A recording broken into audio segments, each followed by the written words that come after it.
Hollywood. It's time now for... Johnny Dollar. Hi, kiddo. Carter at Universal Adjustment. Jim, how are you? In a rush. I have to catch a plane to Tucson, Arizona. Lucky you. Nice there this time of year. No, listen. One of our brokers out there wrote a $50,000 straight life policy on a man named James Lansing. Lansing dropped dead 2 days ago. Uh-huh. And you'll never guess why. I'll bite. Why? Mr. Lansing starved to death. What? With a 50,000... Honest. He died of malnutrition. Got the coroner's report from Tucson right in my hand. Well, if a man could buy a $50,000 policy, he ought to be able to buy himself a square meal. Yeah. Johnny, Flight 203 leaves at 10:45. You interested? See you at the airport, Jim.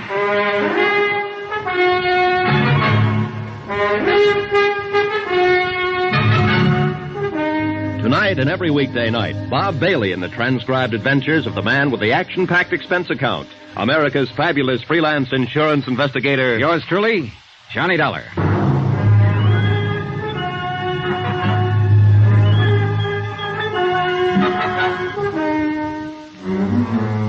Expense account, submitted by Special Investigator Johnny Dollar to the Universal Adjustment Bureau, Home Office, Hartford, Connecticut.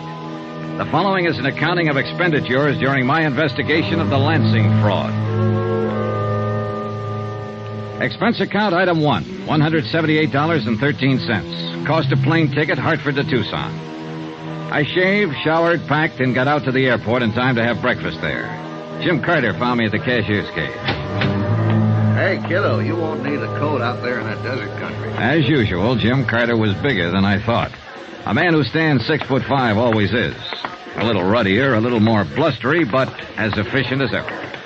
I wrote a special delivery airmail to the Insurance Commission in Arizona this morning and explained that worldwide, they wrote the policy, we're holding up payment pending investigation. Well, you could have told them that in person. We'll be out there as soon as the letter. Well, I like to be formal on these things, especially with the State Commission.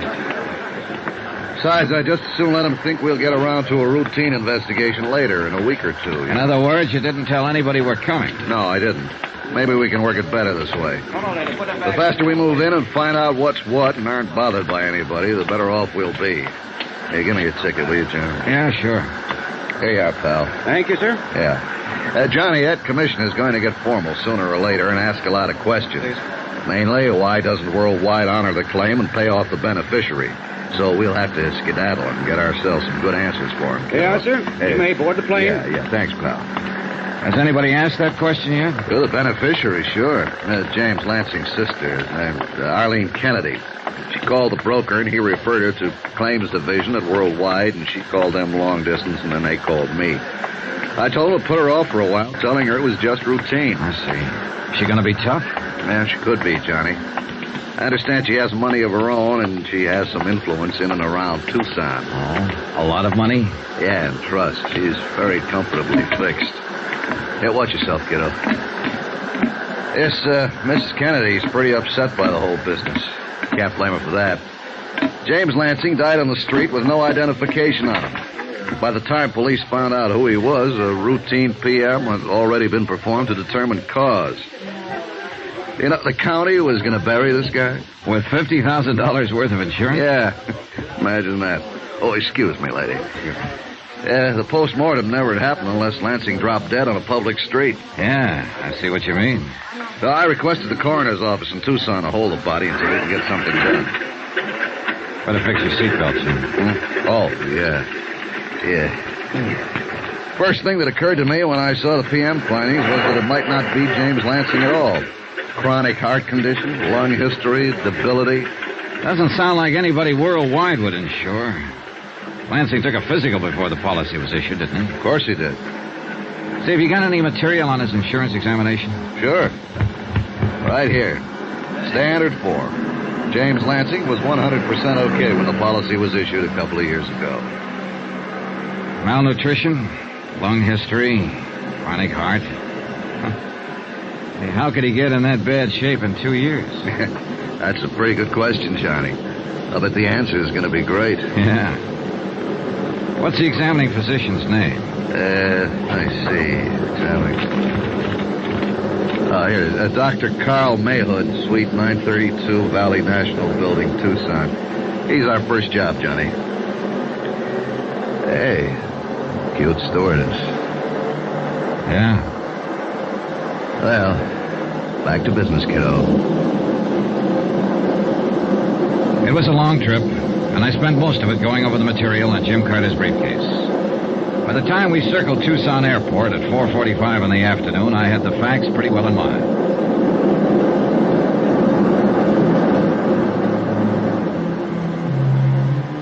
Expense account item 2, $350, cab fare, Tucson Airport to the Pioneer Hotel. Jim Carter and I took adjoining rooms. I unpacked my clothes and got on the phone. A Sergeant Younger, Tucson Police, had made the DOA report on James Lansing. Yes, he was in. Yes, he'd be glad to talk to me. I left Jim Carter contacting the State Medical Board. Glad to meet you, Mr. Dollar. How do you like Tucson? Well, I've been here 2 hours, Sergeant. Weather's certainly nice. About like this all through the winter months. It's a little warm in the summer, though. Yes, sir. Now this Lansing matter. Yeah. There isn't really much to tell you, Mr. Dollar. One of the cars answered the call. A man was found dead in the doorway of a jewelry store about 4 blocks down the street. Uh-huh. This was day before yesterday, Sergeant? Yeah. I went down to the scene and called the coroner's office. No identification on him, so we started to check him out. Took us a little while. By the time we got a make on him, the coroner had already performed an autopsy. Yeah, I understood that was about the way it was.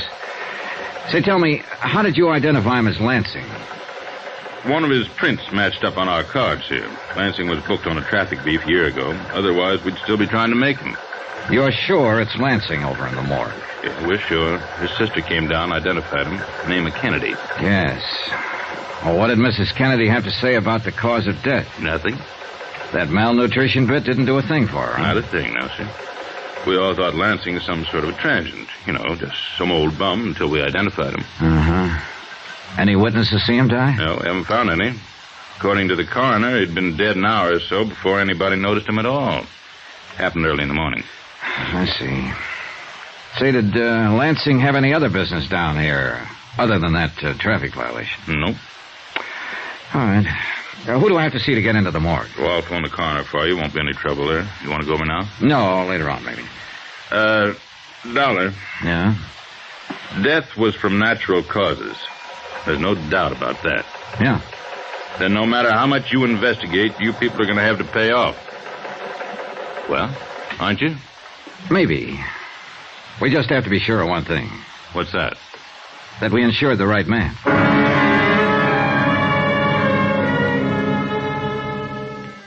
By the time I finished with Sergeant Younger, it was 6 o'clock. I phoned the hotel, and Jim Carter, busy and efficient as always, had already gotten the vital statistics on Dr. Carl Mayhood. Northwestern University Medical School, 1940. Army Medical Corps, 1941 to 45. Dr. Mayhood's license to practice medicine in Arizona was issued in June of 1946. Married, 2 children, income and practice, according to Carter, was average. In person, Dr. Mayhood was a tall, blond man in his late 30s. He looked like he needed a week's rest and a few laughs. Day and night. You have an alarm clock around the house, Mrs. Garland? Well, use that. Yes. Goodbye. Yes, sir? Dr. Mayhood, my name's Johnny Dollar. I'm from Hartford. I represent the Adjustment Bureau handling a claim for worldwide insurance. Well, what does that mean? I'm an investigator. So? July 14th, 1953, you examined a man I'd like to get some information about. I hope this won't take too long. Was it an insurance examination? Yeah. The man's name was James Lansing. Do you happen to remember him? James Lansing. No, I can't say that I do remember him, Mr. Dollar. What about him? Well, I'd like to show you the standard examination form first. Is this your signature? Is that your signature, Doctor? I suppose so, yes. I don't know. Aren't you sure? Well, how many people are certain of their signatures? It looks like my signature, Mr. Dollar. I can't say for sure if it is or isn't. All right, what about these? Are these notations on the form in your handwriting? I would think so. I don't know. It looks like my handwriting. I can't say. According to this form, you gave Mr. Lansing a complete physical and pronounced him sound. That's my job as a doctor on these insurance examinations. Anything unusual about that? Mr. Lansing died 2 days ago, Doctor. There's nothing unusual about that either. Did they send you all the way from Hartford so I could tell you to go back there and buy a book on heart disease? You can get them anywhere in the country. The simplest kind. Not even a doctor's book. Read it. Know it. And don't take up my valuable time. Now, let me have that. Sure. This patient Lansing was 41 years old. If he had no heart condition when I examined him 2 years ago, and obviously he didn't, according to my findings, it's entirely reasonable to assume that he could have developed heart trouble in a very short while, even the day after I examined him.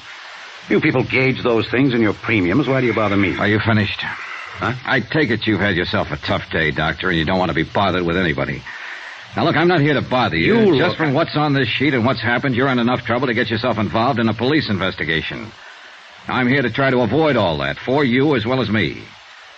And please don't lecture me on heart trouble, incidentally. We know the statistics by age, race, color, climate, state, religion, occupation, geographical area, and sex. It so happens we don't have to go into that, Doctor.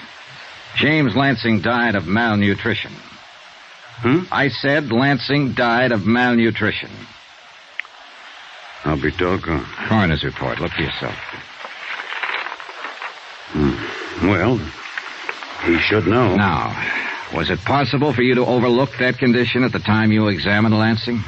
If he'd been suffering from malnutrition in any degree, I would have discovered it and noted it. According to the coroner's findings, James Lansing had been ill several years. The lung and heart condition existed at least 10 years. Can you explain how you were able to pronounce him physically fit, Doctor? No, I can't. Well, how about this, the angina condition? I could have missed that, but it's unlikely with the degree of aggravation noted here on the coroner's report. Have you had much experience reading chest x-rays, Doctor? Of course. The lesions reported by the coroner. If there'd been any lesions on Lansing's chest, I would have reported them. I can't explain that either. Well, now you understand why I'm here. Certainly. I wish I could help you. You can. Just let me see your file copy of the examination. And the x-ray you took at that time. I'll have my nurse look them up. I don't keep files over a year old up here. We have a place down in the basement. Okay. I'll have them for you tomorrow. What time tomorrow? As soon as possible. Like to have them first thing, Doctor. You're kind of on me, aren't you? That's right, Doctor. I'm kind of on you.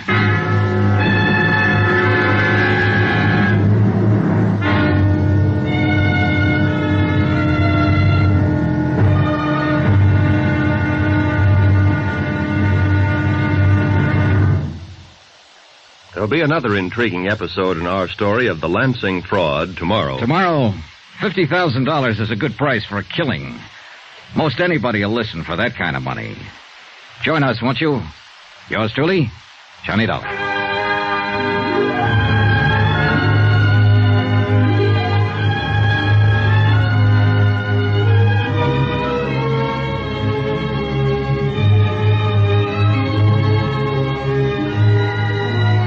Yours truly, Johnny Dollar, starring Bob Bailey, is transcribed in Hollywood. Written by John Dawson, it is produced and directed by Jack Johnstone. Be sure and join us tomorrow night, same time and station, for the next exciting episode of Yours truly, Johnny Dollar. Roy Rowan speaking.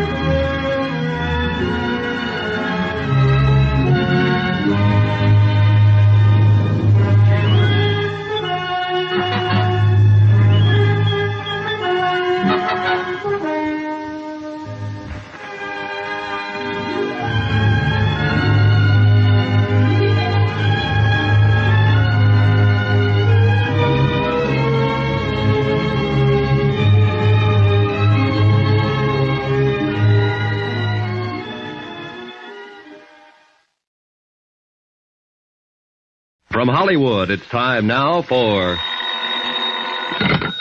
Johnny Dollar. Dr. Mayhood, I sent you a copy of Lansing's insurance examination this morning. Did you get it all right? Yes, I did, Doctor. Thank you very much. Just looked it over. And I take it everything's all right. It's an exact duplicate of the one sent to the insurance company, and that part's okay. But it doesn't straighten out matters on this case. I'm not concerned with your case particularly. I just hope you're through bothering me, Mr. Dollar. Not quite. What does that mean? I want another hour of your time, Doctor. I want you to go over to the coroner's office with me and look at Mr. Lansing's body. What for? To identify it. I've got to know if he's the man you examined or not. About an hour? Doctor, I can get an injunction. All right.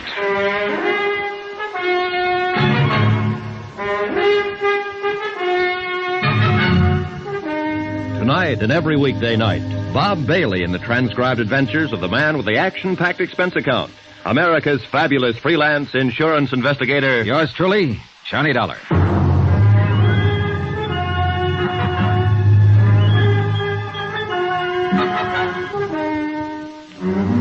Expense account submitted by Special Investigator Johnny Dollar. Location, Tucson, Arizona. To the Universal Adjustment Bureau, Home Office, Hartford, Connecticut. The following is a further accounting of expenditures during my investigation of the Lansing fraud. Or was it a fraud? Expense account item 3, $10, loan. To Jim Carter, who was working with me on the case. Thanks, buddy. I'll pay you back as soon as I can cash a check. Been so busy, I haven't had time. How's your doctor friend? Well, I'm going to pick him up pretty soon and go over to the coroner's office. I want him to look at James Lansing and see if he's the same man he passed on the insurance examination 2 years ago. Either we insured the wrong man or Dr. Mayhood examined the wrong man. I don't know which. How have you done so far? Well, besides what I told you yesterday about Dr. Mayhood? Yeah. Well, he's in healthy financial shape. Not good or bad, but, healthy. His house halfway paid for. He owns one car outright and has 8 months to go on another one. All of which doesn't mean anything if he phonied up an insurance examination. Yeah, that's true, kiddo. That's true. I've been thinking. This would have worked, but James Lansing died on the street and the city performed an autopsy. Death, malnutrition. For a private physician, without an autopsy hanging over him, it could have been heart failure or most anything. Jim, I think we can do whatever we want around here. Step on anybody's toes, make any kind of noise we like. With this kind of situation to investigate, we don't have to be careful. Easy, Johnny. Lansing's body's in the morgue. There's no doubt that it's him, Exhibit A. But we aren't sure that his $50,000 policy was issued legitimately. What are you getting to? Call the State Insurance Commission, Jim. Let them know we think this is a bad one from top to bottom. Let them know that so that when the beneficiary starts to complain, they can tell her. It might scare her and whoever helped her into being more ridiculous than they've been already. I'm going to hold off, Johnny. Why? Until I see how you and Dr. Mayhood make out at the morgue. Expense account item 4, $2, cab fare. From my hotel to the Valley National Building. I picked up a scowling Dr. Mayhood, and we drove over to the coroner's office. Mr. Dollar, this is a waste of your time and mine. Sorry to inconvenience you, Doctor, but it's necessary. I suppose so. And I suppose you have a job to do. But I have a job, too. Mr. Franks, the insurance broker, telephones me and says he's sending over a man for a physical. I do the physical. It's immaterial to me whether the man I examine is qualified for insurance or not. My job is to examine him. It's up to the insurance company to determine it. Yeah? Johnny Dollar, this is Dr. Mayhood. I believe Sergeant Younger phoned. Yeah, this way. Dollar, it's up to the insurance company to do what they want to about the examination. I understand all that, Doctor. Then don't ignore it with your high-pressure tactics. Because examination is the only part I have to do with this business. I examined a man named James Lansing 2 years ago. You have a copy of my findings on that examination. I stand on them. And don't forget it. I don't forget for 1 minute. Nor do I forget that what you found and what an autopsy surgeon found are completely different opinions on Lansing's physical condition. Here we go, boys. There's the body. Pull the sheet back, please. Yeah. Well, Doctor? I called my lawyer after you called me today. I won't be intimidated, Mr. Dollar. You aren't being intimidated, Doctor. You're being asked to cooperate. Then maybe I don't like the way you asked for cooperation. My attorney will be in my office to represent me if you bother me any more about this. You want to look at this body? Your attorney can't refute what's already been established, Doctor. You pronounced James Lansing in good physical condition 2 years ago. An autopsy report shows that when he died 2 days ago, he was in very bad physical condition. So bad that 2 years ago he couldn't possibly have gone through a careful examination in your office without some of the symptoms being detected by you. Where is your medical degree and what responsibility? Oh, why don't you shut up and take a look and tell me if you've ever seen this man before? I won't be spoken to that way. Just a minute. I'll get an injunction and I'll charge malpractice and negligence if I have to. Oh? On what ground? You're being stupid, Doctor. All you have to do is look at that corpse and tell me if he's the man you examined in your office 2 years ago. Well? I don't know whether I've seen this man before or not. Well, does he look familiar in any way? I can't say. I might have examined this man. I don't know. This is James Lansing, Doctor, the name you filled in on your physical examination for the insurance. I know that. Is this the man you examined? I don't know. I honestly don't know. It was 2 years ago. If I see a man for 3 hours in the course of a physical examination, am I expected to remember his face or any details about him 2 years later? Is there any way you can determine whether or not this is the man you examined in your office? No. Not that I know of. Is there any way you can determine it? Believe me, Doctor, I can try.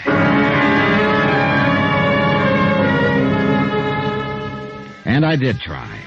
That afternoon, over the protest of Dr. Mayhood, I took all of the personnel connected with his office down to the morgue. A nurse, a receptionist, the x-ray technician, and a laboratory worker. None of them recognized the body of James Lansing. Expense account item 5, 10 cents, one phone call to Jim Carter, who'd spent the day preparing the necessary forms for the insurance commission and gathering data on Lansing's beneficiary. You think Dr. Mayhood was in on it? He's too mad, too belligerent, Jim. You don't sound too sure. Well, and maybe he just strikes me as an inept doctor. Well, let's say Mayhood's way down on my list. He examined a man who said he was James Lansing. It could have been anybody. All right, we'll let it go that way for a while. Any ideas? I'm on my way out to Lansing's old address. He had an apartment on the other side of town. I want to see how he's lived out there. Still want me to go ahead with the insurance commission? Yeah, go ahead.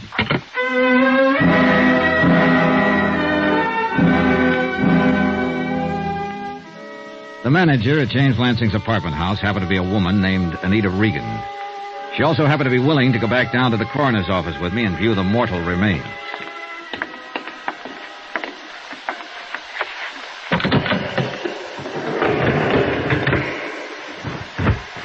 There you are. Oh, Have you ever seen this man before, Mrs. Regan? yes, sir. That's Mr. Lansing, apartment 34. You're positive? Oh, yes. I've seen him every day for almost 2 years. Okay. Want to smoke? I want to get out of here. Oh, sure. I don't know why I'm acting this way. He doesn't look any different now than he's looked before. I've seen him stretched out like that 100 times. What? I mean, almost like that. Out, stony. Only I guess it's because I knew he was just drunk then, not dead. Oh, I see. He was crazy carrying on the way he did. Whew. Feels good to be out in the sunlight again. Yeah. I'll take that smoke now, Mr. Dollar. Oh, sure.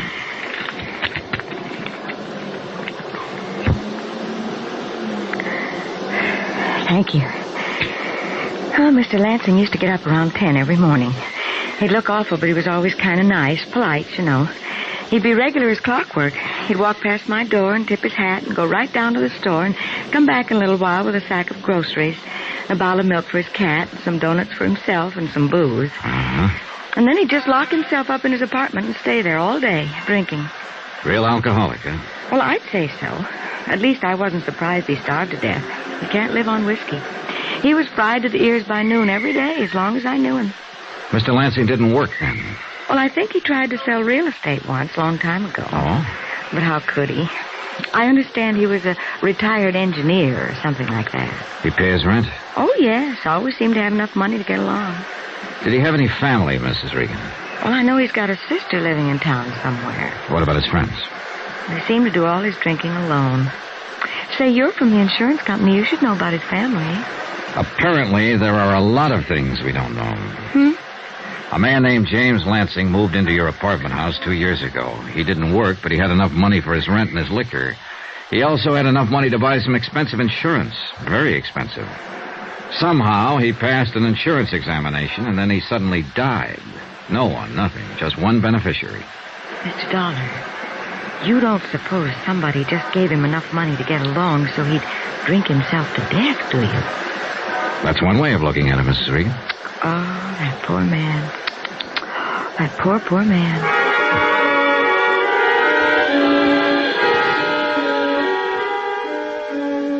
I spent another hour with Mrs. Regan, gathering as much background as I could about the last 2 years of James Lansing's life. I also spoke to the janitor of the building and 2 of the tenants.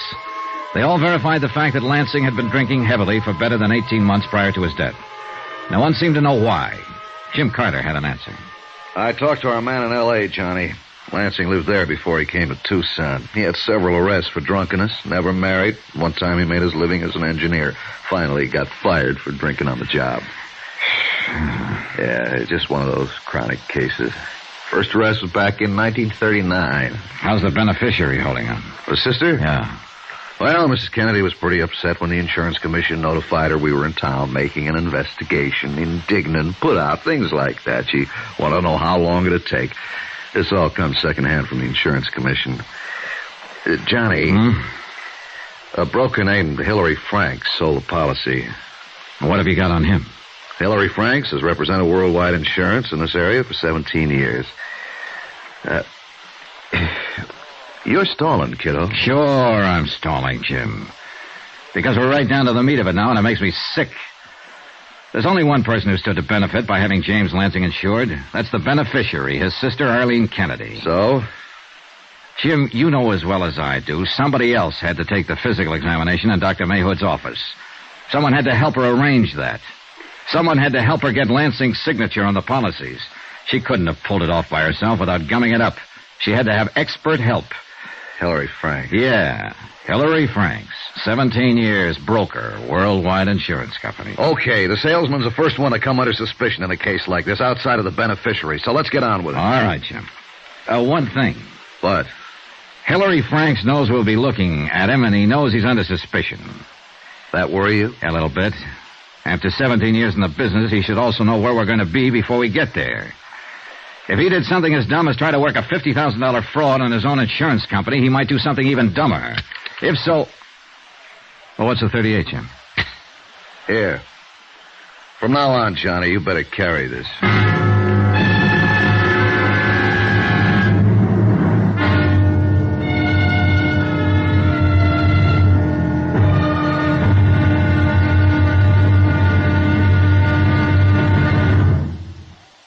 There'll be another intriguing episode of the Lansing fraud tomorrow. Tomorrow? Well, tomorrow there's a bit of excitement when a pair of thieves start falling out. Matter of fact, a lot of excitement. Join us, won't you? Yours truly, Johnny Dollar.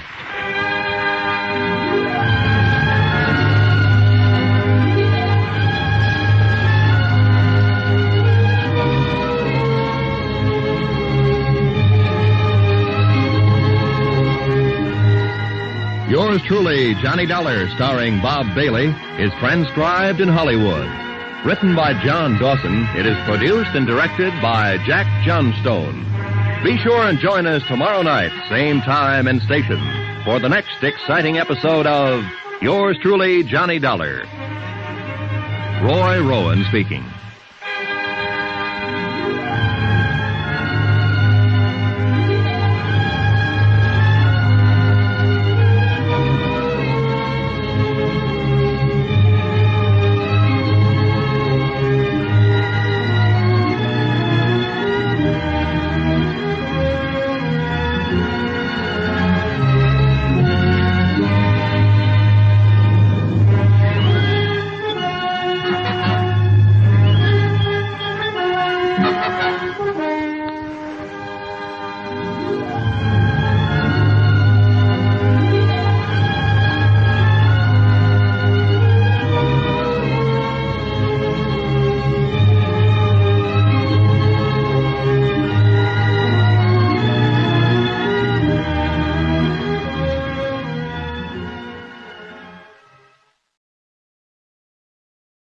From Hollywood, it's time now for... Johnny Dollar. This is Arlene Kennedy. You called my home, Mr. Dollar? Oh, yes, Mrs. Kennedy. I'm with Universal Adjustment Bureau. We're investigating the matter of James Lansing's death. Your what? We're investigating your brother's death before we take action on your claim as his beneficiary. Under the circumstances, we have to do this, Mrs. Kennedy. I'd like to talk to you about it, if I may. How would you like to talk to my lawyer, Mr. Dollar? Sure, if you think it's necessary. I'd rather talk to you first. Why? Well, frankly, the insurance company isn't satisfied that this is a legitimate claim. You mean you're not satisfied? All right, then I'm not satisfied, and I represent the company in this matter. Look, we won't get anywhere this way, Mrs. Kennedy, if you'll just...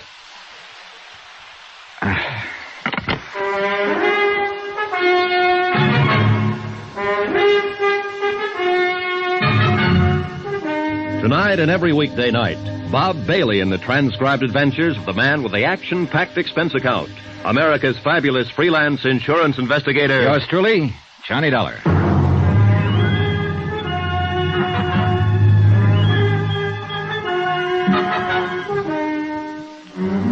Expense account submitted by Special Investigator Johnny Dollar. Location Tucson, Arizona. To the Universal Adjustment Bureau, Home Office, Hartford, Connecticut.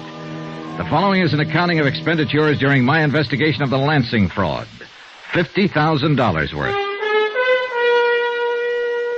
Expense account continued. Item 6, $10, car rental. To get to Catalina Vista, where Arlene Kennedy maintained a $55,000 home. It was a warm, sunny day, incredibly clear. I enjoyed it in my drive. However, I can't say I enjoyed Arlene Kennedy. That's as far as you need to come. What? You must be the Mr. Dollar I spoke to on the phone. If you didn't get the idea on the phone, I'll tell it to you again. I don't want to talk to you. Now, please get away from my home. We'll have to talk sometime. I don't think so. I know so, Mrs. Kennedy. I must ask you to take your briefcase and get out of here, Mr. Dollar, now. I'm sorry you feel that way.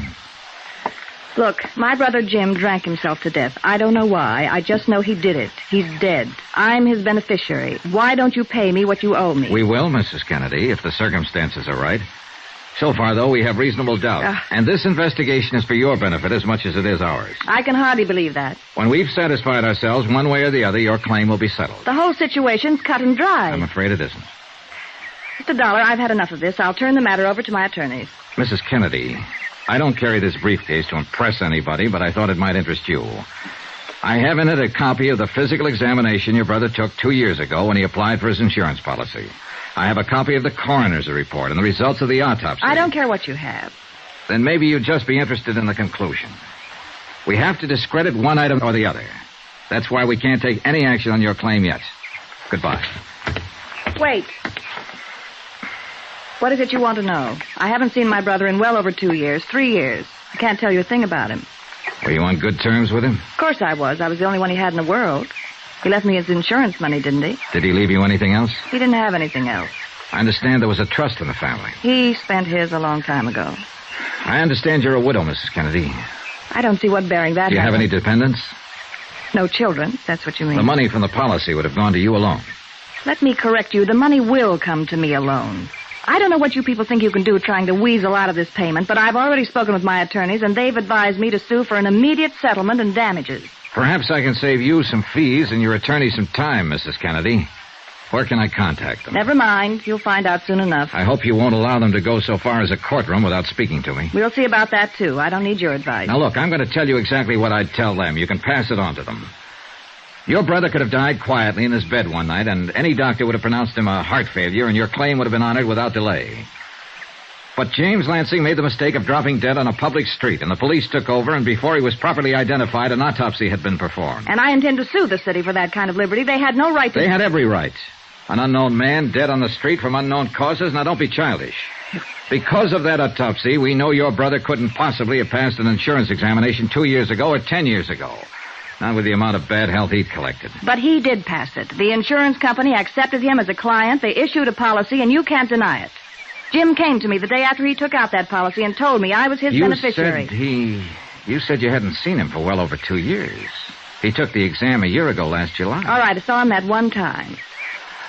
Look, I'll lay it right on the line, Mrs. Kennedy. We don't think your brother ever took that physical examination. What? Someone else went up to Dr. Mayhood's office and took it for him. Someone who could pass it. Mrs. Kennedy, we aren't fools, and we don't like to be fooled. Now, we're going to find out who that someone was and how it was done. We're used to all sorts of tricks in this business and all sorts of bluffing, too. You can sue us for a settlement. You can sue us all over the place. With what I have right now, I'd be willing to meet you in a courtroom. I'm talking facts to you, Mrs. Kennedy, and I wish you'd talk them to me. Get out of here. Get out of here, you cheap snooper, before I call the police and have you thrown out. Some more expenses. Item 7, $6, lunch, for Jim Carter and myself. We'll pass the cream, Johnny. Thanks. Well, what do you think, Jim? Mrs. Kennedy? Yeah. Well, it's hard to say. She's going to make it as tough as she can for us, judging from her attitude toward you this morning. How does the commission feel? Well, they feel very badly that something like this has come up. They've requested us to act with discretion and to act swiftly. They're certain the entire matter can be settled without legal action. Pass the sugar, please. Right. Are they going to cooperate? Aren't going to do anything until we show cause. They did mention that their action will take place in 10 days, so that means we've got 10 days to write such a statement. Tell me what you've learned about Mrs. Kennedy. Well, she was widowed 5 years ago. Her husband was a lawyer. He left her $40,000 in insurance and $15,000 in debts. Her family, the Lansings, had money at one time. Enough so that she gets 1/2 of 1/10 of 1% of an oil company out on the coast. It pays her about $750 a month. She managed to clear her house out in Catalina Vista and drive a Cadillac. But she could use $50,000. Of course she could use $50,000. Everybody could. Johnny, when are you going to start on the insurance agent? Hillary Franks, I've already started. If I know my Mrs. Kennedy, she won't call a lawyer or anybody else right now. She'll talk to her agent, Mr. H. Franks, and he'll have to come to us. I don't have to go to him. Johnny. When you buy a radio and it goes bad, you call up the store. They didn't manufacture the set, but you complain to them just the same. Same thing with insurance. You don't call up the company, you call up the agent who sold it to you. Hillary Frank has to call me, Jim, just to look legitimate. I hope you're right, kiddo.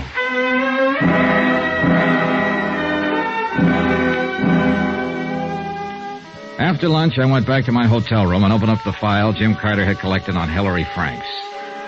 Hillary Franks, age 56, college graduate, married, 2 children, wife deceased, income good. No record of any kind for any offense. Highly thought of by worldwide insurance officials. The 17 years with the company sort of got me. He started as an agent when he was 39. This is Hillary Franks, Mr. Dollar. Yes, sir. I understand you're in town on a little investigation for the Home Office. Wonder if we could have dinner. As a matter of fact, I was going to call you, Mr. Franks. The policy I'm working on was written by you. Yes, I understand that. Mrs. Kennedy, the beneficiary, called me today. Seemed very upset. I thought perhaps we could discuss it over dinner. Anything wrong with right now at your office? Why, not a thing. Come in, Mr. Dollar. Thank you very much for coming over. I was surprised when Mrs. Kennedy called me about this matter today. Surprised to learn that you were in town. Were you? She said you'd been over to her home this morning. That's right. Well, just what is this all about? We have reason to believe Mrs. Kennedy is a party to an attempted fraud, Mr. Franks. I gathered it was something like that. I've been writing policies for worldwide insurance for 17 years, Mr. Dollar. And this is the first time anything like this has ever happened on one of them. I believe you, Mr. Franks, and your record. But there's a first time for everything. Yes. I'm here to find out all I can about the circumstances under which you sold the policy to Mrs. Kennedy's brother. Well, nothing unusual about it, Mr. Dollar. I think there was. Eh? James Lansing was a bachelor. He lived in a fairly nice apartment on the other side of town. No dependents. Now, what made James Lansing a prospect for life insurance, Mr. Franks? Well, it's more of a personal thing, really, I suppose. My wife and I were interested in buying a home a couple of years ago. There was one we liked in Catalina Vista. The real estate agent happened to be James Lansing. That's how we first became acquainted. Uh-huh. Mrs. Franks and I saw Lansing, 2 or 3 times. Had dinner together, you know. And I managed to sell him the policy. I understood he was an engineer. He had been at one time in Los Angeles. And he was only engaged in the real estate business here for a very short time. Really a matter of a few months. I see. Did he do very well at it? I don't think so.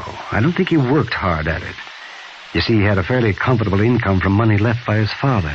You didn't buy the house from him? No. Too much? No. Mrs. Franks died rather suddenly about that time, and I had no need to buy a home. But out of the association, you interested Lansing in buying insurance from you? Yes. What kind of a man was he? What do you mean? Well, just your opinion, Mr. Franks. Well, just a client, Mr. Dollar. I looked at him and treated him just the same as any other client. But you saw him socially several times, had dinner with him. Do you do that with all your clients? I might. Remember, he was trying to sell me something, too. Ah, sure. How'd he look? What? Well, pale, thin, emaciated, what? Oh, he looked fine to me. Did he drink much? Well, I don't recall. Think. It's important.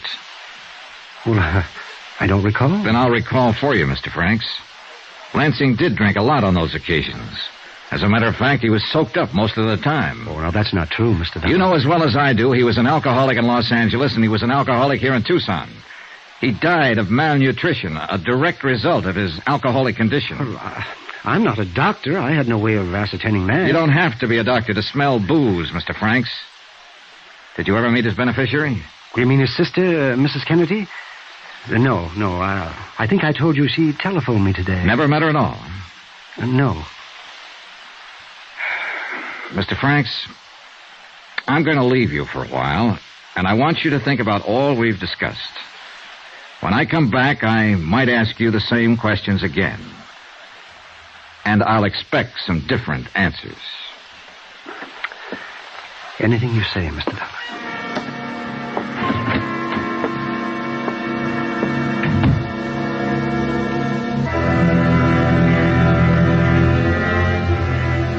Hillary Franks, 17 years insurance broker, was a bad liar.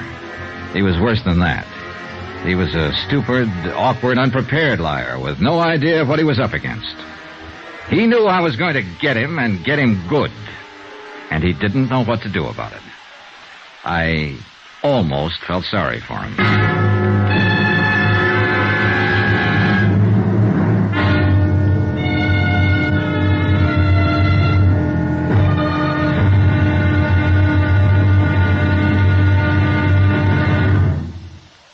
There'll be another intriguing episode of the Lansing fraud tomorrow. Tomorrow, a bad liar turns into a pretty good gunman. Join us, won't you? Yours truly, Johnny Dollar.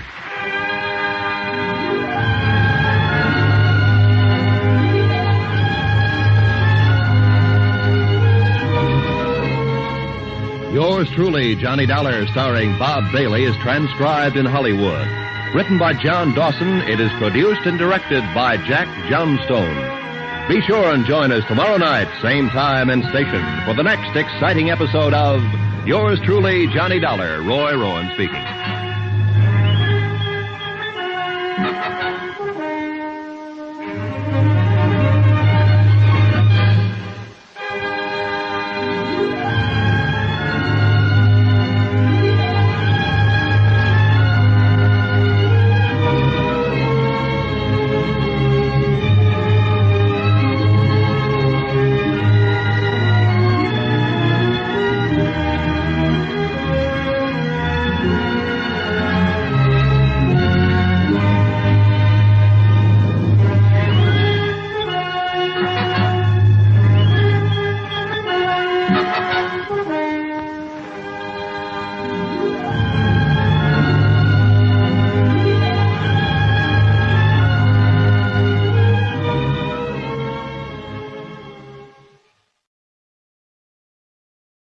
From Hollywood, it's time now for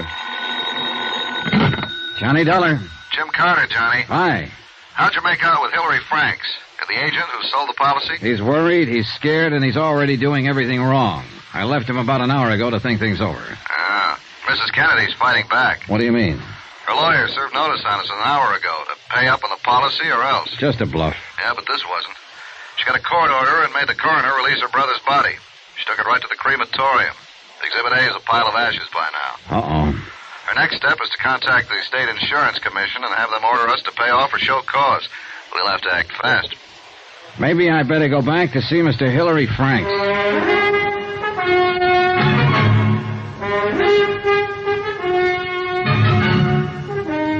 Tonight and every weekday night, Bob Bailey in the transcribed adventures of the man with the action-packed expense account.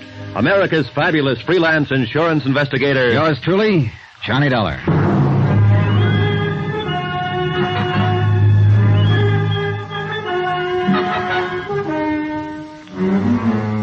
Expense account submitted by Special Investigator Johnny Dollar. Location, Tucson, Arizona. To the Universal Adjustment Bureau, Home Office, Hartford, Connecticut. The following is an accounting of expenditures during my investigation of the Lansing fraud. $50,000. And by now I was sure it was fraud. Expense account, item number 8, $5. Stenographic services. I dictated a hastily composed letter to the State Insurance Commission advising them that Worldwide was withholding payment on the claim of Mrs. Arlene Kennedy pending a complete investigation of the circumstances of her brother's death. I enclose copies of the original physical examination and the coroner's autopsy findings, pointing out that in our opinion it was impossible for James Lansing to have successfully passed an insurance examination in the first place. I enclose copies of statements from the examining physician, Dr. Mayhood, and the members of his office staff, all of whom were unable to identify the body of James Lansing.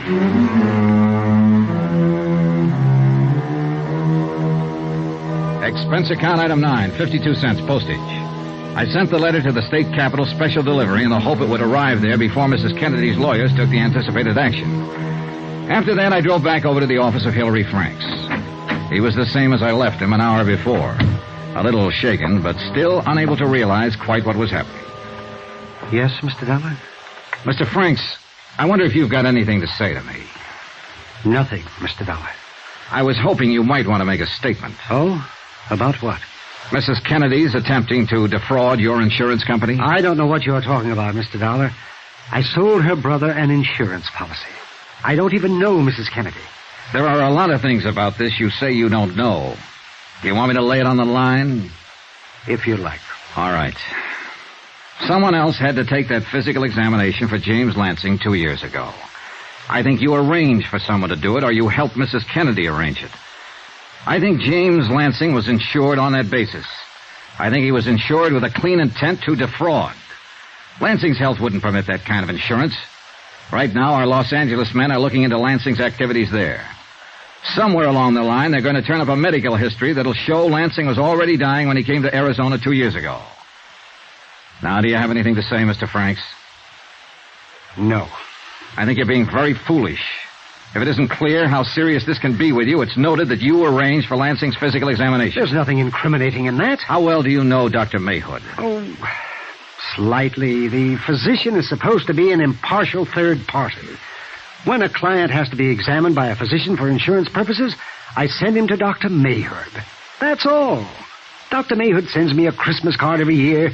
I sent James Lansing to him. Just like any other? Just like any other. Oh, you worry me, Mr. Franks. You don't object to my questions or get ruffled when you're caught lying. I've given you time to think and time to make a statement regarding your part in this matter. I resent all this, Mr. Dollar.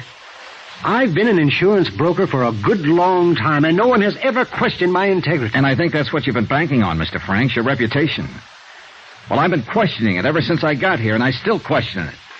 You couldn't have known James Lansing without being aware of his drinking habits. I'm sorry for you, Franks, but there had to be collusion here with the beneficiary, Mrs. Kennedy. And you're the logical party. Dollar. You arranged for someone else to take that examination for Lansing. Somebody who could pass it. Now, I've given you a chance to talk to me, but you refuse. Now we'll see how you like talking to the police about it.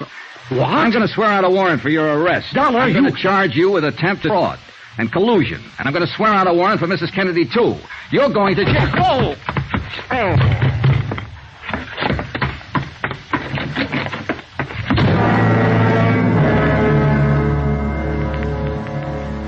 In the 3 minutes it took me to recover from the blow from the paperweight and get my breath inside of me and my feet under me, Hilary Franks was well out of the way and out of sight.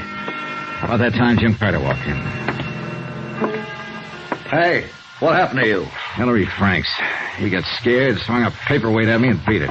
Well, if he's playing rough, I don't want to take any chances. No, put that phone down. He hasn't admitted anything yet. Smacking you on the side of the head is admittance enough for me. No, I want a statement. I think I can get one. You have to find him first, and he's running. He won't run far, Jim. What makes you so sure? Hilary Franks doesn't know how to run.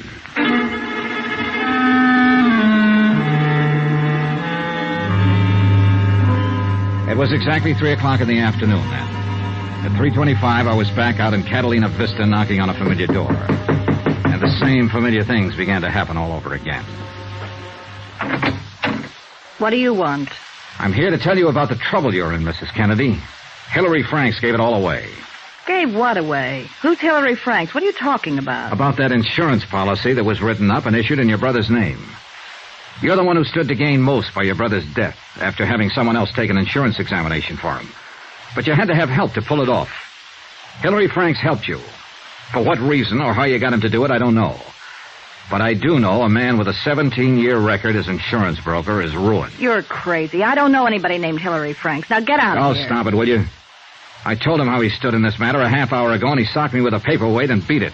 I've had about enough But of he you, isn't going to Mrs. run far. Principally because he doesn't know how to run, Mrs. Kennedy. He'll cool off, and he'll begin thinking about all this business in a new light. A few minutes ago, it dawned on him what he'd done. He kicked his whole lifetime right out the window. He'd been found out. He's lost all around. And he's going to be mad about that. And you're the one he's going to be mad at because you got him into it. I told you I don't know anybody named Hillary Franks. That's the last time I'll say it. He'll probably want to kill you, Mrs. Kennedy. What? I said he'll think about all this, and he'll probably want to kill you. Do we talk now? I don't see why. I've done nothing wrong. Who did you get to take that physical for your brother? I don't know what you're talking about. You got your brother drunk enough to sign the insurance papers, didn't you? I had nothing to do with my brother taking out life insurance and naming me his beneficiary. That was his business. Now that he's dead, it's my position to receive the payment. That's all. Okay, Mrs. Kennedy. We'll get it all from Hillary Franks. Yes, why don't you do that? In the meantime, I hope you sleep well, knowing what you've done. You'll never be able to prove any of these things you're saying. Never.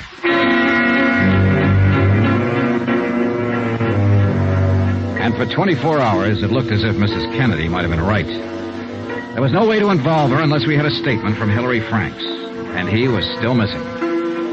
I set up a watch on Mrs. Kennedy's house, and Jim Carter kept an eye on Hillary Franks' place. About 10 o'clock that night, Jim Carter drove up.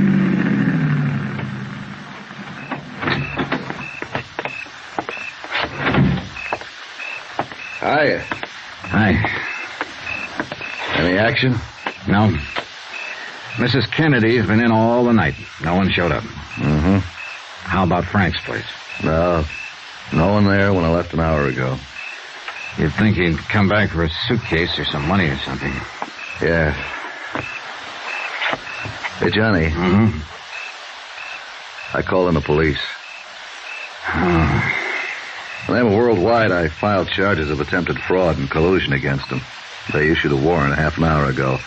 He's on an APB and all the local bulletins. Well, I suppose you had to do it, Jim. Yeah. We'll let the police handle this part from now on. Huh? How about Mrs. Kennedy?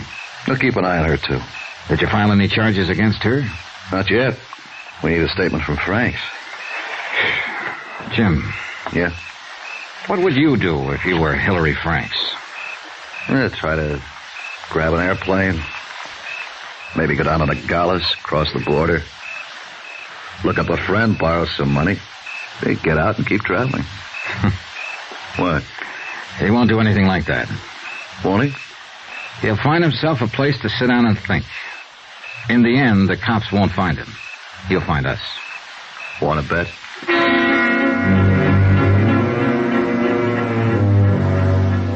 By the next morning, the police had still been unable to locate Hillary Franks. I left Jim Carter in the room on a long-distance call to the Insurance Commission, advising them of the events up to date. Drove out to Hillary Franks' office. I noticed 2 police officers loitering across the street as I walked in the front door.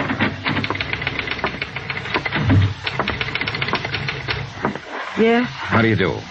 Are you another policeman? No, I'm not. Have they been bothering you a lot?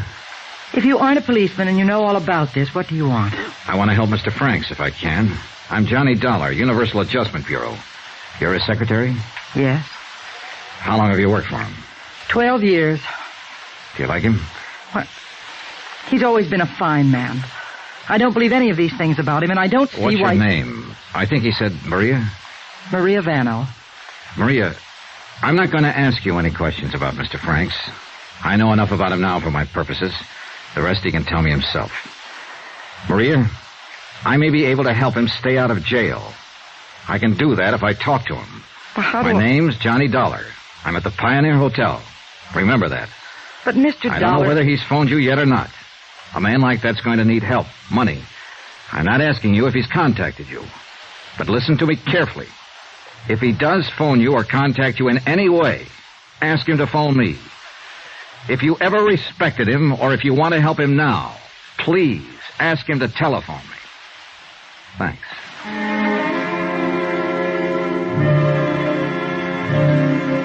I drove back to the hotel and waited for results. Another 12 hours went by. Hillary Franks was still missing, and Mrs. Kennedy was still refusing to admit anything. Finally, about 11 o'clock that night, my phone rang. Johnny Dollar. Hello. This is Hillary Franks. Where are you? Never mind. Dollar, they know all about me back at the home office, I suppose? Yes. I'd like to explain some things to you so you can pass them on. I'd like the people back there to know why I did it. And, well, before I leave town. You won't get far. The police are looking for you. Oh, I can get away all right. Mr. Franks, Worldwide doesn't want to prosecute. The notoriety would be bad for them. If you'd make a statement, sign it, I think I could talk them into dropping the whole matter. Maybe we'd better get together. Come on over. Oh, no, I'm not that crazy. Do you know how to get to the San Javier mission? I can find it. In 15 minutes? Right. And Dollar? Yeah? It's right out in the open. If you bring the police, I'll use a gun. I bought one this morning. All right, Mr. Franks.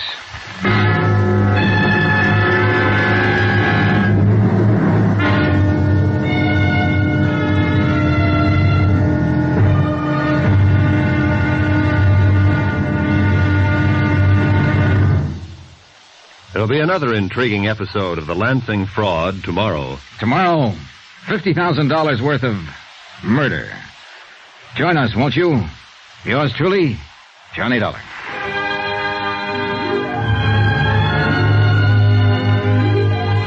Yours truly, Johnny Dollar, starring Bob Bailey, is transcribed in Hollywood. Written by John Dawson, it is produced and directed by Jack Johnstone. Be sure and join us tomorrow night, same time and station, for the next exciting episode of Yours truly, Johnny Dollar. Roy Rowan speaking.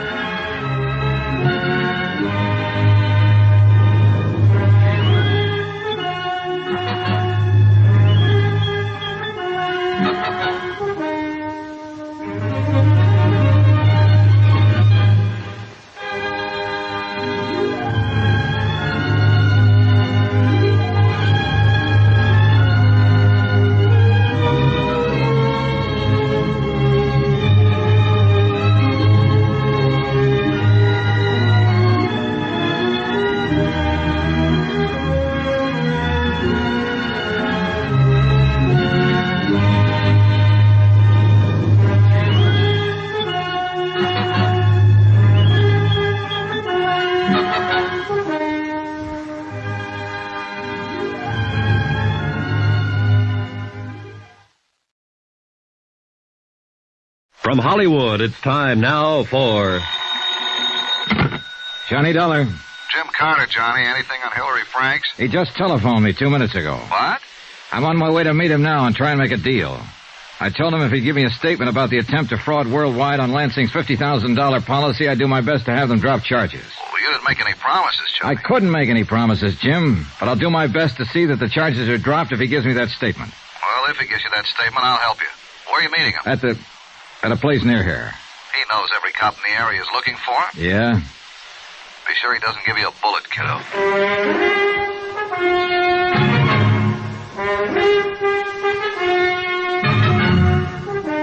Tonight and every weekday night, Bob Bailey in the transcribed adventures of the man with the action-packed expense account, America's fabulous freelance insurance investigator. Yours truly, Johnny Dollar.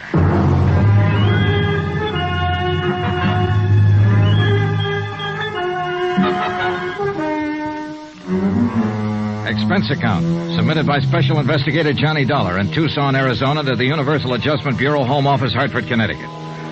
The following is a further accounting of expenditures during my investigation of, well, it was a case of $50,000 insurance to one Arlene Kennedy, unless I could prove my point in the Lansing fraud.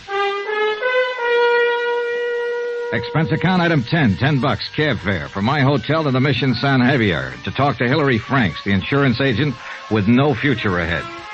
I used a taxi cab instead of my rented car because I didn't want to waste time searching around for the mission.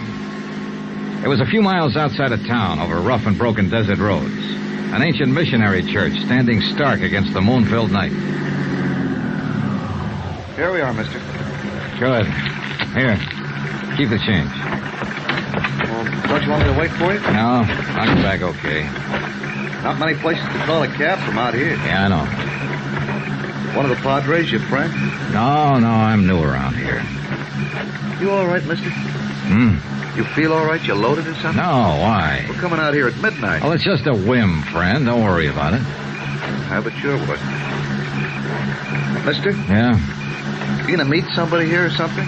Why? I just saw a guy standing over by the bell tower. Oh, thanks. Good night.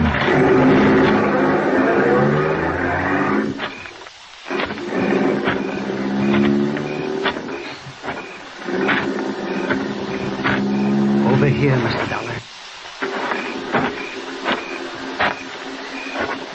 Careful, Dollar. Hillary Franks had a .38 pointed right at my chest. In the bright moonlight, I could see that he was still wearing the same clothes he'd had on 2 days before in his office. He needed to shave, and judging from the circles under his eyes, he hadn't slept much. He was pale and shaken. The gun wobbled in his hand. Anybody with you? I came along. Did you tell anybody you were meeting me? Jim Carter. He's been working the case with me. Did you tell him where? No. Hey, look, you don't need that gun, Franks. Put it away. I just came here to talk with you. All right. Thanks. Want to smoke? Thank you.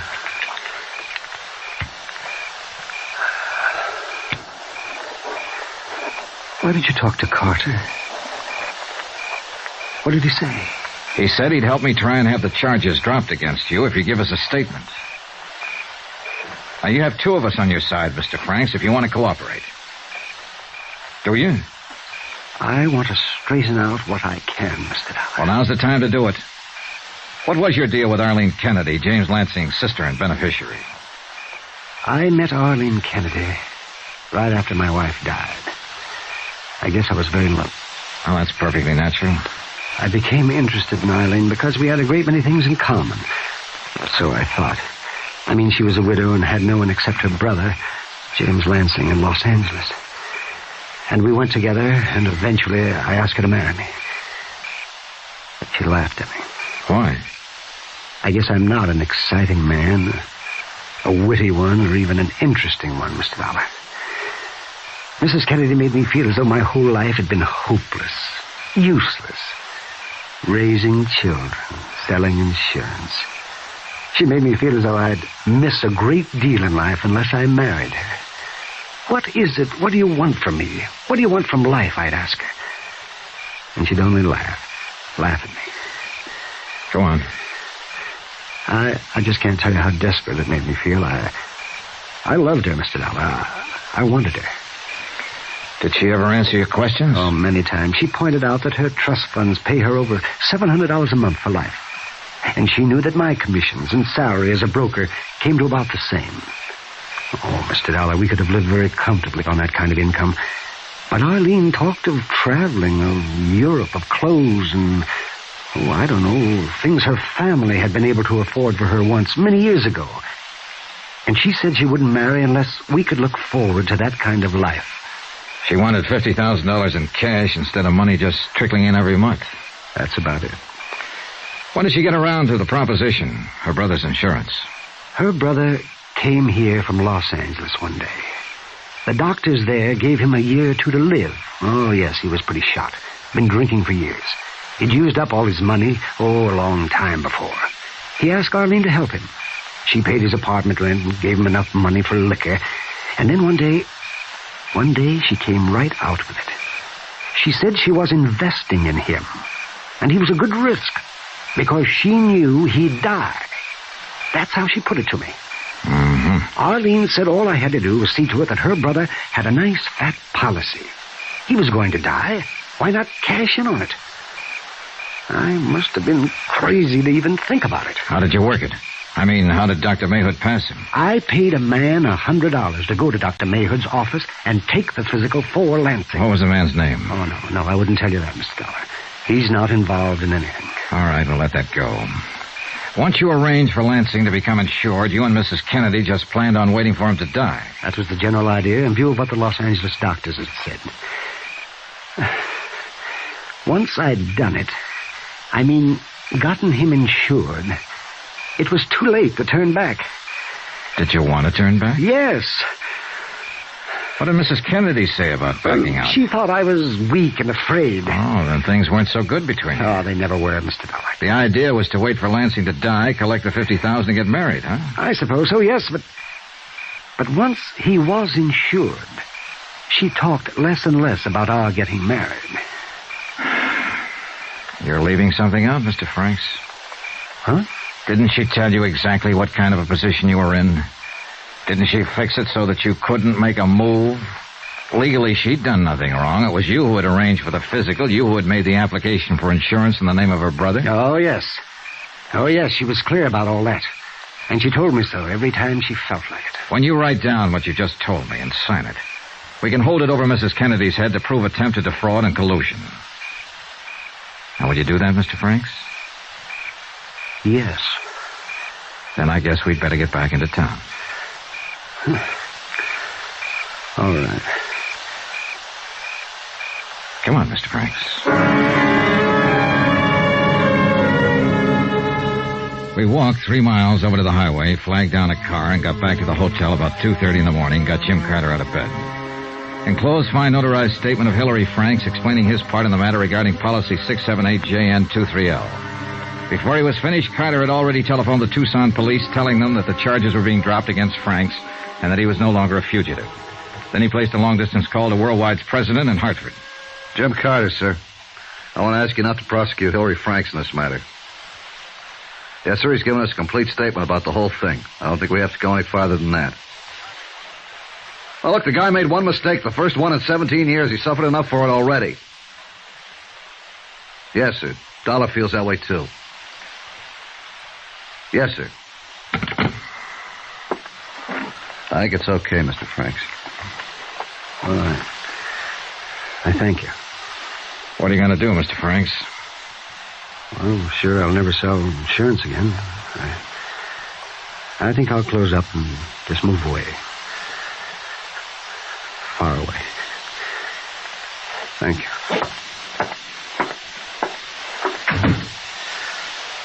Poor guy. Oh, let's clean up the rest of this and get out of this town. Sure, Johnny.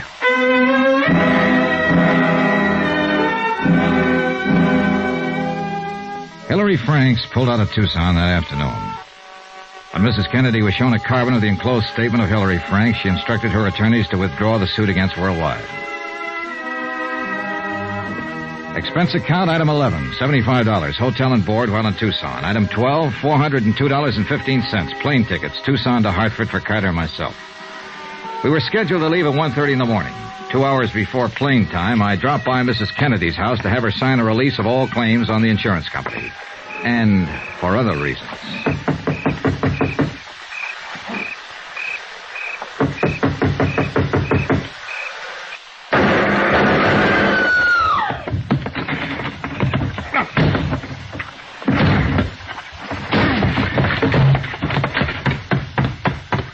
Help me, Mr. Dollar.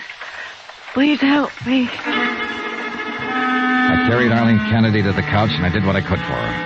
I phoned the police and told them to bring an ambulance. After that, I began looking around. I found a dark stain on the window still leading outside of the back of the house. On the floor, a blood-stained letter opener. There was no gun inside anywhere. I decided if I had been stabbed with a letter opener, it would be easier to try to make it out the back way than risk the street that was bound to be full of policemen any minute. I was right. Hillary Franks was on a ledge of rock that rose above the back of the house. I ducked behind some cactus plants. Get away from me! You know I won't. You know I wouldn't when I let you walk out this afternoon. Johnny Dollar! That's right. Now put that gun away and come on off that ledge. Get away! Go away! You missed by a mile. You don't know anything about shooting a gun. Come on down. Stay where you are! Don't do anything foolish! I'm coming after you. I'll shoot!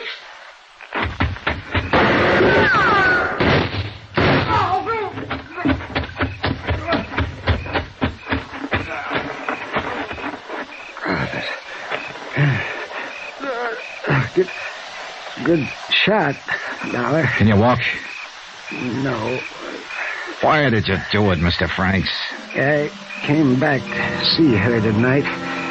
She laughed at me, said if we had gotten the insurance money, she was planning to run away with someone else. Oh. She just used me all along. Mrs. Kennedy was dead when the police got there. Hilary Franks died en route to the receiving hospital. Item 13, $15, hotel, one more night in Tucson. Expense account total, $1,121.13. Yours truly, Johnny Dollar.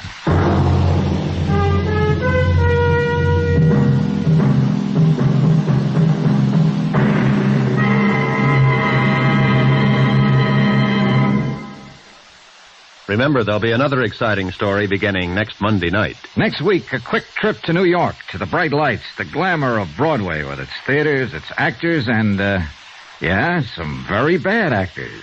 You might even say killers. Join us, won't you? Yours truly, Johnny Dollar.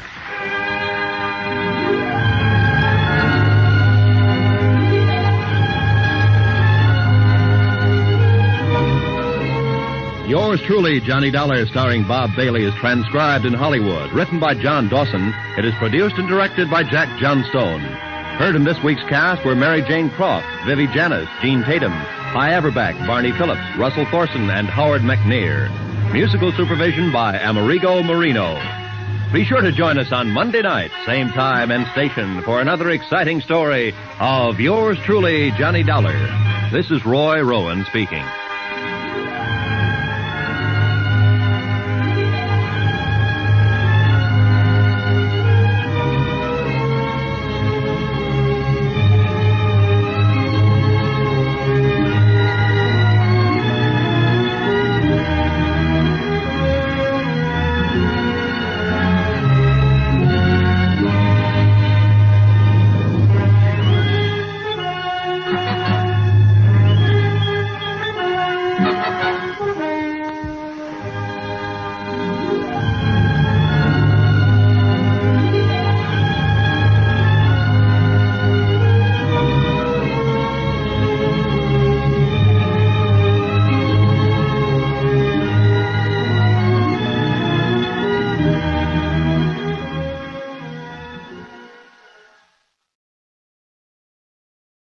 From Hollywood, it's time now for Johnny Dollar. Don Wilkins, Johnny. Tri-Mutual Limited. Oh, hi, Don. Thanks for the Christmas present. Well, just don't take out the cork near an open flame. Yeah. Say, do you know anything about a guy named Mel Priker? Nothing good about him. Why? Got himself killed last night. Murdered. Priker was born to be murdered. Maybe so, but not at our expense. We're holding a $100,000 policy on him. Wow. Who's the beneficiary? His partner, Nick Shern. Nick Shern. You picked a fine pair of rats. Yeah, I know that now. The New York police are holding Shern, but they've got no evidence. Go down there and check it out for us, Johnny. If Nick did the killing, we're off the hook. Any witnesses? One, apparently, the hat check girl in that nightclub of theirs. What's her story? I wish I knew. She's disappeared. We gotta find her, Johnny, before some of Nick's hoodlums find her. Don, maybe they already have.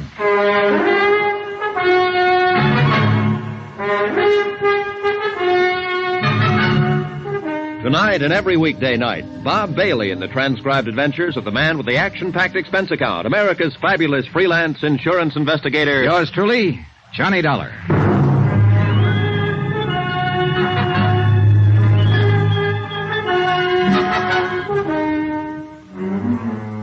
Expense account submitted by Special Investigator Johnny Dollar to the Home Office Tri-Mutual Insurance Limited, Hartford, Connecticut.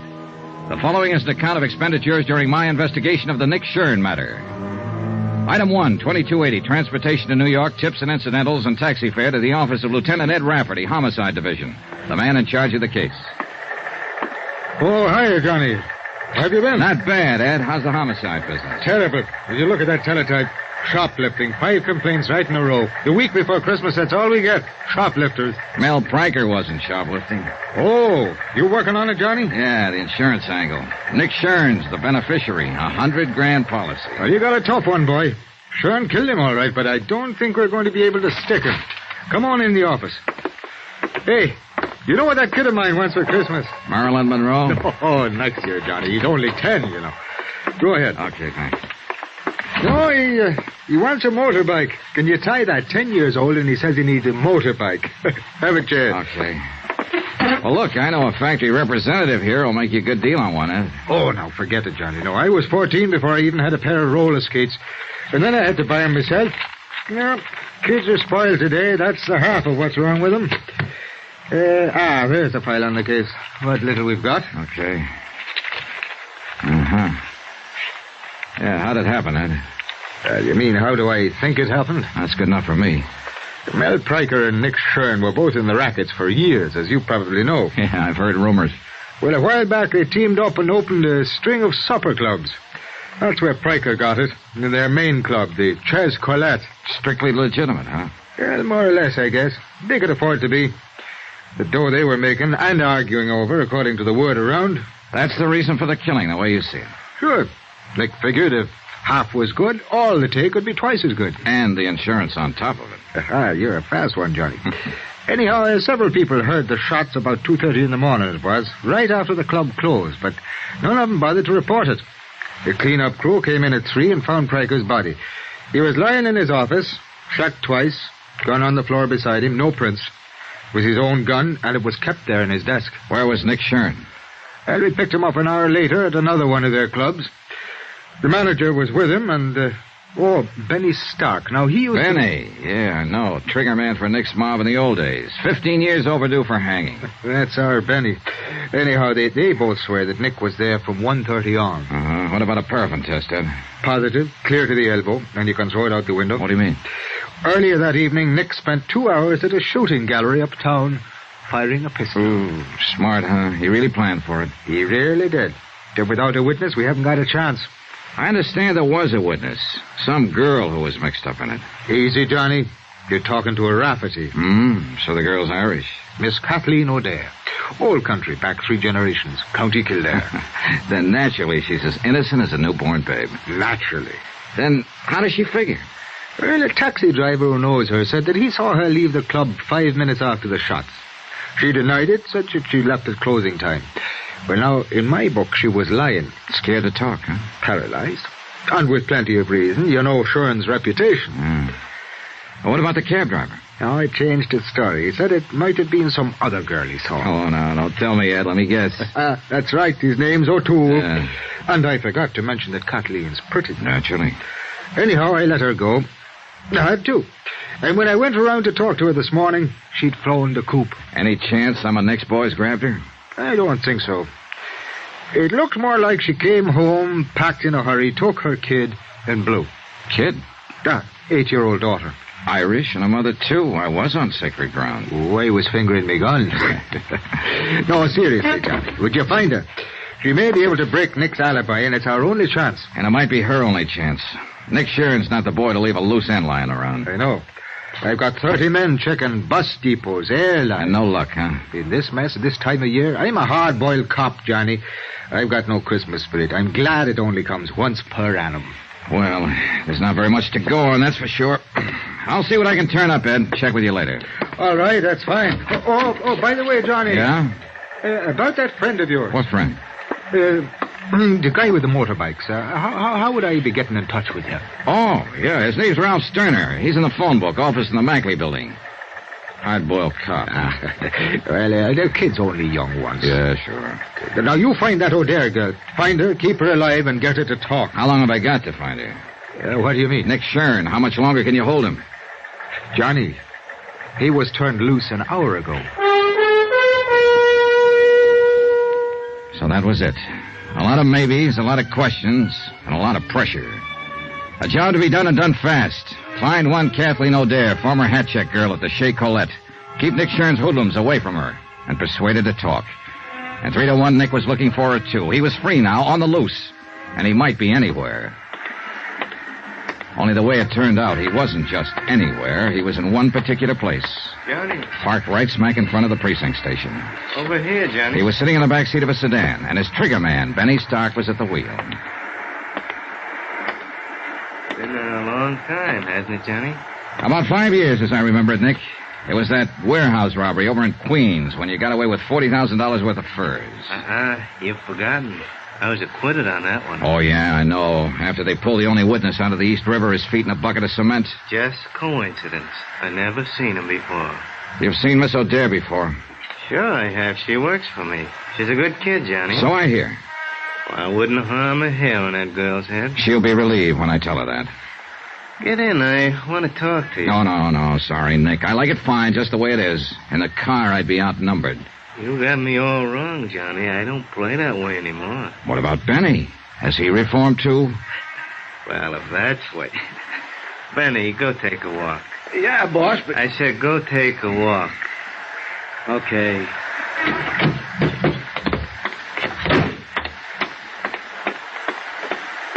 Get in, Johnny. What's on your mind, Nick? You working on this case? Yeah, I'm on it. Why?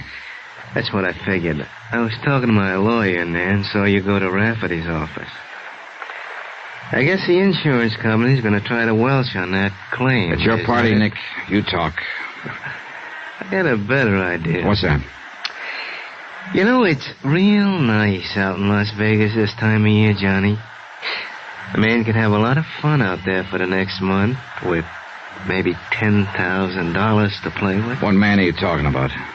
You. I don't have $10,000. You will. 30 minutes from now, if you say the word. Oh, Nick, you're lucky we're not standing out there on the sidewalk. In a car seat, I haven't got room to swing. Still a fool, huh? I don't know. Why don't you write me about it? You'll have plenty of time. Up there in the death cell. Suppose I didn't make any claim on that policy.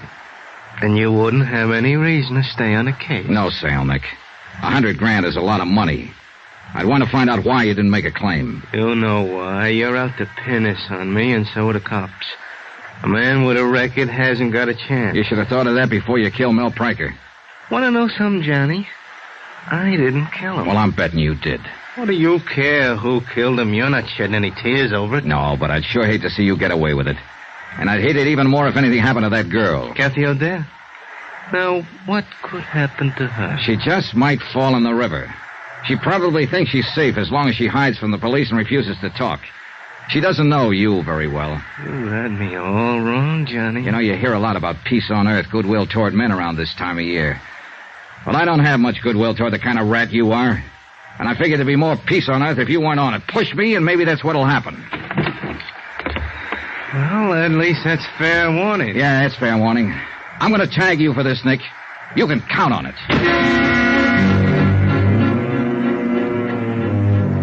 Expense account item 2, $2.40. Taxi to the East Side rooming house of Kathy O'Dare. I didn't have much hope of turning up anything. Ed Rafferty and his men had already been through the place inch by inch. But it was the only starting point I had. The landlady was out, and a uniformed policeman led me into Kathy's flat. I spent an hour and a half and got nowhere.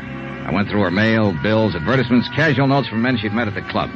But nothing personal, not even a postcard. There were no pictures, photographs of Kathy or her daughter anywhere in the flat.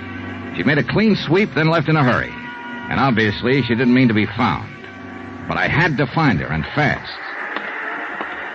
It was dusk when I left. The street lamps were on, and the colored Christmas lights in the windows along the block. Snow was falling in big, soft, gentle flakes, and there was a holiday feeling in the air. It was neither the time nor the setting for murder. Make contributions, son? Give a little something to help poor? Oh, sure. How's it going this year, Santa? Oh, it's better than usual, but it just seems there's never enough to go around, no matter how... Well, bless you, son. Thank you kindly. Don't mention it. Good luck, Pop. Thank you, son.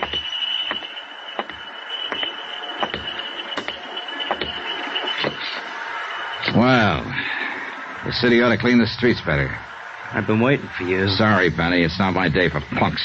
Got some friends who want to talk to you. Start walking, Johnny, down the alley. It's dark down there. Start walking. This ain't just my hand in my pocket. It better be, Benny, with 2 cops standing up there on the porch watching. What are you talking about? There ain't no cops. I smashed him in the mouth and knocked him flat, followed it up and kicked his gun and got it. He rolled over, came to his feet, and rushed me. I was hoping he would.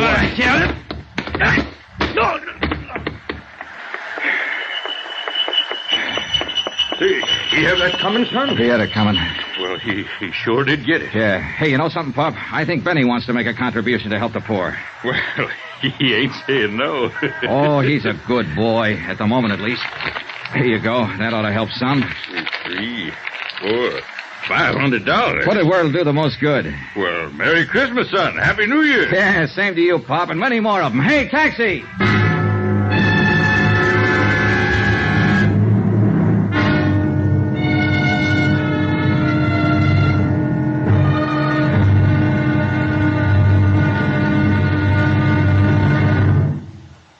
There'll be another intriguing episode in our story of the Nick Shern matter tomorrow. Tomorrow, an old lady with a broken arm, a shivering girl, and bullets in the snow. Join us, won't you? Yours truly, Johnny Dollar.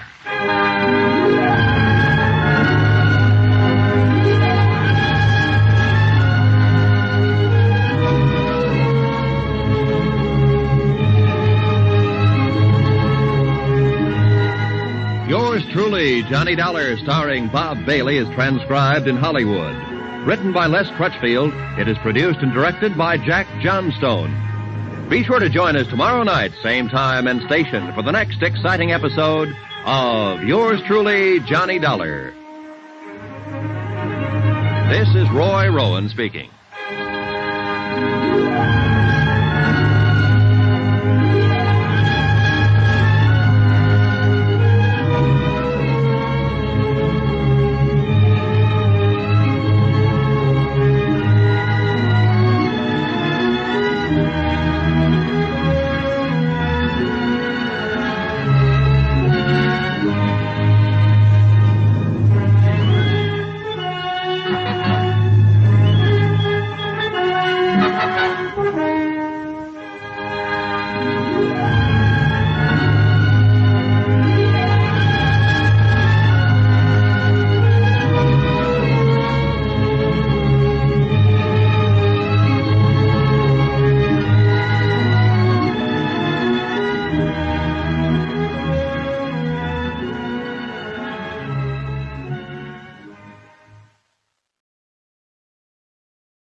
From Hollywood, it's time now for Johnny Dollar. This is Mrs. Gottler speaking. Gottler? I'm Kathleen O'Dare's landlady. Oh, I yeah. left word you wanted to talk to me. That's right. I'm trying to find Miss O'Dare. Do you know where she is? You a friend of hers? I think I will be once I meet her. I'm an insurance investigator. I want to help her. That's what the other one said.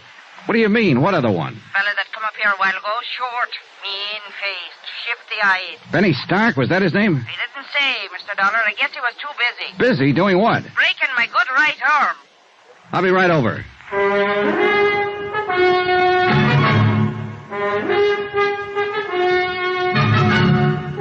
Tonight and every weekday night, Bob Bailey in the transcribed adventures of the man with the action-packed expense account, America's fabulous freelance insurance investigator. Yours truly, Johnny Dollar.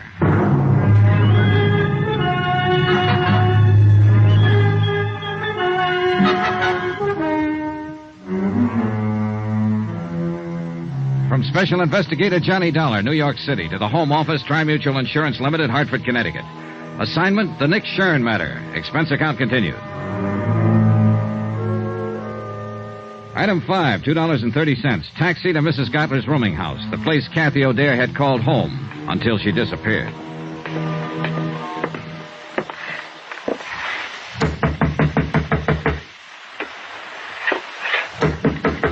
Come in.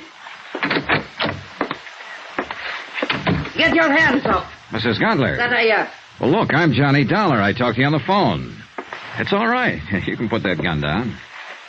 Well, I guess it's you all right. I'm sorry, Mr. Dollar, but I've only got one good arm left, and I'm aiming to keep it. Pull up a chair. Thanks. Oh, kind of rough boy, huh? I'd have showed him who was rough if I could have got a hold of my gun. I'd have blasted him, Christmas week or not. I'd have blasted him, Mr. Dollar. Yeah, I know how you feel. And me with all these presents to wrap. How can you wrap presents with one arm? Bad as being a paper hanger. Well, I'll be glad to help out, Mrs. Gottler. I won't guarantee what they'll look Well, like. now, I sure do appreciate it, and don't worry about their looks. I got to get them wrapped, that's all. Now, let's see now. This paper goes on that one. Oh, all right. It's a water muffler for my nephew over in Brooklyn. You know, them terrible winters they have over there. Oh, yeah, they're frightful. Of course, it may be better this year. The Dodgers won the pennant. Nothing but luck. It won't happen next year. You never know. Hey, tell me something, Mrs. Gottler. How come Benny worked you over? Why did he break your arm? Here. Stick this card on it as soon as you get the ribbon tied. Oh, okay. No time of year like Christmas, Well, he wanted to know where Kathy went. When I said I didn't know, he jumped onto me. Said I was lying. If I could have got hold of that gun... Where did she go, by the way? You aiming to break my other arm, Mr. Dollar? With all these packages to wrap? Here, hold your finger on that knot. Tie it tight now. Them postmen in Brooklyn are always busting things open. I know. There. Well, that's one down. Where did you say she went? Oh, I didn't. No, this one I'll deliver myself, so it don't need to be wrapped so careful. All righty. Kathy lit out of here in the middle of the night. You think I'd sit up 24 hours a day spying on my roomers? You might.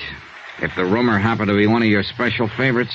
Who told you that? What's the difference? She was, wasn't she? Kathy was everybody's favorite. Anybody that ever met her. Oh, you'll meet them as make remarks about a girl that works in a nightclub, but I'll tell you one thing, Mr. Dollar. Kathleen O'Dare is as fine a lady as you'd ever care to find. And I would care to find her. Well, good luck to you, then. And if you do, let me know where she is.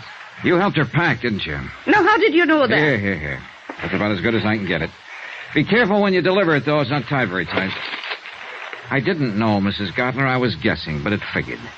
Kathy was scared half to death when she packed up and left here. All she had on her mind was to run and hide.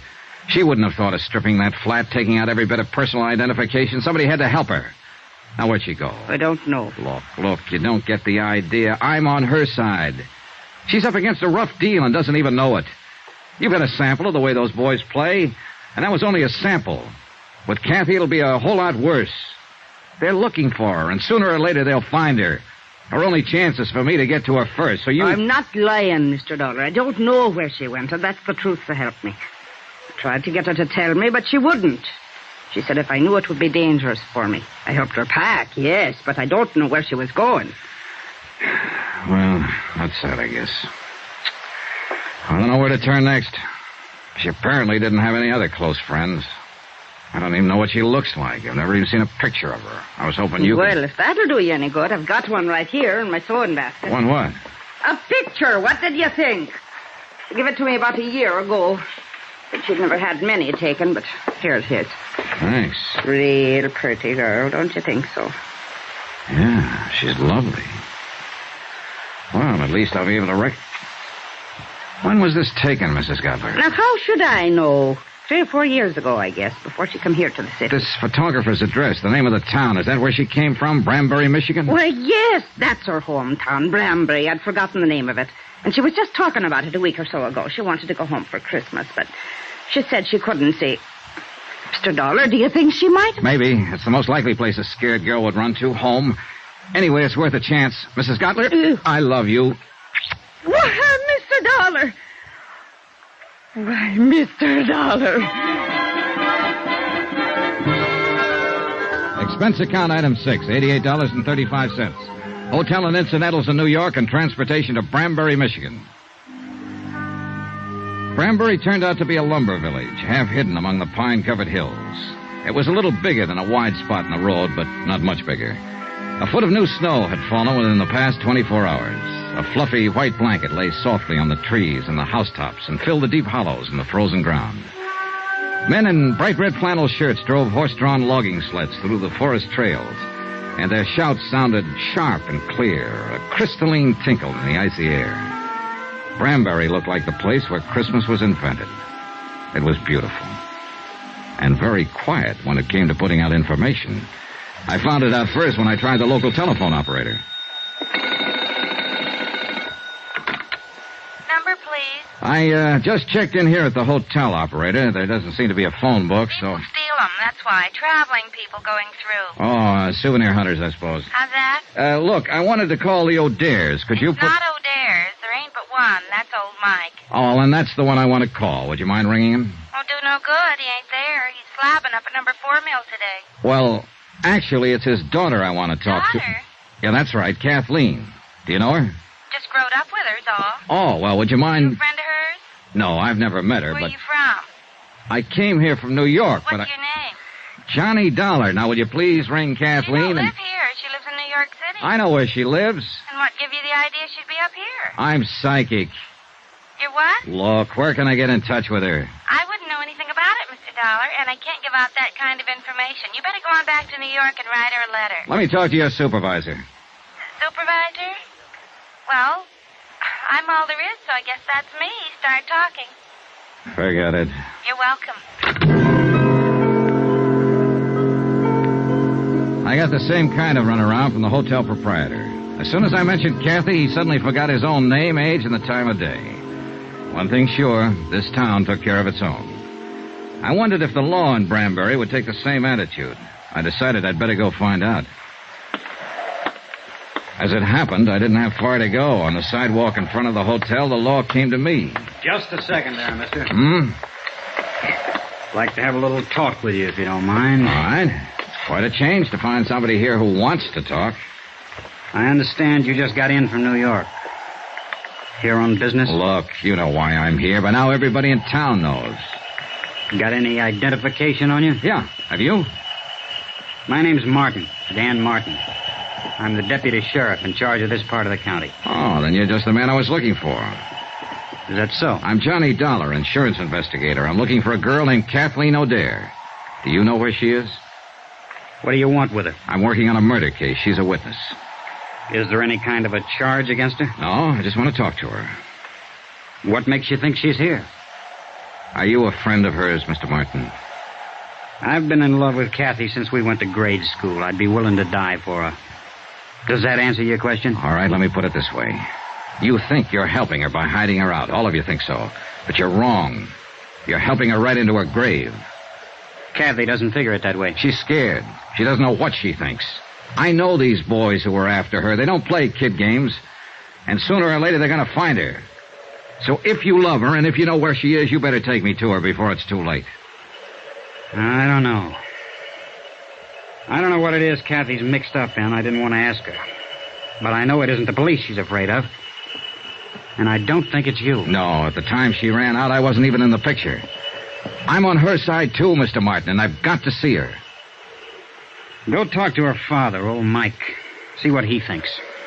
He's not at home right now. Yeah, I know. He's out at number 4 Mill. How do I get there? The county pickup truck is parked down the block.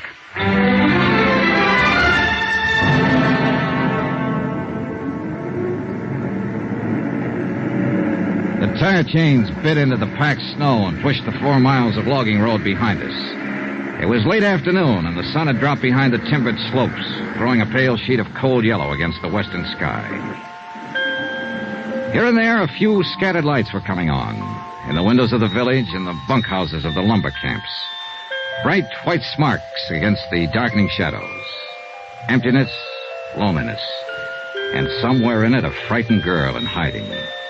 A girl who'd run away from the city of 100 million lights and from an unsolved murder.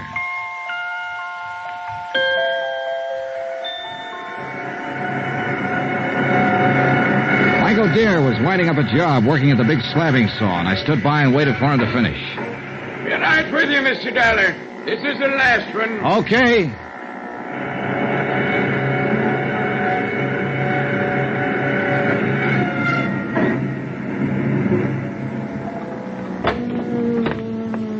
Well, that's the last of it now till after Christmas. Yeah, I'm sorry to keep you waiting. That's all right, Mr. O'Dare. My name is Johnny... Never mind, I know all about you. Dan Martin phoned. Said you was on your way out. Mr. Dollar, the answer is no. I see. I've had it over since Dan called. Before I'd have anything happen to Kathy, I'd rather see 10 murderers going home. Now, look, hiding out won't help. As long as Nick Shern is free, Kathy's in danger. He can't hurt her if he can't find her. I found her, Mr. O'Dare. Just by luck. There's not one chance in a million of... Sounds like a car. Ooh, the tarnation would drive out here this time of the evening. We walked over to the big doors. The car had stopped about 20 yards away. A man got out and turned toward us. I was standing under the dock light, so he recognized me before I got a good look at him. He jumped back in the car and went for his gun. Benny Stark. Get back, Mr. O'Dare. It was too dark to get a decent shot. I tried once more and missed, and the car disappeared behind the trees. Mr. Dollar, who was it? Was that one of them? That's right, Mike. They found her.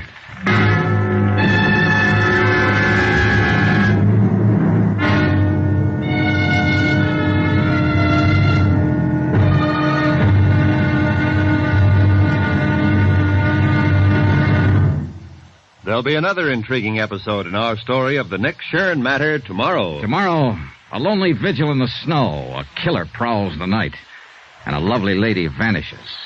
Join us, won't you? Yours truly, Johnny Dollar.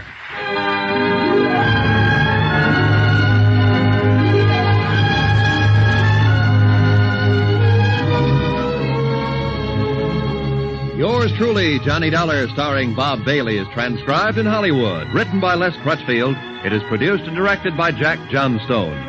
Be sure to join us tomorrow night, same time and station, for the next exciting episode of Yours truly, Johnny Dollar.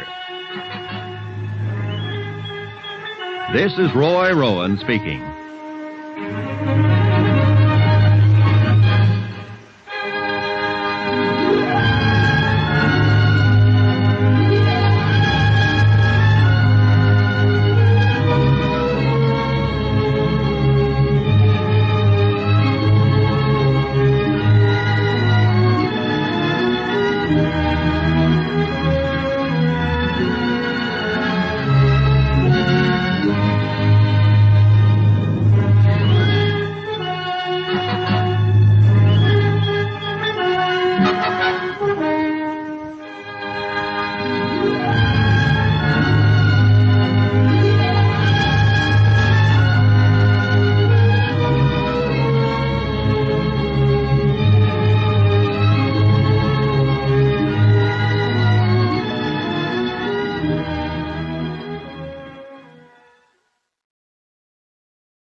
From Hollywood, it's time now for...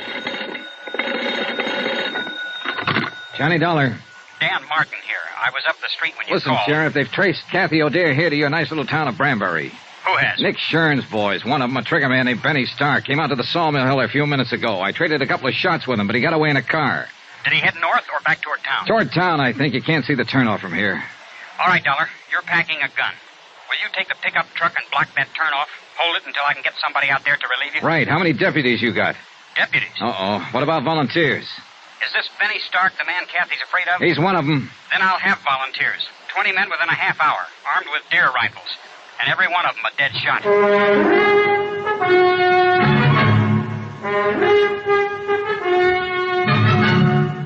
Tonight and every weekday night, Bob Bailey in the transcribed adventures of the man with the action-packed expense account, America's fabulous freelance insurance investigator. Yours truly, Johnny Dollar.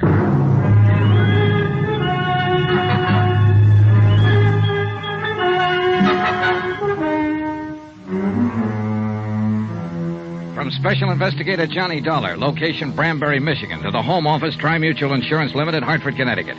Assignment, the Nick Shern matter. Expense account continue.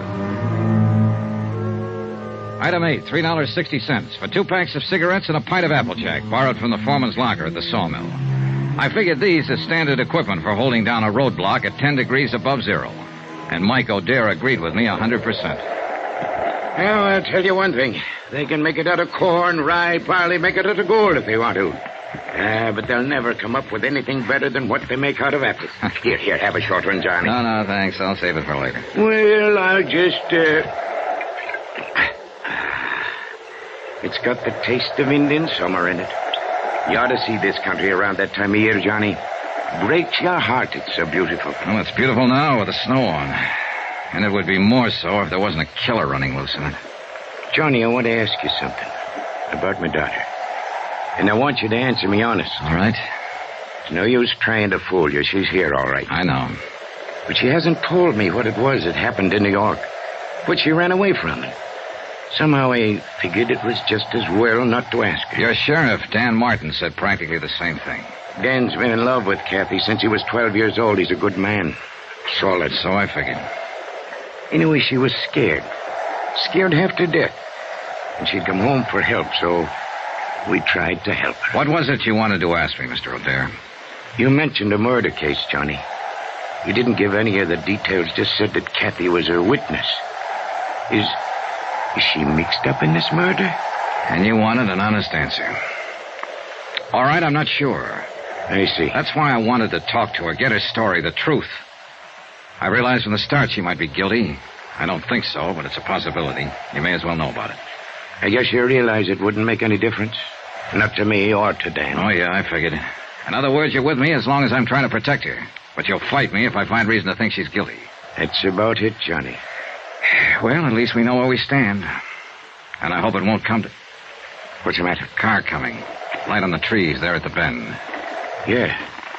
Do you suppose maybe... Probably not, but you can't tell.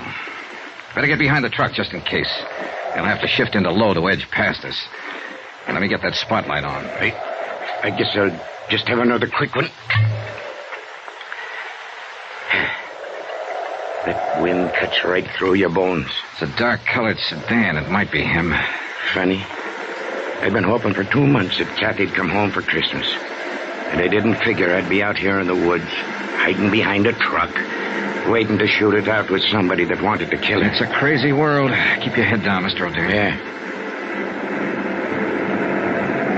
Just the driver by himself, wearing a dark hat. I don't know. You know, that kind of looks like... Huh? Why, Carly, it is. What? That's Ted Perkins, all right. No doubt about it. All right, you better wave him out past. He probably thinks we need help. It's all right, Ted. It's Michael there. Go ahead. We don't need anything. Yeah, well, all right. Thanks anyway. Well, there's one thing about people around here. They mind their own business and don't ask no questions. And they don't answer them often either. How's that Applejack holding out?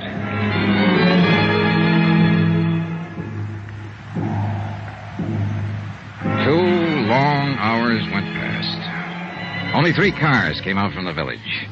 And each time a long moment of tension while we waited to identify the occupants. But all of them were townspeople. Benny didn't show. One truck came down the logging road from the back hills loaded with dwarf spruce and fir. Peace on earth, goodwill toward men.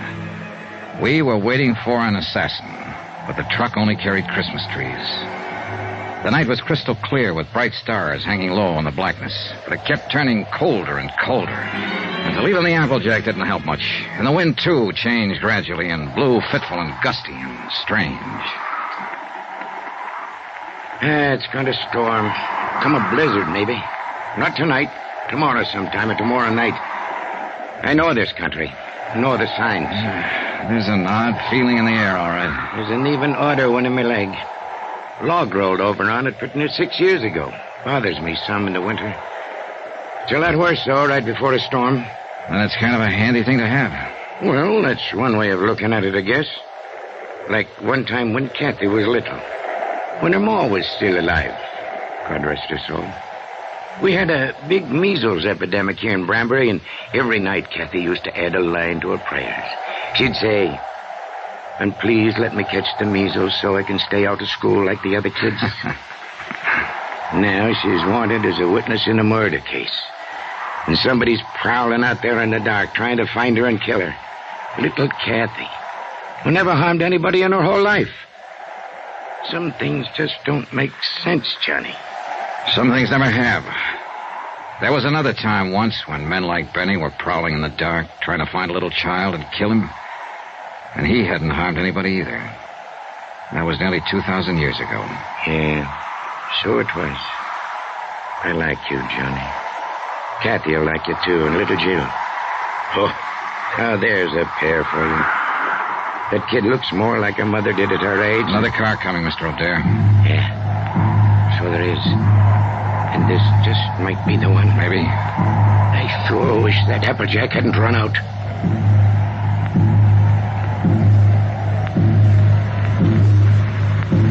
But it was only a couple of men Deputy Martin had sent out from town to relieve us and take over. Big men, calm and quiet, wearing plaid mackinaws and heavy-laced boots and carrying Winchester 94s over their arms. They told us Benny Stark had been seen. He'd come up from the west, driven onto one of the roadblocks unexpectedly. In a flurry of shots, he'd broken through. The men couldn't understand his persistence. They thought he'd run for it, get out of the area once his presence was known. I didn't bother to explain, to put him straight, but I knew Benny had never run, not now. He was a trigger man, a professional killer with a reputation at stake. And he had his orders, to silence Kathy O'Dare. A half hour later, we were back in town, turning into the main street around the village square. Strings of colored lights on a tall pine in the center of the square blinked and sparkled as they swayed in the wind. Around 100 cars and trucks were parked in the street and in the lot behind the town hall. And the sound of singing drifted out from inside. They're practicing carols and things for the big doings on Christmas Eve. Ain't it beautiful? The men at the roadblock had given a description of Benny's car and the license number. It was just barely possible. Got something in mind, Johnny? Yeah, let's take a look through those parked cars. I don't know. If it was me, I sure wouldn't be hanging around here. I'd stick to the tall timber. Yeah, but you're not a city boy, Mike. Tall timber is foreign soil to Benny. He's only comfortable when he's close to a crowd. He the fellow that's supposed to have done that murder? No, it was the man he works for, a cafe owner, ex-gangster, a man named Nick Shern. Let's check that lot around at the side. I don't think he'd show here in front. He'd be taking a big chance showing anywhere. In a town this size, people know each other. It's his job to take chances. And he probably doesn't realize... Wait a minute. That sedan against the building with the side window broken. 7, 8, 2, 1. That's his car, Johnny. Yeah, wait here. I eased my gun out of the holster and started toward the car. There were no lights in the lot, only the soft glow reflected from the packed snow underfoot. And the car itself stood in the dark shadows next to the building. I couldn't see whether anyone was in it or not. The singing seemed to swell louder as I approached. I moved slowly, watching for any sudden movement. The car was empty.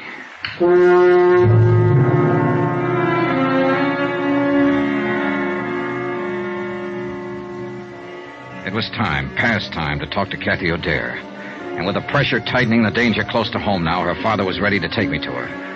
We drove over to Dan Martin's house, where it turned out Kathy and her daughter were staying. Dan's mother had been looking after her. Dan was there when we arrived, busy on the phone. Yeah, I know the car all right. The one Jed bought last spring down in Bay City. 7392. Where was it parked? All right, keep an eye out, Charlie. So long.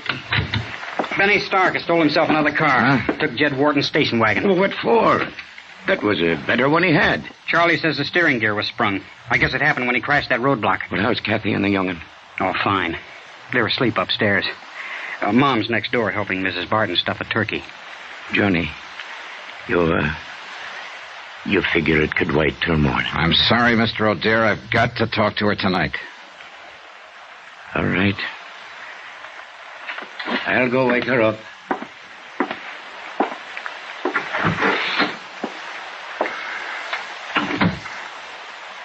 Mr. Dollar, no matter what she's done, don't hurt her any more than you have to. As far as I know at the moment, Dan, all she's guilty of is withholding information.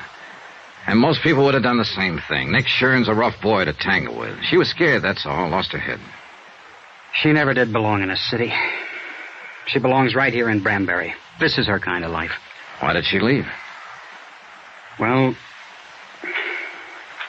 we argued one day, and she said she'd show me. So she ran off and married that fella. He treated her bad. Finally left her. But she was too proud to come back. She wouldn't have come back now if she hadn't have been so scared. Well, maybe it'll work out now. She ought to stay. Her kid ought to grow up here. Learn the outdoors and the woods like Kathy used to know it. Why, she roamed through those hills like a young Indian. Knew every trail in that forest. Every timber camp and trapper's cabin from here to the ridge. I remember one time the two of us were up toward... Dan! What's the matter? What is it, Mr. O'Dare? You said Jill and Kathy were asleep upstairs. Ain't that what you said, Dan? Of course that's what I... Mike. What's happened? They're not up there. They're not up there or anywhere else in the house. They're gone.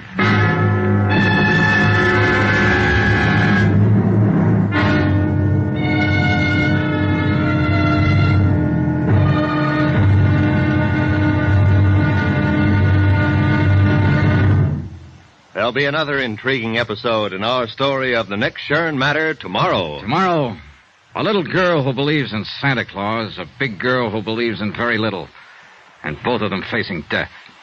Join us, won't you? Yours truly, Johnny Dollar.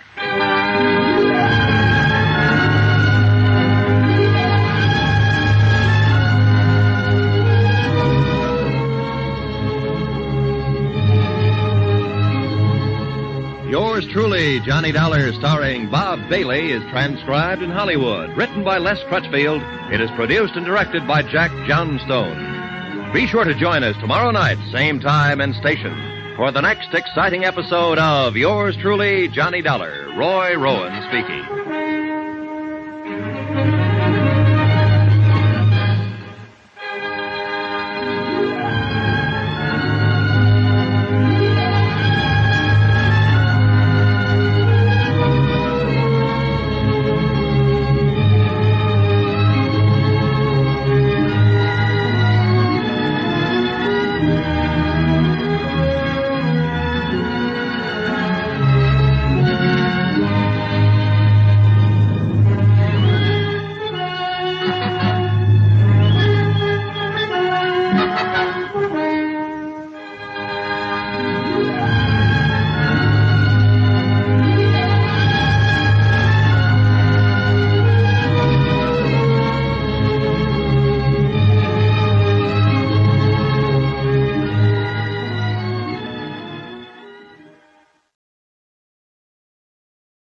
From Hollywood, it's time now for...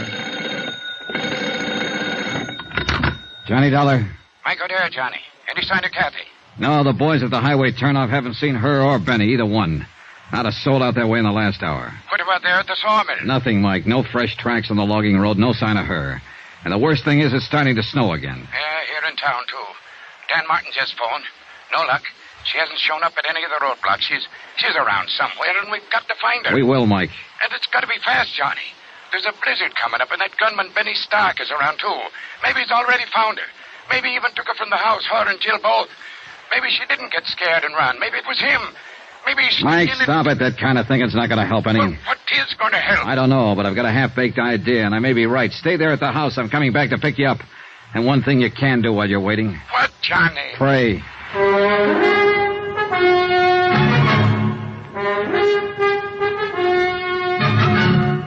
Tonight and every weekday night, Bob Bailey in the transcribed adventures of the man with the action-packed expense account, America's fabulous freelance insurance investigator. Yours truly, Johnny Dollar.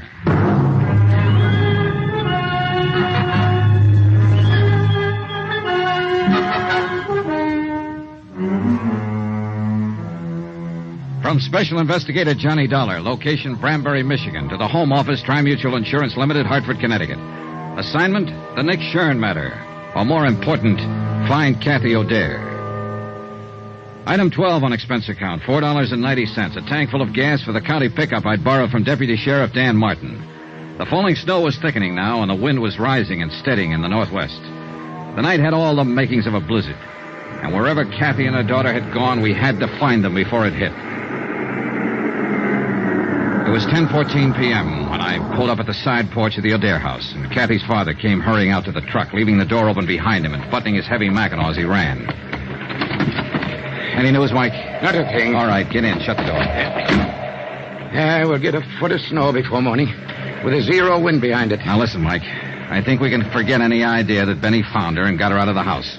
In that case, she wouldn't have taken your car. He's already got one. I know. I thought of that. And he wouldn't have given her time to dress herself and Jill the way she did, with heavy clothes and snow boots. And she wouldn't have taken the rifle. Then what has happened? She knew I'd be there to talk to her sometime this evening. I think she lost her nerve, couldn't face it, decided to run again. Maybe so, but where, Johnny? That's what I want you to tell me.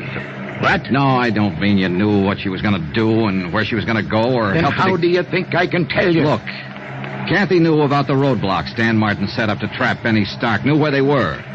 So if she didn't want to be seen, then naturally she'd avoid them. She couldn't. Not if she wanted to get away, take the highway to Flint or Detroit. She'd have to pass one of them at least. But she hasn't passed any of them, so she's still in this area. And I don't think she ever meant to leave it. But then... Dan Martin said Kathy used to spend a lot of time in the woods when she was growing up. He said she knew every back trail in these hills, logging camps, trappers' cabins. She did. She used to worry the dickens out of me the way she... Yeah. Now, where would she go, Mike, if she wanted to hide out back in the hills somewhere? There's a lot of places. Chippewa Canyon's one. 3 or 4 timber camps abandoned in the winter. Some cabins along the... No, she couldn't make it. There's a roadblock before you get to the turnoff there. It's got to be someplace she could reach without being seen. Well, there's Barker's Flats. But that's 12 miles of a foot trail.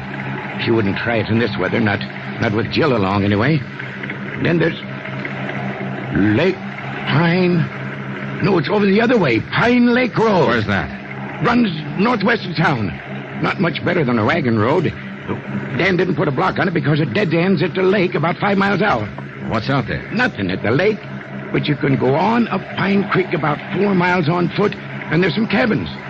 Maybe a waste of time, Johnny. Let's get going.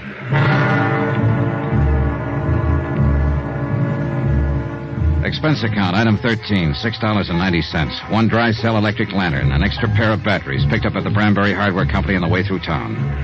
The falling snow, driven by a bitter cold wind, formed a dense curtain in front of our headlights. And from the turnoff all the way up the narrow twisting road to Pine Lake, I had to keep the truck in second gear. There were car tracks in the road, all right, several of them. But they were covered now by the new blanket of snow. And it was impossible to tell whether they'd been made earlier tonight or a week ago. The road ends a couple of yards past this next turn. And we'll soon know. There's 4 or 5 side turnoffs.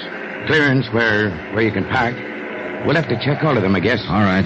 That draw there on the right. That break there in the trees. That's where the Pine Creek Trail starts. Well, we'll swing in it. Mike, I guess we won't have to check those turnoffs. Huh? Is that your car over there under the trees? Yeah. That's it. I left Mike waiting in the cab while I went over to look inside the car. It was empty, abandoned. And there was no note, no clue of any kind to tell where Kathy had gone. I raised the hood and felt the motor block, ice cold. The car had been here for some time. I flashed the lantern on the ground and followed the faint tracks made by 2 pairs of snow boots. They entered the deep draw that led back into the hills, the start of the Pine Creek Trail. I snapped off the lantern and stumbled through the snow back to the truck. What'd you find, Johnny? It's them, all right. They've headed up the trail. I found tracks in the snow. Well, then we'd better get started. No, wait. I'll go after them, Mike. You take the truck, go into town, find Dan Martin. Bring help as fast as you can. That storm's getting worse. No, you don't. I know the risk. Starting up that trail with a blizzard coming on. And if you think you're going to protect me by sending... Knock it off, Mike. There's no time, and you're wrong. I'm not protecting you. I'm protecting myself. What do you mean? That bum leg of yours. I don't want you on my hands, too, along with the girls. All right, Johnny. I'll go after Dan. And hurry, Mike. I'm depending on you. Yeah. Good luck, Johnny. See you, Mike.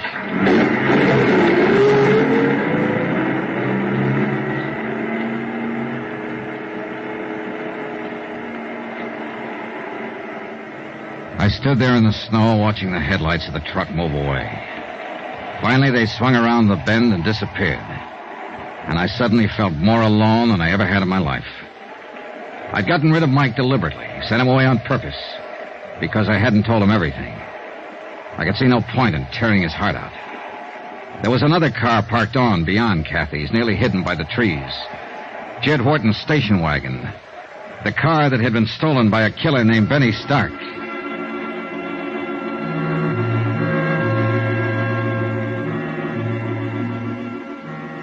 It took me half an hour to cover the first mile, and the storm kept getting worse. The beam of the lantern penetrated a bare 30 feet ahead of me before it was smothered out in the white blackness of the night. After a few hundred yards, the tracks I was trying to follow had nearly disappeared, snowed over and blotted out. I gave up looking for them and stuck to old Mike's description of the trail, following the left bank of the frozen creek. The drifts were deeper down along the creek bottoms, and the going was rougher. But I didn't dare leave it to look for better footing. It was my only landmark. The trail itself was buried. And any man who lost his way tonight and wandered off into one of those side gullies would wander straight to his death.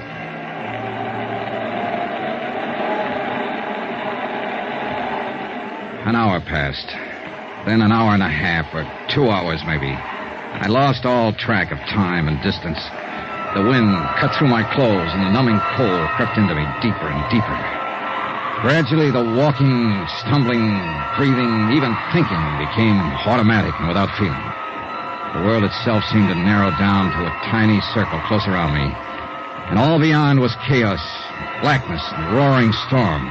I tripped over fallen logs and floundered back to my feet, dropped my lantern and recovered it, broke through the crusted drifts and struggled for footing, and kept on moving.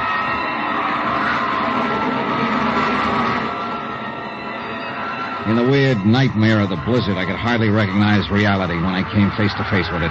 Then a beam from my lantern touched him, crouching by a tree a few yards away. I could barely accept him as being real. He'd been watching my light as I approached, waiting for me. It was Benny Stark with his gun leveled and aimed. Don't be a fool, Benny. Drop that gun!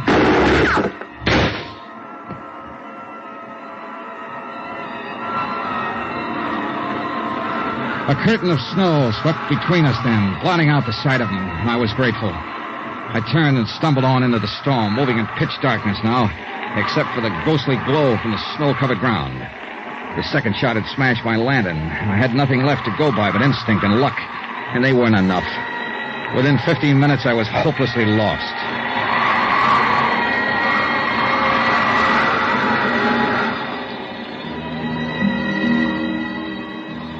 That's when I started hearing the music.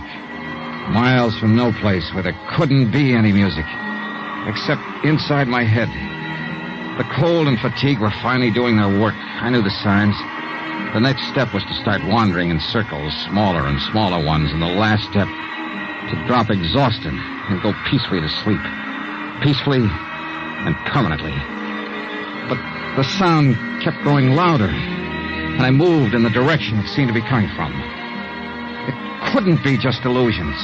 It had to be real. Hello! Hello there! Then suddenly, only a few yards away, a brilliant blaze of light exploded from the darkness. And it seemed that a golden-haired girl was standing in the middle of it. And for a moment, my sanity tottered. Who's out there? My golden vision was wearing blue jeans and a flannel shirt and was holding a rifle. She looked exactly like the photograph I'd seen of Kathy O'Dare. And the blaze of light came from an open cabin door. Who is it? Speak up or I'll shoot. Oh, thank heaven. Hold it, Miss Dare. It's Johnny Dollar.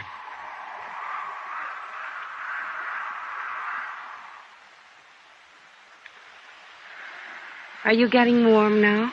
I don't think I'll ever get warm again. You will if you don't move away from the stove a little. The back of your shirt is starting to smoke. Yeah, I thought I was beginning to feel something. How's the firewood? There's plenty. And plenty of food. And a radio. If I hadn't heard that music, I'd have blundered right on past this cabin. Oh, we've got everything. We can hold out for a month if we have to. And I hope we have to. What about your daughter? Is she all right? Sure. She's fine. It's a picnic for her. A camping trip. She's sound asleep back there in the lean-to. Dreaming about Santa Claus, I suppose. I wish I could. How did you find me, Mr. Dollar? A hunch. Guesswork. I was born under a lucky star. I wasn't. Oh, I don't know. I think you've been pretty lucky, considering everything. More so than your landlady back in New York. Mrs. Grotler? What do you mean? Betty Stark went to see her. Tried to find out where you were. When she wouldn't tell him, he broke her arm. Oh, no. Oh, the poor woman. Oh, it's a rough game, Miss O'Dare, trying to play it cozy with a mobster like Nick Shern. You know, of course, that he sent Benny here to find you. He'll have a hard time finding me in this place. He did find you. What? Maybe he followed you from the house or saw you drive through town. Anyway, I ran into him back down the trailer ways. I thought I heard shooting a while ago. You did. He tried to ambush me. He thought he had the drop, and he wouldn't give up. I had to kill him.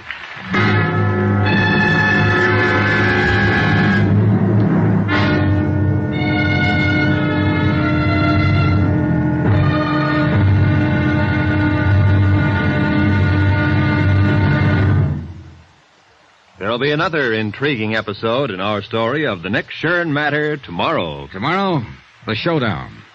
Victory, and then disaster.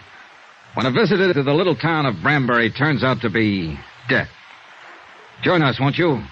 Yours truly, Johnny Dollar.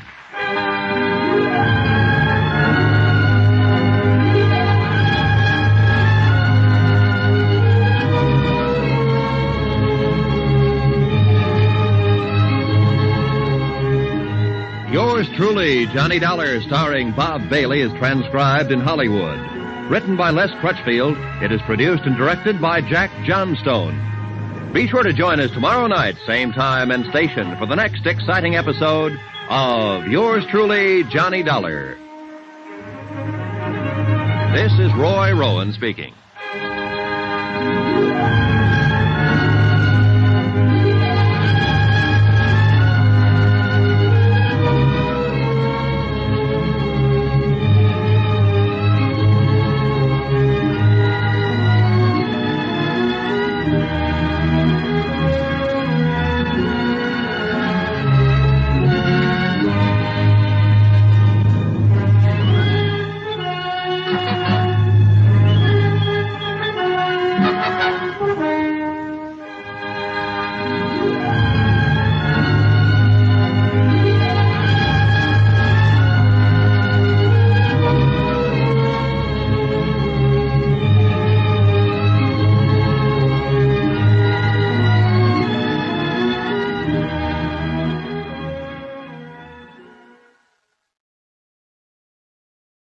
From Hollywood, it's time now for Johnny Dollar.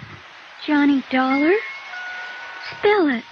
JOHNNYDOLLAR.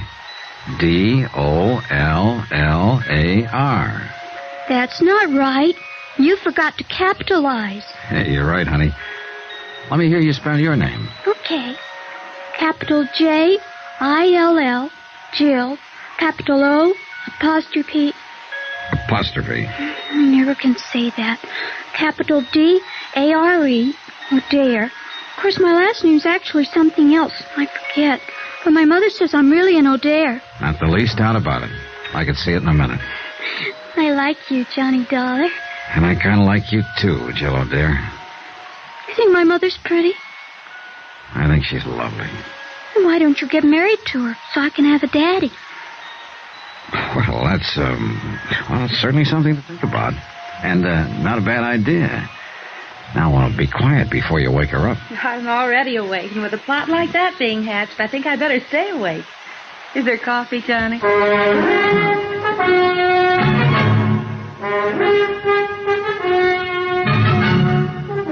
Tonight and every weekday night, Bob Bailey in the transcribed adventures of the man with the action-packed expense account, America's fabulous freelance insurance investigator. Yours truly, Johnny Dollar.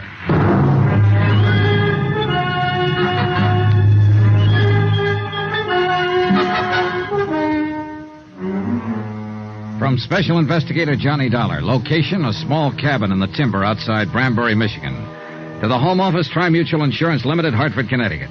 Assignment, the Nick Shern matter. Expense account, final page. Item 15, $1 million for a certain feeling. I realize, of course, that the amount of this item is somewhat unusual and may be cause for mild criticism by your accounting department, unless the accompanying report includes an adequate and detailed explanation. Therefore, to avoid unnecessary correspondence and delay, I am attaching said explanation herewith. Here's your coffee, Kathy. Thanks. How long did I sleep, Johnny? Oh, a couple of hours. It's around 4 in the morning. The storm hasn't let up at all, has it? Oh, it's worse, if anything. Jill, honey, it's 4 o'clock in the morning and your eyes are just about to fall out. Now you go back there and go to sleep. Do I have to, Mommy? You have to. Run along now. Mr. Johnny Dollar and me were having a lot of fun till you woke up. Well, that's life, sweetie. Night now. Good night, Jill. Good night. Proud of her? I'm crazy about her. That's what you mean. She's a great little girl. She's the only thing I ever did in my whole life that turned out right. That bad, huh? Johnny, it's no good. I know why you're here. I know what you expect from me, and the answer's no. You're jumping the gun. I haven't asked you anything. You will. You haven't done all this for nothing. You're going to ask me to come back to New York and testify against Nick Shern. I might ask you to tell the truth. Is that just another way of wording it? I didn't see anything, hear anything. I don't know anything about it, and I have nothing to say. So Nick Shern gets away with another murder. I wouldn't know anything about that. And sooner or later, of course, he'll kill you, too. He sent Benny Stark out to do it, and Benny missed. But he's got other boys, or he might even handle the job himself. Why? By now you ought to know that I'm not going to tell. But there's always that chance you might change your mind. And Nick's a gambler, but he likes the odds on his side. He doesn't take chances. Whenever he can, he stacks the deck. I wish I could help you, Johnny. But I don't know anything about it. I left before it happened. How long have you worked for Nick Shern? Known him? 2 years. I'm not wide-eyed about him, Johnny. I've heard what he's been, what he may even still be, a gangster, hoodlum, racketeer, but that's none of my business. The club was legitimate, and my job there was on the level, and he never got out of line once.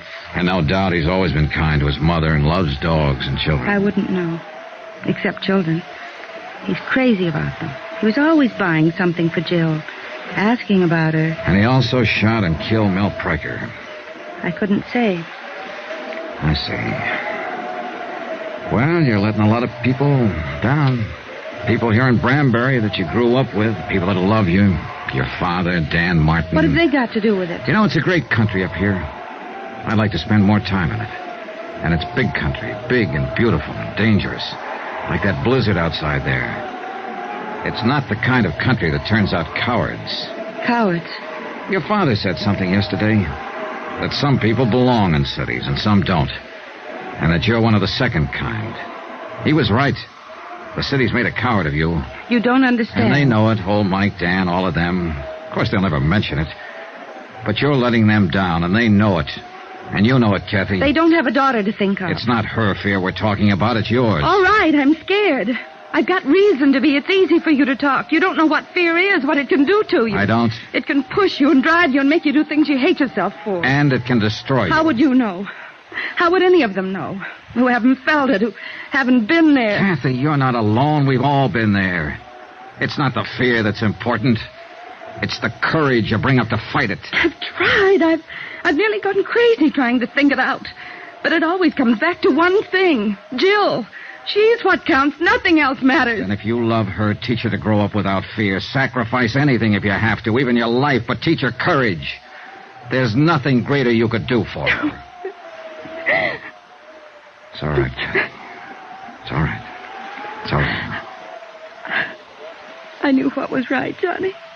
I knew all the time. Sure. Of course you did. All you needed was a little push. Want to tell me about it now? I was there at the club that night. When it happened, I stayed after closing. I had some presents for Jill, and I wanted to wrap them before I took them home. Nick and Mel Pryker were upstairs in the office. Nick was there? Yes. I could hear them arguing. They didn't know I'd stayed, and then... Go on. I heard Mel yell out. He said, "No, Nick, no." And then I heard the shots. Yes? I didn't even think. I ran up to the office. Mel was lying on the floor, and Nick was standing there with a gun.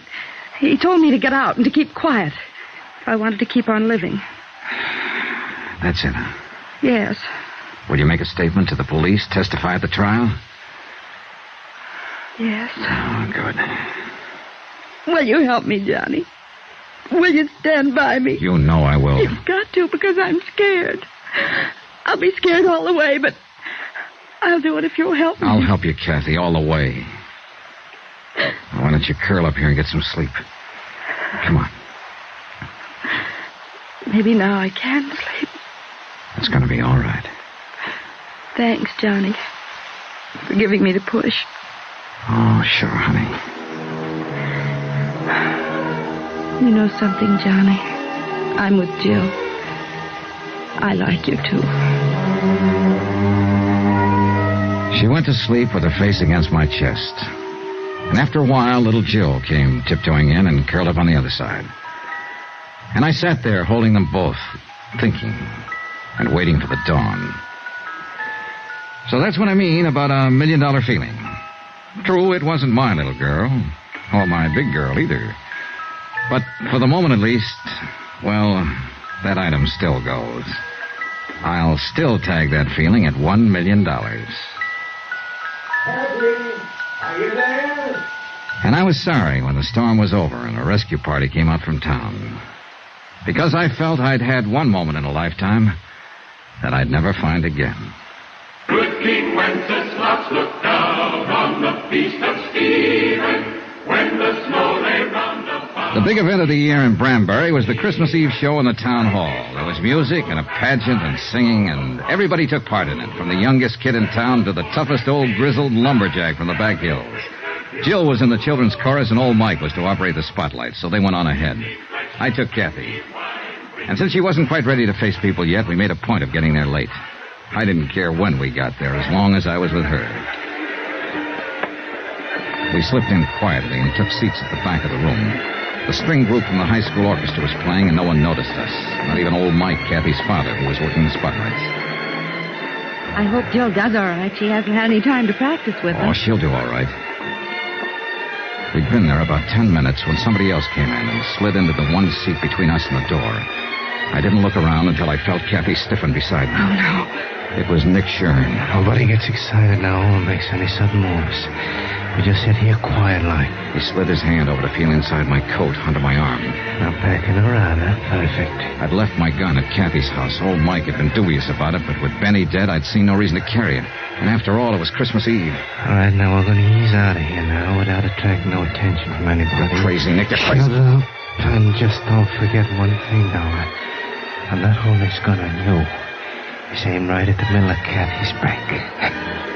Let's go. Johnny? No choice, Kathy. Come on. The back of the room was dark. Nobody paid any attention. Somebody was always leaving or coming back in.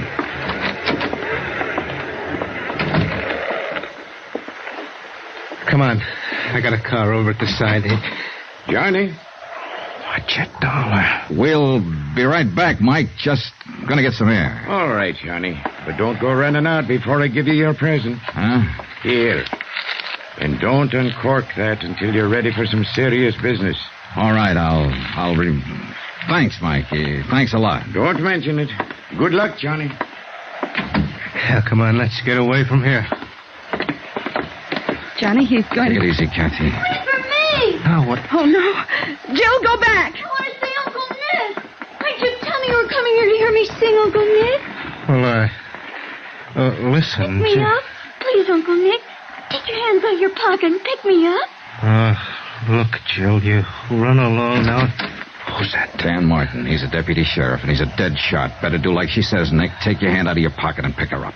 Uncle Nick? All right, reach in my pocket, Johnny, and take my gun.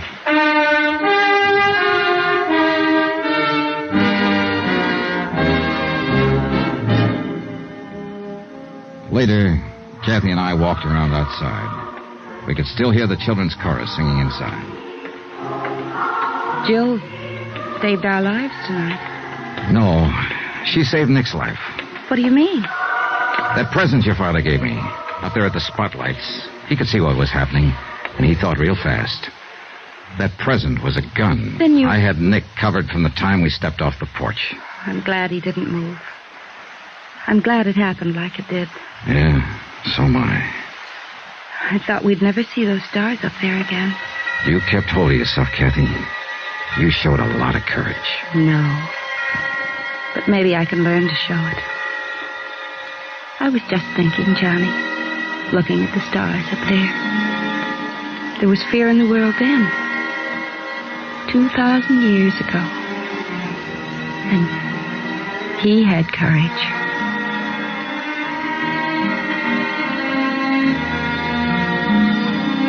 Expense account item 16, $230.40, incidentals in Branbury, and transportation for 2 adults and 1 child, Branbury to New York. Expense account total, $486.20. End of account, end of report. Remarks? Merry Christmas. Merry Christmas to all of you, from all of us here on the program. And God bless you. Yours truly, Johnny Dollar.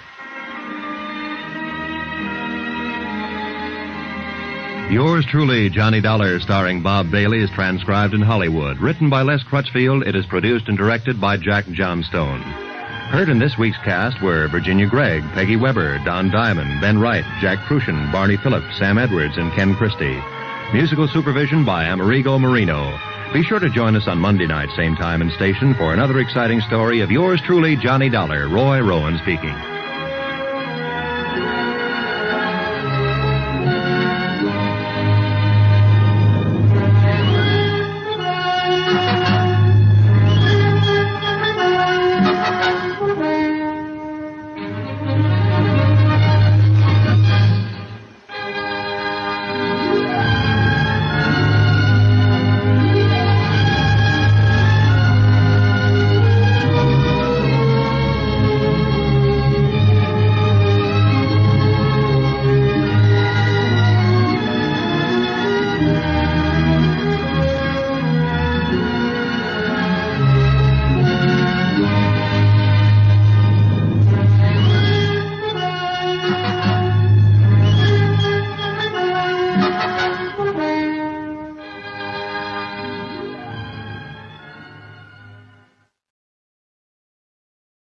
From Hollywood, it's time now for Johnny Dollar. This is Pauline Morris at Victor Turner's office, Continental Adjustment Bureau. Oh, hi, Pauline. How are you? Just fine, thank you. Johnny, Mr. Turner asked me to get in touch with you and find out what you're working on at the moment. Why, nothing. I was thinking of going to New York for a couple of days. Well, good. Would you be interested in handling a case for us while you're there? Oh, Pauline, I'm going to New York on a vacation. Well, this shouldn't take too much time, and Johnny, it's really one of our most important accounts. Well, how much commission can I figure on? Do you want the truth? Sure. Practically none. Oh, fine. Why does Turner foist these things on me? Oh, I guess it's my fault. I told him I thought you might do it as a favor to us. For Mr. Turner or Continental Adjustment Bureau? No. For you? Okay, what is it? Well, Wait, better still, why don't you tell me about it over dinner? Say at the Crystal Room? Oh, I'd love that. I've been wanting to go there for months. Hey, you know something? I've been waiting for an excuse to take you there for years. 8 o'clock, Pauline? 8 o'clock.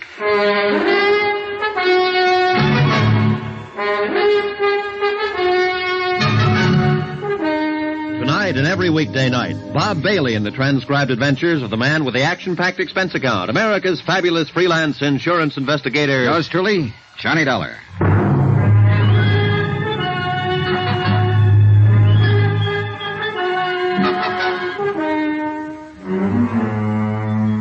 Expense account submitted by Special Investigator Johnny Dollar to the Continental Adjustment Bureau, 418 Elizabeth Avenue, Hartford, Connecticut. The following is an accounting of expenditures during my investigation of the Forbes matter. It started quite pleasantly.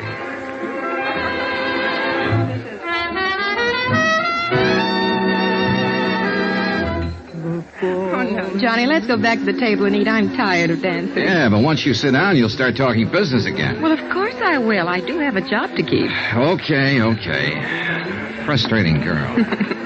Besides, the sooner you clear up this case, the longer you'll have for a vacation in New York. I said okay. Here, sit down. Thank you. All right, Miss Morris. Let's have the bad news. Well, the insurance company is Delaware Eastern Liability, New York office. Yes, ma'am. Their client who filed the complaint is a large dress manufacturing company. Century Styles Incorporated. Yes, ma'am. Oh, and if you can manage to pick up one of their latest creations in my size while you're there, I love you forever. Yes, ma'am. Now, let's dance. No, wait. The auditors found a deficit in their books, $4,285. Well, naturally, the head of the company wants a settlement. Yes, ma'am. Now, let's... And, Johnny, your biggest problem will be Mr. Elliott. Mr. Robert Elliott, who I understand is something of a personality problem. He can't be any more of a problem than I'm having with you. Now, let's dance. Expense account item 2, $28.63. Train fare and incidentals getting from Hartford to Manhattan. With me, I took all the necessary information concerning the indemnity claim of Century Styles with Delaware Eastern Liability and Trust. I arrived at Grand Central at 2:05 and was checked in at the New Weston by 2:30. Air brisk, sky clear, weather cold. Expense account item 3, 10 cents, phone call to Robert P. Elliott, Century Styles Incorporated. Mr. Elliott said he would be happy to see me, so I went right over and found a 4-story building that housed 2 floors of factory and 2 floors of offices. The factory was the usual crowded, noisy collection of machinery and people. The general offices overstuffed and overheated and overcrowded. Girls, you must get ready. Come on, girls. Now, everybody. What the Sam Hill? Jenny, you'll just have to reduce. How can we fit you when the pins keep popping up? Pardon me. I'm looking for Mr. Elliott. You are? True. Well, I'm Robert Elliott. Oh, you must be Mr. Dollar. That's right. Stand by, Jenny, sweet. Please, these pins. We all suffer for our art, child. Now, bear up. I'll deliver you soon. This way, Mr. Dollar, to a quiet corner.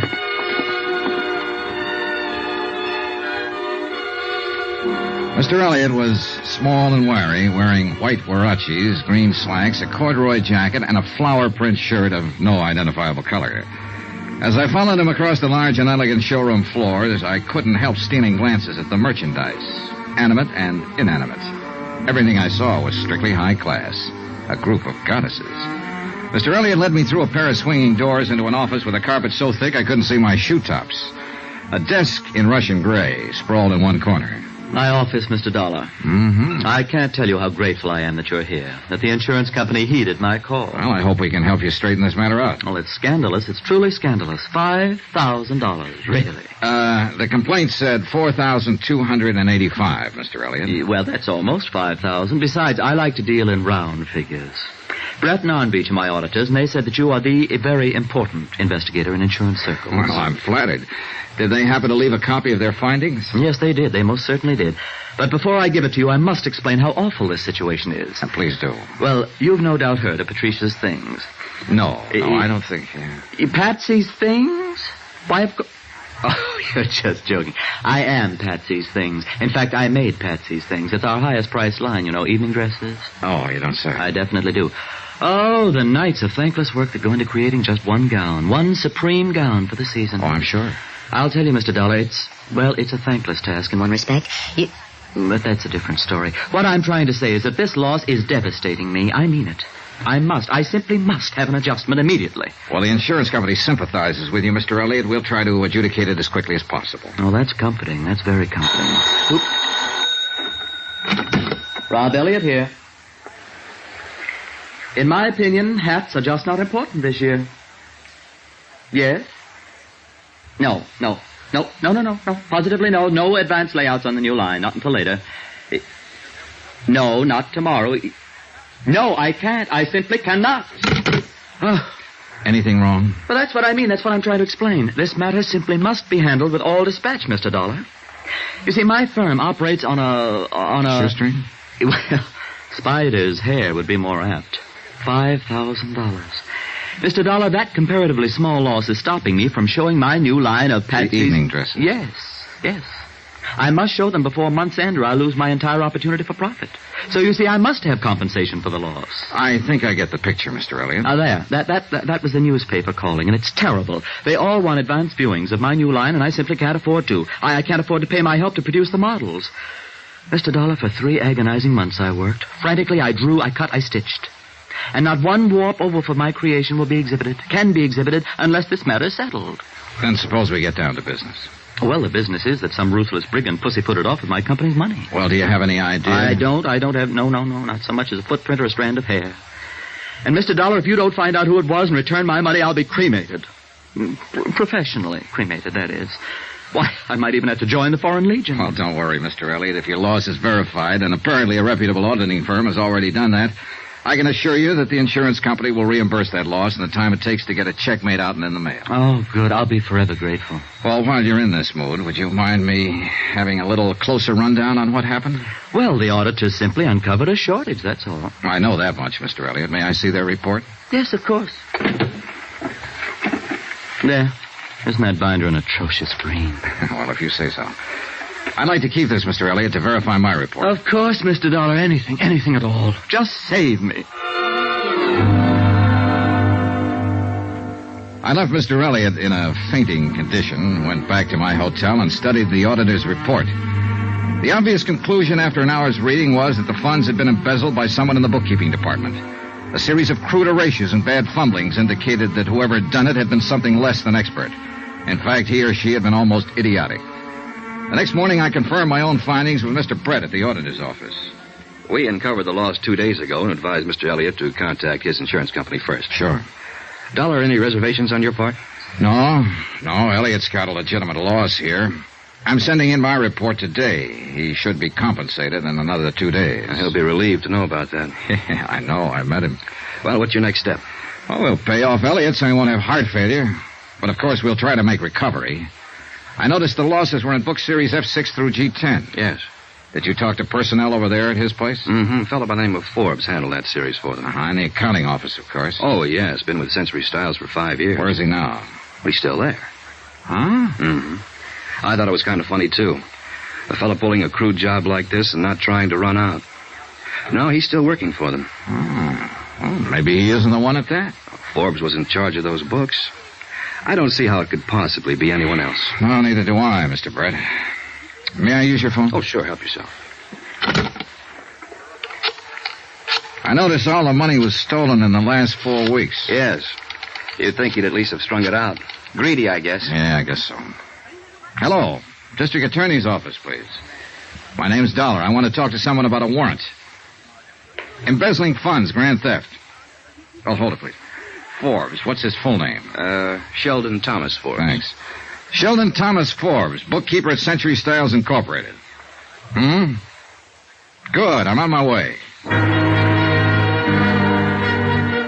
Expense account item 4. $3. Cab fare to the offices of John L. Gregory, Deputy District Attorney. I explained the situation to Mr. Gregory and furnished him with the auditor's report. An hour later, I was back at Century Styles with our friend, Mr. Elliott. Well, if it has to be, it has to be. There he is. Forbes? Third desk. Sheldon Thomas Forbes was a tall, dark-complexioned man in his early 30s. His hair was black, straight, and closely cropped. His features regular, not good, not bad. The kind of man you see every day on the street. Somehow, the kind of man I hadn't expected would swipe $5,000. Oh, Mr. Forbes? Yes? This gentleman would like to see you. Oh, I feel like Brutus. Oh, why don't you run along, Mr. Elliott? I'll handle it from here. Oh, thank you. Hello? Sheldon Forbes? Yes. My name's Dollar, Continental Adjustment Bureau. We represent Delaware Mutual Liability. They cover this firm for losses by theft and fire. Uh-huh. 2 days ago, the auditing firm of Brett and Arn Beach located a loss of almost $5,000 here. Naturally, the matter came to our attention. I'd like to talk to you about it. Why me? There's every indication that the losses occurred in the particular accounts you've been handling. Uh-huh. You do handle books F6 through G10? Yes. Will you step over here a minute, please? Sure.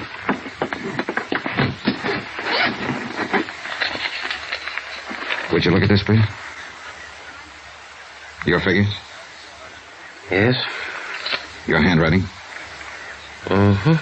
Your entries and your initials? Yes.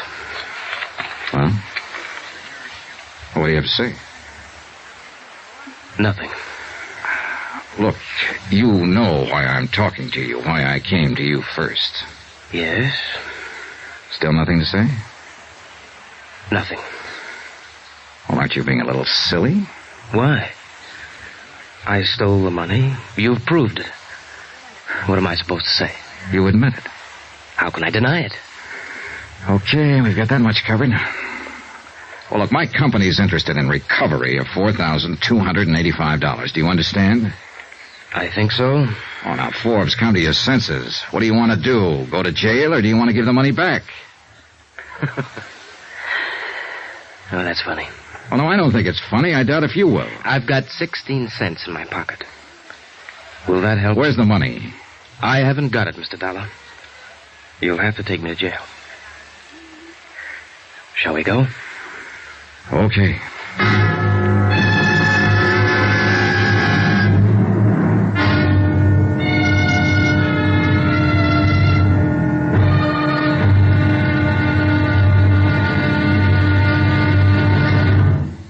There'll be another intriguing episode of the Forbes Matter tomorrow. What makes a man steal? Everybody's tried to answer that question at one time or another. Tomorrow I'll take a crack at it. Join us, won't you? Yours truly, Johnny Dollar.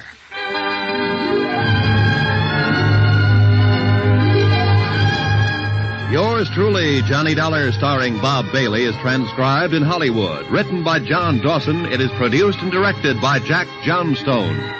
Be sure to join us tomorrow night, same time and station, for the next exciting episode of Yours truly, Johnny Dollar. Roy Rowan speaking.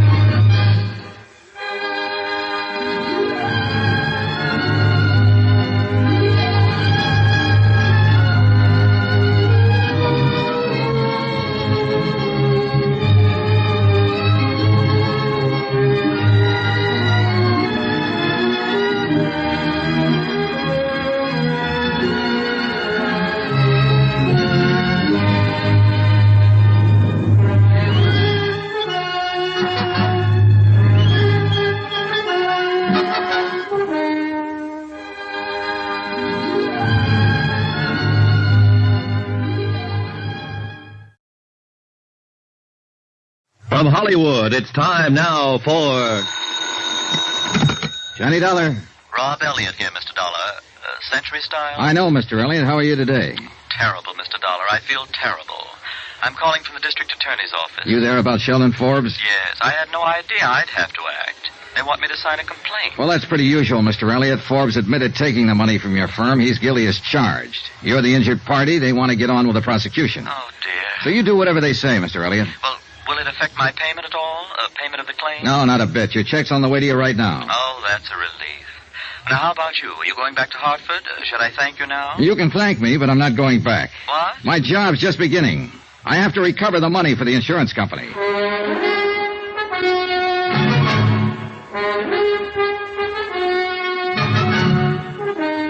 Tonight and every weekday night, Bob Bailey in the transcribed adventures of the man with the action-packed expense account, America's fabulous freelance insurance investigator. Yours truly, Johnny Dollar.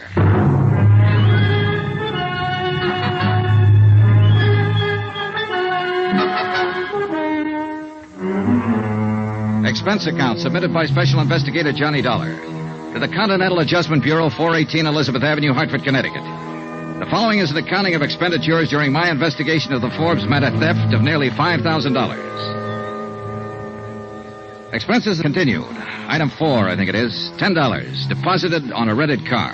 First stop, Central Division Headquarters, where I was informed that Sheldon Thomas Forbes had been formally arraigned and was being held in the city jail.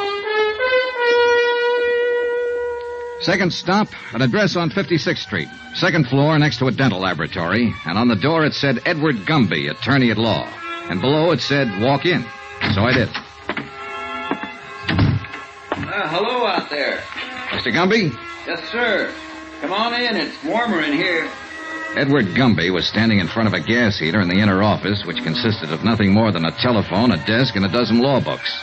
He was a medium-sized man, about 40 or so, a little tired, a little seedy, but he had a nice grin. Dollar? Yeah, that's right, Mr. Gumby. You don't know me. I'm with Continental Adjustment Bureau, representing Delaware Eastern Liability in this Forbes matter. Oh, yes, of course. Understand you're representing Sheldon Forbes, is that right? Well, I don't know whether it is or not, Mr. Dollar. I happened to be in magistrate's court this morning when Forbes was arraigned. I took him on because he didn't have counsel and the court appointed me. I don't know whether he took me on or not. Sit down. Oh, thanks. New York is the coldest city in the world. Absolutely the coldest when it's cold. Yeah, it sure is. Look, I don't want to take up a lot of your time, Mr. Gumby. Time? I've got time, boy. That's all I've got. What's on your mind? Your client, mostly. He's admitted guilt. But, of course, we're interested in recovering the money he stole. $4,285. Yeah. Well, I can't blame your company for that. Well, prosecution could probably be stopped if we made recovery. Sure. I thought I'd tell you this in case you had any influence on Forbes. Well, I appreciate that, Mr. Dollar. It's very understandable. But as I say, I was court appointed. I really haven't talked to him yet. So I'll have to confess I don't have any influence with him at all yet. Struck me as a nice sort of chap. Mm-hmm. Don't quite get it myself. Probably an explanation for it. Married once, I understand, and widowed right after the war. He worked for Century Styles about 5 years. Have you talked to the police yet? No. I understand they're going to work on it today. Maybe they'll have a little more information for you about the recovery. They'll probably find the money in an old sock or something like that. That's the way these things generally run, you know. I agreed with Mr. Gumby. That was truly the way these kind of cases usually ran. And I was a little surprised that afternoon when I spoke to the officers at the city jail. They reported that a complete search of Forbes' apartment and automobile unearthed nothing like the missing money. They further reported that they had found no reliable evidence of any material possessions that the money could have been spent for. My next stop, city jail.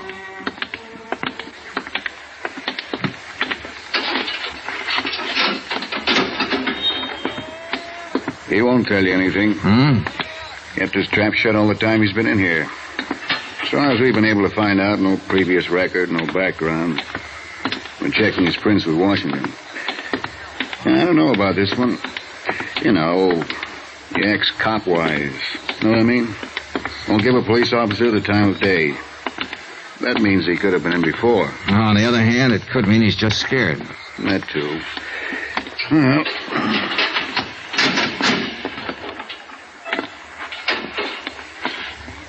Well, now what? Take it easy, Forbes. This is Mr. Dollar. He wants to talk to you. Hello, Forbes.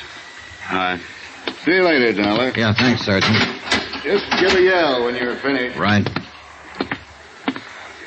They treating you okay? Swell.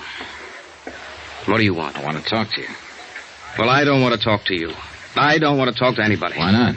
I just don't want to see anybody. That's all.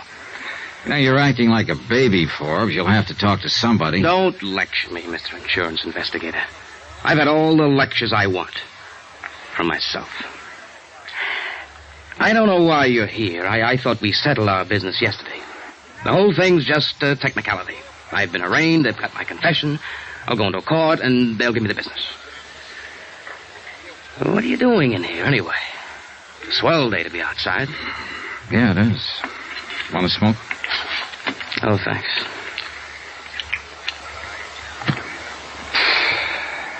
Well, why are you here? To help you out of this mess, if you'll let me. It's funny. Not a bit. Why should you want to help me? Well, it's not because I have any use for you, mister. You're nothing to me but a guy who stole a pile of money. My job is to get it back. $4,285. Oh, that. Yes, that. Now, how about it, Forbes? Isn't it enough that I'm in jail?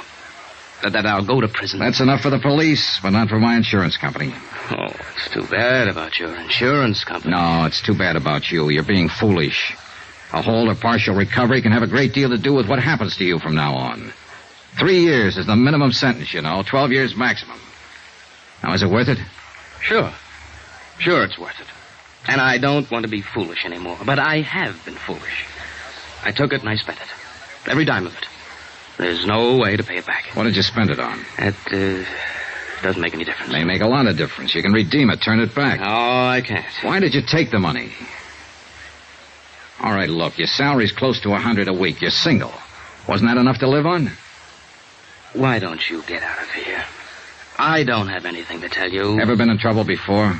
Huh? Under another name in another state? No, They consider backgrounds like that when a man comes up to be sentenced. Forbes, this is your first offense. I know. Are you trying to shield someone? Why don't you go away? Have you been trying the market? Did you gamble? No. Just leave me alone. I won't tell you a thing. If you bought something with it or gave it to someone, if it can be recovered in some part. No, I tell you. Just go away and leave me alone. I'd like to. Believe me, I would. You're a thief, Forbes, and you're going to get what's coming to you, but I can't leave you alone. Listen. No, you listen to me. If I don't get the information I want from you, I'll get it elsewhere. I'm going to be very honest with you. Eastern Delaware wrote a comprehensive policy on Century Styles promising to indemnify them in full for every loss caused by fire or theft on their premises. In case you didn't know, Forbes, an insurance company won't take the word of some guy sitting in a jail cell feeling sorry for himself where there's cash to be recovered. Now, you swiped it within the last month. You have something to show for it somewhere, somehow. Whatever you spend it on, or whoever you spend it on, remember that money is the same as stolen property. A car, a diamond ring, or something. Now, if you give it to someone or spend it, when it wasn't yours, it's still redeemable, and we mean to redeem it. All right, now, what do you have to say? This won't do you any good. Don't try to bulldoze me. I'm no punk caught crawling into a drugstore window late at night. I'm a college graduate. I've been in the business world 10 years or better. I know what I want to tell you and what I want to keep to myself. And I don't want to talk to you about this. You or anybody else. I can't make it any clearer than that. Do you understand? And there's no way or no person who can make me talk about it. I took the lousy money. I've admitted that. I did a bad job of it. You caught me. I confessed. And you've got me. Now, what more is there? That's the whole story. Okay. Have it your way, Forbes. Go away. Just go away.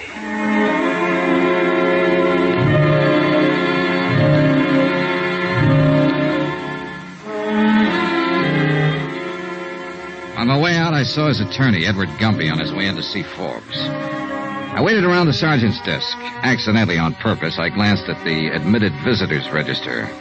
Only 2 people had contacted Forbes since his arrest, Gumby and myself. That struck me as odd. I glanced at his folder named no close relatives, named no one, in fact. I was thinking about that when Gumby came out from his visit. Gumby looked worn out. Hiya. Hi. How'd you do? Not so good. Hey, tell me something. He ask you to contact a girl or anyone? Nope. I don't think he has a girl. I don't think he has anybody. You want some coffee? Yeah, good idea. We slushed across the street and found a diner. Expense account item 5, 42 cents. Coffee and sinkers for Ed Gumby and myself. I think you're going to strike out, Dollar. I already have.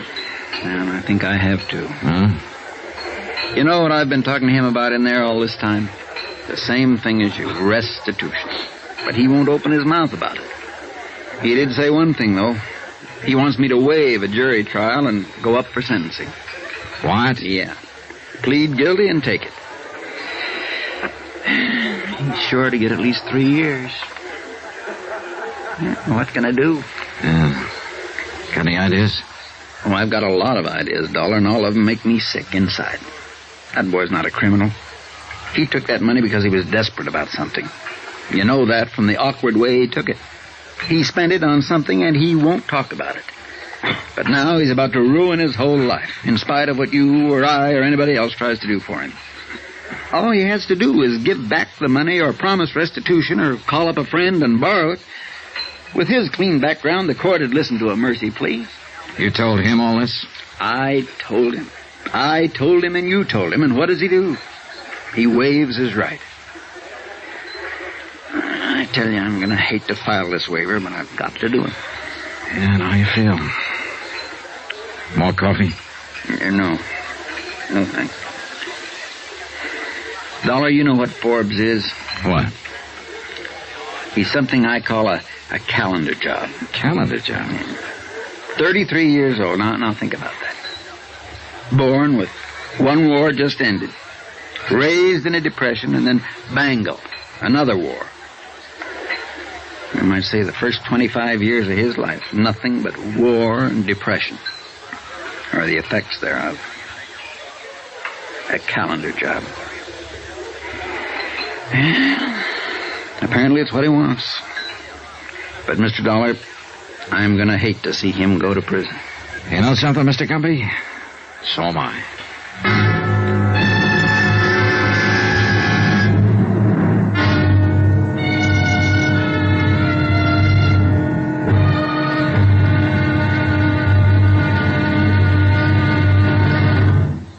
There'll be another intriguing episode in our story of the Forbes matter tomorrow. Tomorrow, a sudden twist in the case that throws all the usual theories right out the window.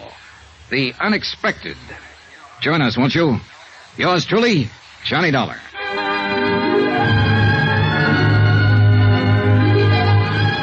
Yours truly, Johnny Dollar, starring Bob Bailey, is transcribed in Hollywood. Written by John Dawson, it is produced and directed by Jack Johnstone.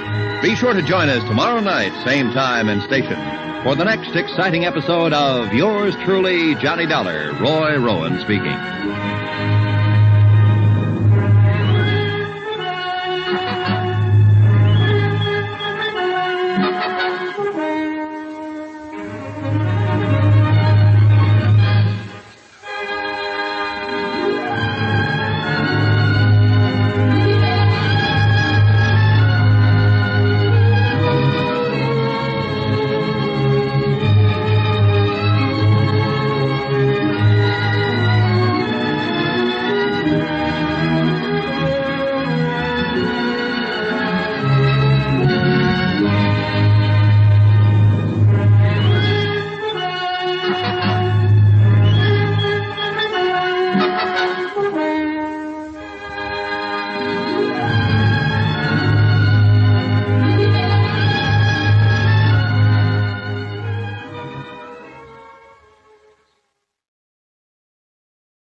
From Hollywood, it's time now for Johnny Dollar. Ed Gumby, Mr. Dollar, attorney for Sheldon Forbes. Oh, hello, Mr. Gumby. How are you? Oh, I don't know. The hearing's been set for 2:30 this afternoon. Okay, I'll be there. No need to, particularly. As I told you yesterday, he requested me to waive trial and plead guilty. Well, won't he be sentenced today? No, this is just a preliminary hearing. He'll probably be sentenced before the week's out, though. The court will simply consider the waiver and inform him of his rights today. Oh. Anything I can do? No, I don't think so. I'm going to try to talk to him again and get him to reconsider the waiver. I doubt if I'll have much luck, but I'll try. All he has to do is return the money he stole. Well, buck up, Mr. Gumby. If he won't return it, maybe someone else will. What do you mean? I'm going to try and find out what he did with it. My company wants it back, sure. But we also want Forbes to have a fair chance. You're pretty decent, Mr. Dollar. Thanks.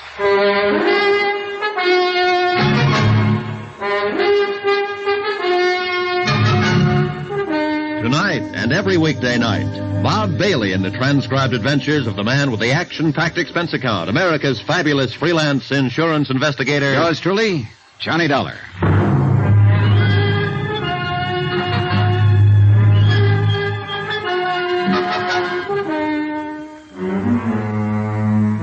Expense account submitted by Special Investigator Johnny Dollar to the Continental Adjustment Bureau, 418 Elizabeth Avenue, Hartford, Connecticut. The following is an accounting of expenditures during my investigation of the Forbes matter. Embezzlement and a very frustrating case.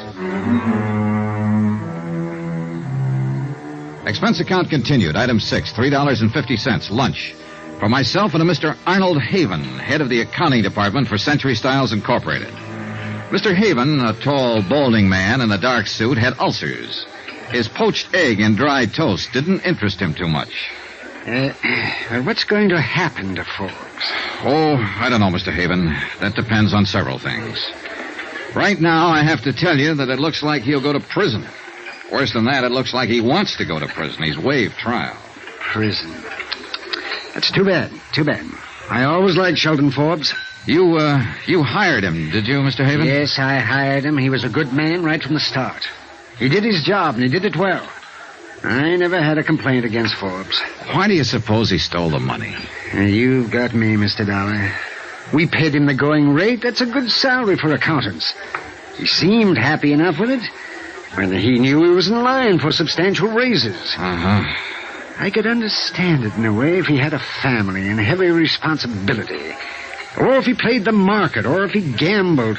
But Forbes, he just baffles me. Yeah, it baffles me, too. Huh? Oh, yes, of course. Well, the people around the office, they're pretty upset about this. Any particular people, Mr. Haven? Everybody. But anyone in particular? A girl, for instance. Oh, a girl, yes, I see. Well, no. Did he go out with any girl in your office? No, most of them are married. No, at least as far as I know, Forbes didn't go with any of the girls there. He kept to himself. Oh, he might have lunched with one or the other now and then, but no, he more or less kept to himself. Uh-huh. Well, the reason I asked you, Mr. Haven, is that what little I've been able to find out about his personal life isn't very helpful. My company wants the money back. We're willing to give him a fair break if we can get it back. But he's pretty stubborn about cooperating. Yes, we know about that, Mr. Dollar. But how can we give him a break if he doesn't want us to? And we can't find out anything about him. Look, if there's anything you can think of, any reason he might have had for taking the money. And I've racked my brain. I can't think of any reason. Now, wait a minute. Just a minute. I did notice a change coming, Forbes. It was about a month or 6 weeks ago. Oh, it was nothing, really. It was just, I guess, an anxiety about him. Well, he took all the money within the last 4 weeks. Would that correspond? Roughly, yes. Well, that's a start. I hope. I returned to the accounting offices of Century Styles with Mr. Haven and spent 2 hours questioning different members of his staff regarding Sheldon Forbes. His habits and his personality were pretty much the same as Haven himself had described them. Expense account item 7, $4, gasoline. I put a tank full of gas in my rented car and went over to an apartment on 59th Street where Sheldon Forbes had lived. According to the penciled note above the first door to the right of the entrance, Mrs. Anastasia Konopka was the manager.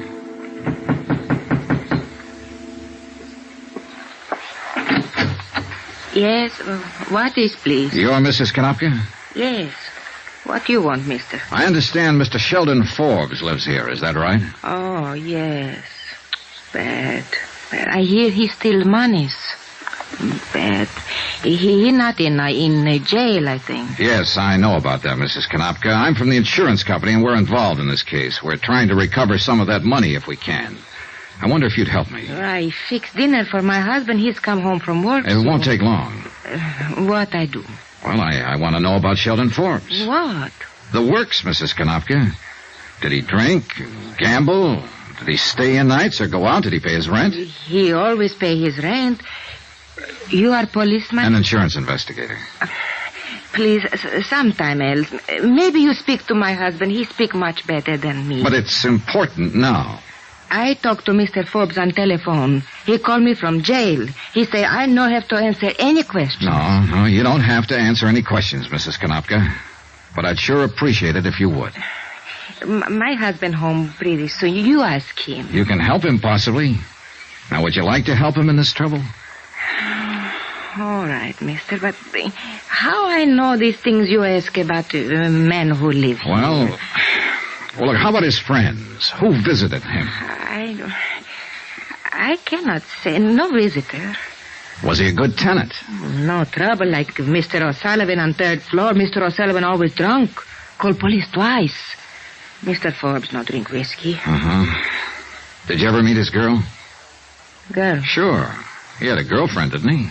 Oh, I think you mistake. I no ever see girlfriend here. All right. How long have you known him? 5, 6 years, maybe. Ever since he moved in here to this place. But no girl? No. Well, how'd he spend his time? Work. He work very hard. No, I mean besides working at the office. How else did Forbes spend his time?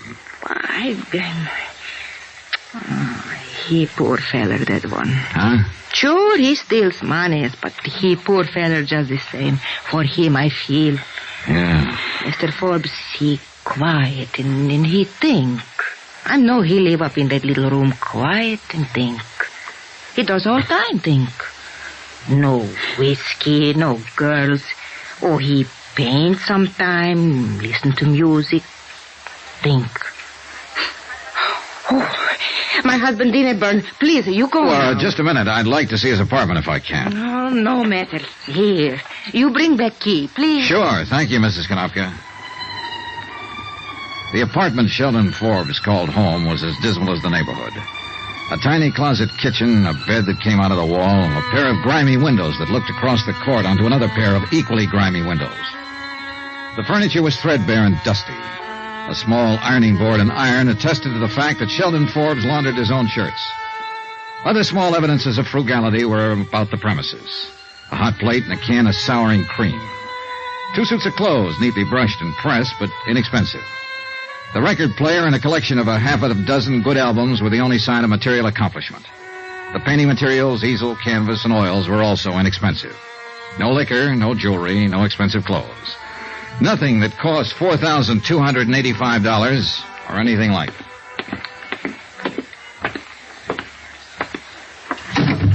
Oh. Here's your key, Mrs. Konopka. Thank you very much. Thank you. Thank you. Well, what you think? I think he's had a very lonely life here. Oh, Doc. Yes, lonely is the word. Lonely. Wait, has he got a car? In back, through alley. Thanks.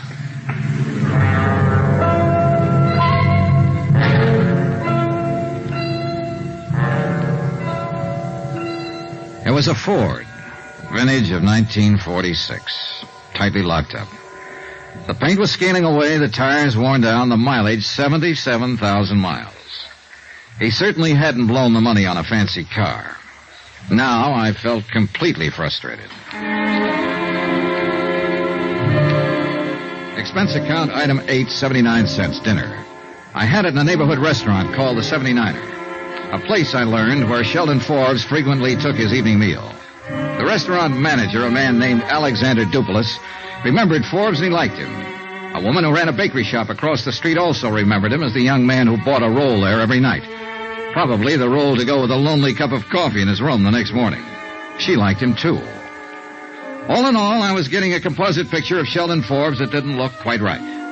Whatever he was to the people who knew him casually, he wasn't a man who ever had any money to spend. I dropped in at the city jail about 7:30, and I was surprised to find lawyer Edward Gumby sitting on a bench, briefcase in hand. Dollar? Hello, Mr. Gumby. Nothing new, huh? Well, that's the way it goes, I guess. We had some action today. Oh? Yeah. The hearing was this afternoon. Man from the district attorney's office took about 15 minutes to lay out the evidence against Forbes, and make the charges. Uh-huh. I spent the whole time pleading with Forbes not to go ahead with the waiver. Did I miss anything? No, he wouldn't open up at all. Just said he'd spent the money.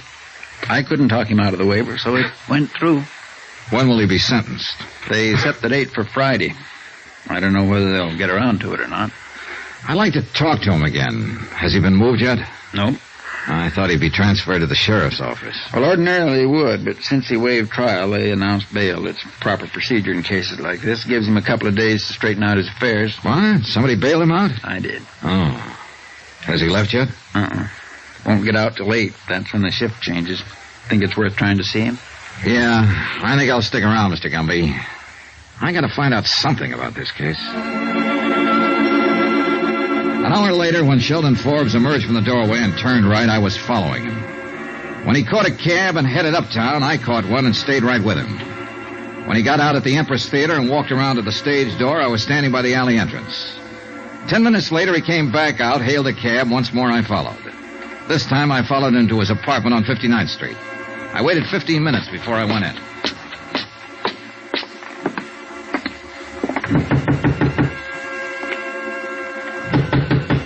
Forbes? Forbes? Hey, Forbes, it's me, Johnny Dollar. I want to talk to you.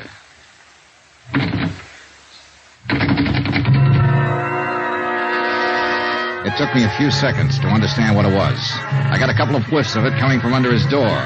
Forbes!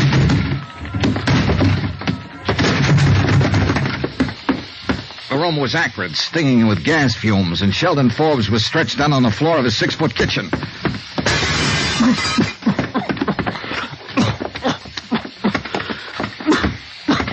When I picked him up and carried him out, I didn't know whether he was alive or dead.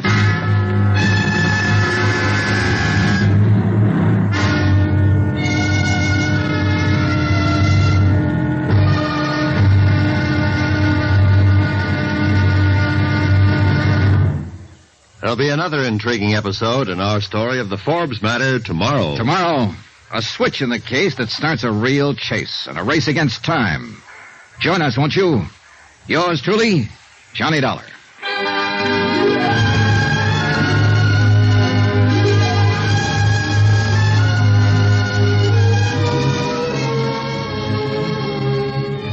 Yours truly, Johnny Dollar, starring Bob Bailey, is transcribed in Hollywood. Written by John Dawson, it is produced and directed by Jack Johnstone. Be sure to join us tomorrow night, same time and station, for the next exciting episode of Yours truly, Johnny Dollar. Roy Rowan speaking.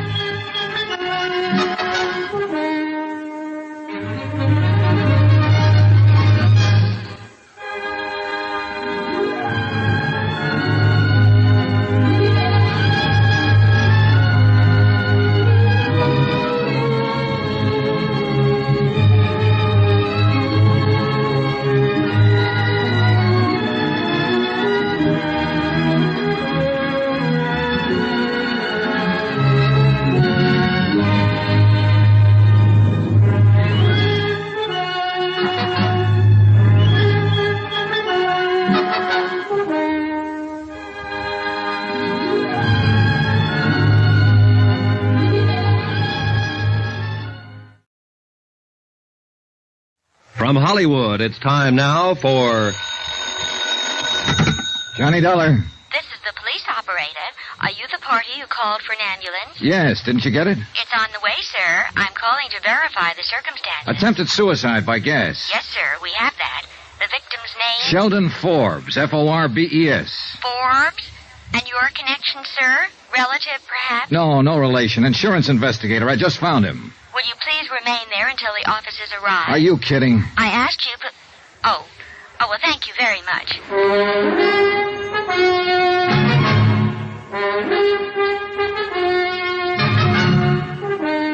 Tonight and every weekday night, Bob Bailey in the transcribed adventures of the man with the action-packed expense account, America's fabulous freelance insurance investigator. Yours truly, Johnny Dollar.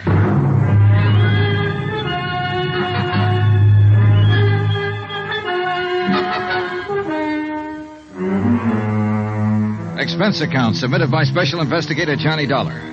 To the Continental Adjustment Bureau, 418 Elizabeth Avenue, Hartford, Connecticut. The following is an accounting of expenditures during my investigation of the Forbes matter. Sheldon Forbes pleaded guilty to a $4,285 embezzling charge.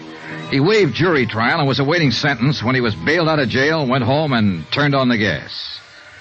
30 seconds after I dragged him from the apartment, I called the police emergency squad. In a matter of minutes, they arrived, and a couple of interns were working on Forbes with a pull motor in that dingy, dirty, badly lighted hallway. There was no telling how much gas Forbes had breathed in, or for how long a period after he went into his apartment the gas jet had been open. Hand me that hypo, Al. Thanks. Swab. Okay. He alive? Barely. You the fellow found him, mister? Yeah. Hard to say what can happen on these kind. That shot I just gave him should produce some reaction.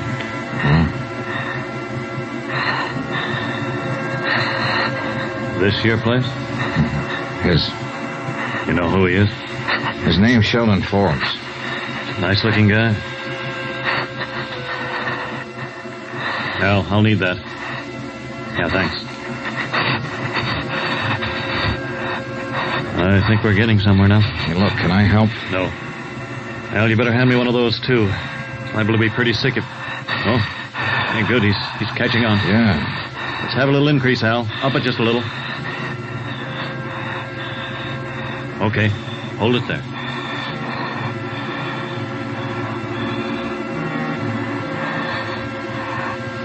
The intern and his assistant worked quietly and methodically. There was nothing I could do but stand and watch. After about a half an hour, the color of Forbes' skin seemed to me a little more close to normal. His eyes were still closed, though, and he showed no signs of movement. I waited.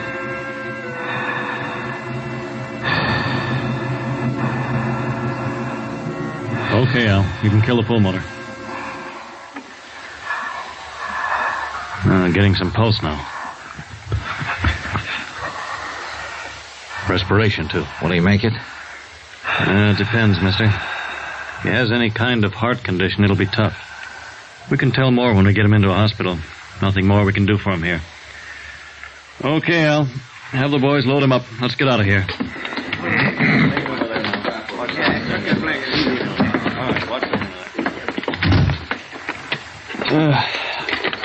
Now, mister, you say he's a friend of yours? Just someone I knew. He's got you to thank, in case he makes it. Where'll he be? We'll take him over to Bellevue. All attempted suicides get over there. Mm-hmm. I'd like to talk to him when he comes around. Any idea when that'll be? No telling. Better phone in first. Police will want to talk to you. You give identification to headquarters when you're called in? Yeah. Yeah, that's the third one tonight. What is it, the weather? Not for him. My job is to handle him, but I wonder why they do it. Oh, this guy's got a problem. He's out on bail, goes into court Friday to be sentenced. Embezzling charge. Seemed like a nice guy. To look at. I think he probably is a nice guy. But I thought you said he was an embezzler. I did. Well, be sure and call in. Yeah, sure, Doctor. Thanks. Good night. The uniformed officers outside the apartment house questioned me thoroughly regarding the circumstances of the attempted suicide. I told them what had occurred and gave them my business address for reference. They asked me to ride over to the station with them and verify the facts. I did. All of that took about 2 hours. When I was finished, I put in a call to Bellevue. No change in Sheldon Forbes' condition. Expense account item 9, $280, 1 theater ticket. That's what it cost me to see the last 15 minutes of a fairly bad musical play at the Empress Theater. When it was over, I walked around to the stage entrance. Didn't quite get that, mister. $1. $1? Oh, Mr. Dollar. Uh-huh. Well, what can I do for you?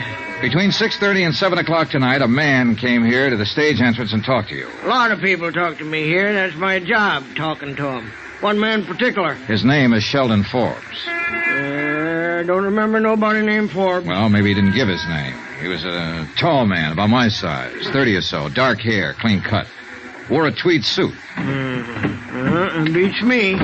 Did he come here to see somebody in the show? Is that it? He might have, I don't know.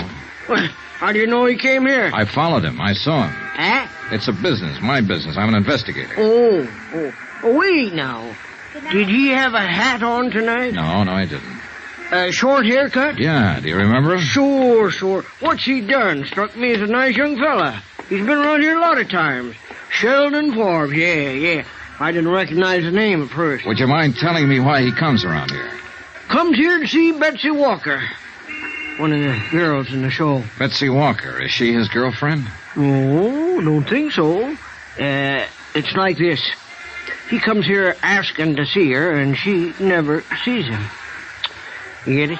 Yeah, I suppose so. Well, who is she? Oh, she sings here. Dances a little. Pretty girl. Have you ever seen her with Forbes? Well, I can't say. I guess not. Is she still here? Huh? Betsy Walker, is she still here? I'd like to talk to her. Well, she wouldn't be here this late. She finishes her bit in the second act. Could you tell me where she lives? No. I'm sorry, boy. I can't tell you that. All right. Well, where can I phone her? Can't tell you that either. Now, why don't you drop around tomorrow? It's important tonight. Hey, look, would you do me a favor? Depends. What is it? Would you telephone Betsy Walker? Tell her my business and ask her if she'll see me. Well, suppose I can do that all right, Mr. Dollar. Take a chair there. I'll see what I can do for you.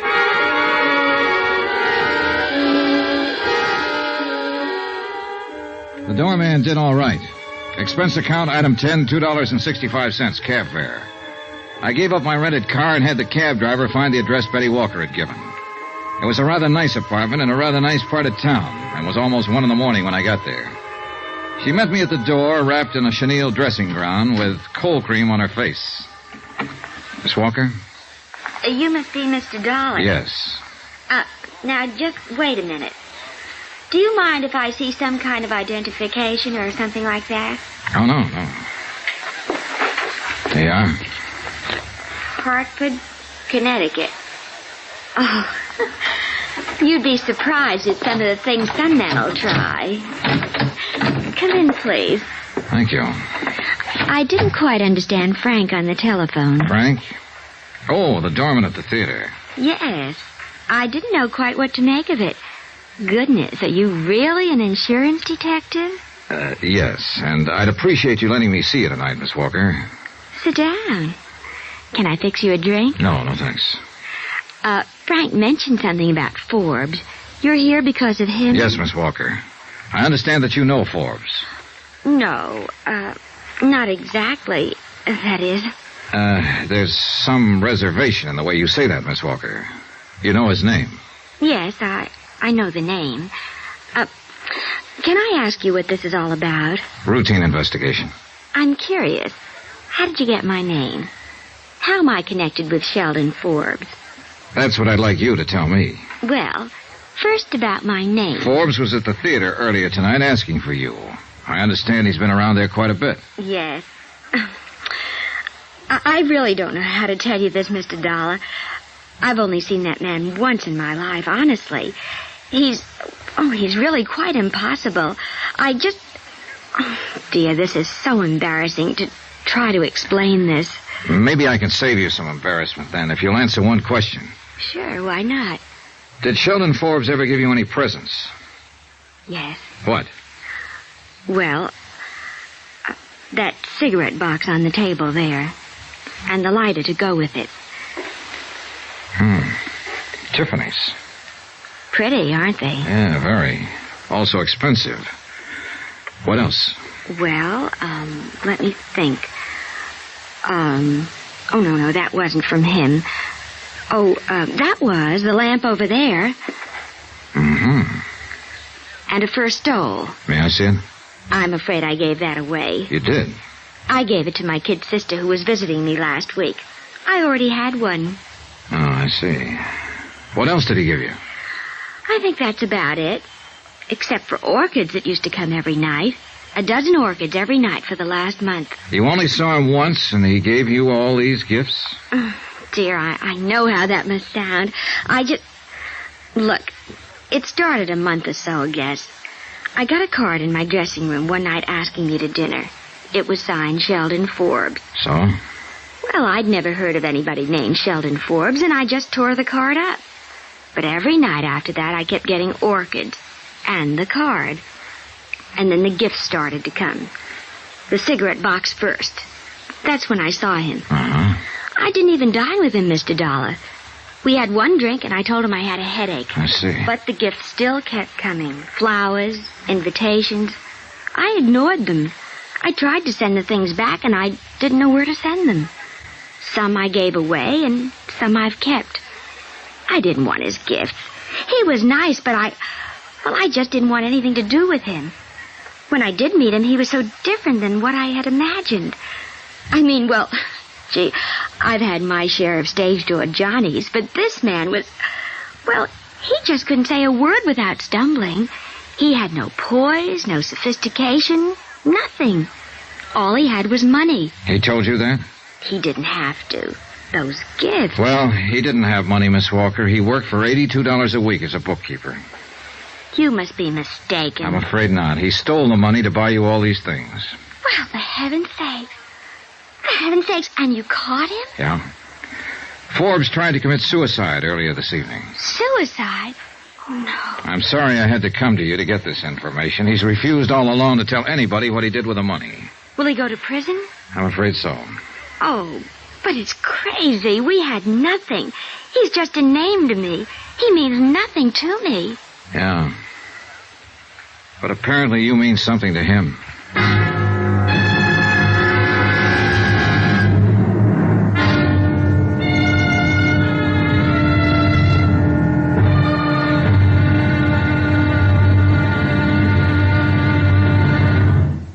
There'll be another intriguing episode in our story of the Forbes matter tomorrow. Tomorrow, proof that $4,285 worth of unrequited love can spell 3 years of prison. But sometimes there's an angle. In this case, a rather startling one. Join us, won't you? Yours truly, Johnny Dollar.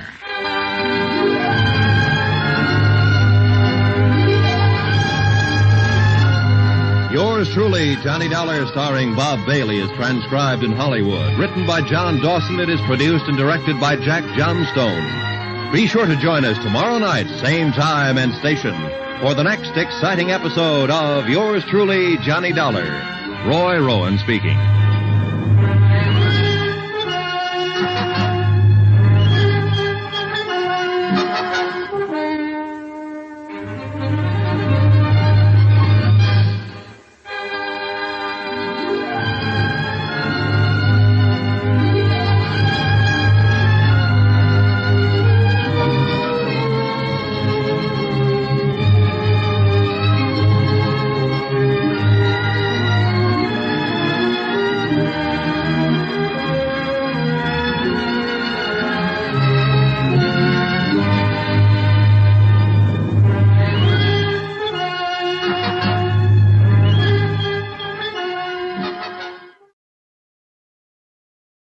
From Hollywood, it's time now for Johnny Dollar. This is Betsy Walker, Mr. Dollar. I'm up and around. Yes, thanks for calling. Have any time this morning? I think so.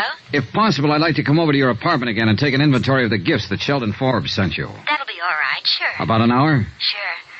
I couldn't sleep much last night thinking about all this. I mean, he stole that money because of me. You mustn't feel that way, Miss Walker. He knew what he was doing. You had no part in the theft.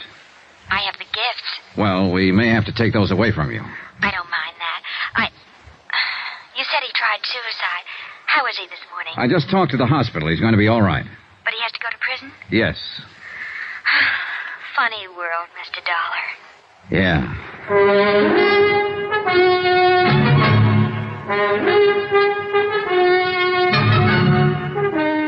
Tonight and every weekday night, Bob Bailey in the transcribed adventures of the man with the action-packed expense account, America's fabulous freelance insurance investigator. Yours truly, Johnny Dollar.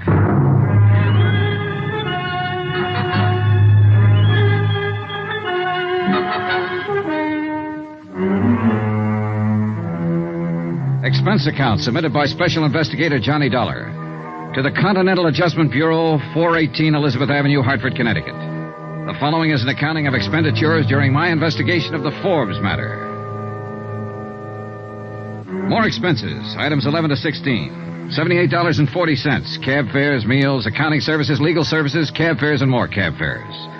I made a comprehensive inventory at Betsy Walker's apartment and spent the rest of the day tracking down the places where the items had been purchased and ascertaining their retail values. Total, $2,780 worth of gifts. Bought with stolen money. Betsy Walker also told me that Sheldon Forbes had made appointments to meet her at various times at very expensive restaurants in New York. She had never once kept any of these appointments, but a check with the Waldorf, 21, the Stork, and several other places revealed that Forbes had always made elaborate arrangements to entertain her. His restaurant bills came to $835. The florist bill, $670. Total amount spent, $4,285. Total amount stolen, $4,285. Century Styles Incorporated footed the bill in his unsuccessful courtship of Betsy Walker.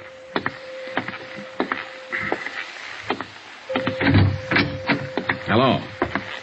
Hi. Remember me, Forbes? Sure, insurance man. Well, what now? How do you feel? Okay. You saved me, didn't you? I suppose so. Why? Same reason you'd save a man who was dying. Huh. You know what I've been doing? What? Answering the questions you wouldn't answer. I met Betsy Walker. What? My job, Forbes. I had to. How did you know about her? I followed you night before last. When you got out on bail, I saw you go to the theater. Listen, you had no right to go to her. You have no right to involve her in any of this. Why didn't you think of that a month or so ago? It's the company's money you've been spending on her. I had every right, as unpleasant as it is. I suppose she knows all about me now. That's right, all.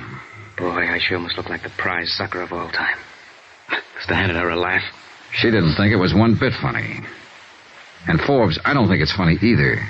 Then what are you standing here for? Lording it over me? I'm not doing that at all. I'm just here to let you know how things are at the moment. All right. How are things? Well, first off, we took back all the gifts you gave her. You dirty skunk. Don't get mad at me, Forbes. Get mad at yourself. I didn't steal the money and try to impress her. You did. Why didn't you leave it alone? What difference does the money make to you? Nothing to me, but it means something to my insurance company. They still want it back. And they'll get as much back as they can. Well, good for them. What do you want now? Your signature. I think I traced most of it down. You want to look this over? Go ahead. Those figures about right? I suppose so. I didn't keep track. Approximately? I suppose so. You're pretty thorough, aren't you? We have to be. Will you sign this? No. It'll help to clear up our bookwork a little. What difference does it make now? We've got you cold. Okay. What difference does it make? Give me.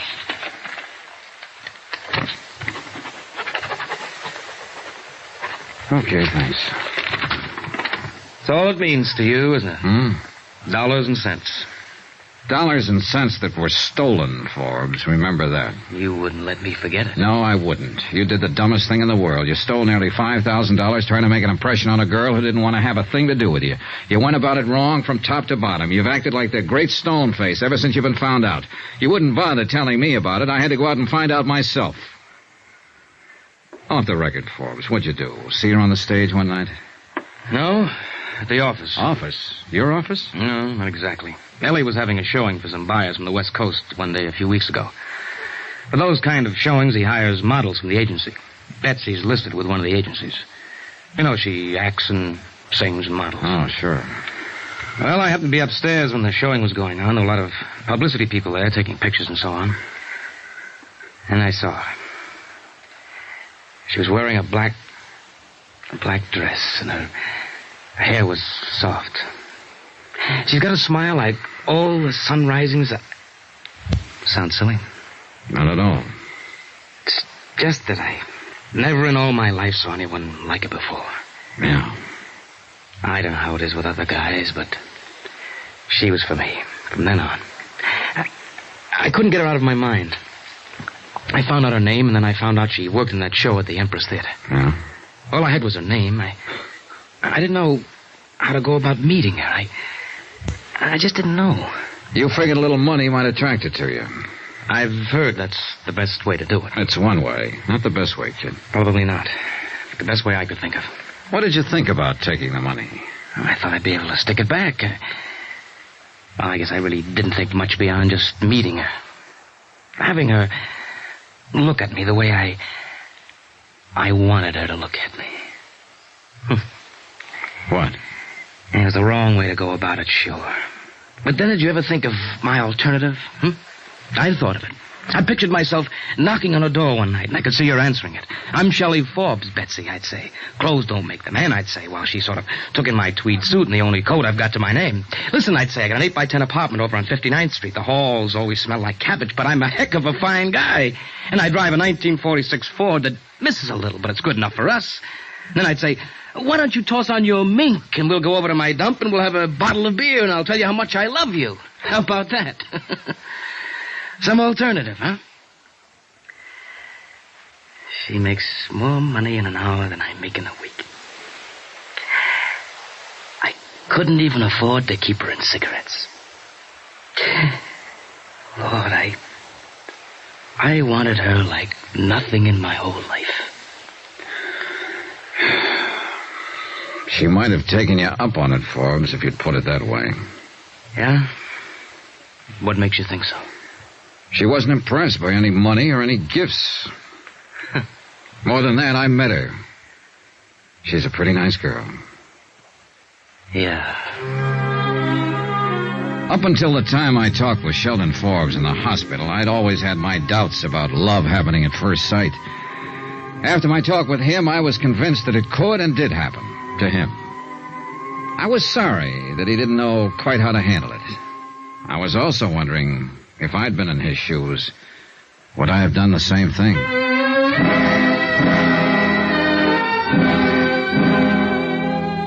Expense account item 17, $4.90. I sent a wire to my home office telling them that the recovery would be in the amount of something like $2,500, obtainable on the redeemable gift items recovered. After that, I went back to my hotel.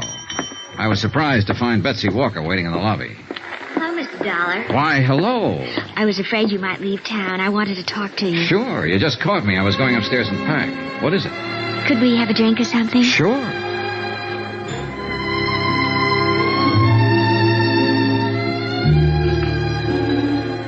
Expense account item 18, $2, 2 drinks. For Betsy Walker and myself at the hotel bar. It was midday and there wasn't much action.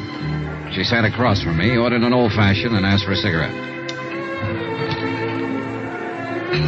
Thank you. Sure. What'll happen to him? Forbes? Yes. Oh, he'll be sentenced Monday. They canceled the Friday scheduling because he was in the hospital. He'll go to prison? Yes. Have you seen him since he tried to kill himself? Just left her. I guess he feels awful. Yeah. I told you I haven't been able to sleep thinking about all this. Well, about him, I guess. Mm-hmm. Would he have to go to prison even if all the money was returned? Only half of it's redeemable. The rest, florist bills, restaurants, and so on, just gone. How much does it come to, Mr. Dollar? Short about $2,000, roughly. If you had that money, what would happen to him? Oh, it'd be up to the court. I'd say he'd have a good chance of getting off if he changed his plea. Could I get him to change his plea? I think you could get him to do anything. I want to pay it. You what? I want to pay that other $2,000 for him and get him to change his plea. I'll make up the whole thing. Hey, now, look, Miss Walker, I know your motives might be the best, but you aren't responsible in any way for this man's actions. He stole money because of me. He tried suicide because of me. And now he's going to prison because of me. But you had nothing to do with it, no part of it. You may think I'm 22 years old. I'll be 29 next month. I'm not much of an actress or a singer or anything else. But I've been around this town and I know my way around. And I met all kinds. Whoever he is, whatever he's done, he's the first man I've ever known who actually went out on a limb for a girl he loved. I'm the girl and he's the man. You're serious? I probably won't remember his name a year from now. But that poor, stupid, wonderful dumbbell, he doesn't belong in any prison. He ought to get married to some nice girl somewhere. I want to help him get out of this trouble. Can I? Betsy? After all, he's given me something. Call it faith in mankind again, if you like.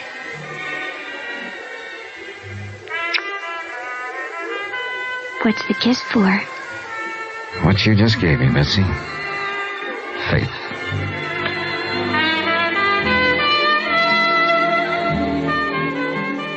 Expense account item 19, $48, hotel. Item 20, $37, meals. 21, $15, miscellaneous. 22, same as item 1, $28.63, fare back to Hartford. Total cost of investigation, $363.51. Remarks? She got Forbes to change his plea. She paid back the additional money. He comes to trial next week. He might get a suspended sentence. Yours truly, Johnny Dollar.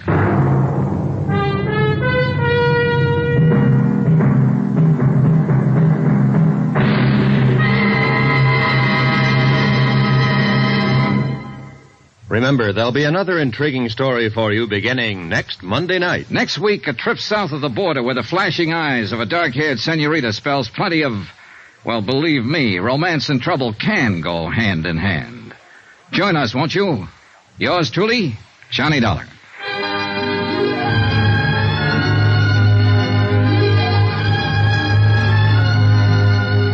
Yours truly, Johnny Dollar, starring Bob Bailey, is transcribed in Hollywood. Written by John Dawson, it is produced and directed by Jack Johnstone. Heard in this week's cast were Lillian Baeff, Sandra Gould, Jack Edwards, Herb Ellis, James McCallion, Parley Bear, John Stevenson, Howard McNair, Bob Bruce, and Junius Matthews. Musical supervision by Amerigo Marino. Be sure to join us on Monday night, same time and station, for another exciting story of yours truly, Johnny Dollar. Roy Rowan speaking.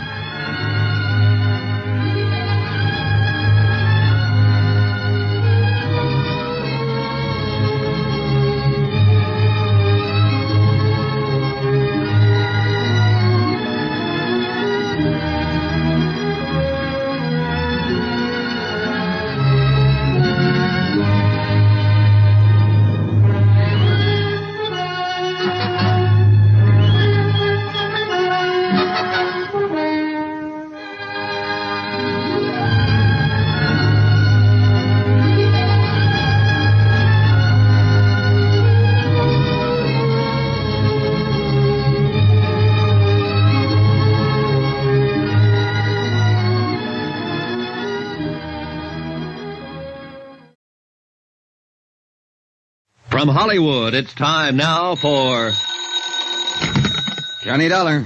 Walt Albright, Johnny, Trinity Mutual Limited. Oh, hiya, Walt. How's your health? Terrible, since you ask. I got asthma, Johnny. Again? I thought we agreed Yeah, that... I know. I get suspicious. I get asthma. Happens every time. Cure me, will you? What's the case, Walt? Man named Eddie Kalin, Caylin, out in Los Angeles, died yesterday. $5,000 policy, double indemnity. What did he die of? Mysterious circumstances. Well, that's usually a fatal disease, all right, That's it, Johnny. That's all I know. Mysterious circumstances. The body was identified by the widow. I see. Our salesman out there can probably help you. He issued the policy only 6 weeks ago at the request of the widow. Uh-huh. 6 weeks, 1 premium paid, check signed by the widow. Hey, tell me something. Would the beneficiary happen to be... That's right, the widow. Oh, this asthma's killing me, Johnny. You gotta do something about it. All right, Walt. Just call me doctor.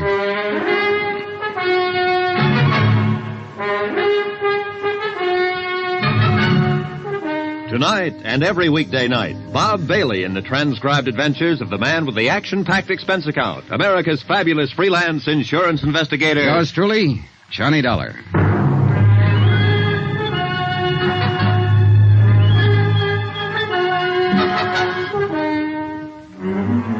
Expense account submitted by Special Investigator Johnny Dollar to the Home Office, Trinity Mutual Insurance Company Limited, Hartford, Connecticut.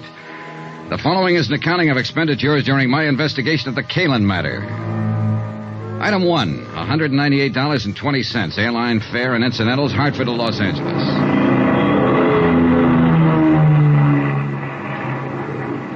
I hadn't arranged for anybody to meet me when I arrived at L.A., so I picked up my bags and headed for the taxi stand. Mr. Dollar, please. Wait a second. He was a small man, nervous and fluttery, with a shiny pink nose and a face like a little white rabbit. I was watching for you out on the ramp, but somehow you must have slipped by. You are Mr. Dollar, aren't you? Yes, I'm Johnny Dollar, but I don't think I... Welch. Presley Welch. I'm the... Oh, yes, you're the district salesman here for Trinity Mutual. That's right. Well, how are you, Mr. Welch? Well, I'm out of breath at the moment. From running, you understand. You see, I'm troubled occasionally by asthma. You too? Oh, do you have asthma, Mr. Dollar? No, it's a friend of mine in Hartford. Oh, Oh, well, you don't say. Yes, in fact, I came out here just to cure it for him. Out here? Oh, this is the worst place you could have come. Oh, you see, the smog here is so... I do believe you're joshing. I guess I am at that. Come on, let's add to my expense account with a cup of coffee. Oh, do you really think we should? Oh, why not? Let's be daring. All right, let's. I always say if the company can't afford to come... If Presley Welch sold insurance the way he answered questions, it was amazing that he hadn't starved to death years ago. He skidded around the field, flip-flopped overhead, and buzzed the tower, all verbally, of course, and for 15 minutes he didn't touch a wheel to the ground. But when he did finally land, he came in with a swoop. I do hope you'll accept my apologies, Mr. Dollar, for causing all this trouble, because the whole thing is my fault, of course. I don't see how. Unless you murdered Eddie Kalin. Why, I scarcely knew him. A perfect alibi. Oh, no.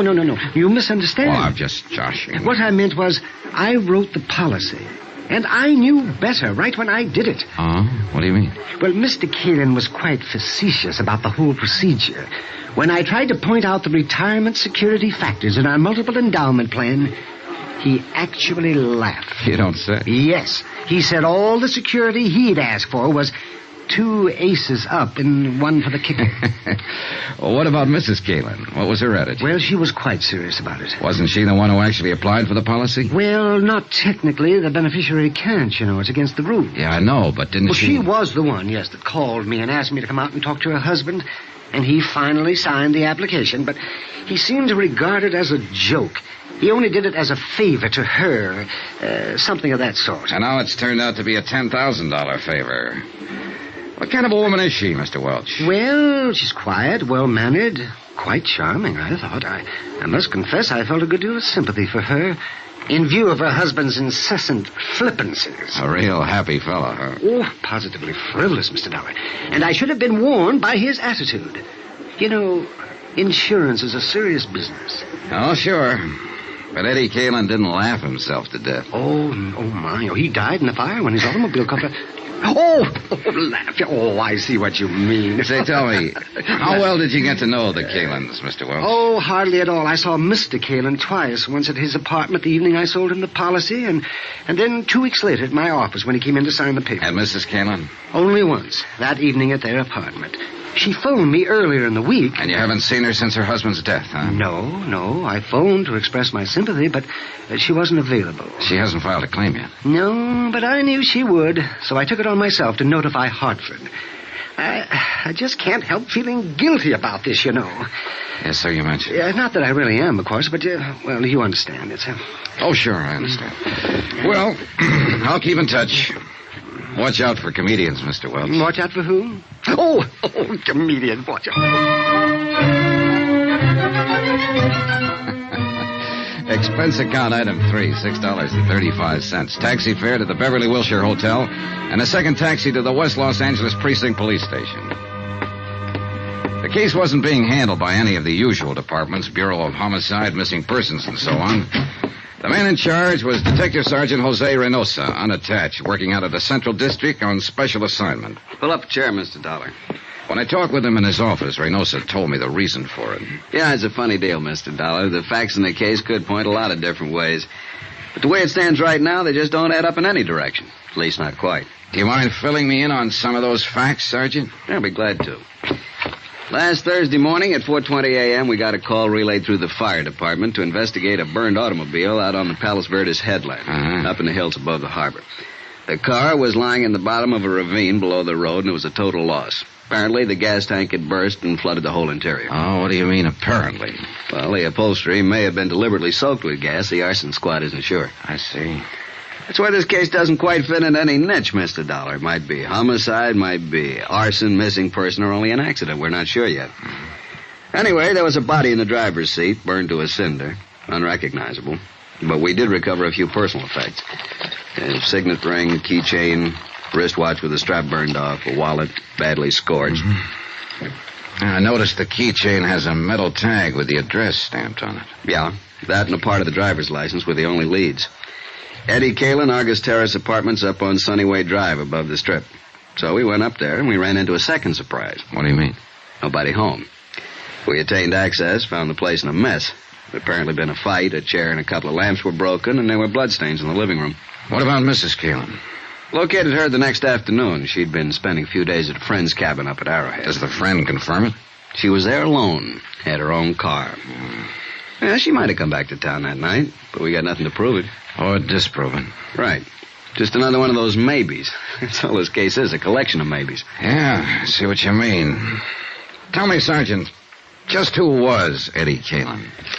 Eddie Kalin, male, Caucasian, height 5'11", weight 175, complexion olive, hair medium brown, eyes gray, age 34, birthplace Chicago. What was he? What did he do? He called himself a promoter. Done a lot of things. Small-time agent for a while, handled a few singers and dancers, vaudeville and nightclubs. Been a bookie off and on, but mainly he was a gambler. Oh, and there's another maybe for you. Now, how's that? According to rumor, Eddie was in an all-day poker game. It broke up only a few hours before we found the car. The game was supposedly run by a big-time gambler named Topo Leanley. And the word has it that Eddie cleaned up something over $60,000. And there was no money found on the body? Nope. Have you talked to this, Topo? Sternly. We had him in here for 4 hours this morning. He never heard of Eddie Kalin. Wouldn't know a poker deck if he saw one. Spends all his spare time raising petunias and driving his dear old mother to church.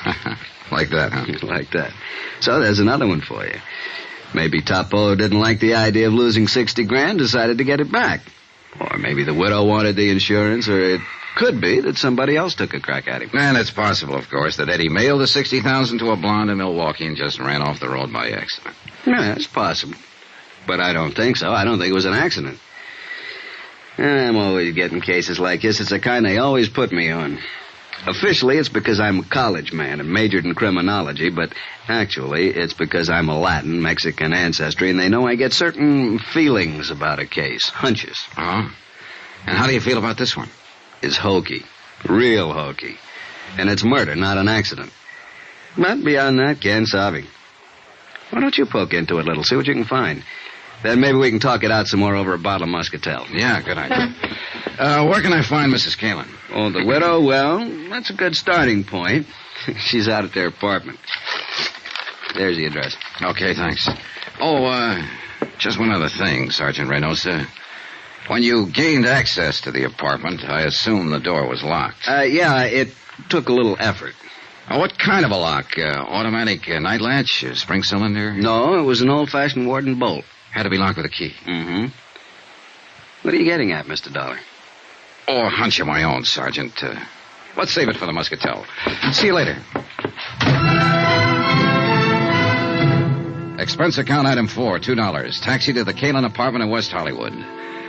It was shortly after dusk by now, and the lights were coming on all over the city. It was a cool, clear night. Los Angeles at its best. As we swung off the Sunset Strip and started climbing up into the hills, I looked back across the basin toward the dark mass of the Palos Verdes headland that bounded the far side of the great carpet of lights. 3 nights ago, a man had died over there in the darkness. And in a few minutes now, I'd be talking to his widow. Or at least to the woman who claimed to be his widow.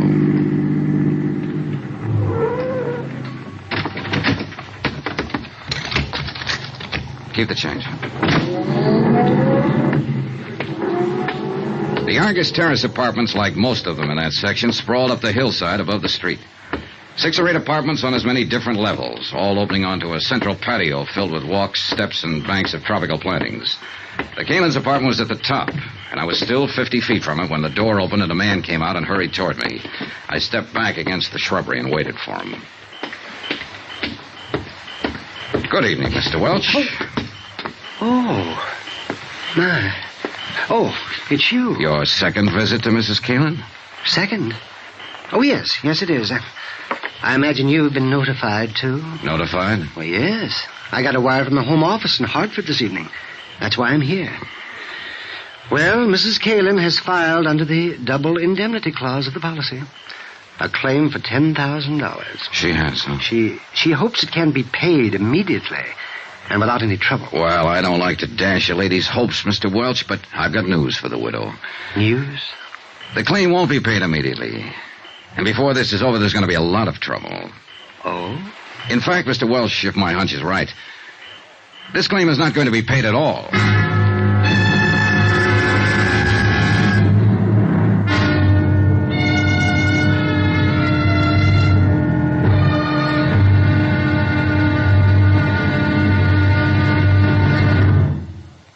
Now, here's our star to tell you about tomorrow's intriguing episode of this week's story. Tomorrow, a lovely girl lies, cries, crosses her heart, and hopes to die. And a killer fires from the dark. Join us, won't you? Yours truly, Johnny Dollar.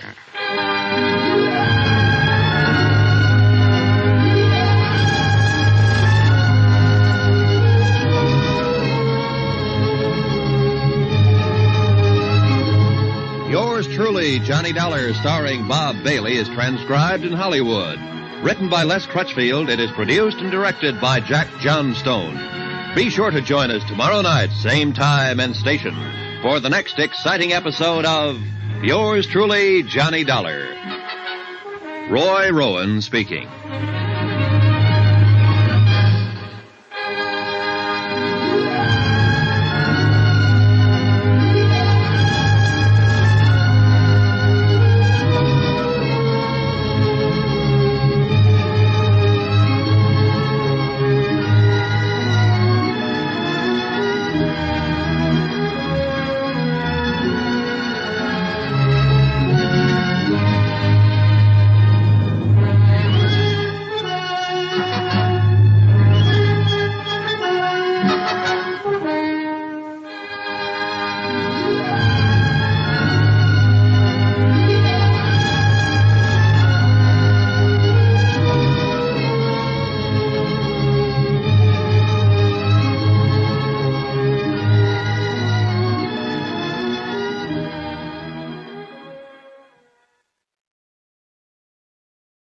From Hollywood, it's time now for... Johnny Dollar, Mrs. Kalin. I think Mr. Welch told you I'd be around to see you. Oh, yes. You're the special investigator the insurance company sent out. That's right. Mind if I come in? All right, Mr. Dollar. Thanks. In through here. Your company didn't waste any time, did they? Sending you out here, I mean. No more than you did in filing your claim. I have a right to it. With Eddie gone now, I need the money. I see. Sit down. Thanks. How many keys are there to that door? Keys? What do you mean? Your front door. How many keys do you have? Just one. Of course, Eddie had one. Why? What difference does it make? Just about enough difference to hang somebody. Cigarette, Mrs. Kalin?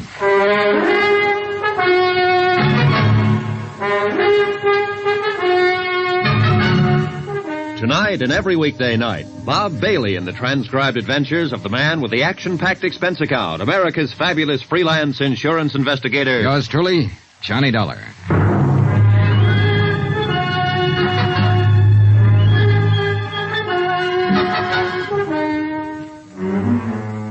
From Special Investigator Johnny Dollar, location Los Angeles, to the Home Office, Trinity Mutual Insurance Company Limited, Hartford, Connecticut. Assignment, the Kalin matter. Expense account continued.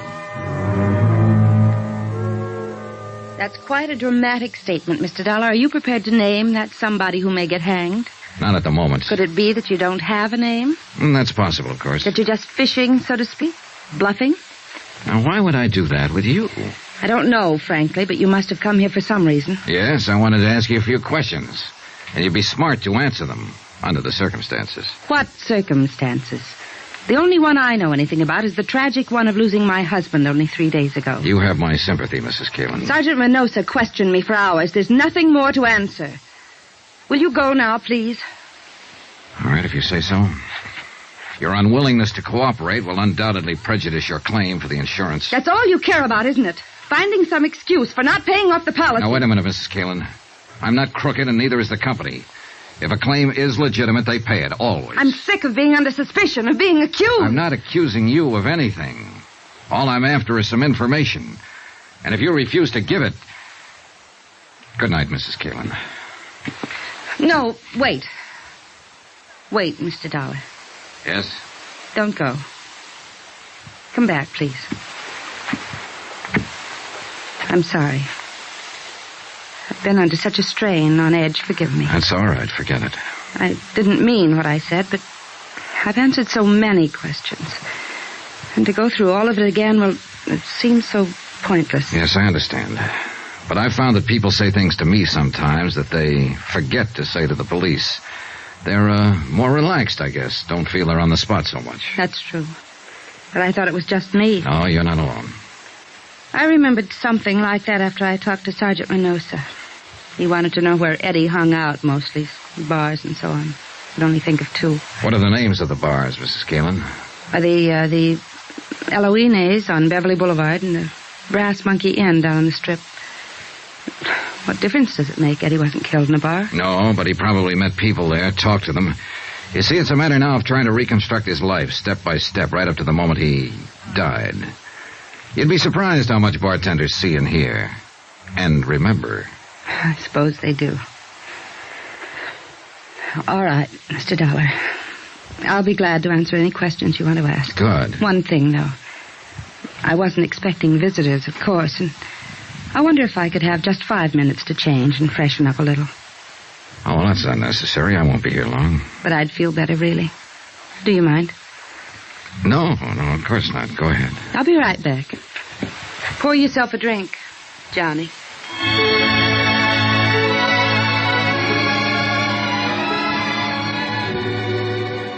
I had the drink and waited and got ready to brace myself. I've been through this before. Attack plan number 2, a common garden variety. When you can't beat 'em, join 'em. And when the joiner is a lovely woman, the maneuver usually starts with some paraphrase of, slip into something more comfortable. Why don't you have a drink? And a sudden switch to first names. And it always ends up with you and I against the world. And, couldn't you forget just one little mistake? The little mistake being something like arsenic in a husband's coffee. Yeah, an old familiar pattern. And a first resort just as often as a last. She was gone 20 minutes, not 5, but it was time well spent. A carefully casual touch with the hair. Makeup skillfully softened. Perfume. And one of those frothy nylon jobs designed for that special evening in. Bugle call, charge. Like another drink, Johnny? Thanks. I still have some. I think I could use one. Would you mind? Sure. What do you have? Scotch and soda, please. Thanks for being so patient. I feel better now. More, comfortable, huh? Something like that. Easy on the soda. Right. There you are, Mrs. Keelan. Thanks. Would you do something else for me? Oh, I'd be happy to. But I don't know your first name. Touché. All right. What are your questions? How do you think it happened? I don't know. Not some enemy, because Eddie didn't have any. Just friends. Too many friends. Who are some of them? There's only one who really fits the definition, who's really lasted. His name is Pete Steimer. Pete Steimer. Where can I find him? You can't. Or at least the police haven't been able to. Nobody's seen him since that night. He's had nightclubs off and on, and in between he makes books. What about those other friends, the ones who don't last? They drift in, drift out, depending mostly on whether Eddie had any money at the moment. Of course, there were women. Oh? Showgirls, mostly dancers, strippers, so on. Know any of them? Hardly. Ever hear any of their names? I always made a point not to. Otherwise, I'd have killed him long ago. Did you kill him, Mrs. Keelan? No. Did you love him? That's a good question. I think I'll have to pass it, though. I don't really know. I feel all hollow, smashed up inside over what happened. And yet there were times I'd have killed him myself if I'd had a gun. But there were other times, too, when it was so crazy sweet you wanted to die. Because you knew it'd never be like that again. Yeah, that's the way it was with Eddie. Mad, mixed up. Like watching a 10-ring circus from the front seat in a roller coaster. That's why women flocked around him. That's why they always ran from him later. You didn't run. Can I have another drink? Oh, sure. Were you trying to run when you went up to Arrowhead by yourself? Maybe. We had a fight. I ran out and told him I wasn't coming back. And only 3 days later, over the radio, I heard where he'd been found dead. Burned up in his car. Here you go. I guess they call it shock. I still can't really believe it, even though I know it's true. Well, I guess you should know. I understand you're the one who identified the body. I identified a wallet, burned black, a wristwatch, a ring. All of them things I'd bought for him. They told me there wasn't anything that could be called a body. Yeah, well, I'm sorry, Mrs. Kalin. I know this is painful It's for all you. right. Like I said, I can't believe it. Not really. Do you have any other reason for not believing Eddie is really dead? I mean, besides just a feeling. No. No, of course not. What do you mean? What do you mean? Well, it was just a question, that's all. Forget it. But Let's get back for a moment to another question. You said you were sure it wasn't some personal enemy who killed your husband. Then what do you think? Well, the same as the police, I guess. They said Eddie won a lot of money that night from some gambler named Topo Leanley. You don't know this Topo Leanley, huh? No, but I suppose that's why Eddie was killed. The money wasn't found, so I guess it was robbery. Did you know about the money? Well, it all happened while I was up at Arrowhead. Anyway, if Eddie ever had any money, I'd be the last one to know about it. He always spent his money where it would show, where he'd get something for it. Laughs, bells, whistles, balloons going up. But not at home. Never. Yeah, I'm sorry. Forget I said that. I hate women who sit around drooling with self-pity. Like you said. I didn't run. I guess maybe I did love him, Mr. Dollar. Is there anything else you... No, I guess not. At least not tonight. You look a little beat. Yes, I'm afraid I am. You'd go around trying to keep up a front, but it's been rough. Yeah, I imagine. Well, That business a while ago, fixing myself up a little. This robe. I just had to do it. There are times when a woman has to feel like a woman. In order to feel anything, even sane. I guess you wouldn't understand, though. And I'm afraid I gave the wrong impression. no. I think I do understand now. And I also think I owe you an apology. For what? For walking in here with a preconceived opinion, for being rude, being wrong. I'm sorry. Forgive me. Forgiven. Forgotten. And come back again, please. Regardless. I might, on one condition. Yes? Your first name. Would you mind? It's Lila. Thanks, Lila. Good night. Good night. I caught a flash of movement from the corner of my eye and whirled around just in time to see somebody slip off the corner of the terrace and edge into the shadows of the shrubbery. I stepped off the porch and moved toward the dark hedge of banana and scrub palm. I was watching for a sudden attack, but nothing happened. Then I heard a slight sound on the next terrace level up the slope, a rustle of bushes, an accidental scrape of a shoe on the cement walk, and I slipped along the walk. I stopped at the head of the steps and listened. Nothing. The only way out of the patio to reach the street was to come past me. I started searching. But even though I was on guard, when the attack came, it caught me off balance. All I could see was a dark shape and the glint of metal in an upraised fist. I grabbed the arm and twisted and drove my left into his stomach, and again. He rolled to his knees and raised his right hand, and again I saw the glint of metal. I jumped for him, grabbed his hand, twisted it back, and at the same time I swung my foot and kicked him in the jaw. Johnny! Johnny, are you all right? Yeah, I'm all right. Call Sergeant Reynosa, will you, Lila?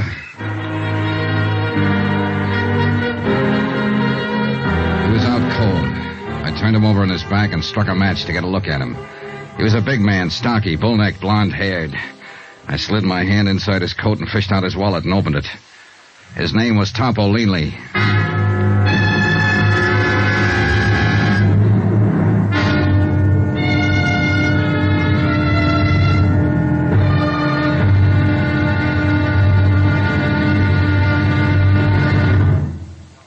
Now, here's our star to tell you about tomorrow's intriguing episode of this week's story. Tomorrow, we meet a Latin doll from Santa Monica, an erudite bartender, and a terpsichorean ecdysiast. And they're all in the cast. Join us, won't you? Yours truly, Johnny Dollar.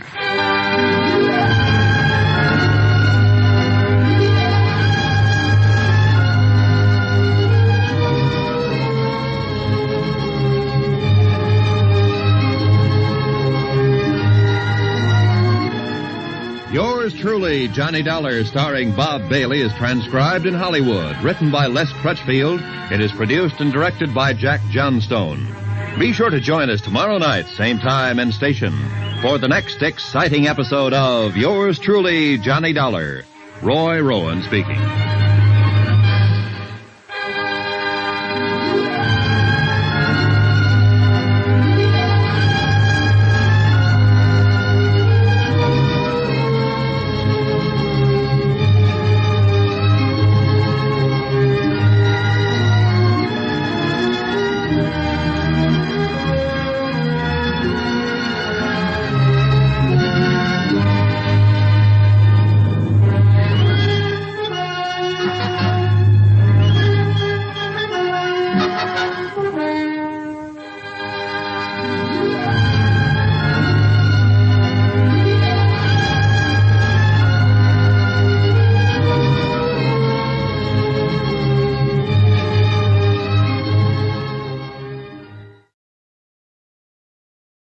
From Hollywood, it's time now for Johnny Dollar. This is Reynosa, L.A. Police. Oh, hiya, Sergeant. Any luck? Nothing. This Topo Leanley boy's been in jams before. He's a tough cookie, and we don't scare him a bit. What's his story? Says he was walking through the courtyard of the apartment house when you jumped him from the bushes. Oh. Claims he thought it was a stick-up and fired that shot at you in self-defense. What was he doing there in the first place? Calling on a girlfriend, only she'd given him the wrong address. Sure. Well, we can hold him overnight for carrying a concealed weapon, but that's about all, Johnny. He'll make bail in the morning. Well, fine, let him. Things aren't adding up, and it's got him worried. He's afraid he's being double-crossed, and he's fighting mad about it. On the loose, maybe he'll be a help to us. How? Maybe he can find Eddie Kalin. What are you talking about? Eddie Kalin's downtown in the morgue on a marble slab. Sergeant, want to bet?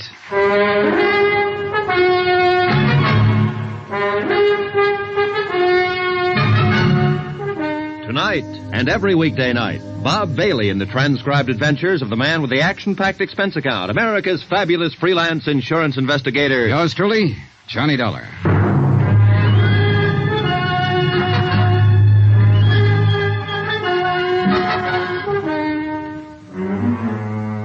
From Special Investigator Johnny Dollar, location Los Angeles, to the Home Office, Trinity Mutual Insurance Company Limited, Hartford, Connecticut. Assignment, the Kalin matter. Expense account continued. I was following a hunch. One that had started when Sergeant Reynosa said the police found the door of the Kalin apartment locked on the night of Eddie's death. Locked with a key. And now the hunch was stronger. The way Leanley had acted, Topo Leanley, the gambler from whom Eddie had won $60,000 that night. Things like Lila Kalin had said about her husband, they all added up.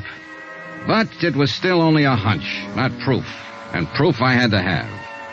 And at the moment, the only chance I could see of getting it was to backtrack on Eddie Kalin. His hangouts, his contacts, his missing friend, Pete Steimer, his movements during the hours before his car was found blazing at the bottom of a canyon in Palos Verdes.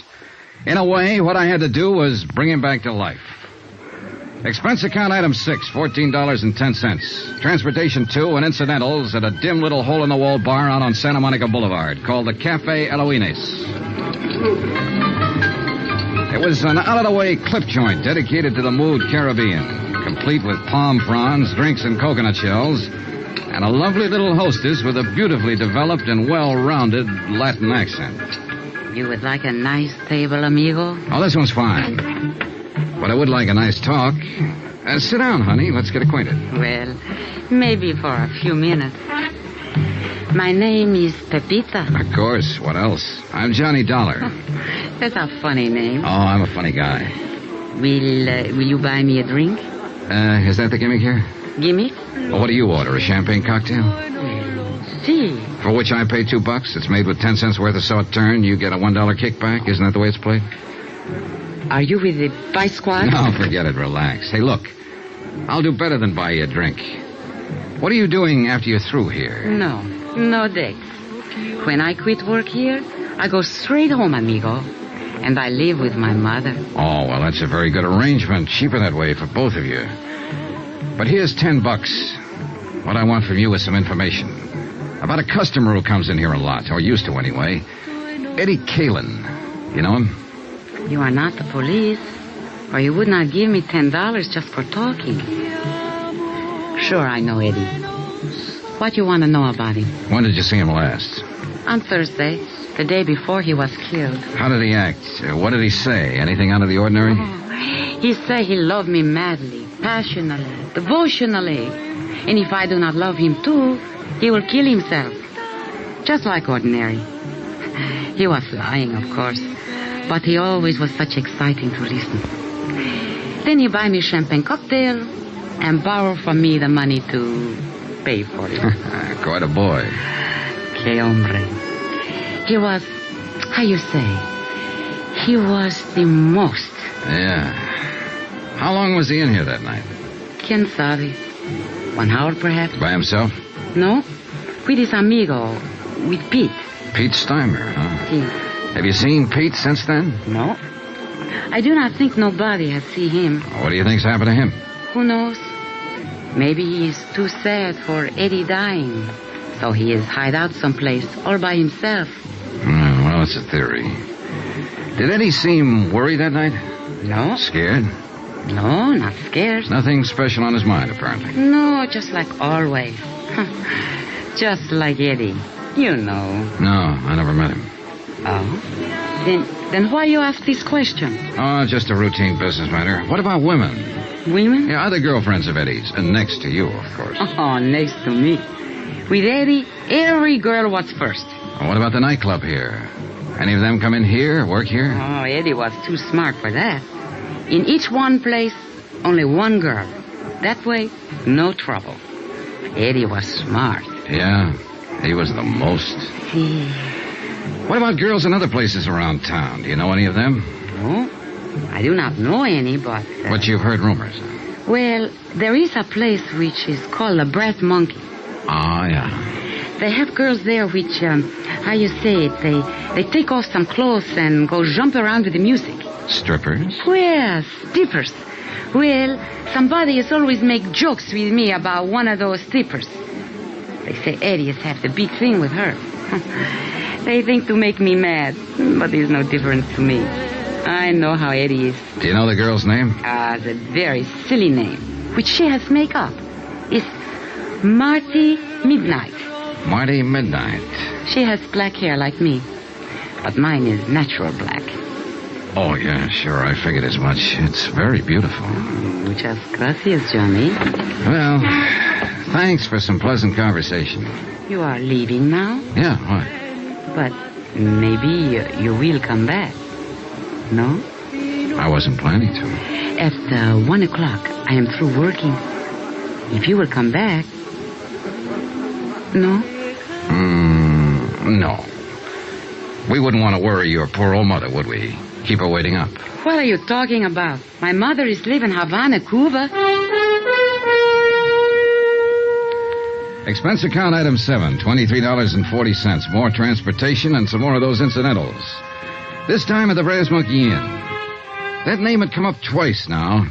Eddie Kalin's widow had mentioned it first. So I figured I'd better have a look at it. The Eloines had been a fairly quiet place, dimly lighted, with a big play on that mystery of the jungle routine. But the Brass Monkey was a pony of a different tint. At the Brass Monkey, they let down their hair and really lived. The chorus line was on and at it when I arrived, and strangely enough, the girls were all dolls, pert, young, lively, 7 of them from left to right. But now one of the 7 had midnight black hair. I leaned against the service bar and waited for the bartender to come down out of the clouds and notice me. And he finally did. Oh, sorry, Buster. Just couldn't see you for looking at you. Oh, that's all right. Who'd bother with a customer at a time like this? Another art lover. Man, I'll tell you true, there is the cream of the crop. 7 shining sisters. The Pleiades, brother. The absolute up-top zenith of the entire ecclesiastic firmament. What'll you have to drink? Scotch. Over ice. Checo. I read a lot. That's where I get all them big words. Always try to better myself. Get ahead, man, that's the thing. Yes, so I've heard. So I read all the time, and I got a system, too, a shortcut. You know all them books you see around? You know what they're full of? Well, opinions vary. Words. And you know where they get them? From the dictionary. So I don't mess around. I go right to headquarters. The only book I read is the dictionary. You what? Sure. Read it through twice, and now I'm clear up to J on the 3rd time around. You know what a joss house is? Yeah, it's a Chinese temple. I think I need that drink now. Oh, I'm sorry, Buster. Here you are. Say, you're pretty smart yourself. Oh, I'm a pedant. Pedant? That's with a P. Nah, I won't get to that for another 3 months. That's $1 even for the drink. Here you go. Keep the change. Well, thanks. Hey, this is a 20 you give me. Yeah, I know. Oh, I see. Well, Buster, the answer is no. I can't fix you up with one of the girls. All I want is some information. Like what? Like where is Marty Midnight this evening? Oh, that I wouldn't know. She hasn't been around since, well, not for the last 4 or 5 nights. Since Eddie Kalin was murdered? Is that what you're about to say? Police? Insurance investigator. The company I represent issued a policy on it. Eddie Kalin with insurance? Yeah, he took it out about 2 months ago. Who's the beneficiary? His wife. Well, I never met the gal, but I guess she's got something coming. She must have took quite a beating off of Eddie. Man, that cat could really operate. So I gather. You happen to know where Marty lives? Nah, she moved a few weeks ago, after she took up with Eddie. I don't even know her real name. Hey, is the manager here? I'm the manager, Buster. I hired him, fired him, and in between, just look at him. Oh, man, what a life. Do you know a friend of Eddie's named Pete Steimer? Sure I know. He hasn't been around either. Disappeared that same night, huh? Yeah, that was a bad night all around. There was another guy dropped out of sight, too, a hood named Mike Kelso, one of Topo Leanley's boys. Do you know Topo? He comes in all the time. He's, Hey, wait a minute. You must be the cat that broke his arm. Well, congratulations, felicitations, and happy days. I'll have a drink myself on that. Real popular boy. Oh, the most. I understand he got his start by leaning out of his baby carriage and shoving his mother under a car. Was he in here that night? Well, sure. That's where Eddie met him. I told Eddie to stay clear of that game. And was I right? And you think that's why he was killed, for the $60,000 he won that night? Buster, that's the type of question I never answer. And that's exactly why I stay so healthy. Well, you don't have to answer. That's where all the logic points. Eddie met Topo Leanley in here that night and was invited into one of Leanley's big-time poker games. Eddie was lucky, plenty lucky, and Leanley got hit hard. He decided he wouldn't stand still for it, so he and his muscle man, Mike Kelso, went around to Eddie's apartment, beat him up, got the $60,000, took Eddie out to the Palos Verdes hills, ran him off the cliff, and set fire to his car. Any reason why it couldn't have happened like that? No. But there are a lot of loose ends. Like what has happened to Pete Steimer and Marty Midnight? Scared silly, hiding out. Mike Kelso. Same thing. He's sweating it out, waiting to see which way the wind blows. Or there's whispers around that he double-crossed Topo and ran out with the dough. Could be. But I keep remembering that door. What door? To Eddie's apartment. It was left locked with a key. So what's it got to do with everything? Uh-oh, the police. I'm raided again. Hey, Red, dump that water, bar, whiskey down a sink. Jackie, get back there and tell the girls to cover up. Take it easy, you cats. Just keep your seats. Everything is copacetic. Relax. It's not a raid. That's Sergeant Reynosa. He's handling the Kalin case. Buster, a cop's a cop no matter what he's handling. Now shake it up, Red. Turn on that water in the sink and dump it all in. What the devil are you doing here, Johnny? Having a drink? What's up, Sergeant? I'm looking for a girl who's supposed to work here named Marty Midnight. So am I. What's your reason? Suspicion of murder. What? The guy was killed in their apartment about an hour ago. The neighbors heard the shots. And it's real crazy, Johnny. It just can't be, but it is. We got a fast check on the fingerprints. You know who the guy was? Sure. It was Eddie Kalin.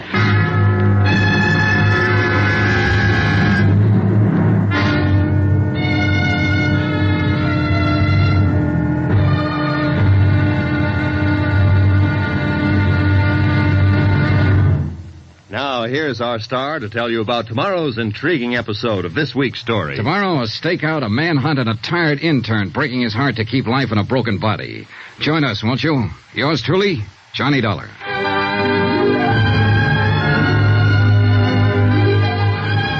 Yours truly, Johnny Dollar, starring Bob Bailey, is transcribed in Hollywood. Written by Les Crutchfield, it is produced and directed by Jack Johnstone. Be sure to join us tomorrow night, same time and station, for the next exciting episode of Yours truly, Johnny Dollar. Roy Rowan speaking.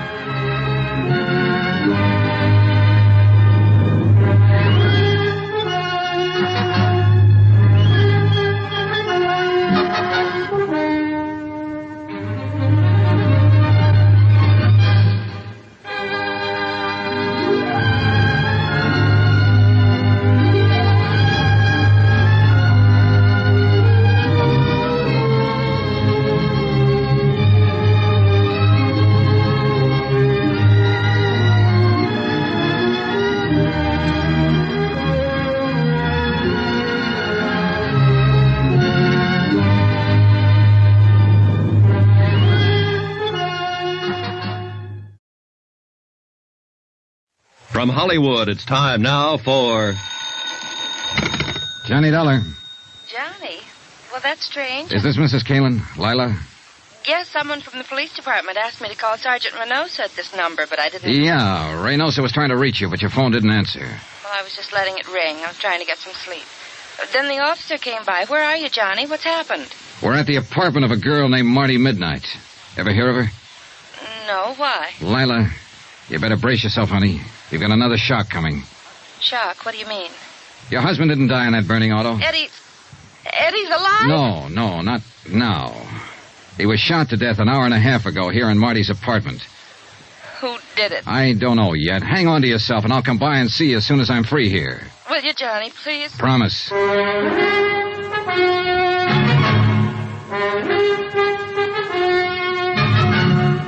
Tonight and every weekday night, Bob Bailey in the transcribed adventures of the man with the action-packed expense account. America's fabulous freelance insurance investigator. Yours truly, Johnny Dollar.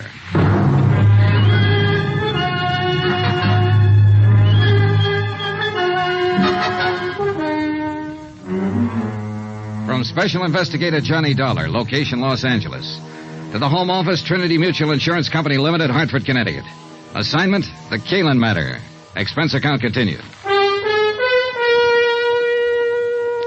The homicide squad was finishing up its work when Sergeant Reynosa and I got back out to the apartment of Marty Midnight, star stripper of the Brass Monkey Inn. Eddie Kalin's body had been photographed, checked, measured, fingerprinted, examined, sketched, written up, and reported on. Taken out finally under a white sheet. I held the door open for the morgue attendants to get out with their silent burden and stood watching them wheel the stretcher down the walk and load it into the waiting ambulance.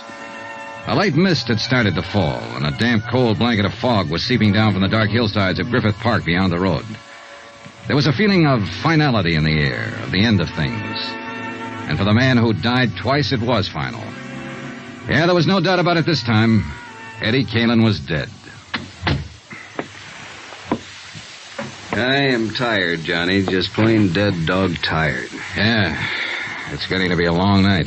Sit down and start talking. Any particular subject, Sergeant? You know what subject. You weren't surprised when you heard Eddie Kalin had been alive all this time that it wasn't his body in the wrecked car out in Palos Verdes. How come, Johnny? Why weren't you surprised? Because I was expecting it. Why else? No, you got to do more talking than that. Well, it started with a hunch. And the hunch started when you told me you found the door of Eddie Kalin's apartment locked. When you went there that night, he was supposed to have died. Yeah, I know. Locked with a key. You mentioned that, but... Well, that was the important part. If it had been a door with a night lock or a spring latch that snaps when you pull it shut, it wouldn't have been anything. It still doesn't, as far as I'm concerned. All right, look. There was evidence there'd been a fight in that apartment that night. We assumed that somebody had knocked Eddie unconscious or killed him there in the apartment, then taken his body out to his car, driven it out to the Palos Verdes headland, and set fire to it. That's right. Then at the time that somebody left the apartment, the heat was on. Mm-hmm. They had a body on their hands. Maybe someone had heard the fight, called the police. They had to get out fast. Yeah, sure, but... Under those circumstances, can you imagine anybody taking the time to go through Eddie's pockets to find his door key and bothering to stop and lock the door behind them? No, it's illogical. Except for one person, Eddie himself. How do you figure? With him, it would be just a matter of habit, locking the door as usual when he left home. All right, Johnny, I see your point. Then how do you call the play that night? About the way we were tagging it, up to a point. Eddie won $60,000 in that poker game with Topo Linley. He went home, either alone or with that friend of his, Pete Steimer. So Topo had no intention of taking that kind of a loss. So he sent his trigger man, Mike Kelso, to recover the money. The fight was between Eddie and Mike. Only Mike was the one who lost, not Eddie. Then you figure Eddie put Mike Kelso's body in his car and drove it out to Palos Verdes and set fire to it? Sure, with Pete Steimer's help, probably. Well, it's possible. Body was practically destroyed. All we had for identification was the wallet, watch, keychain, and so on. They could have been planted. I think they were.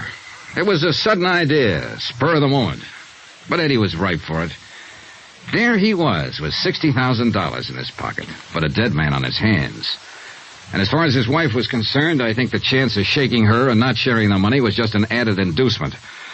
So he and Pete arranged for the body to be identified as his, and Eddie just disappeared. And holed up here in his girlfriend's apartment. Why not? He and Pete both. Apparently the three of them were planning to jump the country, judging by that forged birth certificate you found in there on the breakfast table. Only it didn't work out that way. Well, Eddie's dead. Really dead now. Pete and Marty have disappeared again, and the $60,000 is missing. Find them, and you find the money. Johnny, it sounds like the same old story. Big money, big temptation, and a falling out among friends. That's the most likely. Of course, there is one other possibility. What's that? Topo Linley. Was he out? Yeah. How come? It's a rough combination, Johnny. Good lawyer on his side and a poor case on ours. He was sprung 2 hours before the neighbors reported the shooting here, the anonymous neighbor. Well, it could be, then. But I'm still betting it was Pete Steimer or Marty Midnight. I'm not betting anything anymore. The way things stand now, it's anybody's guess. His own gun, no prints on it. You pays your nickel and you takes your choice. Well, at least the field narrows down. Well, seems like we got a visitor. Probably one of the uniformed boys on duty outside. Yes? The policeman outside say for me to come to you. I am Jeannette Dubois. Oh? Well, what can I do for you? I am the person who reports the shooting on the telephone. Come on in. Merci, monsieur. How come you refuse to give your name when you phone the police? You are Captain? Sergeant Reynosa. This is Johnny Dollar, Miss Dubois. Oh, he is also police? He's working with us on this. Now, why wouldn't you give your name when you reported the shooting? I am very sorry, monsieur. You see, I have not been in this country too long, and I am afraid that I will be implicated. So I do not give the name at first. But finally, I think it over, and I call my friend the consul, and he say I must come to you immediately. And he's right. So you heard the shooting, huh? Oui, monsieur. I was walking past in front. I live 3 places down from here. All of a sudden, there is bang, bang, bang, and I am scared to pieces. I can imagine. Then the door of this place is slam open very quick, and I jump in the shadow behind a bush. A girl start to come out, and then she stop in the door. What did she look like, Miss Dubois? Well, it is too dark for telling good, but I have seen her before. I know from her hair. Very long, black. Marty Midnight. Was that the one, the girl who lives here? Oui, monsieur. I did not know her name. All right, what happened then? She stand in the door for a second. She is wearing a how you say it, a white raincoat. She is holding something in her hand. This thing she wipes with the raincoat all over. Then she throws it back into the room. Was it a gun? I think so. Then she pulls the door shut and runs down the street. I am too scared to think what to do for a minute. Then I hurry home very fast and I telephone to the police. You didn't see anybody else around the place or in the street out in front? No, Monsieur Dollar. I watch from my window until the police have come. Nobody else has come out or go in. I see. Well, Sergeant? She won't get far. Girl with her looks draws too much attention. We'll pick her up before morning. Thank you for your information, Miss Dubois. In view of your cooperation now, I think we can forget about you not telling us all this sooner. Does that mean I can go now? Yes, just leave your name and address with the officer outside. Oh, merci, monsieur. Au revoir. That kind of surprises me. I could figure the two of them together ganging up on Eddie. But apparently it was just Marty Midnight, all on her own. It's been done before, Johnny. They're not the weaker sex, no matter what the book says. I know. But the fact never fails to amaze me. It shouldn't. You must have been on some of the same kind of cases. The devil. Come on! The patrolman stationed at the back entrance of the apartment house told us what had happened. He'd surprised somebody, a man he thought, lurking in the bushes beside the house. The prowler fired a shot and ran. He paid no attention to the order to halt. The patrolman had fired twice, missed. The fugitive had escaped into the dense underbrush of Griffith Park just across the street. Sergeant Reynosa spotted men quickly along the edge of the brush, set up a portable spotlight from the squad car, sent his other car up an access road to block off the ridgeline, radioed for reinforcements. Within 5 minutes, a 15-acre area of the slope was surrounded and blocked off. Well, what do you say, Johnny? Should we go in after him? Looks like we'll have to. He seems to be the shy type. Call it. Who do you think? I'm putting my money on Topolini. Good bet. Let's go. Keep that crowd back out of the way. All right, good fight, Couldn't be any darker in here. Oh, wetter. Hey, shoot your flash over there toward the right. No, it's an old stump. All right, we've got you surrounded. You better come out with your hands up. If you try to resist, you'll only make it tougher on yourself. You hear something, then? No. It was over to the left, I think. Let's take a look. Watch yourself, Johnny. He's thrown lead once already. Yeah. There. Back of that tree. Hold your flash steady. There. I see. Come out with your hands up. It's your last chance, I'm warning you. Got no choice, Johnny. He's down. Come on, Sergeant.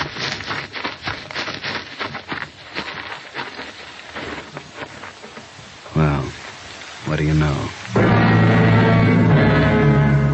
It wasn't Topolini. It was Eddie Kalin's friend, Pete Steimer.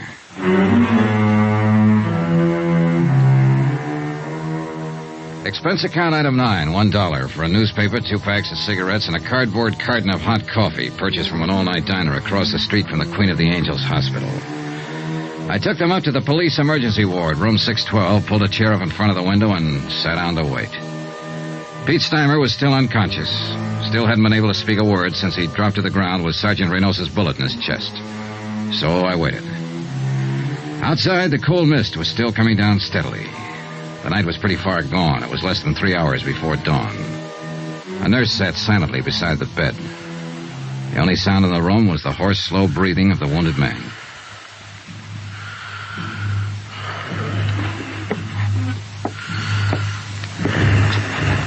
After a while, the nurse left the room for something, and Pete seemed to rouse slightly at the sound of the door.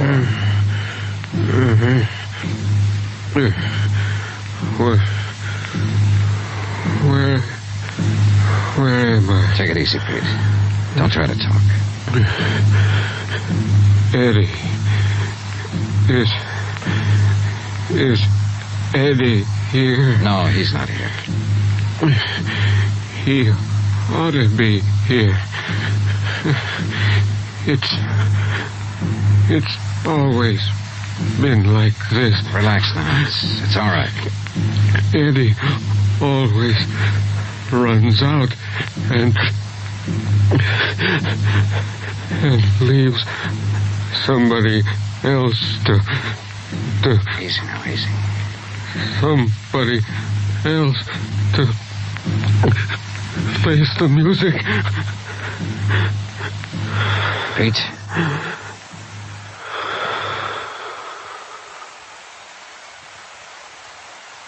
And those were his last words before he went to face the music.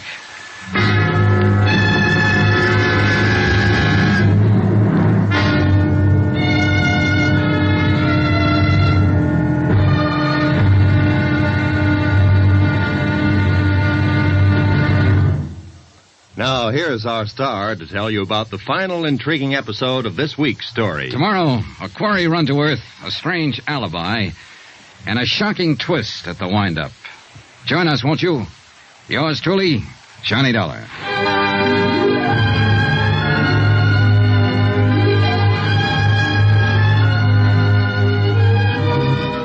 Yours truly, Johnny Dollar, starring Bob Bailey, is transcribed in Hollywood. Written by Les Crutchfield, it is produced and directed by Jack Johnstone. Be sure to join us tomorrow night, same time and station, for the next exciting episode of Yours truly, Johnny Dollar. Roy Rowan speaking.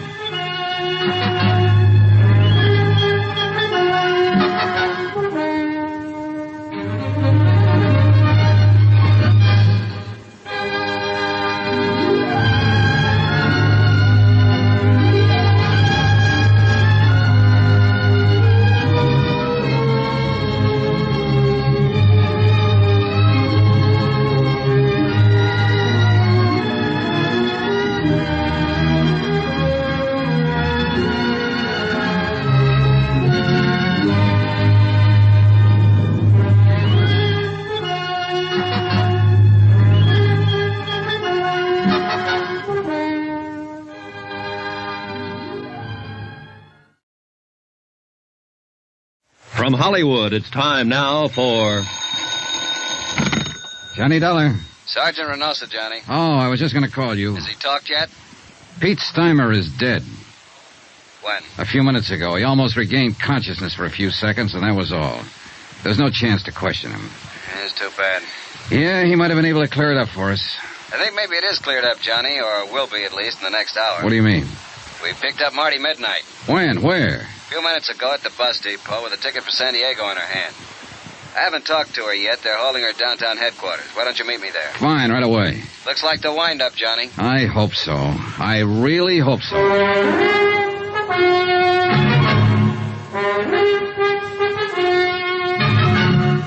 Tonight and every weekday night, Bob Bailey in the transcribed adventures of the man with the action-packed expense account, America's fabulous freelance insurance investigator. Yours truly, Johnny Dollar.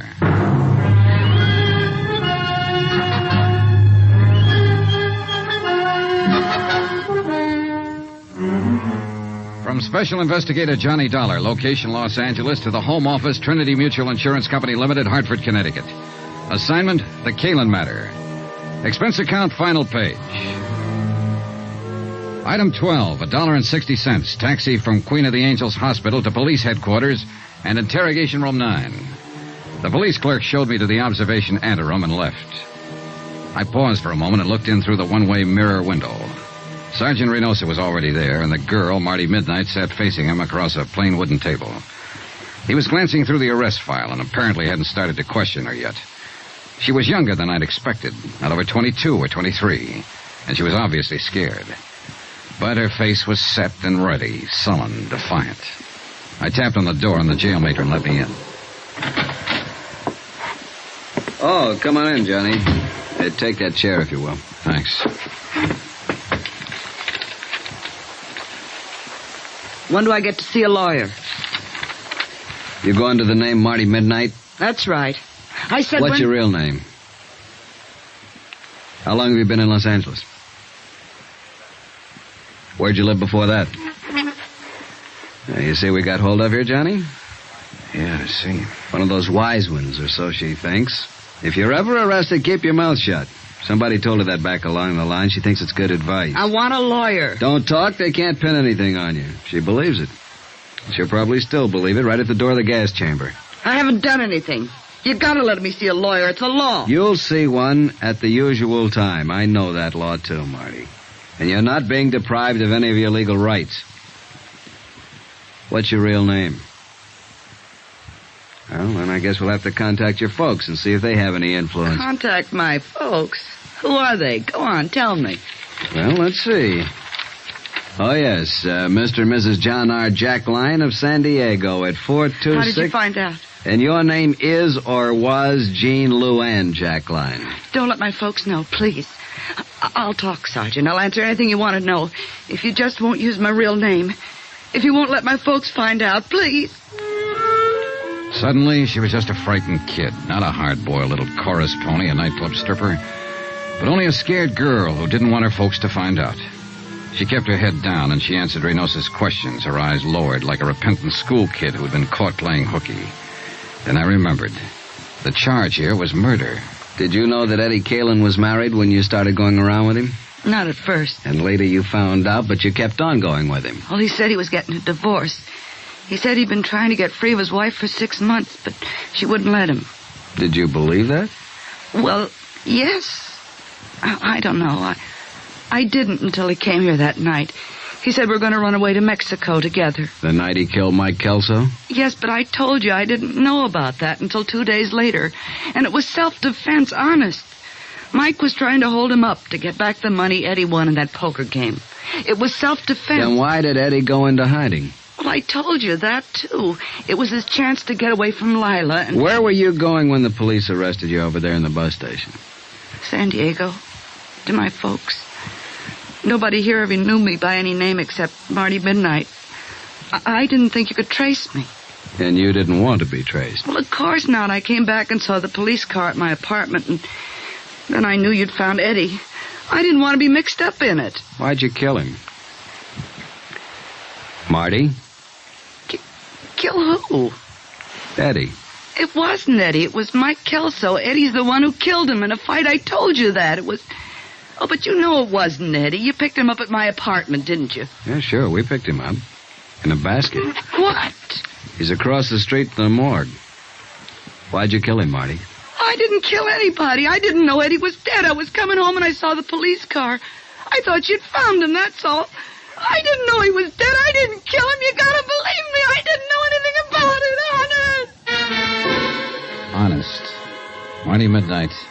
Sharp, hard, tough. A striptease dancer who'd been around, knew all about it. Marty Midnight. A scared, sobbing little child. Honest. Cross my heart and hope to die. Well, maybe she would. I left a few minutes later, and Sergeant Reynosa walked out with me to get a breath of air. It was a cold, gloomy night with a gray dawn just ahead. 3 people were dead. And in the great stone building we walked out of, the machinery was grinding away, getting ready to take the life of a 4th one. Well, I guess I better get back inside, Johnny. Yeah, all right, Sergeant. The lab boys are making a paraffin test. You know, it's too bad. She's just a kid. Yeah. I was hoping it'd be Topo Leanley. That I'd love. He's long overdue. Well, he's still on the loose. It's a kid up there. You know it, and I know it. And anything else is just wishful thinking. That witness saw her leave, saw her wipe off the gun, throw it back into the apartment. Yeah, I know. Well... Where'll you be, Johnny? The hotel? Oh, not for a while. I'm going to stop by Lila Kalin's. At this time of night? Oh, she'll be waiting up. I promised her I'd see her and tell her what happened. She's, taken quite a beating out of this mess. Why do they do it, Johnny? Why do dames fall for a guy like Eddie Kalin? Philosophy? At this time of morning? I'll see you later. Expense account, item 13, $2.80. Taxi fare to the Argus Terrace Apartments to talk to the widow and beneficiary, Lila Kalin. Oh, Johnny, come on in. Thanks, Lila. I've been sitting in here in front of the fireplace all night long. I'd almost given you up. Well, a lot of things happen. Man, I'm really beat. Coffee or a drink? Coffee, I guess. Black. Is it all over now, Johnny? Well, it amounts to that. They've apparently got the killer. Who? That girl he was hiding out with, Marty Midnight. She's a striptease dancer. Why? Why did she do it? The money, I suppose. They haven't found it yet, but they will. Here's your coffee. Oh, thanks. I feel sorry for her. Maybe because I feel sorry for myself or anybody who ever got mixed up with Eddie. Why do we do it, Johnny? Why do we go blind when a guy like that comes along? I don't know. You tell me. I wish I knew. Maybe a girl I met yesterday evening had it tagged. She said she knew Eddie was always lying. But he made it sound so exciting. He did.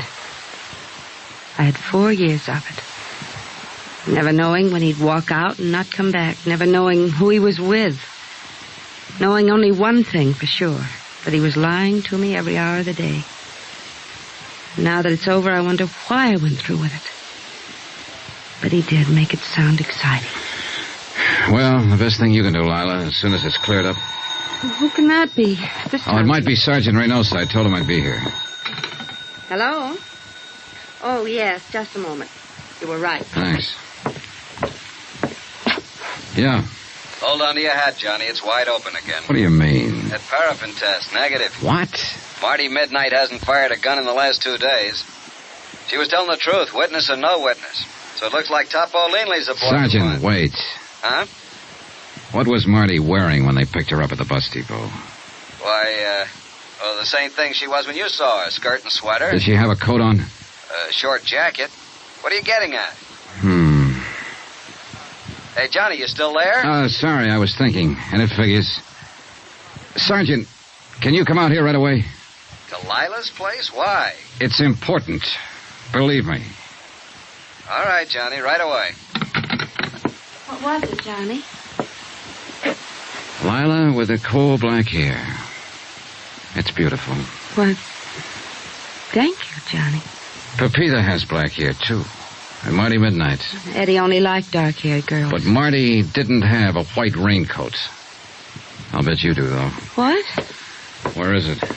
Here in the closet? Johnny? Uh-huh. What's this all about?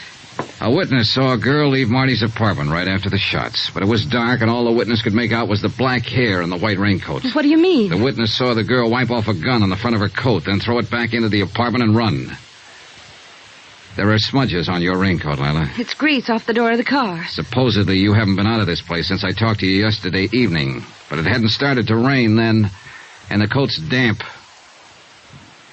Why did you kill him, Lila? You're out of your mind, Johnny. It's no use, honey. Reynosa's on his way out here. They'll make a paraffin test and prove you fired a gun. They'll probably dig up the taxi driver who took you out there. They'll search the place here, find the money. Was that it? The money? Was that why you killed him? No. I didn't mean to. When I went out there. Yesterday evening while I was talking to you, I suddenly wondered if it might not have been somebody else's body in that car. I knew about Marty Midnight, of course. I knew about all of them. After you'd gone, I went out there. Waited until I saw Pete Steimer leave. Finally, Marty. And I forced my way in. So? Eddie was furious. We argued and fought. Eddie drew a gun on me. He threatened me. We struggled. So that's going to be a pitch, huh? A plea of self-defense. That's it, Johnny. Self-defense. Well, good luck. You'll need it.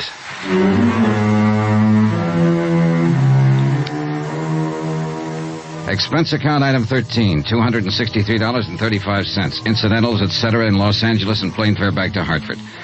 Expense account total, $596.85. End of expense account. End of report. Remarks? So the question still stands. Why do they do it? Why do girls go blind when the Eddie Kalins walk in? You might ask a stripteaser down in San Diego. But don't look for her under the name of Marty Midnight. She's Jean Luann Jackline now. A quiet kid. Lives at home with her folks. Yours truly, Johnny Dollar.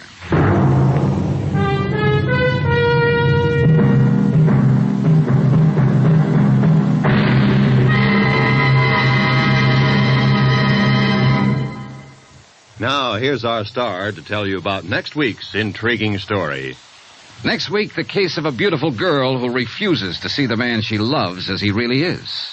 A killer. Join us, won't you? Yours truly, Johnny Dollar.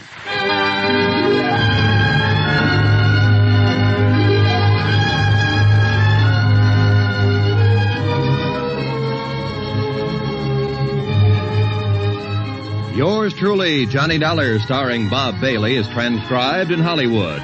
Written by Les Crutchfield, it is produced and directed by Jack Johnstone. Heard in this week's cast were Virginia Gregg, Lucille Meredith, Alma Lawton, Gloria Blondell, Howard McNear, Harry Bartell, Peter Leeds, and Byron Kane. Musical supervision by Amerigo Marino. Be sure to join us on Monday night, same time and station, for another exciting story of yours truly, Johnny Dollar. This is Roy Rowan speaking.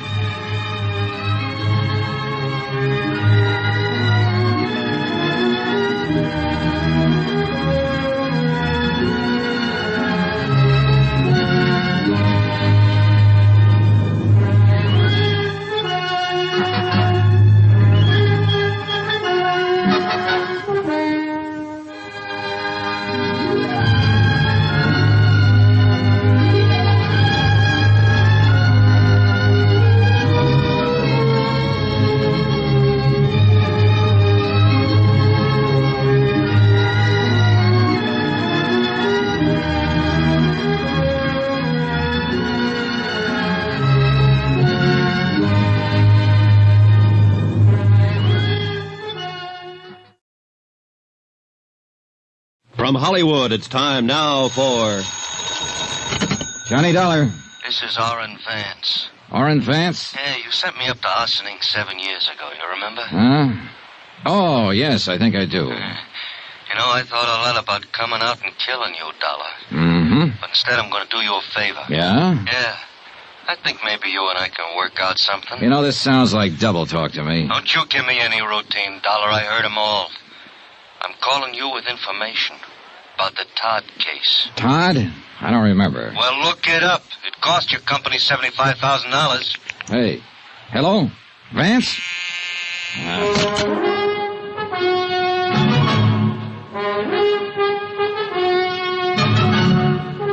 Tonight and every weekday night, Bob Bailey in the transcribed adventures of the man with the action-packed expense account, America's fabulous freelance insurance investigator. Yours truly, Johnny Dollar.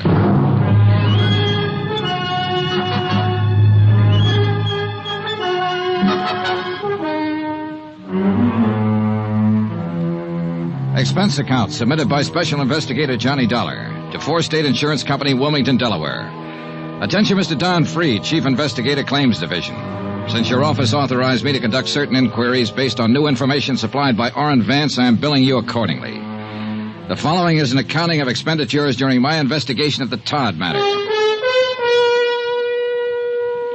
Expense account item 1, $1.85. One phone call to Don Freed in Wilmington, Delaware to discuss the burglary that had occurred 6 months before in the Long Island home of Norman Todd. The case was a complete stalemate. The police and the insurance investigators had been unable to locate the thieves or trace any of the loot, which included jewelry, silver, and wearing apparel that had been taken from the residence. I requested Don to forward whatever details they had, along with an accurate list of the stolen items and complete descriptions.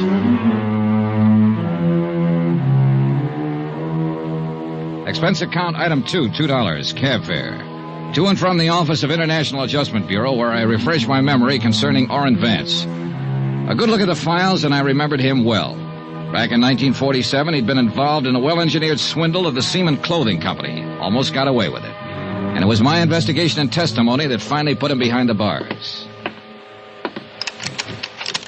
Hi. Huh? Vance? Yeah. Oh, hello, Dollar. You haven't changed a bit. You have. Yeah, sure I have. You took 7 years of my life away from me. Did you do what I told you to on the phone? People like you don't tell me what to do, Vance. Come on in. Oh, sure. Thanks. Nice place you got here. Yeah, I like it. Sit down. Tell me what's on your mind. Look, Dollar, don't treat me like a con, huh? Even if I am one. I'll sit down, yeah. I'll have a smoke with you. I'll talk with you. Okay. Okay, have one. Thanks. It's just that everybody's doing it. Treating me like that. Even my wife. Went over to see her the first day I got out. You know what? She wouldn't let me in the house. She gave me $40 and told me to go out and get a decent job. Work hard, she said, and in 6 months, if everything is okay and you're not in any trouble, you can come home to me and the kids. And if not, she says, I'm going to divorce you. Mm-hmm. Well, what do you want me to say? Offer me a seat. Invite me to sit down. I'm a human being, too. Sure. Thanks again. Well? Why, I thought about it a lot. You know, if you hadn't been out to get me 8 years ago, I might have had you over to dinner. Maybe we could have been friends. Yeah, maybe. Now, what's this all about, Vance? Okay. I can't get a job. I'll have to go in business for myself. I need a stake. That's why I called you. Go on. Now, did you do like I asked you to? Look up the Todd case? I called Wilmington about it. There's nothing new happening. I'm happening. That's something new. And I can help. For a price. All right, go on. But I want my name out of the picture. Could you fix that? Probably. But I'd have to talk to the police sooner or later. All I'm asking is your promise to keep my name out of it. Otherwise, it's no go. Well, tell me something about it before I make any promises, Vance. Fair enough. You got a list of the stolen items? Not yet. Won't be here until tomorrow. Now, when it gets here, you'll find it was a mink coat in that lot. I think most of it was jewelry, but it was a mink coat, labeled from Zellerback Furs in New York. And the inside lining carried this serial number, 27356. All right. Take it easy, Vance. Expense account item 3, $2.50. Another long-distance phone call to Wilmington and Don Freed, who verified that the serial numbers furnished by Orrin Vance fitted those in the stolen mink coat. I explained how I'd come about the information at hand, leaving out any mention of names. Freed talked with his boss and phoned me back a half an hour later. You can go ahead and work on it, Dollar. There's a $5,000 reward posted. $5,000? We'll split it between you and your friend, if anything worthwhile turns up. Okay? Suppose it's nothing. Okay. Swindle sheet 2. All right. Okay, Vance. You're in business. How does it work? You tell me where the coat is and who has it, and I'll handle it from there. If it turns out to be anything, you'll get paid for it. All I've had so far is talk. I'll tell you where the coat is and who has it. But before I do that, you give me a check. What? A check for $2,500. You date it 2 days from now. That'll give you a chance to look into it and see if I know what I'm talking about. And you can stop payment any time within 2 days if my tip doesn't work out. Mm-hmm. On the other hand, I'll have the check and bye-bye. Where to? Homewood, Indiana. My plane leaves in an hour. I may want you around for some questions. No, I'll give you the tip. That's all. You ask somebody else the questions. Well? Okay. What's the matter? You afraid? Sure. Haven't you noticed? I'm a stool pitcher.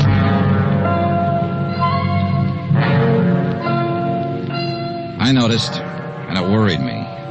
But I arranged for him to have the post-dated check in return, for which he gave me a name and an address. Gloria Tierney, 1231 East 57th Street, New York City. Expense account item 4, $3, cab fare to the airport. I saw Orrin Vance off on a westbound plane to Indiana. 45 minutes later, I boarded Flight 37 for New York. Expense account item 5, $18.85. The cost of getting me from Hartford to New York. I checked in at the New Weston and went directly to the Metropolitan Police Station, where I asked if Gloria Tierney had a record. A check in the police files revealed that she was not listed. About 7 o'clock, I had a bite to eat, and then I walked over to the 57th Street address, a small apartment building.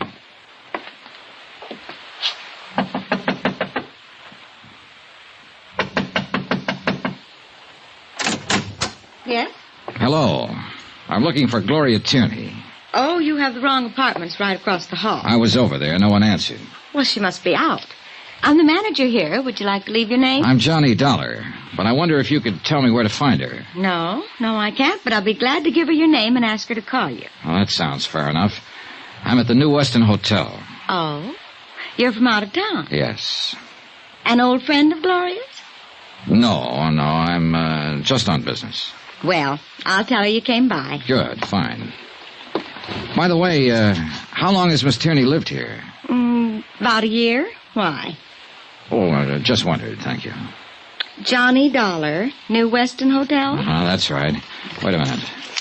Here, take my card. Insurance? Sort of. The apartment house manager, it said Ethel Stromberg on the mailbox, smiled politely and closed the door. I went outside the building and took a plant across the street. I waited around for about 3 hours and saw no one go in or out of the building. I went back to my hotel. About midnight, the phone rang. Johnny Dollar. Hello, Mr. Dollar, please. Hi, Mr. Dollar. You left word for me. I'm Gloria Tierney. Oh, yes, Miss Tierney. I intend to leave town, possibly in the morning, so I thought I'd better call you tonight. I hope it isn't too late. Not at all, Miss Tierney. What's it all about, Mr. Dollar? I'm an insurance investigator. I'd rather tell you about it in person. As I said, I expect to leave town tomorrow. Is it important? I think so, yes. Could I see you tonight? Well, I don't know. I could be there in 15 minutes. I don't understand. I'll come right over. Well, all right. I was there in less than 15 minutes, but things weren't all right. As a matter of fact, things looked all wrong. Gloria Tierney's apartment was darkened. She didn't answer when I knocked on the door. I tried it. The door was locked. Yoo-hoo. Now, look here. I don't think you have any right to bother Gloria. Oh, it's you? Hello, Mrs. Stromberg. Well, where's Gloria? I don't know. You don't know? She was waiting to meet you. Huh? Well, out here in the hallway. She came in tonight, and I gave her your message. And then she went in and called you, and then came back out and said you were coming by. Yeah, well, she's gone.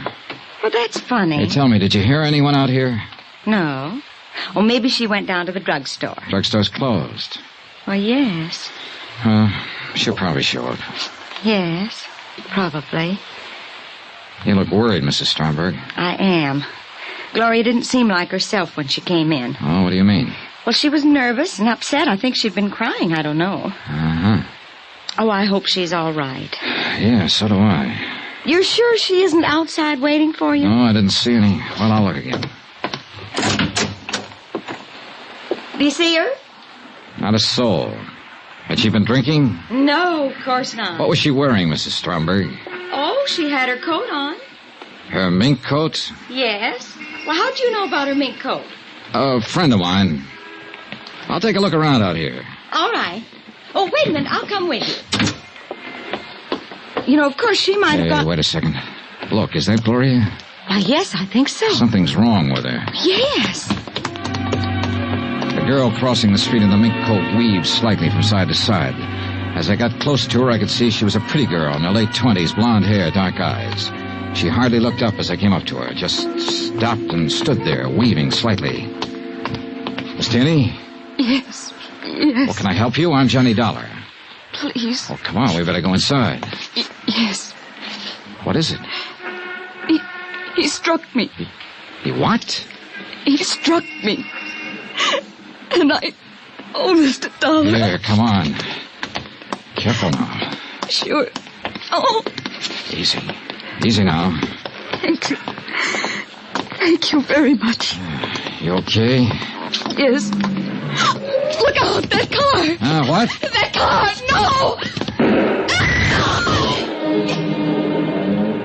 no! All three slugs had hit her and she fell back into my arms. By the time I could reach for it and get my gun out, the black Cadillac and whoever was driving it were out of sight around the corner. And there'd been no light on the rear license plate. Easy now, easy. Mr. Dollar, those were shots. Mr. Dollar. Call the police, quick. But yes, right away. You know, let's see if we can... Mr. Dollar. Mr. Dollar. Don't try to talk, Gloria. Don't try to move. We'll have help here in a minute.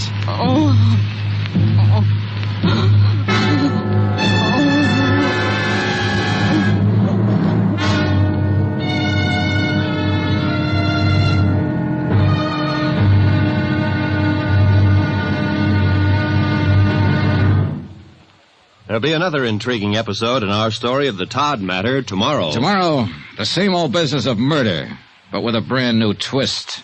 Join us, won't you? Yours truly, Johnny Dollar.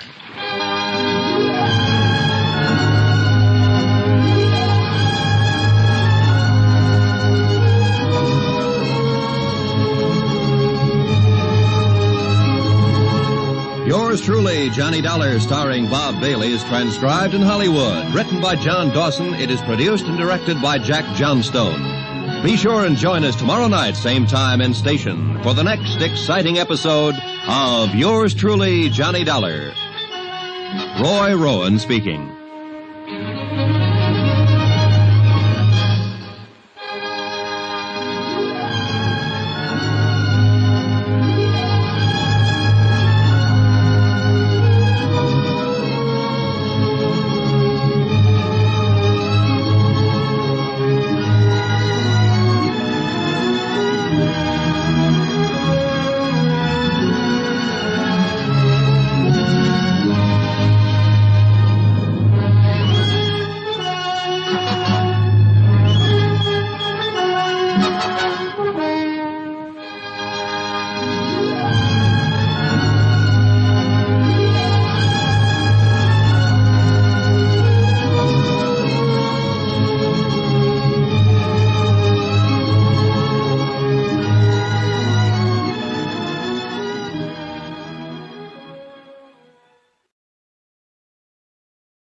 From Hollywood, it's time now for Johnny Dollar.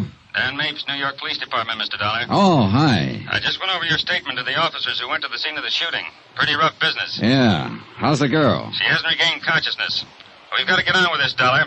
There's some questions I want to ask you. Sure. Glad to do what I can. Where can I meet you? What's the matter with right here at headquarters? Okay. Say in about an hour? Make it a half an hour. I said I want to get on with the case. Room 212, Sergeant Daniel Mapes. Okay, Sergeant. I'll be there.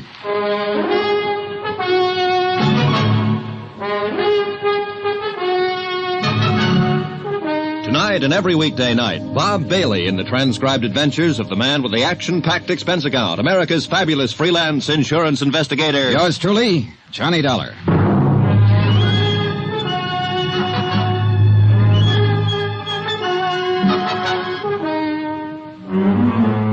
Expense account submitted by Special Investigator Johnny Dollar to Four State Insurance Company, Wilmington, Delaware. The following is an accounting of expenditures during my investigation of the Todd matter. A burglary that occurred 6 months ago, but the murder try occurred only a few hours ago.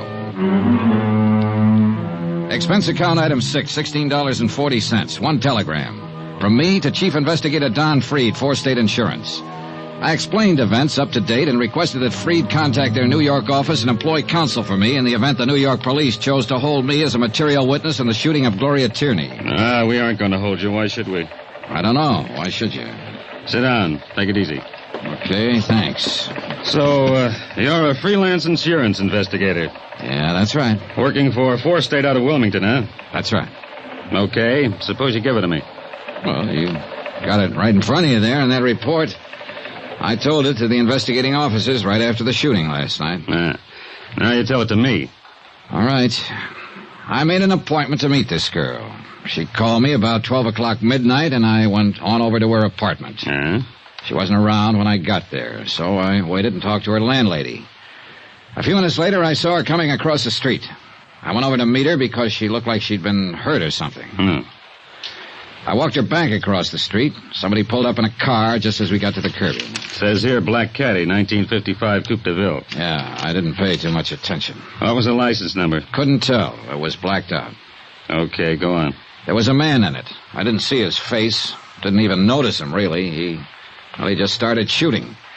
The girl was hit 3 times. I was trying to help her, and he got away. Well, what else? That's it. Okay. Tell me why you were in here yesterday afternoon checking to see if this Gloria Tierney had a record. I was about to contact her. I wanted to know if she'd ever been in trouble. Now tell me what you're working on. The Todd case. Todd? Yeah, a burglary out in Long Island about 6-7 months ago. I had reason to believe the girl might be able to help me on it. Because of what? Because of her mink coat. Well, I'm glad you answered that way, Dollar. The coat's in the lab now. They're looking it over. We found it listed in our stolen property files. So far, your story's okay, but believe me, it isn't over yet. Huh? Tell me more. We know about the coat. We want to know about the girl who was wearing it. Sorry, I can't help you. We didn't have her prints on file here, but we sent them off to Washington. She's still unconscious. She's in pretty bad shape. She can't talk. You can. What's her angle? I don't know. You don't know who shot her. You didn't get the license number. You just stood there and let it happen. All you were interested in was your mink coat. Look, Is that what you're trying to tell me? I might be through trying to tell you anything, pal. Don't get smarty pants with me, Dollar. I got myself a shooting to straighten out. I'll straighten it out any way I can. What else did she have from the Todd business? You tell me. Nothing. A small diamond ring on a little finger. It's not on the stolen property list. Tell me, Dollar, did your insurance company pay off this claim? Yes, the whole thing. About $75,000. $75,000? That's right. Well, at least you got the coat back. Even if it has got 3 bullet holes in it. Maybe we'll get a line on the whole job. If she regains consciousness. Meanwhile, you can sit here and tell me about your tip. What? Who put you on to Gloria Tierney? No, I'm afraid I can't tell you that. Why not? Because I promised not to disclose any names. Oh, I can tell you this much, though. The man who told me about Gloria Tierney couldn't possibly have had anything to do with the Todd case. He was in prison when it happened. Let's have his name so I can check it. He's in Indiana now. He's got a name in Indiana. What is it? Sorry. You're going to sit there and tell me he gave you a name to start with and that's all you bought? Yep. Suppose I told you I don't believe anything.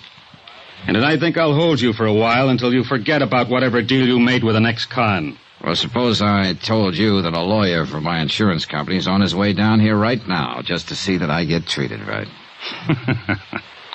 What's funny? You insurance guys. You know what? You give me a pain. Right here. We went on like that a little while. Then I accompanied Sergeant Mapes to Gloria Tierney's apartment. A full crew of technicians were there, giving the premises a complete check.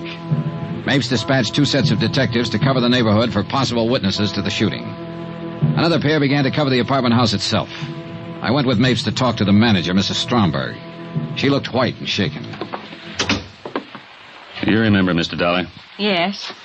Hello, Mr. Dollar. How's poor Gloria? Not very good, Mrs. Stromberg. She's still unconscious. And we're still pretty much in the dark about all this, Mrs. Stromberg. Where is she? What hospital? I'd like to go see her. Maybe there's something I can do. Best thing you can do is try to help us find out who shot her. She's at the police emergency hospital right now, Mrs. Stromberg. I'll have them phone you when she can see people. Well, thank you. Oh, what an awful thing. Well, what's it all about? Why would anyone want to shoot Gloria? We hope we can ask her that question. Right now, we're going to try to find out all we can, and maybe you can help us. Well, I hope so. What can I tell you? Where she worked, how she lived, what people she knew. Oh, dear. Yesterday, you told me you'd known her for a year. Yes, ever since she moved in. All right. Was she a nice girl? Of course she was a nice girl. Quiet, minded her own business. Where's she work at? Well, I don't know. I mean, Gloria doesn't work as far as I know. Who pays her rent? She always gave me a check. Who gave her a check? Well, I really don't know. Don't you know anything? What's the matter with you? Well, I'm trying. Mapes, why don't you go sit down? All right, I'll sit down here. Mrs. Stromberg, what can you tell us about her? Do you know where we can contact her family? Think about it. Well, I don't know. I know they live in California somewhere, but that's all I do know. She talked about them now and then. Uh-huh. How about her friends here in town? What about them? Well, for instance, the man who drove the black Cadillac last night. I never saw that car around here before. Did she talk about her friends to you? Why, no. Well, she's a pretty girl, young. Boyfriends? Oh, yes, she did talk about them now and then. Do you suppose one of them had something to do with this? Mrs. Stromberg, some guy pulled up in a black caddy last night and pumped 3 slugs into her. She acted funny before that, according to you. Run out when she was supposed to meet Dollar here. Don't you know if any of her friends drove a car like that? No. You know this, but you don't know that. What kind of a friend were you? What? What kind of a friend were you? That girl's lying in a hospital right now. She's got a slug here, another one here, and here. They've operated twice. You weep and holler and stand around wringing your hands about her, but you won't open your mouth about helping us find who did it. Now, let's start with that car again. You've got the front apartment here.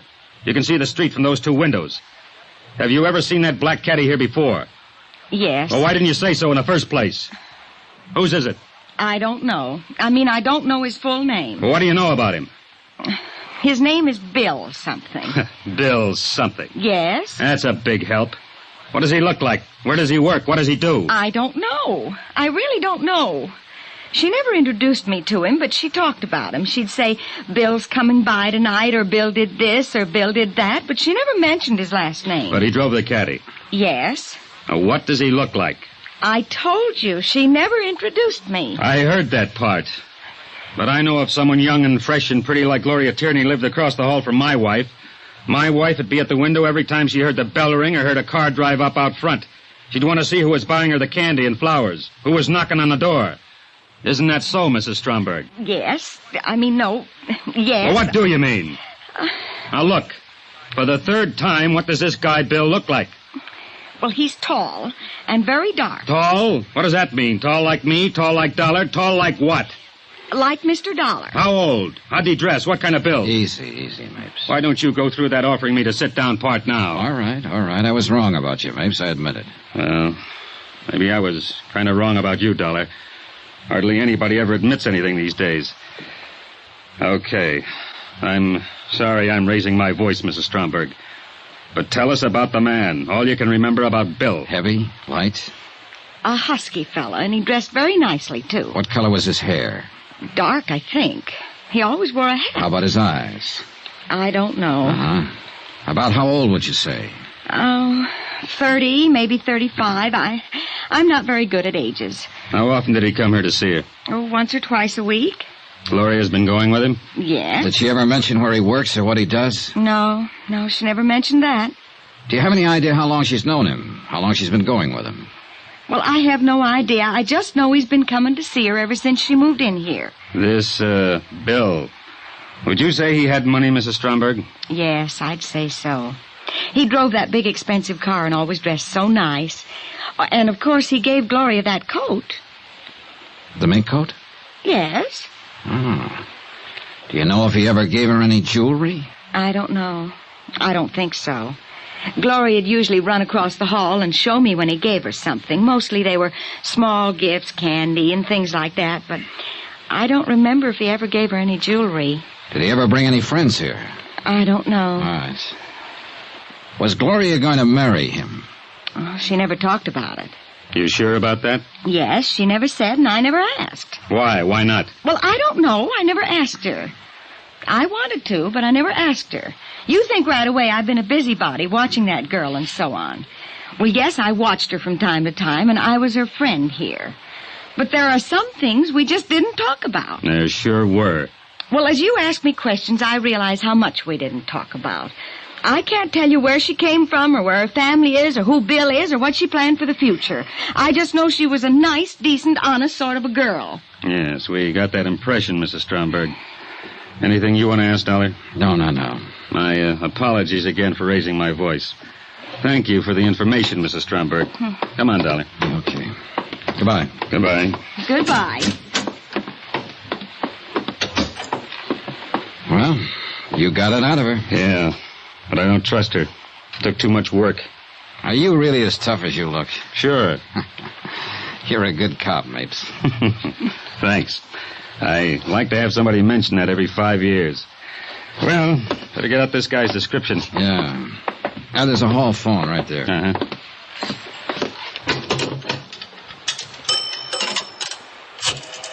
Well, we sure haven't got much to go on.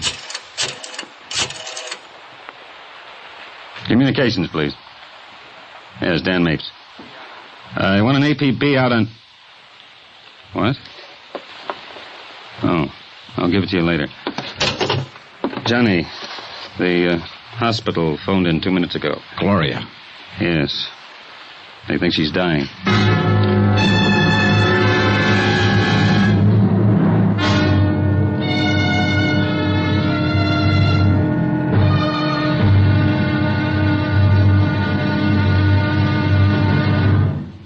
There'll be another intriguing episode in our story of the Todd matter tomorrow. Tomorrow, I take some lessons from a good policeman on how to find out what has to be found out. Join us, won't you? Yours truly, Johnny Dollar.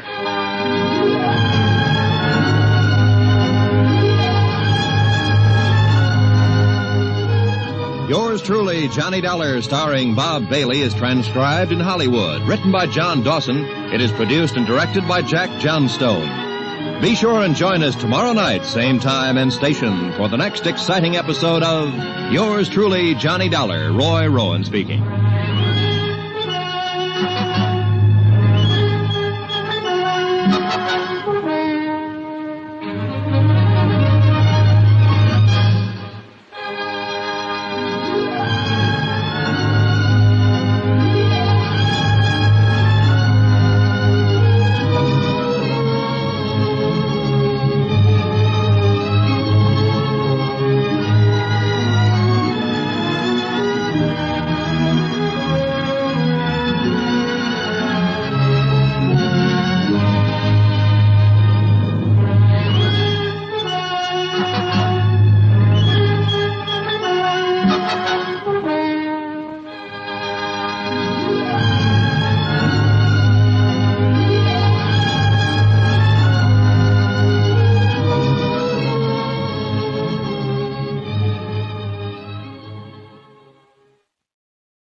From Hollywood, it's time now for... Johnny Dollar. This is Dr. Kane, Police Emergency Hospital. You left word for me to call you, Mr. Dollar? Yes, sir. I'm with Sergeant Mapes. Has there been any change in Miss Tierney's condition? No, sir. No, none. Do you think she'll make it, Doctor? Well, it's hard to say right now. Sometimes they rally. Sometimes not at all. Doctor, it's very important that we see her. I don't know whether it'll do any good, Mr. Dollar. We want to question her. Yes, I know. Oh, why don't you and Sergeant Mapes come on over to the hospital? All right, sir, we'll be right there.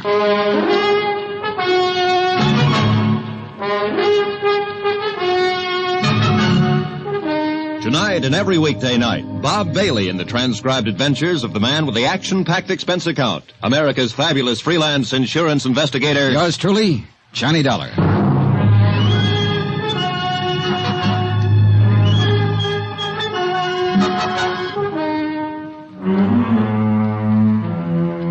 Expense account submitted by Special Investigator Johnny Dollar to 4 State Insurance Company, Wilmington, Delaware.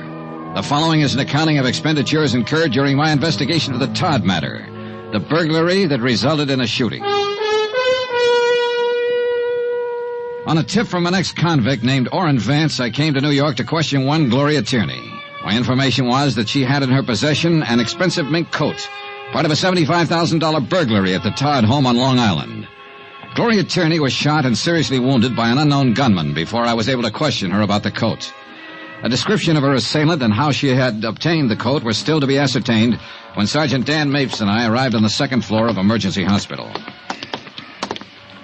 Mr. Dollar? Yes. Oh, I'm Dr. Kane. Oh, yes, this is Sergeant Mapes. How do you do? Has she managed to talk yet, Doctor? No, and she may not. I see. Now, before we go in, I hope both of you will carefully frame only your most pertinent questions. 2 minutes is about all I can give you with her. Sure, Doctor. Better put your cigarettes out in that. Oh, yeah.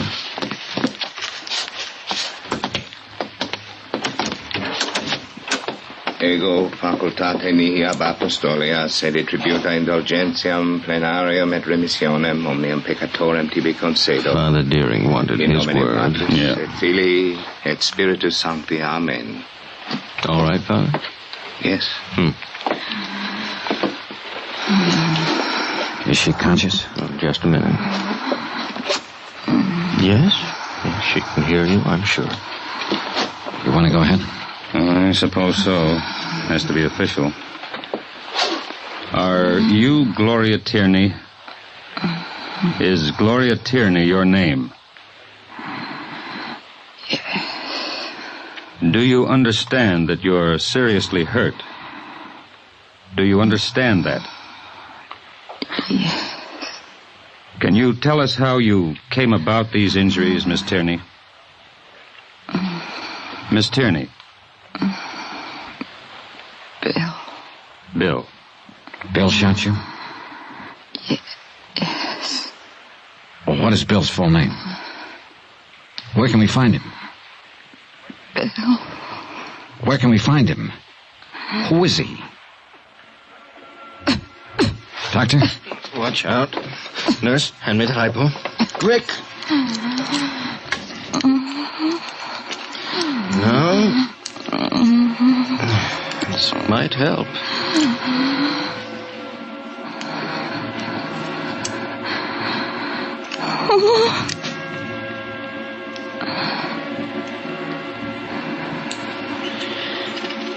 Sorry, fellows. Nothing more I could do.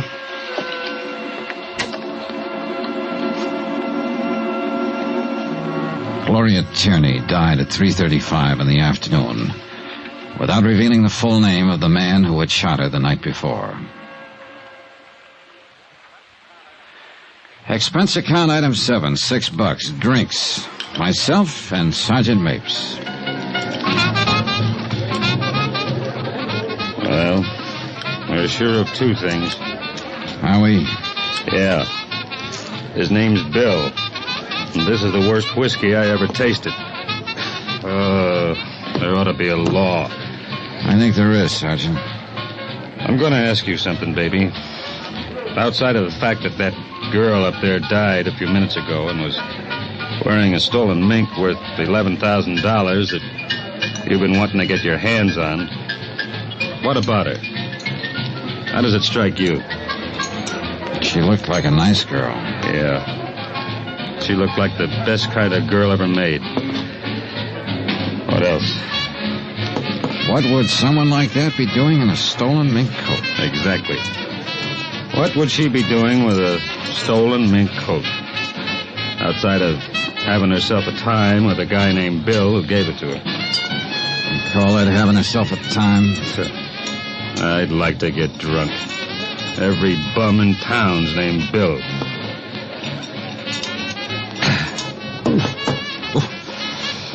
This is bad. Terrible. Worst stuff I ever drank. You can say that again, baby. Worst stuff I ever drank. Waiter. Yes, sir. Yes, sir. Bring us 2 more of the same. Only make them double. Yes, sir. Right away, sir. I'm glad to see you aren't fussy, Dolly. Not a bit. Not a lousy bit. You know, I looked at you when you came in my office, and I said to myself, I got a wiseacre on my hands. I got a wheeling, dealing wiseacre who's got himself a little tip, and he's going to keep it all to himself. I said, why do I have to put up with this kind of trouble? Why don't I just toss this bum in the cooler and go about my business? I'm a copper. I got work to do. Why fool with an insurance stick, I said. But I'm very happy to see you aren't a fussy fella, baby. Very happy. All right, you made a speech, now I'll make one. Go ahead. Well, I stood in a hospital room and I watched a human being die. Oh, it's part of my job, part of your job, too. But for myself, I don't like it. If I have to go into why every man's death diminishes me, I'm going to fall all over myself because I never could go into that kind of stuff. Yeah, I know what you mean. But I'll say this.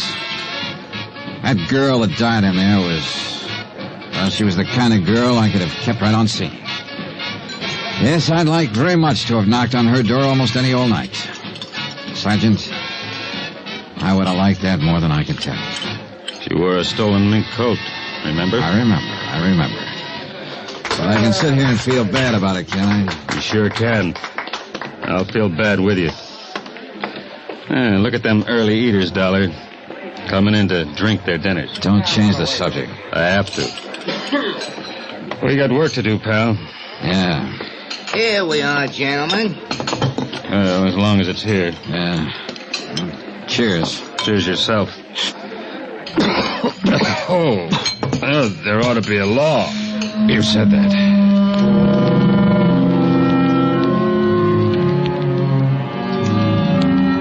I remained with Sergeant Mapes the rest of the day as he continued his investigation of the death of Gloria Tierney in the Todd burglary. The apartment where she'd lived finally yielded some information. Here it is. Letters from a Robert J. Tierney in Riverside, California. Looks like her father, maybe. Yeah. I'll have the business office down at headquarters notify him. Hey, what's this? Huh? Picture. Nice-looking guy. Yeah. Love Bill. He loved her, all right. Anybody identified this yet? That Mrs. Stromberg's supposed to be here right now. What time you got? 1:30. She said she'd be here at 6. Hey, Sergeant, did you get anything on the bullets? Well, they didn't check with anything in our lab. Ballistic says it was an Army Colt, old model. Pretty good for killing. And what gun isn't? Yeah, you're right. Hello? Oh, hello, Mrs. Stromberg. We've been waiting for you. Come in. Hello? Hello, Mr. Dollar. Hi. Do I have to answer any more questions? Oh, a couple if you don't mind. I'm just all worn out. I can't get over this terrible thing happening to Gloria. Did you ever find out about her family? We're going to contact them right now. Seems they live in Riverside, California. Yes, I believe that's what she said. I want to ask you one question, Mrs. Stromberg. Take a look at this picture. Yes. Do you know him? Oh, yes, that's Bill. The man Gloria Tierney's been going out with these last few months? Yes. The man who drives the black Cadillac? Yes, the Cadillac. Oh, I wish I could tell you his full name. Did he do this terrible thing? It looks like it, Mrs. Stromberg. Oh, dear. Have you arrested him yet? We haven't found him yet. Well, I hope you do. I hope you clear this up. I left word for the office to get me here. What about her things? Hello. Her family will probably take charge as soon as they're contacted. Oh, that poor girl. Poor girl. So alone now. Yeah. Mrs. Stromberg, did Gloria Tierney ever mention to you that she'd been married? Married? Gloria? Yeah. Why, no, she never mentioned it. Was she? Married in the state of New York in 1951. Divorced in 1953. Routine check of vital statistics. What was her husband's name? Bill. Bill Powers. Sergeant Mapes requested immediate file checks on William B. Powers, the ex-husband of Gloria Tierney. From it, he learned he had no criminal record in the state of New York. His home address was up in Westchester County, one of the suburbs of the big city. I drove out there with Sergeant Mapes. Oh, what's this all about? Do you know a woman named Gloria Tierney, Mr. Powers? Well, sure. We were married once. Why? She was shot to death last night, Mr. Powers. Gloria? Yeah. Are you sure? We're sure. Shot? What happened? How could a thing like that happen? That's what we're trying to find out, Mr. Powers. I can't believe it. Gloria dead. Have you seen her lately? What? Have you? What? Yes. I saw her last week. We had a drink together. Are you sure it's Gloria? We'd make sure before we came here with news like that. That's right. Mr. Dollar here isn't a policeman. He's an insurance investigator. Miss Tierney was wearing a stolen mink coat when it happened. Stolen? Are you sure? We're sure. We checked everything, Well, Mr. Gloria Powers. would never steal anything. She was a fine girl. A wonderful girl. Fool to ever let our marriage go on the rocks. Can you come with us, Mr. Powers? We'd like an identification. What? Oh, yes, of course. I'll get my coat. Excuse me. Want to smoke, Johnny? Yeah, thanks. Well, he isn't the bird in the picture, Johnny. No, not at all. Still, he... What is it, Johnny? You checked the driveway out there? No. Take a look, the side window. Uh-oh. Yeah. 55 Cadillac Coupe de Ville. Sure is, Sergeant.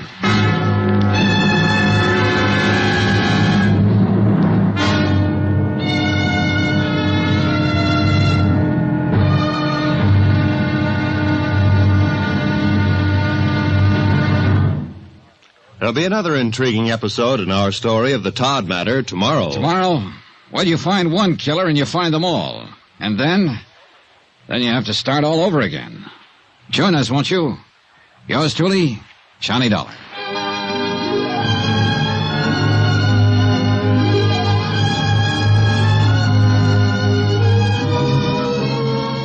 Yours truly, Johnny Dollar, starring Bob Bailey, is transcribed in Hollywood. Written by John Dawson, it is produced and directed by Jack Johnstone.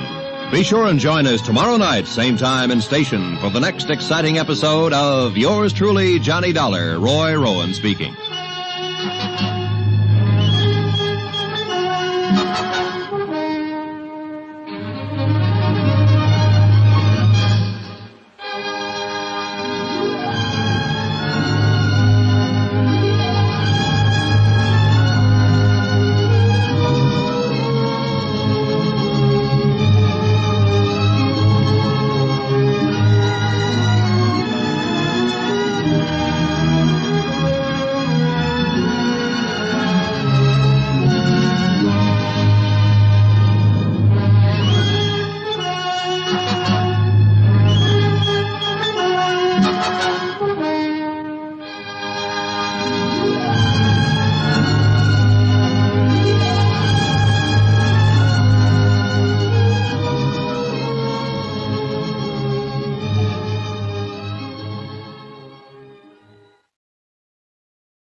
From Hollywood, it's time now for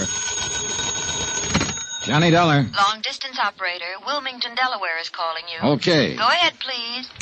Johnny? How do? Well, this is Don Freed. What's happening there? Your expenses are running away up and we haven't gotten a report from you. I've been too busy. What's that supposed to mean? That's supposed to mean that the tip I got was good and it was bad. Yes, Gloria Tierney, 1231 East 57th Street, had a mink coat that was stolen from the Todd estate. No, she didn't tell me much about it because she got herself shot down on the street last night. Yes, I'm working with the police here trying to find out how she comes by the coat. But what I want... Listen, an hour ago I went out to see an ex-husband of hers. His name's Bill Powers, and he seems to be the bird we're looking for. You know what he did? He cried and blubbered all the way down to the morgue. And he's in there right now making a positive identification. I don't blame him for crying. So what's new with you, Mr. Expense Account? Boy, you're a real man-eater today, aren't you? I sure am. Bye.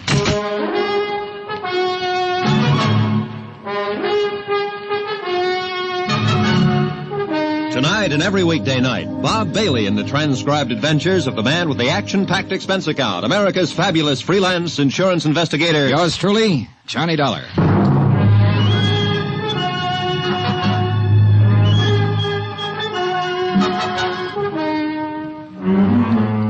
Expense account submitted by Special Investigator Johnny Dollar to 4 State Insurance Company, Wilmington, Delaware. The following is an accounting of expenditures during my investigation of the Todd matter.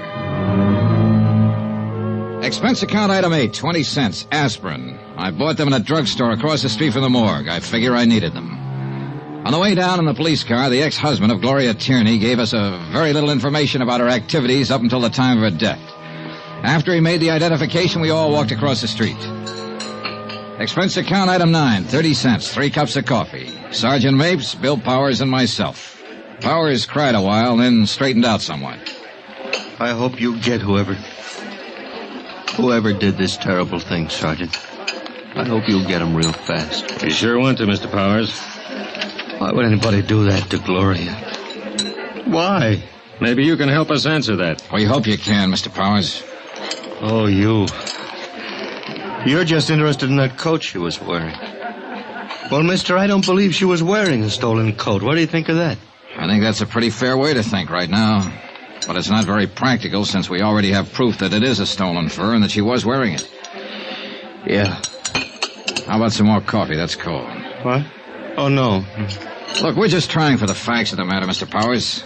I saw Gloria Tierney. I know what kind of a person she was. We have to start somewhere. You can understand that. I suppose so. Now, you told us you saw her last week for a drink. That's right. Have you been seeing her right along? Yeah, sure. Even though you were divorced a year or so ago? Yeah. Yeah. Did you know she's been going with someone else, too? Yeah. Bill? Yeah. Bill Chambers. That his name, Bill Chambers? Well, yeah, I don't know him, but she talked about him a lot. Here. Take a look at this picture. Is this him? Yeah, that's him. I thought you knew. You're sure this is him? Oh, sure. The picture was in her apartment. I've seen it there. One day I asked her who he was, and Gloria told me about him. Well, what did she tell you about him? She just said she was going out with him. Oh, she told me that he asked her to marry him. She said he had a lot of money. Anything else? Oh, I don't know. Did she happen to mention where he works? No. What kind of work he does? No. Do you know where we can get in touch with him? No, I don't know that either. I can't help you. I only know she's been going out with him.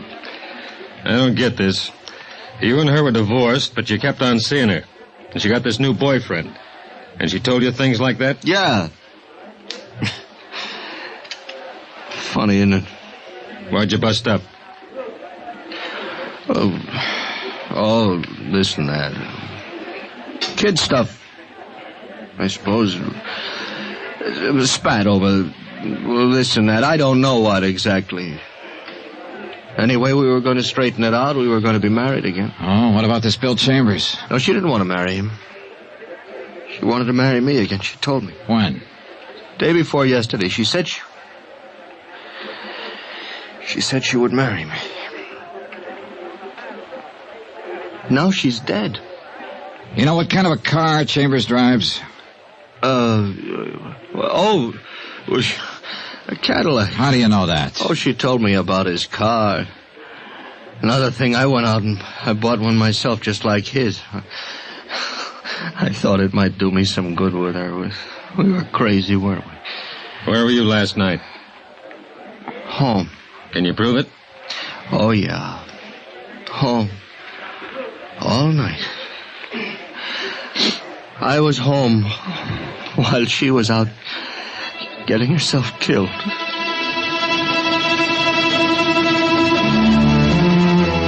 The name William Chambers was checked through the New York police files. 24 persons more or less fit the general description of the suspect. It took 2 days for Sergeant Mapes and his men to track down all the leads. Neither Mrs. Stromberg or Bill Powers could identify any of them. An all-points bulletin was issued describing the suspect in his car. Same results, nothing. On the third day, the pawn shop detail turned up 2 items that had been taken in the Todd burglary. There they are, Johnny. Uh-huh. Watch and a ring. Todd lost a watch and a ring with a lot of other stuff. Case numbers in the watch check out. The ring's engraved. Uh-huh, yeah. Now, where were they picked up? Shop on 3rd Street. The proprietor bought them yesterday. A man who signed the buy book used the name James Agenian. Phony? Yeah. Gave an address on Polk Street. That was phony, too. We got a good description from the proprietor. Fits Chambers right down the line. Oh, then he was still in town yesterday. Yesterday, yeah. But this stuff's been on the hot sheet for a long time.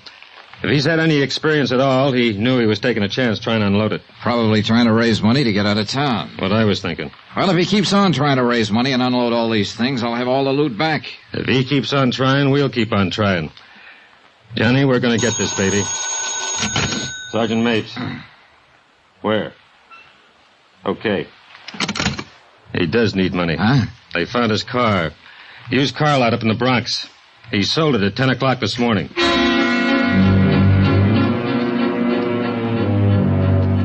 At the used car lot, we learned that a man answering the description of William Chambers had driven in that morning and offered a black 55 Cadillac for sale.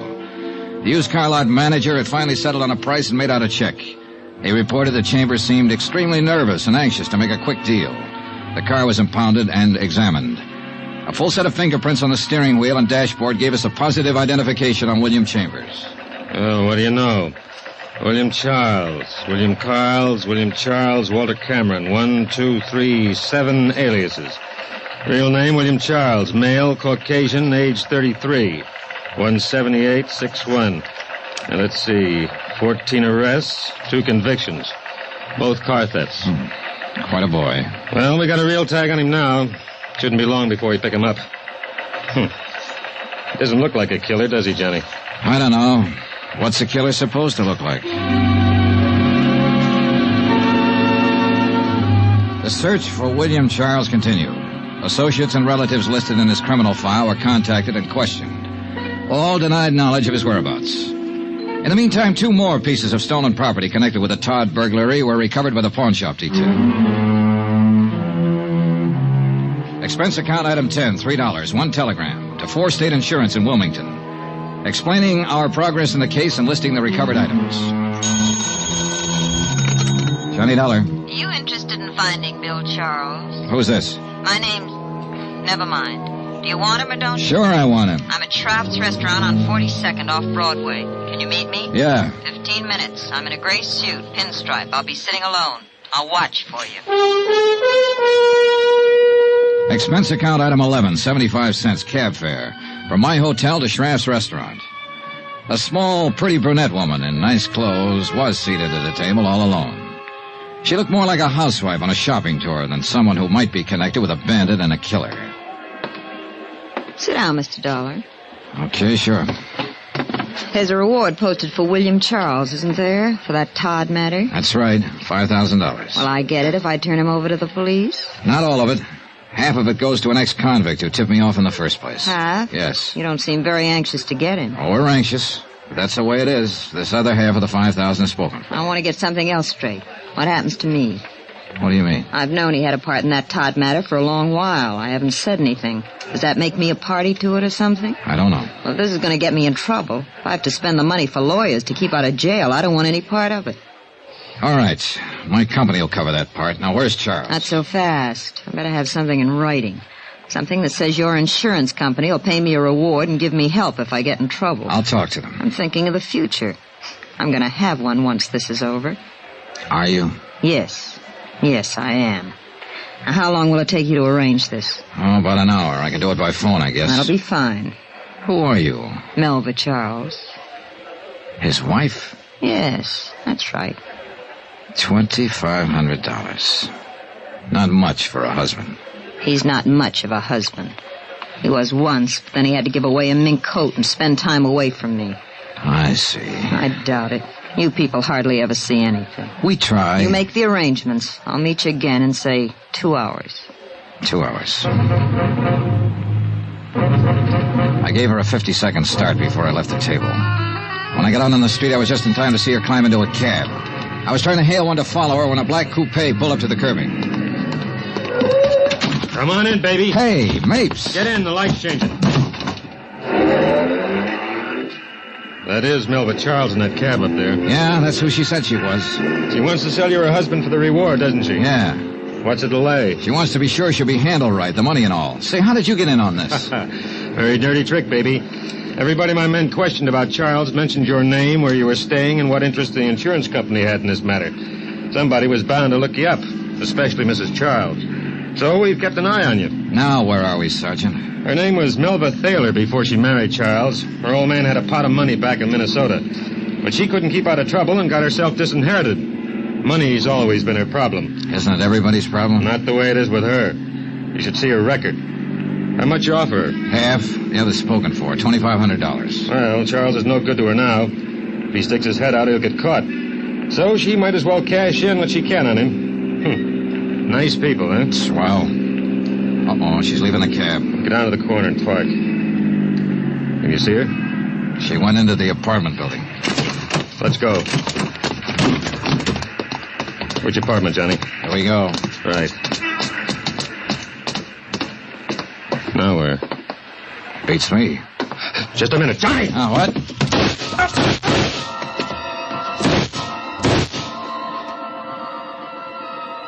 Before I went down, I heard it go off a couple more times. It must have been 6 inches from my head. My eyes couldn't see, and my feet couldn't move. But I could hear. Johnny! Hold on! Hold on, baby!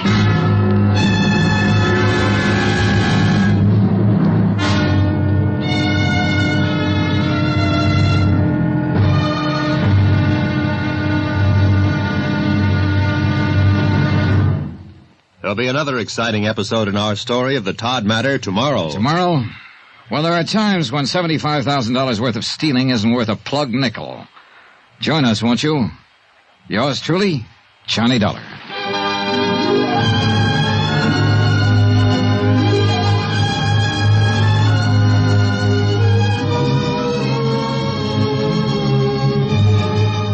Yours truly, Johnny Dollar, starring Bob Bailey, is transcribed in Hollywood. Written by John Dawson, it is produced and directed by Jack Johnstone. Be sure and join us tomorrow night, same time and station, for the next exciting episode of Yours truly, Johnny Dollar. Roy Rowan speaking.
From Hollywood, it's time now for...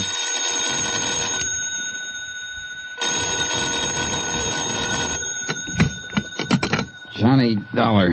Hi, baby. Dan Mapes. Glad they gave you a telephone in your room. Yeah, that's the only thing good about it. Well, hospitals are designed to make a man impatient. You're a pretty lucky fella at that. Let me tell you about your operation. Yeah, please do. You stopped 2 slugs. They pried one out of your neck and another one out of your rib cage. Missed your heart by a snake's whisker. I was luckier than Gloria Tierney. Yeah, yes you were. I'm on my way up to see you. Don't run out on me. Oh, fat chance.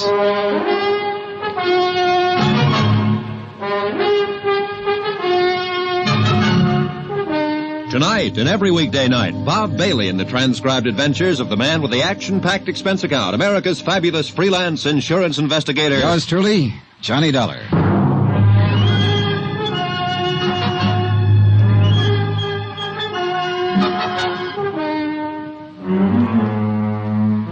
Expense account submitted by Special Investigator Johnny Dollar to 4 State Insurance Company, Wilmington, Delaware. The following is an accounting of expenditures during my investigation of the Todd matter. Expense account item 11, $3.05, breakfast. I got mad at the nurse when she brought in a bowl of hot cereal and a glass of milk. So I bribed an orderly to slip across the street and get me a tray of bacon and eggs. I was just finishing same when up came Sergeant Mapes. He looked haggard and tired and worried. You nearly got it for good, baby. I got enough of it. You sure did. What do you remember, if anything? Well, we tailed Melva Charles to an apartment house. We stepped inside and somebody began trying to kill me, and that's when I left town. Yeah, it was quite a mess. Coroner had a real job in his hands. Yeah. Hey, how about you? Not a scratch. Coroner, did you say? Yeah. Melva Charles got it. Her husband stuffed a butcher knife in her back. Oh. That was for trying to sell him out to you. Yeah. Yeah, maybe he thought he was worth more than $2,500. Maybe. A man named Henderson, who happened to be walking down the hall at the wrong minute, took 3 in the head. He was dead before he hit the floor. Woman on the street got hit, not too bad. 2 people outside, just getting into a car, got cut up pretty bad when bullets smashed their windshield. You keeping track of all this? I'm trying to. This all happened after we got there, huh? Yeah. You see, when you and I walked in there, William Charles had just finished killing his wife. He saw us and began pumping. You got hit, and I pumped back at him. You get him? Yeah, but not till he had shot up everybody else. He's on the floor above you, hanging on by a hair. He knew his ticket was up, and he just didn't care. It's my fault you're here, baby. I'd have rather cut off my arm than get you in on this. What do you mean? Well, tagging you and going after her. I didn't use my head. You know what? What? I still think you're a pretty good copper, Mapes. Thanks, Johnny. Here, I brought you a book of poetry. Poetry? Read. Take it easy. We'll be talking again soon. I felt awful. Sergeant Mapes dropped in later that afternoon, but I was half asleep. Vaguely, I remember they wheelchaired me down the hall for x-rays and lab tests.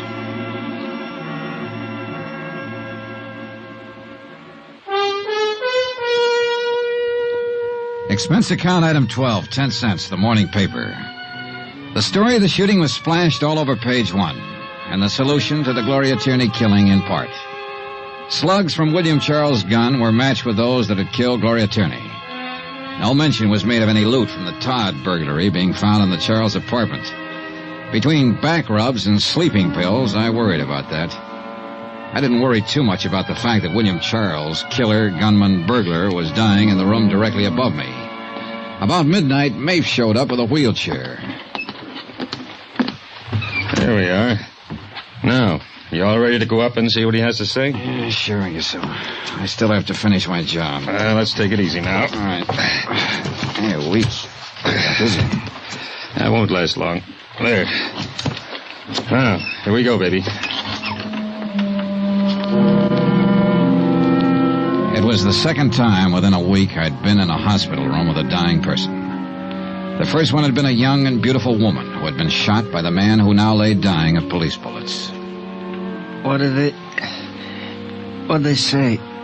You know what they say, Charles. You haven't got a prayer. I didn't mean to kill Gloria. I didn't mean it at all. I want you to know that. You took a lot of pains to do it. I was there, remember? Yeah, I remember. Sorry. Been doing pretty good with those house jobs at Todd Place, another one in St. Louis. Doing all right. Enough to buy a nice car, live in a decent place, get around a little bit. Worked all along. Met her. I liked her, wanted to marry her. I did. Really did. You already had a wife. You think I'm kidding? I gave her a mink coat, didn't I? Thought that it'd cinch. She didn't want to take it. Told me she was going to marry some other guy. Some guy she'd been married to before. I got mad. I came back that night, let her have it. That all? Yeah, that's all. That's it. That's it, mister. You take it or leave it. How did you meet her?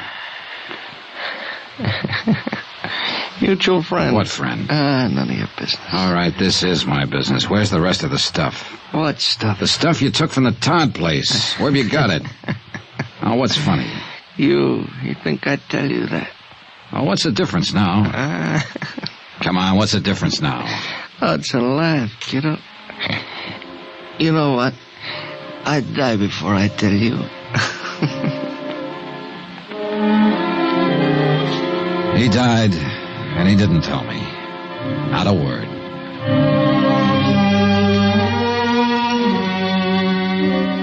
Later, a private ambulance took me from police emergency hospital to my hotel room. 3 days after that, I was able to get back on my feet. I went right down to Mapes' office at headquarters. How do you feel? Better now. Boy, you sure look lousy. Here, sit down, baby. All right, thanks. Should you be out of bed? Yeah, sure. You're lying and you know it. I suppose so. Well, how's it going? You mean have we located the rest of the stuff? No, not a lick of it. Funny guy, wasn't he? He had his last laugh. Well, you shouldn't be worrying about this stuff now. You ought to be taking care of yourself. I am. I'm sitting here helping you worry. I'm not worried about anything. You're worried about the same thing I am. Where's all the rest of the Todd stuff? Oh, it'll turn up somewhere.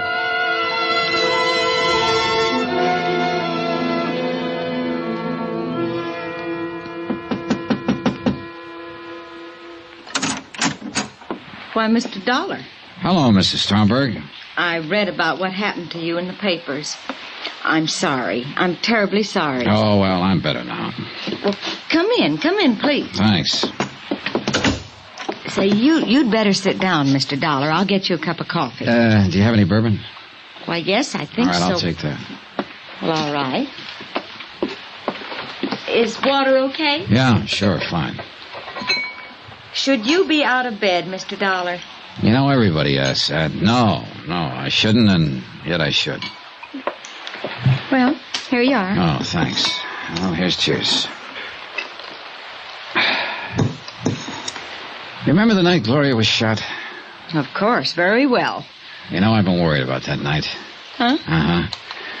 Remember I came over here and I told you I was in the insurance business and you said you'd have her call me when she came in? Yes.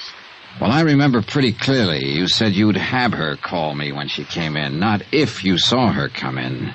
Yes, did I? Uh-huh. You saw to it that she called me, Mrs. Stromberg. You also saw to it that she wasn't here to meet me when I got here. She was out there somewhere. Because by then you knew I was an insurance investigator. I don't understand you, Mr. Dollar. What are you trying to say? You sent her out so he could take care of her, and you were waiting in the hall for me. Waiting for you? Why, no, I happened to see you, and I wondered... You wondered what kind of cock and bull story you could give me to get rid of me. That's silly. They sound that way. That's a good drink. But not so silly if you knew that coat she was wearing was stolen and that I was after it and her.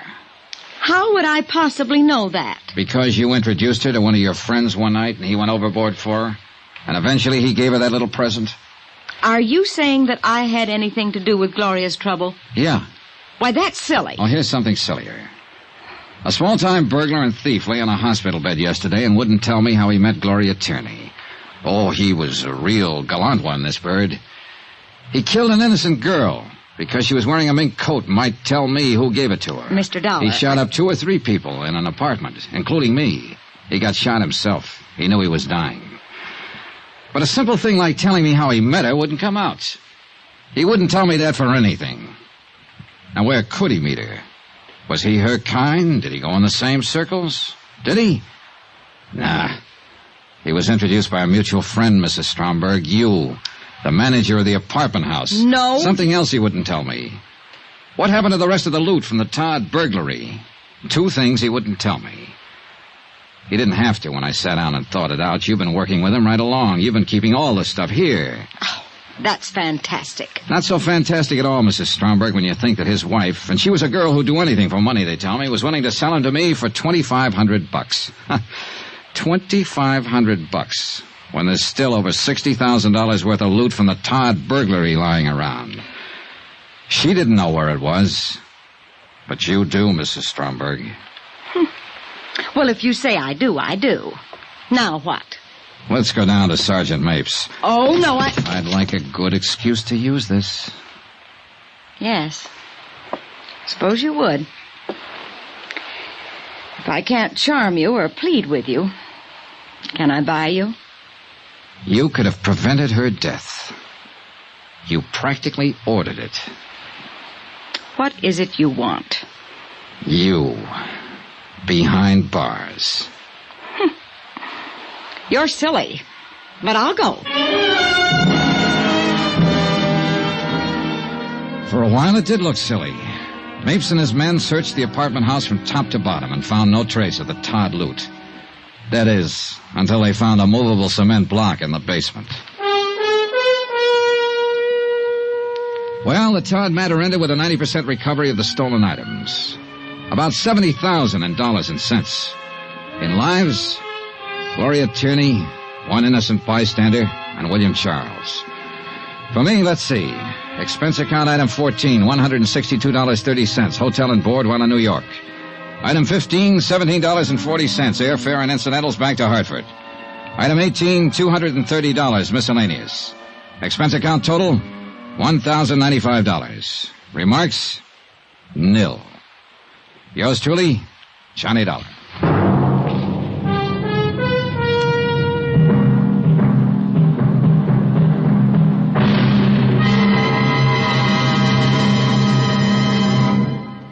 Remember, there'll be another intriguing story for you beginning next Monday night. Next week, a music lesson on a priceless Amati violin. Music and mystery and danger. Join us, won't you? Yours truly, Johnny Dollar.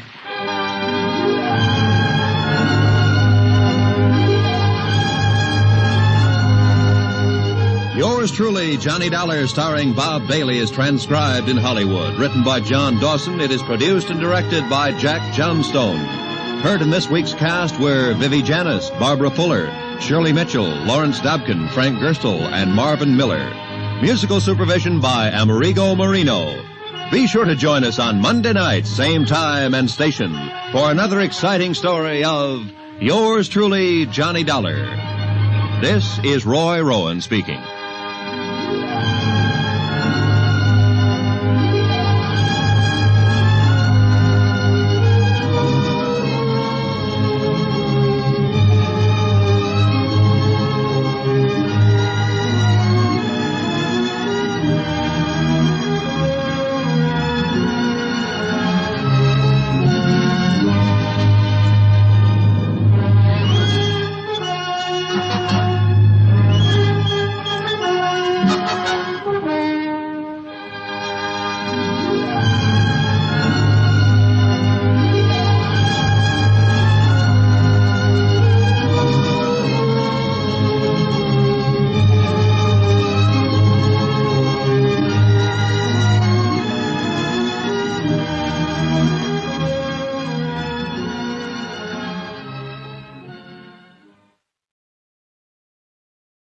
From Hollywood, it's time now for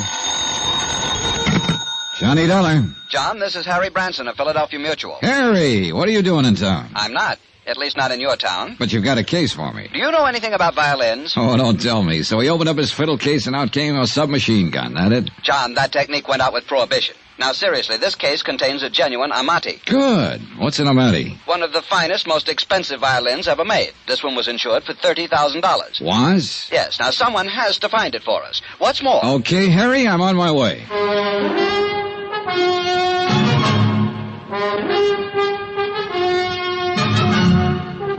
Tonight and every weekday night, Bob Bailey in the transcribed adventures of the man with the action-packed expense account, America's fabulous freelance insurance investigator. Yours truly, Johnny Dollar.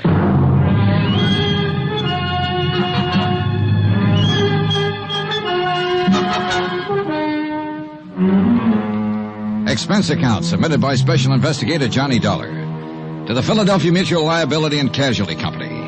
The following is an accounting of expenditures incurred during my investigation of the Ricardo Amerigo matter. Expense account item 1, $12.40, train fare and incidentals to Philadelphia, Pennsylvania. I took the train because Harry Branson didn't seem to be in any particular hurry, and I kind of like a slow look at the countryside this time of year. When I got to Philadelphia, I checked in at the Bellevue Stratford, shaved and showered, then went over to Harry Branson's office in the Security First building on Walnut Street. You deceived me, John. I thought when we talked long distance that you'd be here right away. But instead of flying down, you took Old the sober-sides Branson hadn't changed a bit.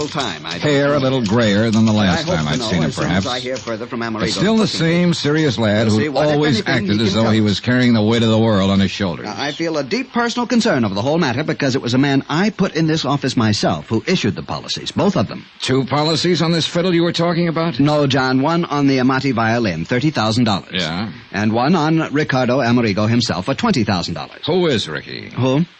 Well, isn't that what you said his name is? I'm sure I didn't mention anyone by the... Oh, Ricardo Amerigo, yes. Well, where's he playing? The Purple Cat or maybe Wee Willie's joint over on John, this man is a concert violinist, or was. He's disappeared. Now, please, no more levity. Sorry, Harold. It's Harrison. Sorry, Harry. All right. I'm quite all right. Now, I realize that you have quite a sense of humor, John, but in a matter as important as this... Yeah, sure. Now, let's have the story. Very well. A few years ago, Ricardo Amerigo was one of the world's leading concert violinists, as famous in London, Paris, Rome, as in the concert halls of this country. Such virtuosity, almost unbelievable. I shall never forget one evening here in our Academy of Music. He had just finished a perfectly brilliant Wieniawski. Amazing technical performance. Yeah, well... And for an encore, he played Sarasate's Zapatiado. Even more brilliant. Harry... But the audience wouldn't let him leave the stage. Ricardo Amerigo... has disappeared. Oh, yes. And you're in a hurry to get on with the case. I'm sorry. Now, thinking of his superlative performance that night carried me away. Yes, he's dead. Disappeared. And the violin? No trace. Dead? You didn't say that before. I know. You see, there's no proof of death. No body. Disappeared. Well, don't let me shock your finer sensibilities, Harry. Murder? We have thought of that, of course. Who's we? The Port Morris police. Port Morris, New Jersey, that is. Oh. Yes, you see, since Amerigo's car went through the bridge rail, crashed right through it, and plunged into the river stream... Trying to tie Harry down to pertinent facts that would help me in my investigation was, futile. At least 3 times during the next half hour, he went off on glowing descriptions of violin recitals he had known. Heifetz, Selman, Chrysler, and so on. But he did come up with 1 or 2 things I wanted. First, Amerigo and his fiddle had been driving down from Philadelphia to some spot on the South Jersey seashore. Crossing an old wooden bridge over a little stream, an inlet from the ocean, the car had smashed through the guardrail and gone to the bottom of the inlet. The car, of course, was found. Amerigo and his violin, no. Second, and just as important, the name of the beneficiary of Amerigo's policies. Item 2 on expense account, $1 even. Taxi to the Harnell building, also on Walnut Street, in the office of Peter Corbin, Amerigo's booking agent. The building was plush, but Corbin's office was about as bare as I'd ever seen. An old beat-up desk, a battered filing cabinet, and a couple of straight chairs. That was it. Come in, Dollar. Come in. Sit down. Corbin was chewing the stub of a cigar that he'd forgotten to relight for at least a couple of days. We made with the usual howdy-do's. Well, your man Branson told you exactly right, Dollar. I'm Ricardo Amerigo's sole and only beneficiary. Well, isn't that a bit unusual for a man's agent to be his heir? Or, was it because you were old personal friends? I'm going to give it to you straight. I brought Amerigo over to this country. Myself, my own sole expense. I actually gave him the build-up. I started his whole entire career. I kept him on top, all at my own expense. Well, didn't you collect a regular agent's commission on his earnings? Oh, sure. Plenty more. Why kid about it? Sure, while he was working. What's that supposed to mean? Bottle. What? Yeah, started hitting the bottle. Bad, not good. And believe me, the word gets around fast. Instead of making me money, himself, too, because he started costing me money.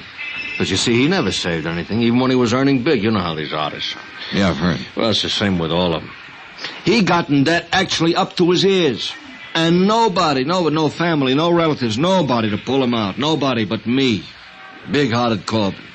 So you had him take out a lot of insurance and name you as beneficiary? Well, that was his idea, actually. Of course, he always did have the Amati insured. That's his violin. So I've learned. Oh, you know about violins? No. Oh. Well, but the life insurance, that was his own idea. Double indemnity, all that sort of stuff. Double indemnity? Oh, yeah. But guess who had to dig up the moolah for the last couple premiums? Big-hearted Corbin. You're right. Not a bad investment, though, was it? What? Hey, couple of thousand in premiums, and you stand to collect plenty. If we can find proof that he's dead, and if we can't recover I don't like that, Dollar. I don't either, Corbin. It doesn't smell good. Oh, you think me, his own agent, actually rigged something like that for one of my best friends? You think that... Listen, wise guy. Even if I did have any of a such idea, it'd be crazy. Anything actually as obvious as that. Well, sometimes the most obvious is the best cover-up. Oh, get out of here, Dollar. Unless you want somebody to start collecting on your insurance. Even if it isn't you, huh? Get out! So help me. Yeah, pretty obvious. And every time you open your mouth... Oh, no, you don't. Why is it that people who telegraph their punches are always the first to start swinging? I don't know. Anyhow, I left Corbin to pick himself up and start thinking about some alibis he might need. And in the cab back to my hotel, I did a lot of thinking myself. Sure, the obvious off times is the best cover-up, and yet it might be too obvious. Far too obvious. Branson here? Johnny Dollar here. Oh, John, good. Listen, at least there'll be no double indemnity to pay in the Amerigo matter. For accidental death, that is. You see... Wait a minute. About an hour ago, you weren't even sure he's dead. Did somebody find the body? No, unfortunately, but I've just received a call from the Port Morris police. They completed their examination of Amerigo's car. After they pulled it out of the creek, of course. I hope so. John, they found conclusive evidence of murder. Harry, I'll call you from Port Morris. Expense account, item 2. Subway, ferry, train, and bus fares to South Vineland, New Jersey. South Vineland because Ad Bowles lived there, and I knew that if anything at all happened in the heart of sunny southern Jersey, Ad would know about it. Retired and raising some of those wonderful South Jersey sweet potatoes and peaches with plenty of hired help, he amused himself by moseying around, getting to know everybody and everything that happened in his section of the state. He had an insatiable curiosity and money enough to keep it satisfied. Hi, you conniving, chiseling son of a gun. I've been waiting for you to get here. What took you so long? Hey, what was that conniving, chiseling crack, son? We're still on expense account, aren't you? Yeah, sure. Sure, and so help me, nobody in history ever had the knack of padding out an expense account the way you can. And collect those fancy commissions on top. When I was a private investigator... Who is retired? You call this retired 270 acres of sandy soil from which to try to wrestle the poor living? Oh, no, wait a minute. That Cadillac Eldorado out front, that belongs to one of the hired hands. 983 peach trees. And isn't that a landing field I see out there through the window? A lot of sweet potato land to be cultivated. Well, yes. Say, why didn't you fly down or let me know and I'd have picked you up? Look, with all the time I have on my I thought hands... you said you were very busy. Yeah. How long you going to stay? So I can figure out where we'll go, what we'll do. Ed, I'm on a case. Well, sure. Ricardo Amerigo and his priceless fiddle. Oh, no. It was easy. When I heard about him going over the bridge, I contacted Barney Peters of the Port Morris PD. From Barney, I learned all about the next of kin. His agent, that is. Pete Corbin. Right. And that boy at Philadelphia Mutual, Harry Branson. And I knew Branson wouldn't call anybody but you in on the case. So, here you are. Still a private eye, aren't you, Ed?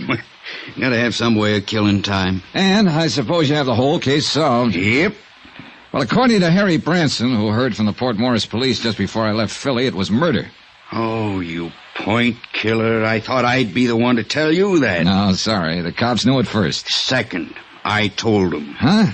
Yeah, I showed them where somebody'd used a hacksaw on the steering arm of Amerigo's car when they dragged it out of the creek. Uh-huh, so that was it. Yep. And who wielded the hacksaw? Well, Pete Corbin. Who else? Why? Who else stood to benefit by Amerigo's sudden trip to the great beyond? No. It's too easy, Ed. What's more, he's the only one who had constant and complete access to Amerigo's car. Why, he not only mothered little Ricky, clothed and fed him and kept him in booze, but he paid his rent, swept out his apartment, serviced his car. No, it's too easy. And Johnny, that car was even kept locked in Pete Corbin's own garage. And Corbin had the only key. Where did you learn that? From Corbin's landlord, by phone, of course. Said he thought Corbin did that so Ricky couldn't go out driving when he was drunk. And me? I think it was the other way around. He'd only let him drive when he was drunk, huh? Instead, a good chance of smashing up what would look like accidental death. So that Corbin would collect the double indemnity. It's open and shut. Any proof, Sherlock? Just get to Corbin, throw it all at him, and break him down. Maybe he'll even find the hacksaw tucked up his sleeve. Too easy. Any bets that it isn't Corbin? Yeah, I'll bet you. You name it. My commission on the case. I'll match it. Oh, and plus your expense account. Look, Ed, I want to see that car and the bridge and the creek, anything else I can find. Sure, I'll fly you down there. Then we can go on over to Atlantic City, hit some of the night spots. Your treat. You know, so we can build up the expense account enough for me to collect plenty.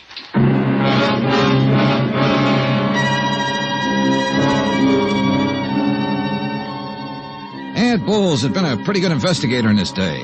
Seldom gone off half-cocked. Yet all his evidence was purely circumstantial. And where was the body? What's more, Pete Corbin acted anything but scared. Or so I thought until I put through a routine call to Harry Branson. He was worried. He had a right to be. Pete Corbin had packed a bag, jumped into his car, and disappeared.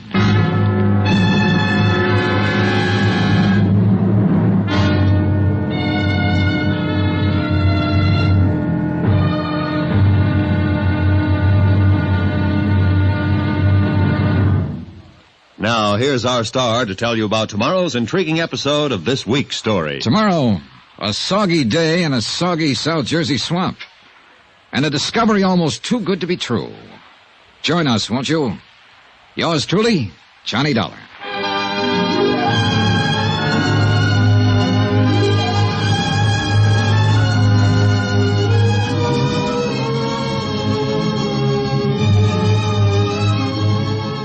Yours truly, Johnny Dollar, starring Bob Bailey, is transcribed in Hollywood.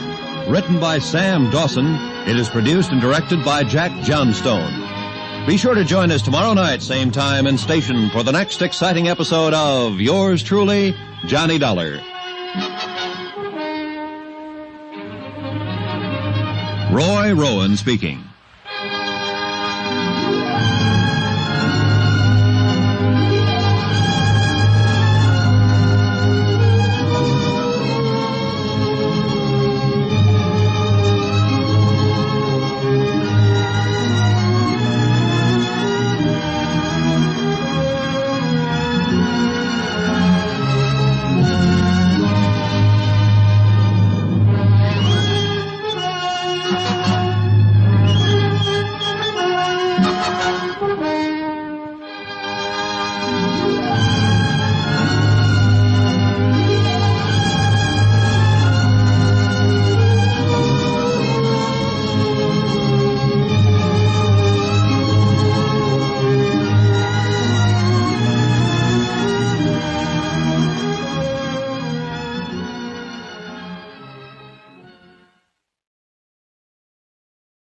From Hollywood, it's time now for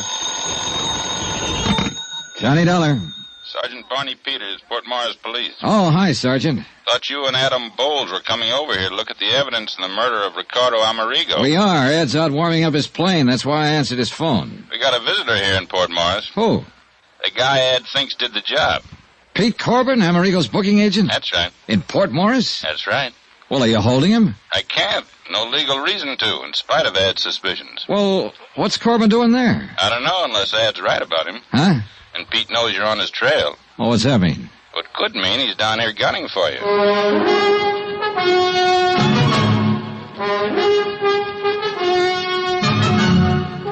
Tonight and every weekday night, Bob Bailey in the transcribed adventures of the man with the action-packed expense account, America's fabulous freelance insurance investigator. Yours truly, Johnny Dollar.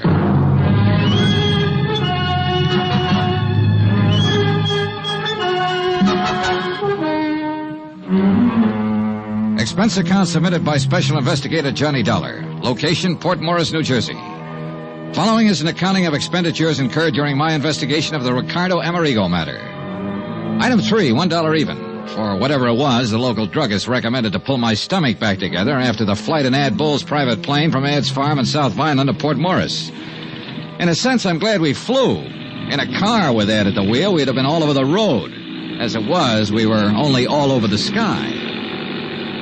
A beautiful day for flying, isn't it, Johnny? Can't you hold a straight course, Ed? What's the matter with this ship? Not a thing. I like to weave around a bit. I like the feel of it. You know, all that power under you. Yeah. Sure you're not just trying to scare me into welching on our little bet? I'm going to win that bet, Johnny. Your commission on the case, plus all that goes on that well-padded expense account of yours. You just get busy and find the body. Why don't you forget your dark past as a private eye and stay retired? What, and leave an old friend like you floundering around with a case that's clear-cut? You don't watch your steering, we'll be floundering around in those salt marshes down there. Sorry. But can't you see, Johnny, Pete Corbin, Amerigo's agent, has to be the heavy. He's the beneficiary of Amerigo's policy. Amerigo owed him a lot of money. Too easy. And Pete's the only person we know of who was with Amerigo constantly. You got motive, opportunity. Too easy, I tell you. But I wonder what under the sun Pete's doing in Port Morris. That we'll be finding out. We'll land there in a couple of minutes now.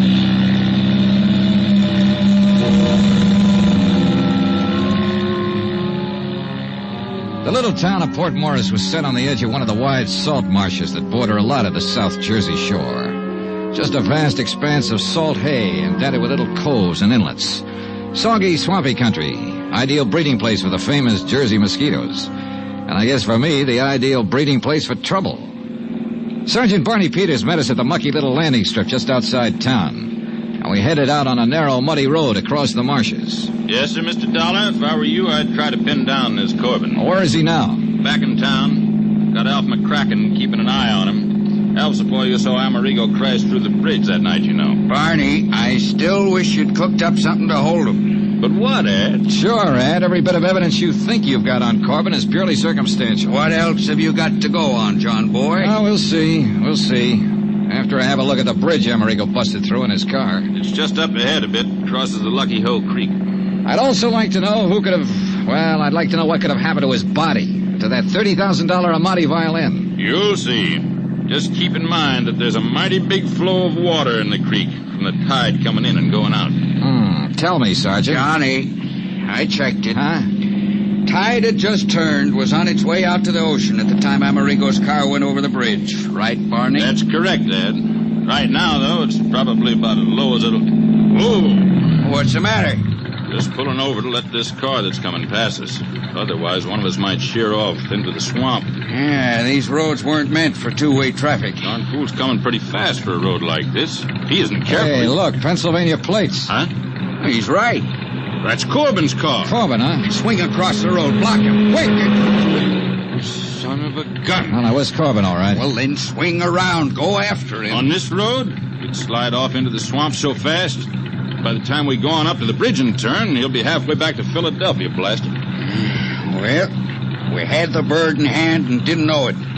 What are you going to do now, Johnny? Just exactly what we started out to do. You're losing valuable time. Now, if I were still in this... Ed, why don't you stay retired? We drove slowly on up to the bridge, stopped and got out. And although the tide was almost low now, it was easy to see how that rush of water would easily carry a violin or a body or most anything right out to sea. Or could it? The tide was running this same way when it happened. Out. Yeah. And the current was a lot stronger than it is now, so you can imagine what it would... Huh? Yeah. What's the matter, Johnny? Well, that big bird nest, whatever it is, down there at the side of the creek, 50, 60 feet. Oh, that's just where the reeds and hay got matted up. It does look like... Hey. Yeah. If that isn't a fiddle case propped up on top of it. Sure looks like one. Sure it is. Sure. The tide was higher then. The fiddle stuck in those reeds. Wait here. Well, now, Johnny, don't you come back here. Dollar, it's like quicksand. Stay out of it. Oh, you darn fool. It was come like quicksand, too. You'll never make it. Black, glowy muck. And I sank into it up to my knees. I almost had to swim through it, hanging onto it, pulling myself along by the reeds and bulrushes. But half of this case hung on that $30,000 Amati violin, and I wasn't going to let it slip out of my hands. A couple of times I dropped into soft holes, almost up to my shoulders, but somehow I kept going. Pulled the fiddle case off the pile of matted weeds and started back. I'd used up most of my strength, with only one hand to pull myself along. Ed! Johnny, try and grab this rope.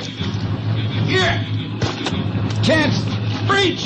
Try it again, Ed. Drag it back. Try it again. Johnny, use the violin case. It'll keep you afloat. I'll try. You all right, Dollar? Here, Johnny. The rope again! Johnny! Johnny!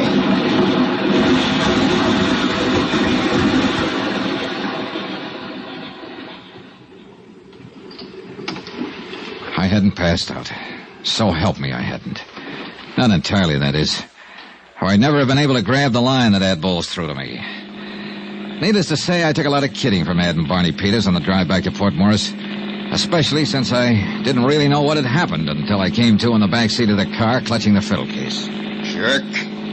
If you'd held onto the rope with the death grip you have on that violin case, we'd have got you out of that muck before you swallowed half the salt water in that inlet. Yeah, sure. I'll say this for you, Mr. Dollar. You don't give up easy. The fiddle. The $30,000 Amati. At least I had half of this miserable case in hand in my hands. There'd be no insurance collection on that violin. And then I saw it. Well, what's the matter, Johnny? You passed out again? No, Ed. You should have cleaned me up before you piled me into this car. What? Look. Well, what is it? Piece of shirt. Ricardo Amerigo's shirt. Is that? Yeah, look. Monogram on the pocket, R.A. And what looks like bloodstains. Hey, you're right. Where'd you get that? I must have picked it up when I picked up the fiddle. Well, at least it proves that Amerigo went down with his car. There's no doubt of it. What I didn't tell him was that the piece of cloth from Ricardo Amerigo's shirt was fastened to the violin case. Deliberately put there. But by whom? By Pete Corbin, Johnny. That's your man. Are you listening? Yeah, I'm listening. Beneficiary, confidant, caretaker of both Ricky Amerigo and his car. Who else could have sawed through the steering bar that made the car run off the bridge? And a guy who was smart enough to have it happen in this godforsaken salt marsh. Now, just a minute, Ed. Okay, Barney. In the heart of sunny southern Jersey, where he expected nobody'd find car or body or even the fiddle until long after the insurance claim was met. Thanks to a tide that'd carry everything out to sea. For indeed, my friend, if your deputy, Alf McCracken, hadn't actually seen Amerigo's car slip through the bridge rail... Oh, wait a minute. Yeah. If Pete Corbin had planned this whole thing, he would have made sure the corpus delicti would be found. Johnny, that's why he had the accident happen where somebody saw it. Yet that somebody, Alf McCracken, didn't see the fiddle float away, didn't see the body float away from the car. Oh, stop it, John, boy. You know as well as I do that this whole thing was engineered by Corbin. All right, tell me, investigator, what was he doing down here today? Lord knows, and I don't care. Probably to plant that piece of shirt. Johnny, I've given you all the help I'm gonna on this case. From now on, you either follow my tip and lose your bet to me, or you don't and give yourself a black eye with insurance company. Johnny. Oh, yeah, Barney. Ed's a good detective. He'd have to be to retire on that nice farm of his over in South Vineland. Even broke a burglary case for me once here in Port Morris a couple of years ago when I couldn't break myself. Pastime. But you've got guts.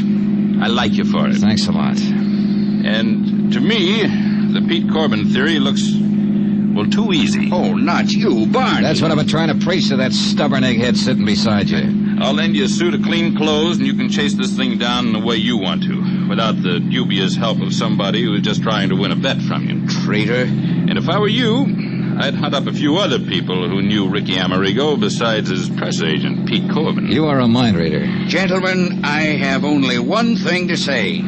And, Johnny, it's addressed to you. When you finally find that Pete Corbin done it, you know where to send the check to me.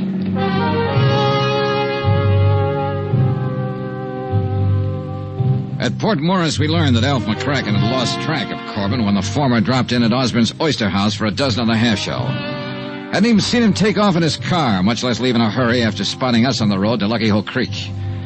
I took advantage of Barney's offer, borrowed a suit of his clothes, and accepted a ride from him to the crossroads of Woodbine where I could get a bus back to Philadelphia. Sure, half my job was done. I'd recovered the $30,000 Amati violin. But I could still hear the oh-so-pleasant voice of Ad Bowles, ex-investigator, not so retired. You know where to send the check to me, Johnny boy. Expense account item 5, $4.95. Bus fare from Woodbine to Philadelphia. And believe me, it's a long bus ride. As soon as I got to my hotel and changed into my own clothes, I called Harry Branson at the insurance company. Mr. Branson here? This is Mr. Dollar, Mr. Branson. Yes, Mr. John. Yeah, I'm back at my hotel, music lover. And I've just won the $30,000 Amati. What? Yeah, I got the fiddle for you. Well, thank heaven you recovered it. What of Ricardo Amerigo? Later. Do you want the Amati? I'll be right over.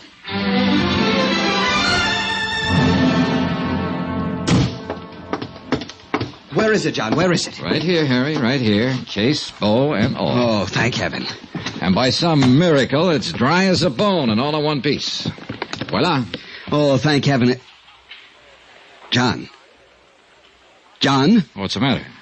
This? An Amati? Oh, no. Oh, no.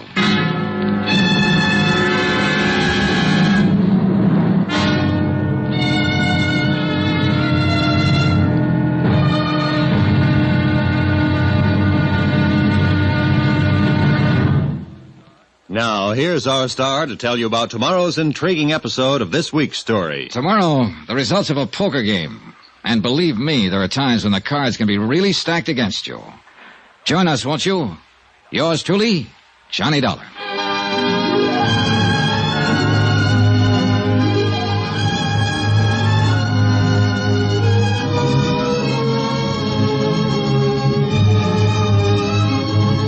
Yours truly, Johnny Dollar, starring Bob Bailey, is transcribed in Hollywood. Written by Sam Dawson, it is produced and directed by Jack Johnstone.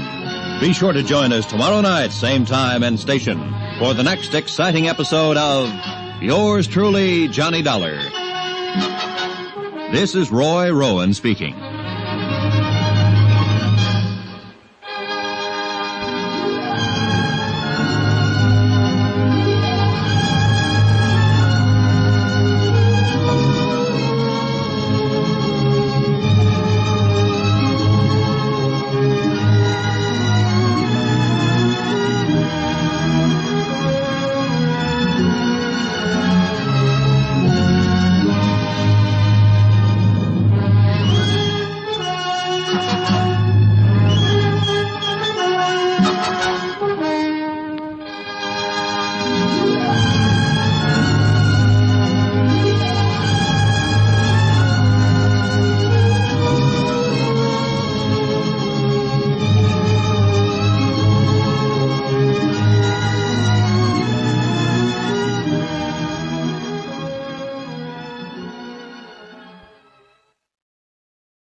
From Hollywood, it's time now for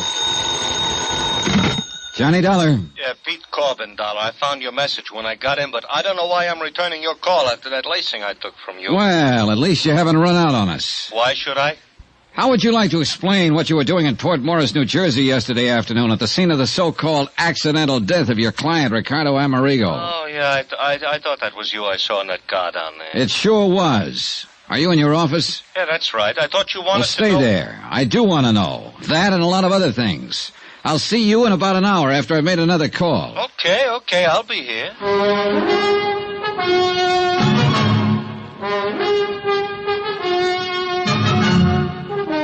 Tonight and every weekday night, Bob Bailey in the transcribed adventures of the man with the action-packed expense account. America's fabulous freelance insurance investigator. Yours truly, Johnny Dollar.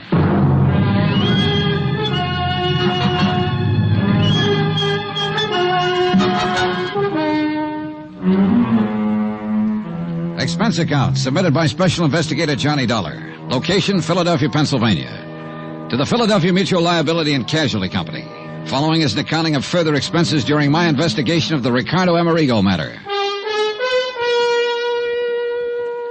Expense account item 6.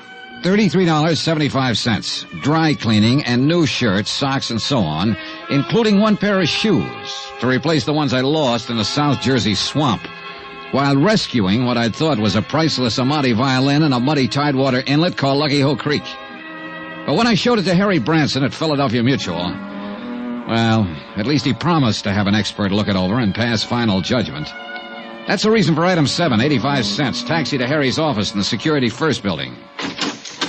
Oh, come in, John, come in. Hi, Harry. Well, what have you found out? Nothing yet, but I should hear from the violin man any minute. John, I do hope I was wrong. Sit down. Thanks. Harry, I could have committed mayhem when you told me that fiddle I picked up in the swamp isn't the Amati. To think you nearly drowned retrieving it. Oh, brother, that's putting it mildly. But I'm sure Foresto will know. Foresto? Foresto Nigliario, however he pronounces it, the violin man. He really an expert? Well, he's the one who okayed the $30,000 policy on Amerigo's violin. Let's just hope this one's it. Did you learn anything in Port Morris? Only confirm what you'd already learned from Sergeant Peters down there. That someone had sawed through some steering connection on Amerigo's car before it crashed through the bridge. Yeah. Still no sign of the body? Nope. Oh, a man named Adam Bowles called. Oh, he's an old friend. Used to be a private detective and just can't get it out of his system. Oh. Well, he called me, you know. I know. And I must confess, John, that I'm inclined to agree with him. That Peter Corbin, Amerigo's agent, did it? Agent and beneficiary, John. And apparently the one person who knew Amerigo well enough. I said it to Ad Bowles until I was blue in the face, Harry, and I say it again. Too easy. But who else? I don't know. That's what I came back here to find out. All the evidence. Circumstantial evidence. The kind of man that'd be a fool to let pile up against him if he really was guilty. Even so. Harry, let me do it my own way, huh? What if this Corbin tries to skip out? Then will be the time to... Excuse me. Yes. Mr. Cherniero to see you, sir. Cherniero. I knew that was it. Send him in. Man is here, John. Foresto? Yes, sure. Oh, well. Come in, Foresto. Meet Mr. Dollar. Yeah, how do you do, Mr. Dollar? You brought the fiddle? Yeah. Right here on the desk. Well? Thank you. I'll open up the case. Well, is it? Mr. Bronson, Mr. Dollar, I'm sure. Well, Mr. Cherniero? Cherniero. Look, you've only got to look now that I've cleaned away some of the mud and the salt from the swamp where it was found. We're lucky it did not do any real damage to change the appearance. But nobody could tell the way you gave it to me. Well, how about now that you've cleaned it up? Yes. You see here. The shape of the F holes, the curve to the ballot. Yeah? The beautiful shape, the signs of age, and above all, here, you see, the label. Label?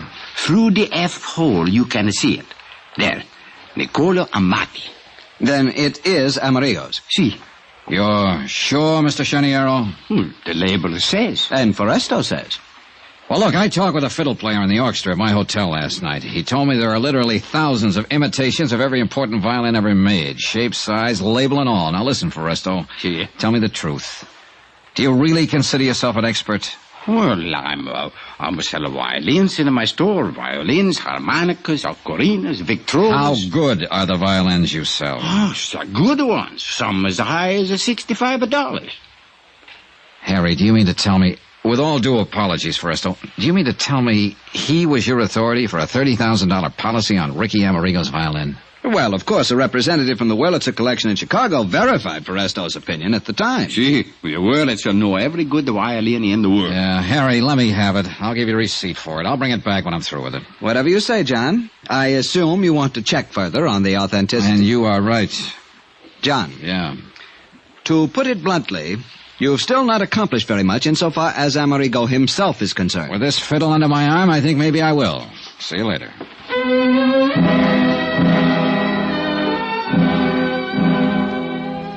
Maybe Harry'd been right in the very beginning. Maybe I should have known a little more about music, or more specifically, violins. Or maybe I should have left this aspect of the case to someone else and concentrated on the disappearance death of Ricardo Amerigo. Maybe well... Expense account item 8, 80 cents. Taxi to booking agent Peter Corbin's office. All right, Dollar, let's not waste either your time or either mine. You want to know what I was doing? That's right, Corbin. The Amati. I found it right where you planted it. In that swamp near Port Morris. You actually found it. What do you mean where I planted it? What else were you doing down there in the South Jersey swamps? Is that where you found it? Well, you ought to know. But frankly, Corbin...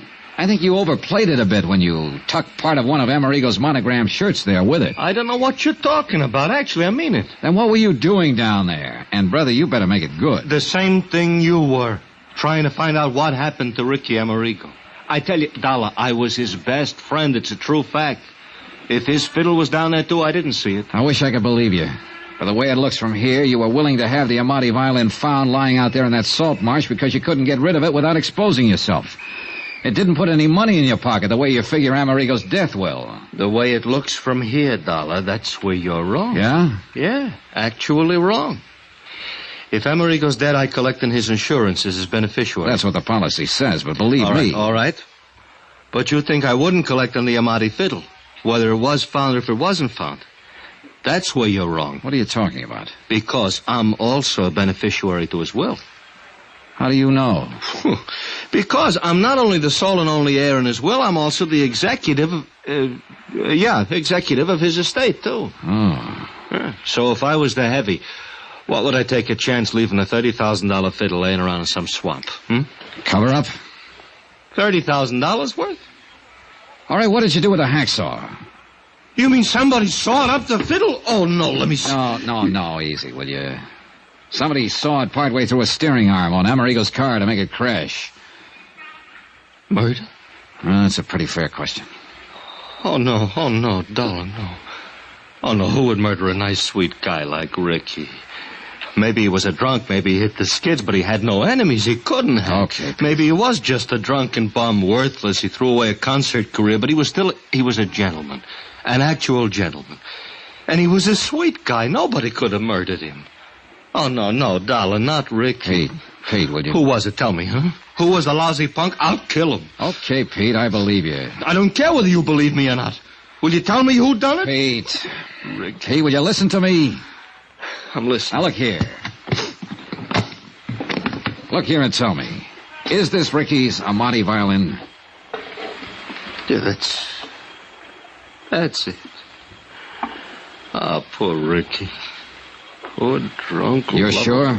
I'm sure. All right, Pete, I'm going to give it to you straight. All I ask is you now, tell listen to me, will who... you? We don't know who killed Ricky Amerigo. We haven't even found his body. The Port Morris police are still trying, of course, but it could have been carried by the tide through that inlet, the Lucky Hole Creek, right on out to the sea. Or, of course, it may appear somewhere along the creek. It'll take weeks to search that swamp thoroughly. Anyhow, if they do find him, I want to see he gets a decent burial. Will you promise me? Okay, I'll try, but listen, will you? Because of the sawed-through steering arm, his death was made to look accidental. Double indemnity. And you're the beneficiary. He not only wasn't making you any money because his drinking kept him off the concert stage, but he owed you money, plenty. Now, that's a motive. As for opportunity, who else had as much as you? Nobody. But I love the poor guy. I try to keep him alive, to get him back on his own. You told me, and I believe you. But the fact remains that the insurance company, the police, even a pretty smart private detective I know, all figure you for number one suspect. And they hope to accumulate enough evidence to move in on you. And you're with them, huh? No. What? Yesterday right here you told me... Sure, I know I did. But I've had time to think it out. Now, pinning it on you is just too easy. Much too easy. I'll say it to your face, Pete. You're no mental giant. But only an utter fool would let circumstantial evidence like that pile up against him and then commit a murder like that. I may be wrong. Lord help you if I am and find out. But I think you're clean. I swear I am. I'm going to play it that way unless I find solid reason to change my mind. Because, Pete. Yeah, Johnny? You're the one person who can help me in this case. I'll do anything. Actually, anything. Just ask me. All right. Now, first tell me where you were last Friday evening when Amerigo's car made that dive off that bridge. Alibi? That's right, brother, and you can be sure I'll check it. At Willie's. All right, who's Willie? Willie Elliott. So he's a saxophone player, one of my clients. He was a friend of Ricky's, too. Well, where can I find him? What's his address? I'll write it down for you. We had a four-handed poker game. Who else in the game? Jerry Goldsmith, 120. You know Ricardo, too? Oh, yeah. Composer, conductor, violin player. Fiddle player, huh? Who was the fourth? Eric Snowden. Who's he? He's a fiddle maker. He lives at his shop. I'll write that down. Fiddle maker, did you say? Yeah. Yeah, he was the sole and only man Ricky would ever let touch his Amati for repairs and fixing up, you understand? Who else were good friends of Ricardo's? While he was making it, plenty. Lately, nobody. You sure? Oh, nobody, Johnny, I know. Of course, he hung around a lot of bars. He was a regular. Give me a list. Well, let's see. There's a little place over on Pine Street called the Yellow Lamp. Expense account item 9, $370. A quick sandwich for Pete Corbin and myself and a flock of phone calls to Pete's poker pals. Just to make sure they were in and available when I could get around to see them. I had to phony up an excuse for seeing each of them. A friend of Pete's, just in from out of town, suggested I give you a call, that sort of thing. And apparently it didn't arouse any suspicion. At least it was a start. And for the first time, call it a hunch or whatever you like, I felt I was going to get somewhere in this case. As it turns out, I was. Believe me.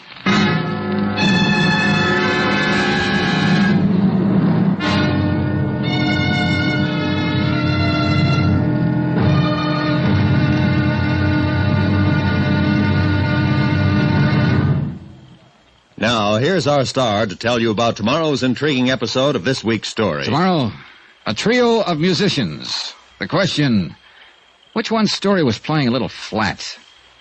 Join us, won't you? Yours truly, Johnny Dollar.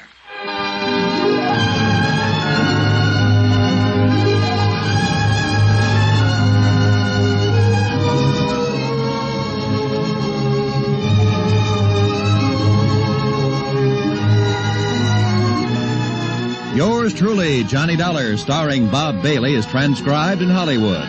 Written by Sam Dawson, it is produced and directed by Jack Johnstone. Be sure to join us tomorrow night, same time and station, for the next exciting episode of Yours truly, Johnny Dollar. Roy Rowan speaking.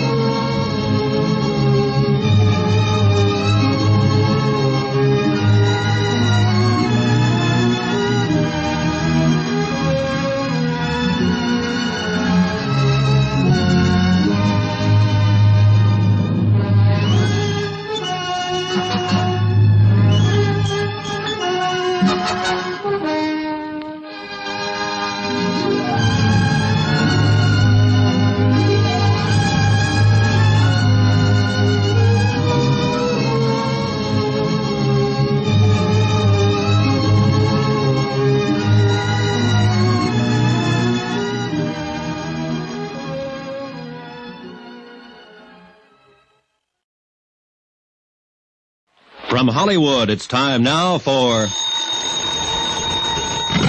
Johnny Dollar. You are investigate. Hello? What'd you say? Who is this? You are investigate Ricardo Amerigo. Yeah, that's right. I'm investigating the Ricardo Amerigo matter. Who are you? Hello? Hey, listen, do you have some information, a tip on the case? Who are you? Hello? Hello. Hey, what is this, a gag? Yeah. Or is this supposed to be some kind of a cockeyed threat, a warning for me to get off the case? Believe me, this is no gag. Hello? Hello?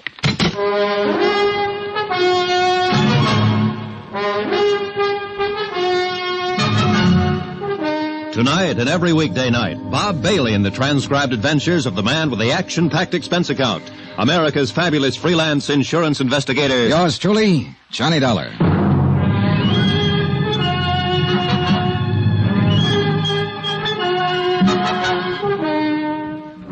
Expense account submitted by Special Investigator Johnny Dollar. Location, Philadelphia, Pennsylvania. To the Philadelphia Mutual Liability and Casualty Company. Following is an accounting of further expenses incurred during my investigation of the Ricardo Amerigo matter. Expense account item 10, $21 even, for drinks, for me alone. And believe it or not, I'm cold sober.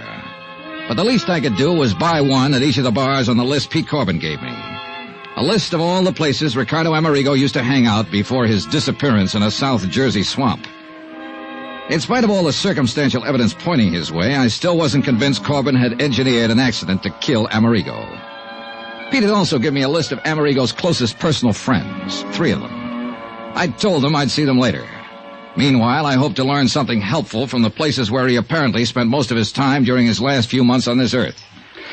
But the result can pretty much be summed up at the last bar on the list, the Hangover Club. There you are. Cost you 80 cents. Here, keep the change. Oh, thanks. Yeah, it's just like I tell you, mister. You come in here, buy a few drinks, sit and drink them, leave. Well, didn't he ever talk to anybody? Not even me. Just sit there and get plastered. Told one of his friends to come in and drag him away. Who? Did you know any of them? Oh, sure. Willie Elliott, saxophone player at the Crystal Room. Oh. Who else? Jerry somebody, fiddle player. Jerry Goldsmith. Yeah, they're on my list. Huh? Anybody else? No. Oh, yeah, wait, sure. His agent, Pete Corbin. Yeah, that's... Hey, if you knew that, why'd you ask me? I've heard the same thing exactly 20 times so far today. Yeah, well, I'll say this for him. They must have loved Amerigo. They might have fought and argued with him when they caught him in here, but it was all for one thing, to try and straighten him out. But, mister, he was too far in. Yeah. Yeah, shame for a talent like him, concert violinist, to hit the skids the way he done, but nobody couldn't seem to help. The story had been exactly the same in every bar on the list. Apparently, the only friends, the only associates that Ricardo Amerigo had were those Pete Corbin had named. Expense account item 11, 110, cab fare to the apartment of William Elliott over on Callowell Street. Same story. No new names of friends or even acquaintances. He and Corbin and Goldsmith and the old English violin maker, Eric Snowden, had known Amerigo for years, good times and bad. Had all tried to help him, straighten him out, were deeply grieved over his death. Item 12, 570, cab to a suburb called Lanark to see Jerry Goldsmith, where, I'll admit I expected to get the same story, the same names, no more no less. This time I took the Amati violin with me.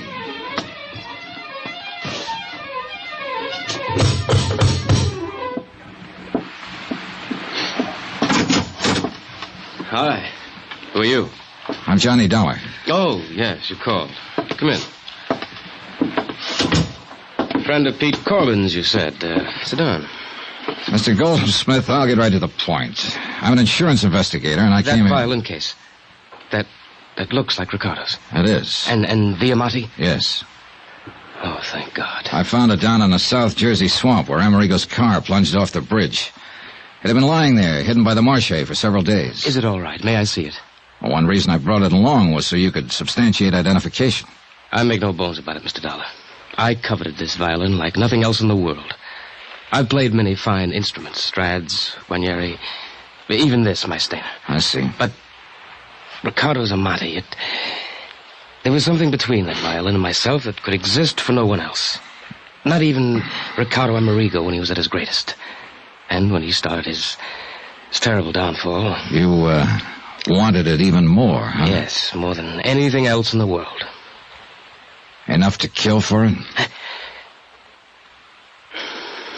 Mr. Dollar, I should kill you for even thinking such a thing. I loved Ricardo. Okay, sorry. The fact remains somebody sawed through a steering arm on his car. I still can't believe that. No one could have killed Ricardo, no one. Only 3 others beside myself even knew Ricardo these past few years. Corbin, Elliott, and Eric Snowden. Pity him, feed him, clothe him, try to fight him away from the liquor that had ruined his brilliant career, yes. Even hate him at times for what he'd done to his life, but murder... I'm sorry. May I? Sure. It, is the Amati. Yes, I know it as well as I know my own. May I play it? Sure.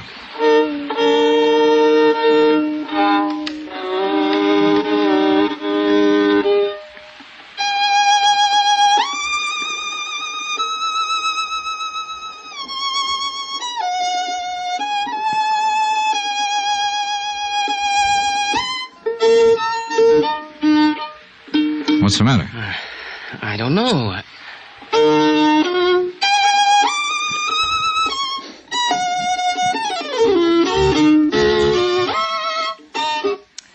Mr. Dollar, it isn't here. The tone, the brilliance, the response, it isn't here. Something's wrong. You're sure this is the Amati? Oh, of course I'm sure, but something's wrong. Something's happened to it. It isn't the same. Well, you think the dampness of the swamp might have done... No, you can see. It's all right, but it isn't. Well, I don't know anything about violins. There are no cracks, no marks, no damage. Even the sound post. But you're sure it's Ricardo Amerigo's Amati? Yes, I told you so. I couldn't possibly be mistaken. But something is... Mr. Dollar. Well? I don't know. You know something? I don't either. I'm afraid I left Jerry Goldsmith rather abruptly, and in a rather distressed condition. But I had plans, and the sooner I could carry them out, the better. Item 13 on expense account, $4.20 taxi fare back into town to the shop of Eric Snowden, violin maker. The only man who'd been allowed to touch Ricardo Amerigo's Amati, except, of course, for the music store owner who'd cleaned it up after I found it in the swamp. Yeah, it was possible he had done something to it that would destroy its tone. But for some reason or other, call it a hunch if you like, I hope not. Snowden's shop was located on a colorful little side street. Really not much more than an alley called Eisminger Street. Right in the middle of one of the busiest sections of the city, surrounded by skyscrapers, office stores, and all the traffic that goes with them. This one little alley. Except for Snowden's place, the tiny buildings packed side by side are all residences, left over from years gone by when this was a residential section, and still unspoiled by the bustling activity around them. Thank you, Mr. Romandi, and I'll be sure to hear you at the Academy of Music Saturday night. Sir! Mr. Snowden? Yes, I'm Eric Snowden, but that violin case... I'm Johnny Dollar. I phoned you. Oh, please come in. Mr. Dollar. That's right. It's Ricardo Amerigo's. It's been found. Please let me... Mr. Snowden, I'm an insurance investigator. Part of my job has been recovery of this violin. It's possible loss was the most heartbreaking thing I ever contemplated, but you found it. I think so. You think? I don't understand. Well, here, take it. Examine it. Yes, but not here. Come, we'll go up to my workroom on the second floor, where I can check it thoroughly. I'll lock this front door so we won't be disturbed. Now, come with me, please. I can't believe it. It's so wonderful you found it. It would have been a terrible loss to the world. Yeah, I guess so. You're not a violinist yourself? No. I'm afraid the only violin music I know is what I hear in... Now, here we are. Oh, quite a shop. Most of the finest violins in the world have been here, one time or another. The Stradivarius of Yasha. It was quite a shop. The violins The walls were lined with fiddles in the making, and with tools. Some familiar and some that were... Wait a minute. Hacksaws. A couple of them small and delicate, but one a big one and dirty. As Eric Snowden turned away to open the violin case, I ran my fingers over the blades. There was grease on one. Excellent grease. Now here.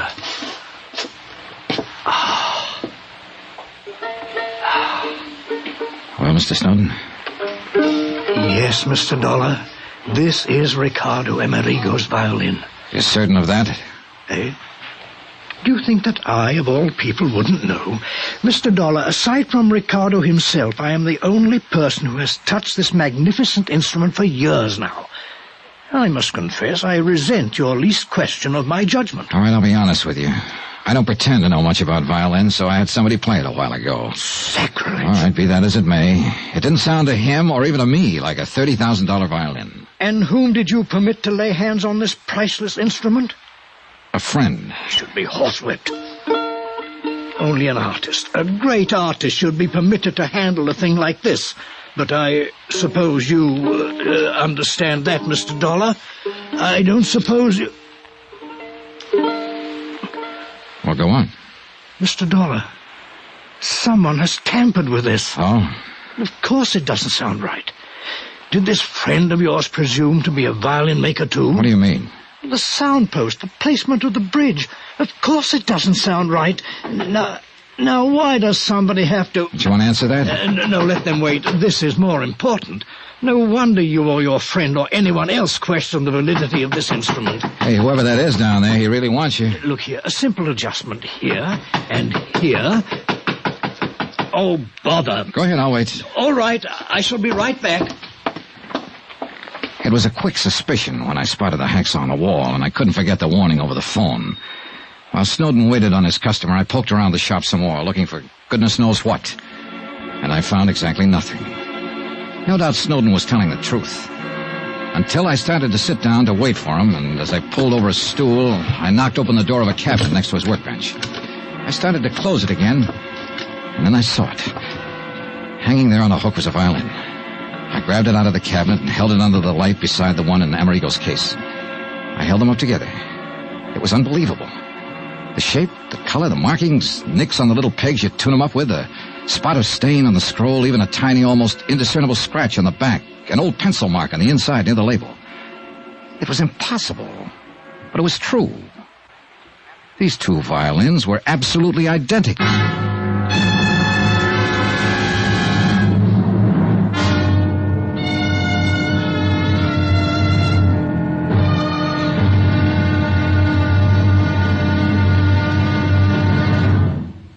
Now, here's our star to tell you about tomorrow's final intriguing episode of this week's story. Tomorrow, well, it's a wind-up. But believe me, a wind-up with a real twist. Join us, won't you?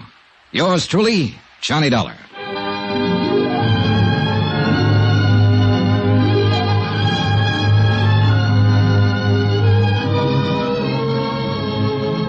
Yours truly, Johnny Dollar, starring Bob Bailey, is transcribed in Hollywood. Written by Sam Dawson, it is produced and directed by Jack Johnstone. Be sure to join us tomorrow night, same time and station, for the next exciting episode of Yours truly, Johnny Dollar.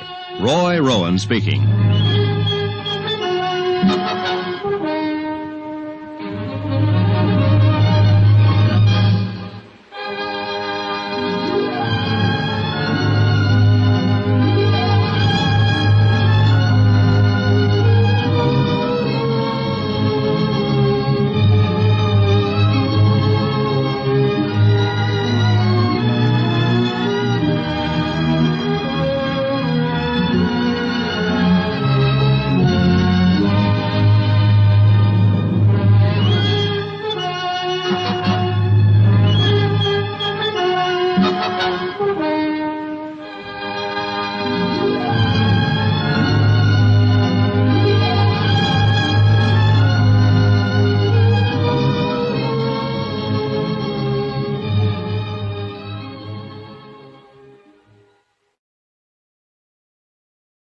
From Hollywood, it's time now for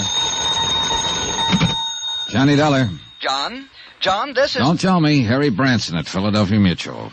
Yes, it is. Listen, John, I know you found his Amati violin. Are you sure? But Ricardo Amerigo himself, nothing. And after all, there's not only the $20,000 policy on him, but... What do you mean, am I sure? Are you sure it was Amerigo's Amati violin I found? Why, of course... What do you mean? What if it wasn't? What if it was just an imitation? John, stop it. That's What do you mean? That $30,000 well-insured fiddle I picked up in the South Jersey swamps may be a phony. Oh, no. For heaven's sakes, come over here to the office and tell me... Oh, take it easy, Harold boy, until I've had time to find out a few things. John? See ya.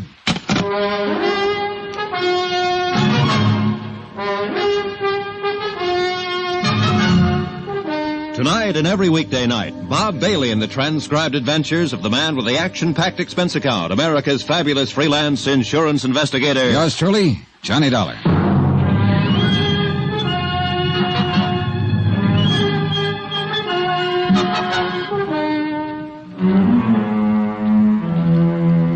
Expense account submitted by Special Investigator Johnny Dollar, location Philadelphia, Pennsylvania, to the Philadelphia Mutual Liability and Casualty Company.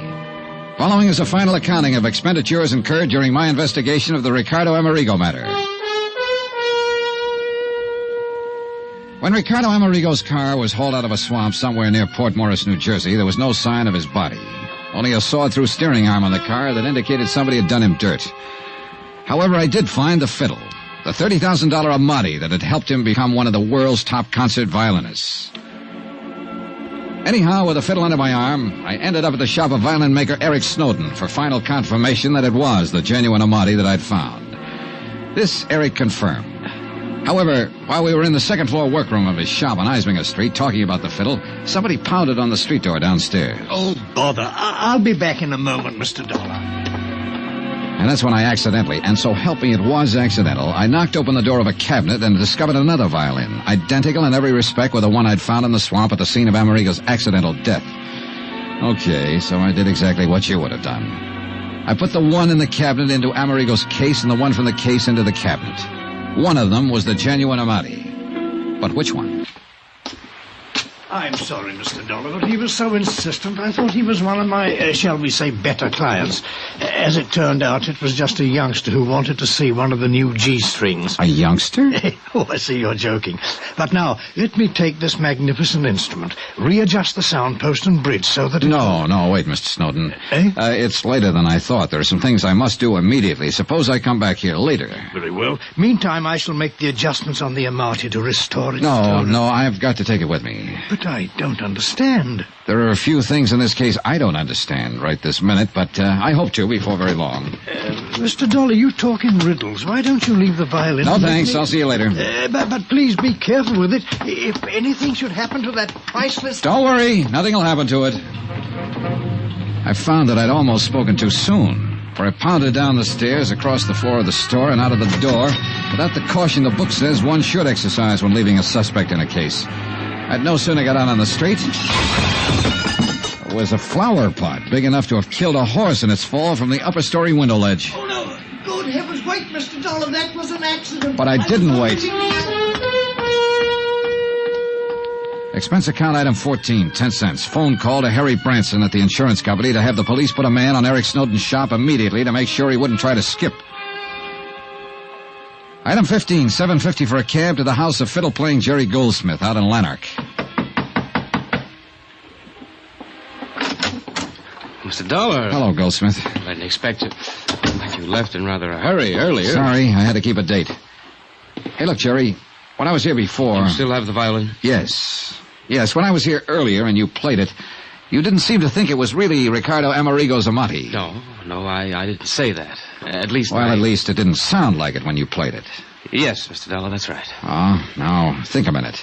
You were a bit upset, excited, whatever you want to call it, when I brought it to you. Yes, that's true. Nevertheless... And I think you were also afraid I might have suspected you of Amerigo's murder when you admitted his violin was the one thing you wanted more than anything else in life. Except, of course, to have Ricardo straighten out. Become himself again. Become the artist again. Deserve to have this... Oh, I don't know. Whatever I say seems to make it sound like a... I don't know. Now, look, Jerry, calm down, will you? I'm not trying to pin a murder rap on you. Calm down and do something for me, will you? Why, yes, of course. What? Here. Have you had something done to it to restore the tone it used to have? It hasn't been touched by anyone else since I laid my hands on it. But I want you to play it again. Yes, of course I will. But didn't you say that some old fool with a music store cleaned it up? Jerry, it hasn't been touched by anyone else since I laid my hands on it. Now play it. All right. Go ahead, Jerry.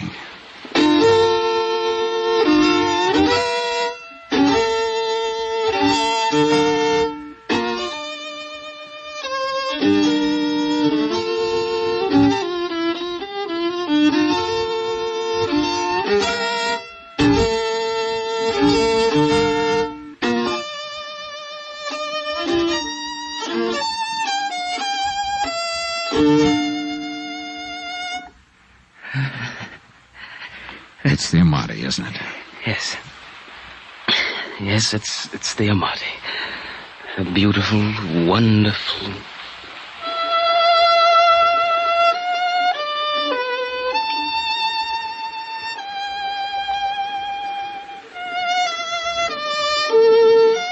Funny.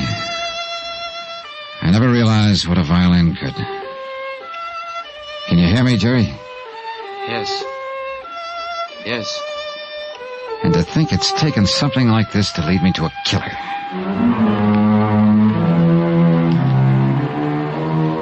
Expense account item 16, $4.20. Cab to Philadelphia Mutual, the office of Harry Branson. But if you're right, John, you mustn't go out there alone. Don't you understand if he's the man who planned the murder of Ricardo Amerigo, he wouldn't stop... Yes, I had the police put a man out there to cover his shop. But, John, I still think it... Expense account item 17, $1.60. The buck was a tip for going through a couple of red lights. Back to the shop of the violin maker, Eric Snowden. Mr. Dollar. Hi, Mr. Snowden. I'm afraid I left you rather abruptly a while ago. Mention it, Mr. Dollar. It's you. That near accident when you left that flower pot. I don't know how it possibly could have shifted on the window ledge up there. On the third floor window ledge of this little combination store, workshop, and home of yours. That much I did notice while I was ducking it. If it had come off a second-floor window, you know I might have suspected you of giving it a helpful shove. Oh, good heavens, Mr. Dollar, you can't possibly mean that. All right, forget it for the moment. But how can Let's go up to your workshop on the second floor. Come on. Well, yes, of course. But may I ask why? I want to show you something, and I think you know what. No, I certainly don't. Unless something has happened to the Amati. Oh, something certainly has. You damaged it since you were here. No such luck. Mr. Dollar, please, what are you talking about? Okay, here. Now tell me the truth. Is this Ricardo Amerigo's Amati violin? Yes. I've told you so. You're sure? Of course I'm sure. You know something? You aren't, but I am. What? Now open that cabinet there beside your work table. What for? Because I tell you to. But I... just what are you getting at, Dollar? Are you going to open it or shall I? No. Get out of here. This is my shop, my place. You can't do this sort of thing to me. Would you rather the police did? They're on their way. The police? But I... Well? There's no need to open it. Ricardo Amerigo's Amati is in it. Well, that's where you're wrong. This is the Amati. In this case, the one in the cabinet is the identical copy of the Amati that you made.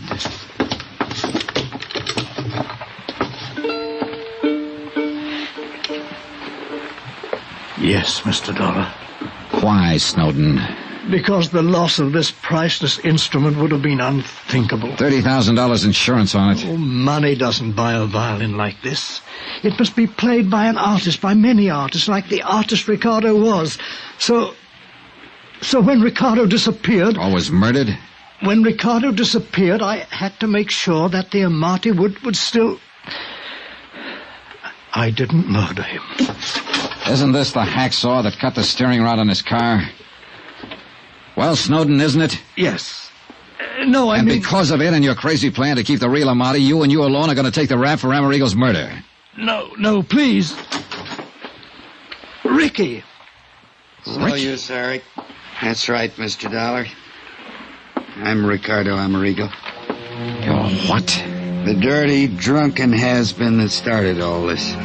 Sawed through the steering rod on my car, wrecked it in the swamp, left some of my clothing there. That phony fiddle was my idea. Not to collect the insurance on it, not that alone. But to make sure it could come back again. Be played again by somebody that deserved to play it. The way perhaps one time I deserved to play it. But, Ricardo... A man disappears, murder, or whatever. There's a fuss about it for a while, and it's over. But this... No, this must live. This violin. You will now. The world will be the better for it. But you... And this apparent murder... The insurance was my last hope of paying back Pete Corbin, my agent, and the others who tried so hard to straighten me out. Pay back some of the money and the heartbreak they spent on me. Or let your insurance company pay them back. Because I never could.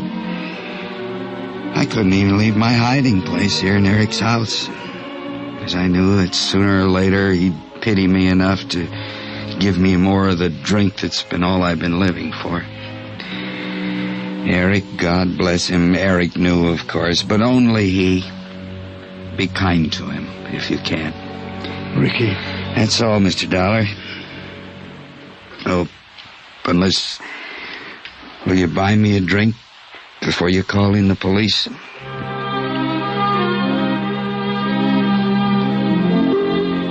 Expense account item 17, $8.50. One bottle of the best I could buy before I called in the police.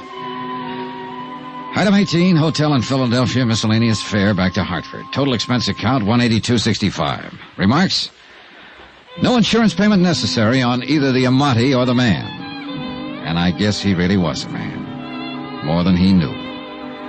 What the courts will do about him and about Eric Snowden, well, the courts will do. And I'm glad I have to have no part in it. You know, it's funny.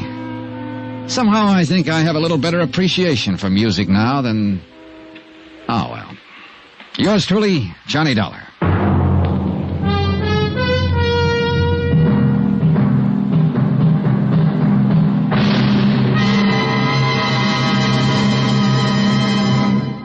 Remember, there'll be another intriguing story for you beginning next Monday night. Next week, the Duke Red matter. A racehorse that could only be stopped by a killer.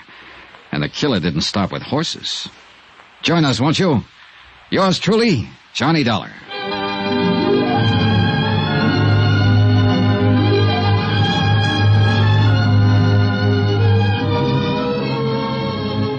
Yours truly, Johnny Dollar, starring Bob Bailey, is transcribed in Hollywood. It is produced and directed by Jack Johnstone, who also wrote this week's story. Heard in the cast were Harry Bartell, Lawrence Dobkin, Victor Perrin, Barney Phillips, Forrest Lewis, Eric Snowden, Herb Vigran, and James McCallion. Musical supervisor and violinist, Amerigo Marino. Be sure to join us on Monday night, same time and station, for another exciting story of Yours truly, Johnny Dollar. This is Roy Rowan speaking.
From Hollywood, it's time now for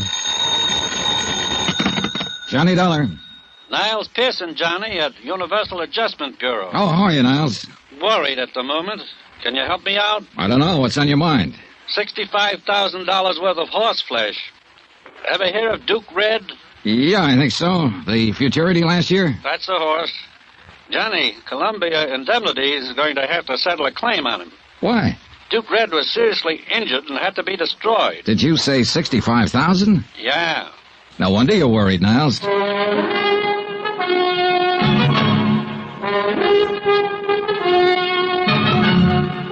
Tonight and every weekday night, Bob Bailey in the transcribed adventures of the man with the action-packed expense account, America's fabulous freelance insurance investigator. Yours truly, Johnny Dollar.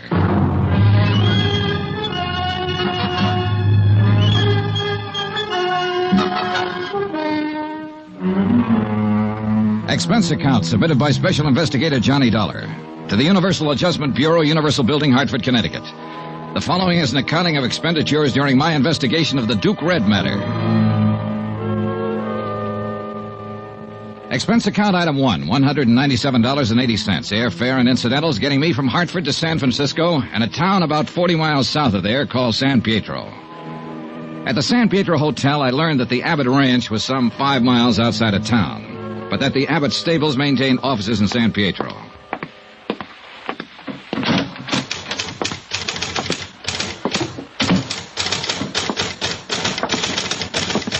Hello. Hello. I'd like to get in touch with Mr. Abbott. My name's Johnny Dollar. Oh, Mr. Abbott's never here. He's mostly out at the ranch. You'll have to see him there. Oh. Well, is there any place in town I can rent a car? Not that I know of. Bus? Afraid not. What's your business with Mr. Abbott? Insurance. I'm here to adjust a claim of his. Oh, yes, Duke Red. Could I see Mr. Abbott's business manager? Mr. Monroe. Mr. Monroe isn't with Mr. Abbott's office any longer. Oh, now that's funny. He was with Mr. Abbott's office 3 days ago when he notified us that a claim was being filed in this manner. I got it right here on paper. Oh. Well, you might as well know. Mr. Abbott and Mr. Monroe ended things. Mr. Abbott let him go. I see. Who's in charge now? No one at the moment. Maybe I can put you in touch with Mr. Abbott at the ranch. Good. 9433, please. No, thanks.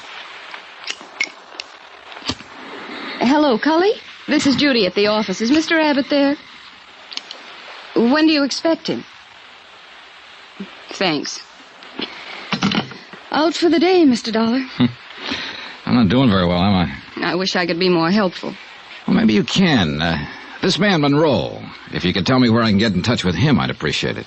Didn't you understand? He doesn't work for Mr. Abbott any longer. Yeah, I know, but he did notify us about the claim. Evidently, he's aware of the circumstances in the matter, and that's what I'm here to talk about. I see. Well? Mr. Monroe isn't in San Pietro any longer. He moved out of town on Tuesday. But where? He didn't leave a forwarding address, Mr. Dollar. Where's the laundry going to send their bills? How about the finance company? He just left, and that's it. You want to know something? I don't get it. She dropped her eyes, mumbled something about having work to do, and we left it at that. I put it in the back of my mind and asked someone else about this Mr. Monroe. Then I got busy solving one of my immediate problems. Expense account item 2, $50. Deposit on a 1940 Terraplane station wagon I managed to rent from a man who ran a filling station. Our deal was $10 a day plus gas. Item 3, $5.08, a tank full of gas. The Terraplane bucked a little, but it got me outside of town about 4 miles to the office of a tall, lanky man who never took his hat off. Dr. James Gorey, veterinarian. All the way from Hartford, Connecticut, huh? Yes, that's right. And having sunshine like this back there now, I'll bet you. You're here about the Duke, huh? Duke Red, yes. The people who wrote the policy want me to look into the matter. Hope there's nothing wrong. Is there? No, matter of procedure, Doctor. Mr. Abbott's filed a claim for $65,000 indemnity, the loss of his racehorse. Mr. Monroe, who handled these matters for Mr. Abbott, is no longer around. Yes. I understood they quarreled. Yeah. Mr. Abbott isn't around at the moment either, so I came to you. I don't believe I understand this. If Ben Abbott's bought that much insurance, he's sure got a right to file a claim for damages. Well, it's just good business to get the facts, Dr. Gorey, that's all. Quite a bit of money involved here. Yes. Red was worth lots more than that, though. Oh? That horse would have won over $500,000, in my opinion. Full racing terminal. Yeah, well, it's too bad about all this. I understand from Mr. Monroe's correspondence that you treated the animal, Doctor. Yes. I take care of most of Ben's stock when they're here, when he's not on the road racing. Uh-huh. I'd like to know exactly how the accident happened, Doctor. There was something about a piece of machinery? A tractor with the blades up. Huh? Duke Red stumbled back into it hard. Cut through his right hamstring all the way to the bone. I see. Do you make out a report in a case like this? In any case, Mr. Dollar. An animal is just like a human. This one's more valuable than most, I guess. Any of them liable to get sick or hurt sometime. Here's the report. Thanks. They're pretty careful out there with all those animals. Naturally, they constitute a considerable investment on Ben Abbott's part. Yeah, sure. Most of the tendons cut, huh? Yes. Them as wasn't severed were ruptured. Mm-hmm. Uh-oh. What? Well, there's a notation about the carcass. Cremated on the premises? Yeah? Well, let's see. The accident happened Sunday night, cremated same night. Why so fast, Doctor? Ben Abbott wanted it that way. Can't blame him, I guess. Well, maybe not. But it'll make my job a little more complicated. Unless some x-rays were taken of the injury. There was no need for me to go into x-rays. Paralysis had already set in by the time I got there. Yeah, but that doesn't help me much, does it? Huh? What do you mean? No carcass, no proof of the extent of injury to the animal. Lord, man, the animal was in a bad way. It was a mortal injury. How was he destroyed? Shotgun. Could he have lived? I mean, long enough for me to... You don't understand, Mr. Dollar. It'd have been wrong not to destroy him with injuries like that. Mr. Abbott called you in right after the accident happened, did he? Yes, I got out there maybe 15 minutes later. Ben was alone with the horse. The minute I laid eyes on that animal, I knew he was finished, that he'd have to be destroyed. You advised Mr. Abbott that the horse had to be destroyed? I didn't have to. He knew it. He knows horse flesh as good as any vet alive. Well, did you consider calling in someone else? What? Another doctor for consultation. I tell you, man, there was no use in going into anything like that. Did Mr. Abbott ask you to call in another vet? No, he did not. Who else was there? Nobody. No stable hand? No member of Mr. Abbott's family? No. Well, who saw the accident? Mr. Abbott. Who else? I don't know, Mr. Dollar. Like I said, just Ben was there when I got there. I haven't any proof that the animal was injured. You just read my report? I've got $65,000 to worry about, Dr. Gorey. I'll need more than just a report. Young man, I've been in business here over 30 years. I've done business with Ben Abbott over 20 years. You come here asking me if I called in another vet, if I did this, if I did that. There isn't a man around here who won't take my word. Why don't you? Part of my job, Dr. Gorey. Huh? I can't take anybody's word for anything. Mr. Dollar, I'd be obliged if you'd get out of here.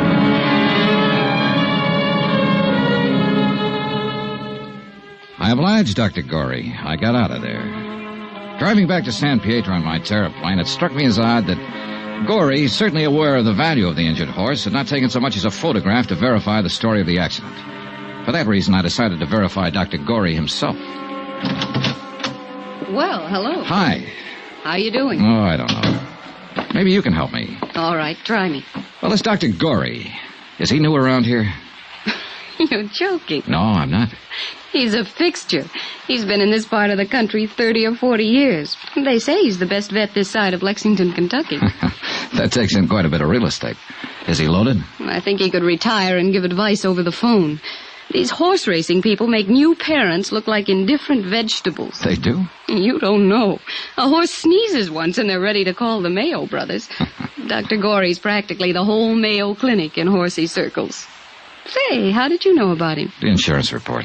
Oh, of course. Well, I suppose you'd want to talk to him. Look, I'm driving out that way. I'd be glad to give you a lift. Oh, that's mine out there. That? Yeah, rented it from a filling station man down the street. Oh. Well, you just drive right on past the filling station for about 3 miles and you'll see Dr. Gorey's place. Oh, thanks, but I've already been there. Huh? Yeah, just left him. Well, then why are you asking me about him? Heavens. Just asking. You're a funny one. Hey, what's your name? Judy Brown. About finished here for the day? As a matter of fact, yes. Well, Judy Brown, let's you and I go get something to eat and drink. How do you know I haven't got a husband? I don't. Have you? No. Well, how about it? Give me 5 minutes.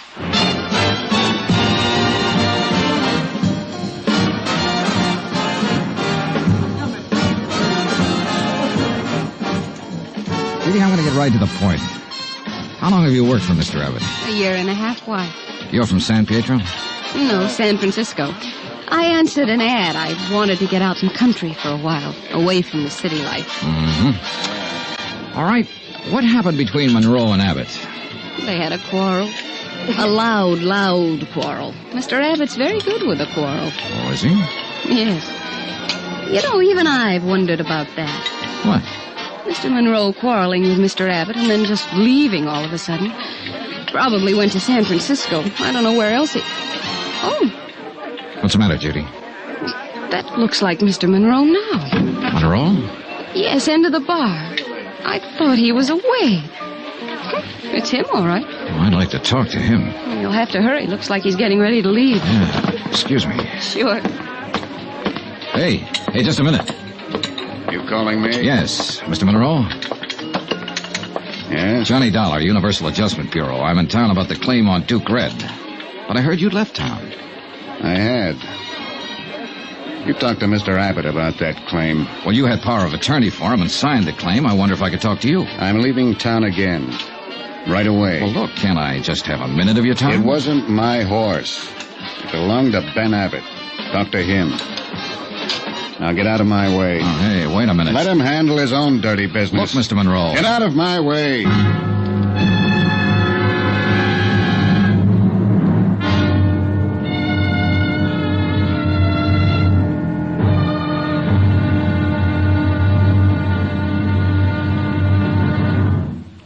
Now, here's our star to tell you about tomorrow's intriguing episode of this week's story. Tomorrow, there's proof that things are just about as wrong in this case and as dangerous as they can get. Join us, won't you? Yours truly, Johnny Dollar.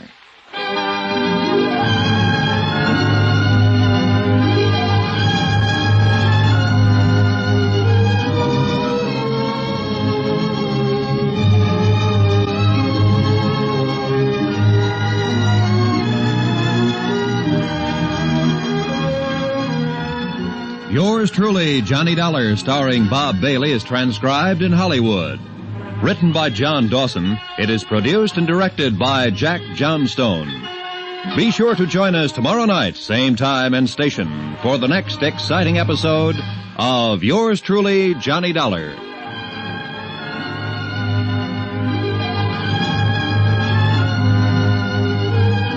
This is Roy Rowan speaking.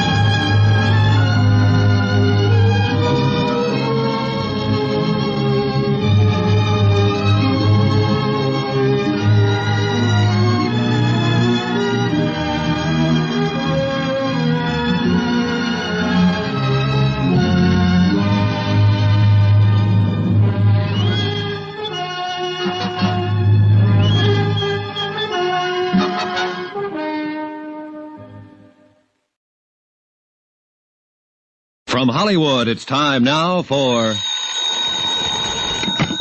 Johnny Dollar.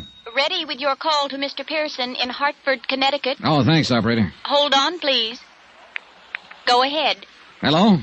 Hello, Johnny? Yeah. I got your wire. Hold up payment on the Abbott claim? That's right. Anything wrong? I haven't talked to Abbott yet. The people I have talked to are all wrong. The veterinarian who handled a horse, a secretary in Abbott's office, and an office manager he fired. There's something cockeyed around here. Any ideas? Not yet. Okay.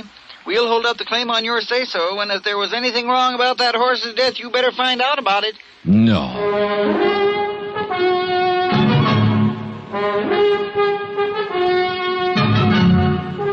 Tonight and every weekday night, Bob Bailey in the transcribed adventures of the man with the action-packed expense account, America's fabulous freelance insurance investigator. Yours truly, Johnny Dollar.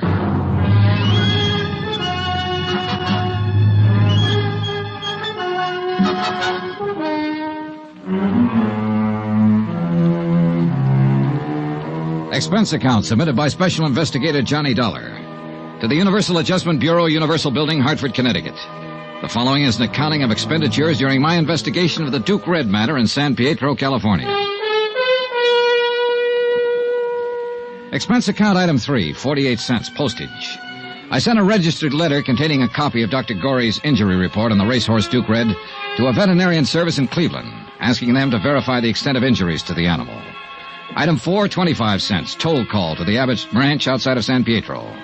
Whoever answered the phone told me that Mr. Abbott was busy somewhere in the grounds. I didn't bother to leave my name. Instead, I drove right on out. The Abbott breeding farm was complete with white fences, rolling green hills, bluegrass, and a stately old colonial residence set at the end of a long roadway among towering trees. From the porch of the house, I was able to see the stables and a trainer working with a horse out on the ranch track.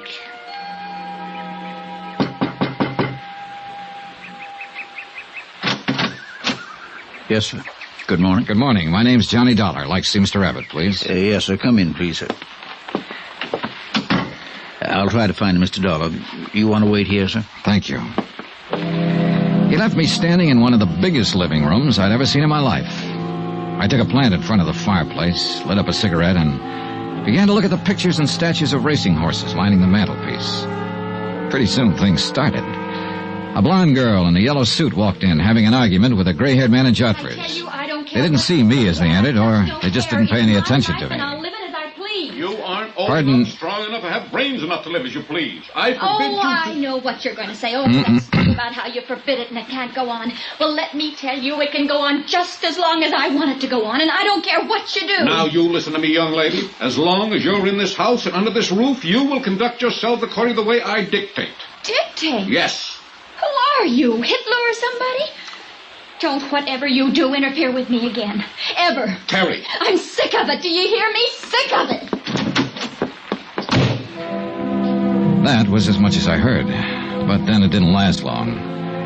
I saw them go out and walk around the garden once, shake fists at each other, finally part. He disappeared up a narrow stairway. And then, about a minute later... Wait a minute. Hello. Hello.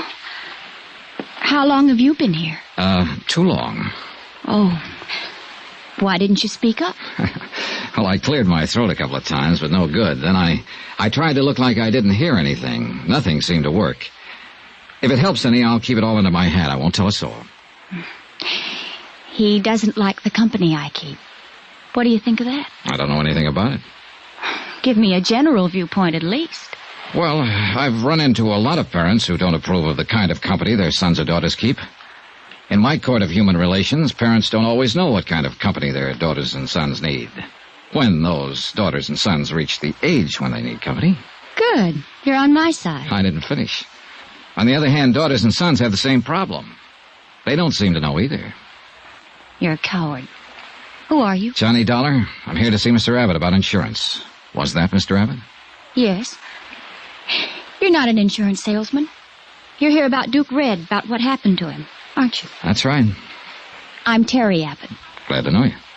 How much money did Daddy have Red insured for? $65,000. $65,000. I don't suppose you have a cigarette. Sure.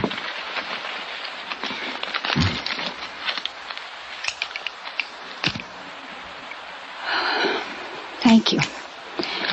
Has the claim been paid yet? No, not yet. If Red had made the tracks this year, he would have doubled that. Tripled it, probably. There's not enough money in the world to replace that horse. He was a great running horse. I've heard that before. Dr. Gorey mentioned it. Look, I'm sorry all this happened. Dad shouldn't have shot Red. We understand he was injured beyond hope. That's a lie. That's a what? Dad shouldn't have shot him. He just shouldn't have done it. Red was the only horse in the whole stable's worth anything. The only thing around here worth anything. Wasn't the horse injured? Injured? Oh, that's what you'll hear. They'll all tell you that. But I can tell you something else. Terry, what are you talking about anyhow? He's an insurance man, Dad, and I can tell him the whole thing, and I will. Go to your room, Terry. It was a terrible thing to do, shooting Red. It was just like murder, and you know it. Be quiet and go to your room. It was murder. Murder. Murder. Stop it! Now go to your room. Thank you for the cigarette, Mr. Dollar.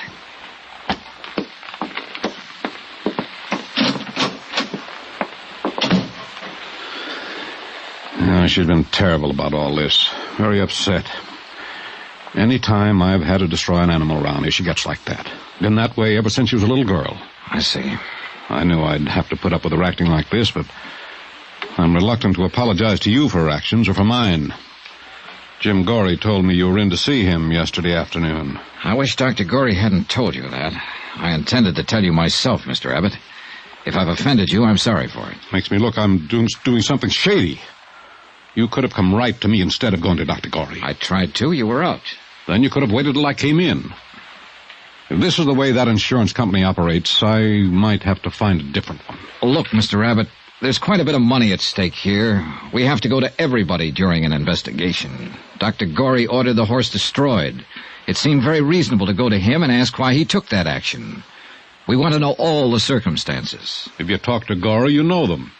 Why are you bothering me? What do you want? I want all the information you can give me about the accident. The time, date, people who saw it, exactly what happened, where it happened. Do you always handle a case this way? It's the way I'm handling this one. I don't like it very much. Sneaking around behind my back. No matter what you think of me or my methods, Mr. Abbott, I'm the man assigned to handle this claim. My report has to be completed before the matter can be settled. They don't know what they're doing, sending a man like you out here. You filed a claim. What did you expect? A little decency and respect and courtesy. That's what I expected. That fool Monroe filed the claim. I understand he had power of attorney as your office manager to do that. Well, he did it too soon. I would have waited until things calmed down around here a bit. What do you mean? Well, you saw how my daughter acts. Losing a fine racing animal like Red can have a bad moral effect on the entire ranch. That's what I mean. Monroe didn't use his head. So you fired him? Well, that's one of the reasons, yes. Another reason is I don't like him. Never did like him. But what business is that of yours? Are you here to accuse me of something? Mr. Abbott, we'll pay off your claim when we're satisfied the circumstances were proper. We're not satisfied now. Let's discuss those circumstances. I'm not afraid of you, Dollar, or your insurance company. I don't like you snooping around my office in town, talking to my friends about me, talking to my daughter about me. No man would. If I don't get my information from you, Mr. Abbott, I'll get it somewhere else. That'll drag this whole matter out. What I've seen of you so far and what information I do have isn't exactly in your favor. I don't like that kind of talk. You don't seem to like anything about this. Now, how about it? Do we keep this up or do we get down to business? The trainer was bringing Red back from his afternoon exercise. Outside the stall, Red got scared. A mouse or something. He reared back and jammed into the blade of the tractor we use out on the track. It cut into his Achilles tendon, hamstrung him. When Dr. Gorey got here, he said that Red didn't have a chance, so I shot him. I'd like to talk to the trainer. What's his name? Tom Warner. Where can I find him? He isn't around anymore. I fired him right then and there. Told him to get off my property and stay off. Where'd he go, Mr. Abbott? I don't know. He took his things and cleared out as fast as he could. He knew better than to hang around here. Well, what do you mean by that? What I said. He knew better. That's what I mean. Well, I'll have to find him and talk to him. Who else was there when it happened? No one. Just me. The rest of them were up at the house having dinner. No stable hand, chore boy? I just told you, no one. How about right afterwards? I went to the office in the stable and called Dr. Gorey. Before or after you fired Tom Warner? After I fired him. You were there alone with an injured horse? You didn't call up to the house for help, send for anyone up there? You went in and called Dr. Gorey? Yes, we handled it together. Any objections? It would have been better. Perhaps we could have avoided all this unpleasantness if you'd left the remains for us to examine. Dollar. I've got maybe 150 head on this farm. Now and then accidents happen. If one of my stock is dead, I get rid of it as fast as I can with as few people as involved as possible. I do that for a number of reasons. That's the way I operate. Nevertheless, you were aware the insurance company would ask you for proof of loss in this matter, and if you... The insurance company does not run my farm. I run a Dollar, and I take orders from no one. Look, I'm trying to tell you the problem we face. We have no carcass to examine. Therefore, we have to ascertain the facts from other sources. Did your daughter see any of this? The accident or destroying the horse? Terry. Yeah. Of course not.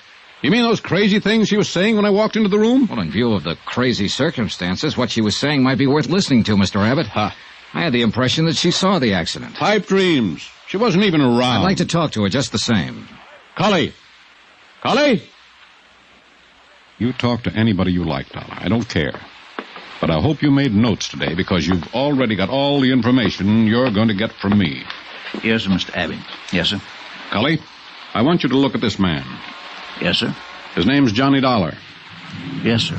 If he comes knocking at this door again, if he even comes to the front gate, if you see him on the grounds ever again, throw him out. I don't want him around here. Yes, sir, Mr. Abbott. And right now, Cully, you can just show him out. You're being foolish about this, Mr. Abbott. Show him out, Cully. This way, Mr. Dollar. Never mind. I can find my own way.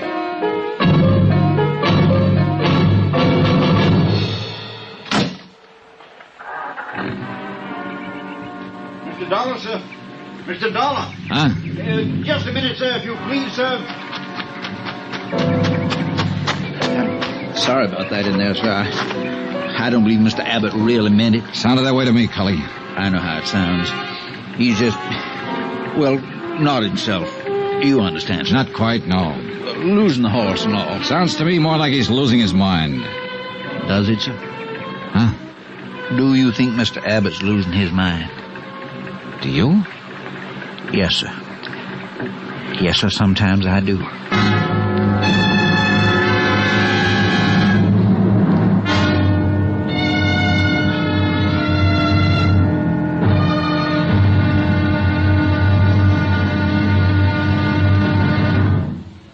Now, Now, here's our star to tell you about tomorrow's intriguing episode of this week's story. Tomorrow, the whole case starts to fall apart like a man full of bullet wounds, which is just about the case.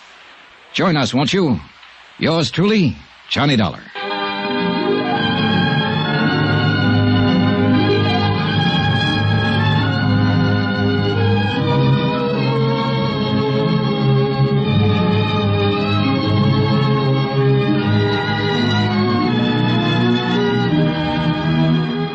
Yours truly, Johnny Dollar, starring Bob Bailey, is transcribed in Hollywood. Written by John Dawson, it is produced and directed by Jack Johnstone. Be sure to join us tomorrow night, same time and station, for the next exciting episode of Yours truly, Johnny Dollar. Roy Rowan speaking.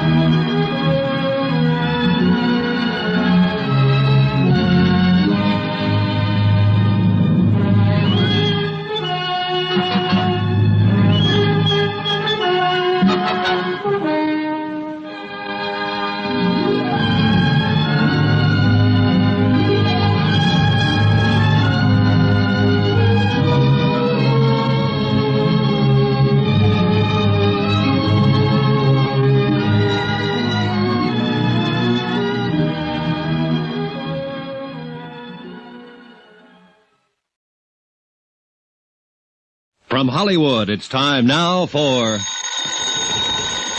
Johnny Dollar. Who? Johnny Dollar, the insurance investigator. This is Miss Abbott, isn't it? Yes. What are you doing in the stable office? Waiting for you to call me. Your father threw me off the farm a few minutes ago. A man named Cully who works for your dad said he really didn't mean it. Said he'd fix it up for me to talk to you. Cully. I guess that's why he asked me to phone the stable office. You told me the horse wasn't injured, shouldn't have been destroyed. Oh, I hope you didn't believe all that, Mr. Dollar. Well, now look, I've got to settle a $65,000 claim on the death of a racehorse. The carcass was cremated, and I have no evidence that the horse was destroyed or even injured. I don't know what to believe yet, but I can tell you this. Don't ever talk to an insurance investigator the way you did earlier today, not unless you can back it up. My, you sound grim. You sound like it's a laughing matter. Hardly anything's a laughing matter. I'll be right down.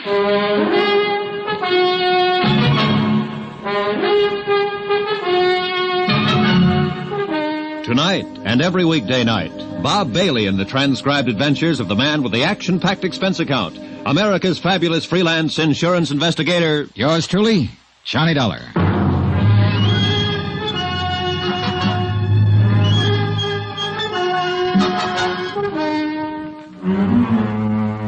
Expense account submitted by Special Investigator Johnny Dollar. Location, San Pietro, California. To the Universal Adjustment Bureau, Universal Building, Hartford, Connecticut. The following is an accounting of expenditures during my investigation of the Duke Red matter.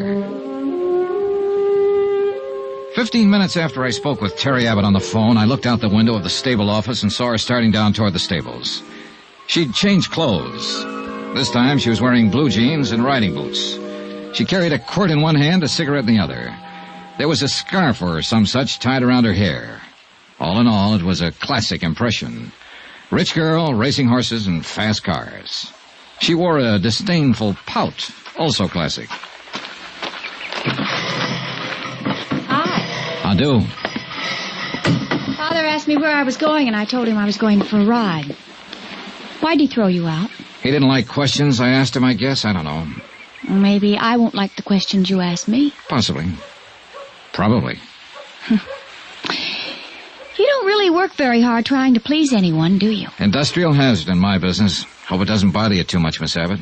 Nope, I like it. You're so darn sure of yourself, and you know so darn little, and you look like you might be thinking all kinds of things.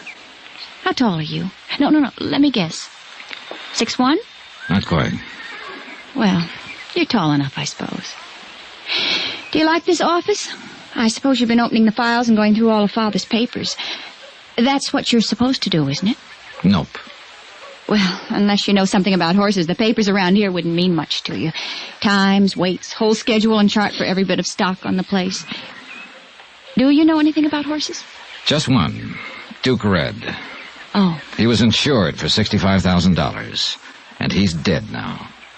You know, I didn't think I'd ever see you again. I wanted to talk to you before I left.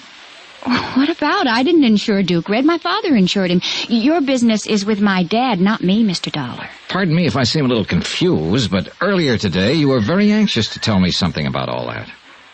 Was I? Yes, you were. Hey, what is this anyway? I wish we hadn't met. But we did, and you mentioned there was no need to destroy Duke Red after he'd been injured. Now, did you say something like that to me because you were angry at your father? Or did you say it because there was some truth to it?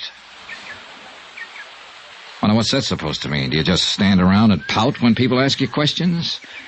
Did you mean that horse wasn't injured, or that he was injured, but that he could have been saved? Well, did you have any reason at all for saying the things you did? I've been very upset lately. All of us around here have been very upset. Yeah, I'm getting that way myself. Duke Red was the best horse we've had around these stables in 5 years. His father was a real champion, Earl Red, and maybe you've heard of him. He earned $190,000. We've all been counting on Duke Red since he was a colt. He had it then. This was going to be his big year.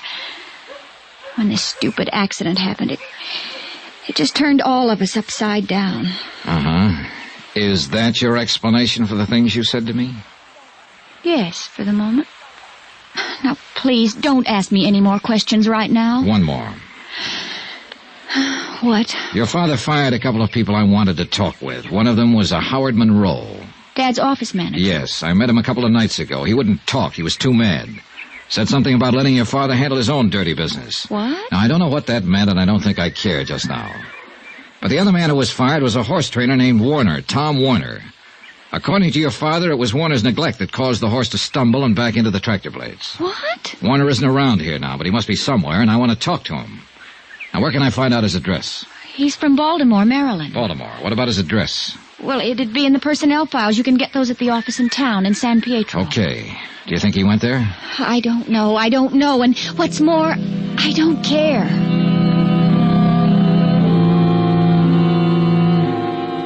The Abbotts, father and daughter, were turning out to be a real peachy pair to deal with. I left them in their racing farm and drove back into San Pietro in the offices, where I obtained the Baltimore address on Thomas Warner. Expense account item 4, $1.05, one telegram. To Hartford in the office of Niles Pearson, requesting a complete record of Benjamin Abbott's financial status. Item 5, $1.60, another telegram. To Thomas Warner, horse trainer, requesting him to contact me as soon as possible at the San Pietro Hotel.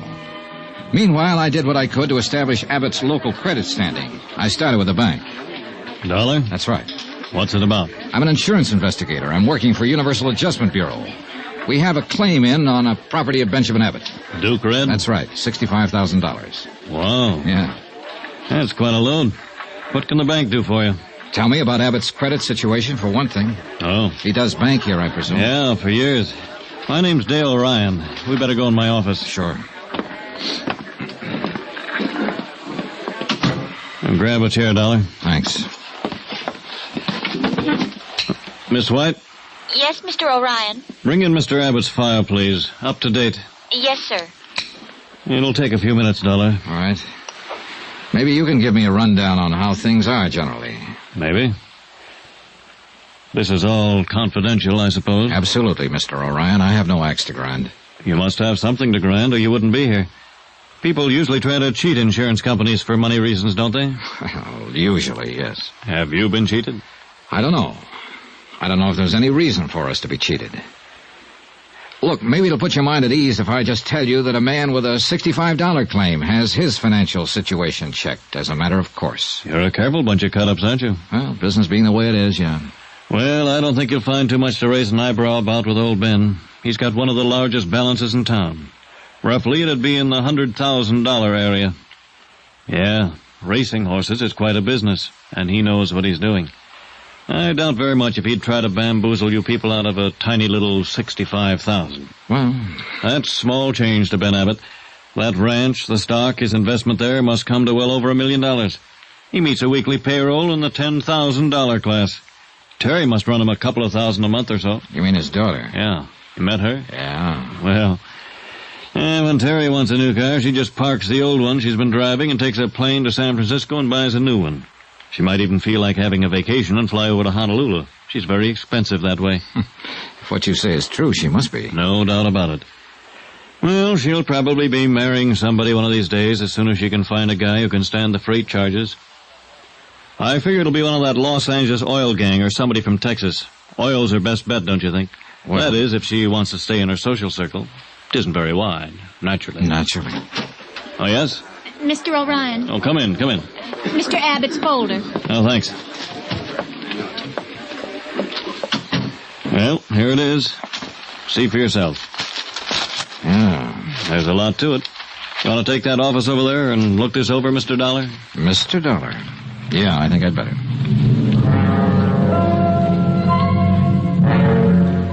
I spent the rest of the afternoon going over Benjamin Abbott's local bank standing. It confirmed in detail what Mr. O'Ryan had said in general. His assets were many, his cash on hand plentiful. Also, and this has a bearing, the activities of his daughter Terry were indicated in some of the expenditures. There was only one item I had to question O'Ryan about when I'd finished looking it all over. Yes, Dollar? I noticed a check was drawn 5 days ago payable to Howard T. Monroe, $5,500. Yes? It's marked bonus. Monroe handled business affairs for Abbott a year or two, and Monroe left a few days ago. Probably severance and things like that. Yeah. Anything wrong? I don't know. For all I can gather, they didn't part company under the best of terms. As a matter of fact, they had kind of a row. Seems strange he'd pay Monroe a balance after he kicked him out. He's a strange guy. Check cleared all right. No question on it. Oh, yeah, I noticed. Something else, then. Monroe was fired last Tuesday. Monday, a man named Thomas Warner was fired, too. Tom Warner, the trainer? Yeah. Abbott told me Warner was responsible for the accident with Duke Red. Huh. Funny. What? Well, according to these books, Abbott should still owe Thomas Warner a month's salary, $700. Let me see. Yes. No bonus, no salary, no severance. Seems to me Tom Warner's got a kick coming. Why doesn't he kick, Mr. O'Ryan? I don't know. I would. Most anybody would.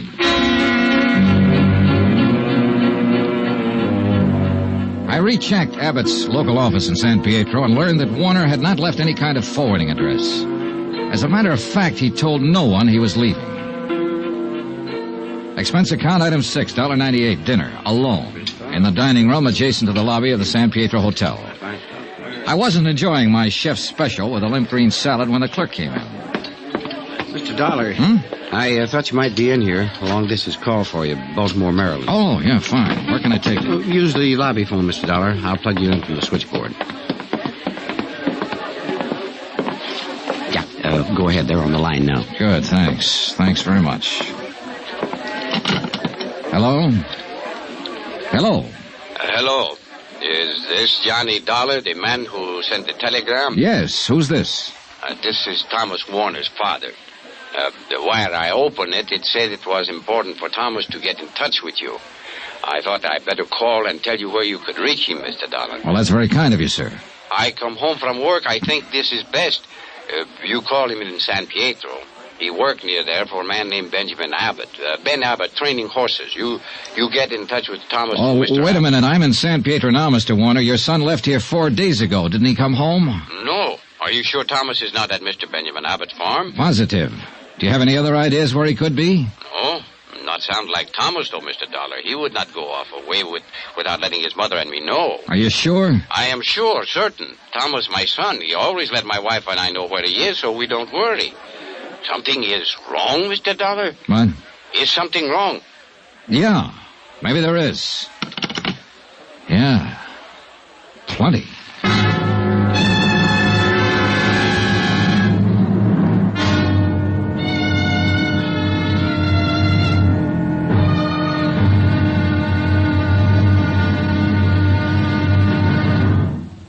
Now, here's our star to tell you about tomorrow's intriguing episode of this week's story. Tomorrow?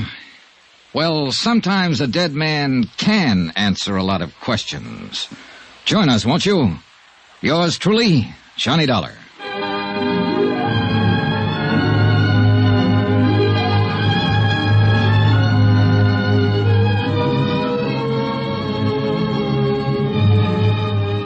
Yours truly, Johnny Dollar, starring Bob Bailey, is transcribed in Hollywood. Written by John Dawson. It is produced and directed by Jack Johnstone. Be sure to join us tomorrow night, same time and station, for the next exciting episode of Yours truly, Johnny Dollar. Roy Rowan speaking.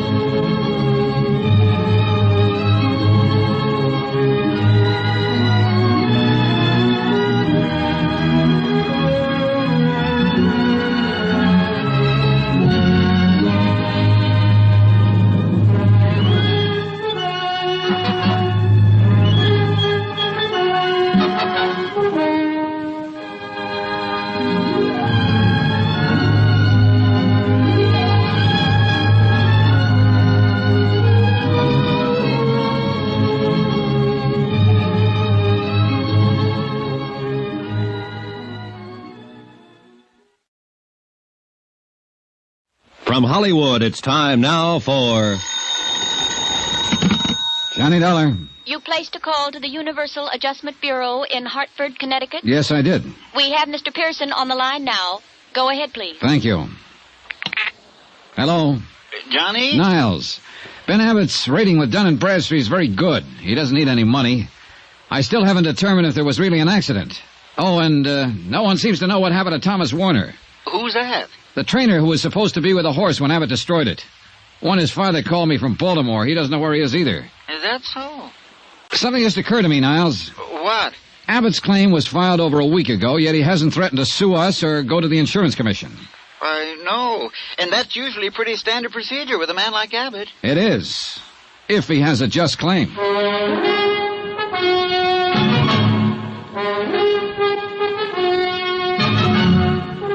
Tonight and every weekday night, Bob Bailey in the transcribed adventures of the man with the action-packed expense account, America's fabulous freelance insurance investigator. Yours truly, Johnny Dollar.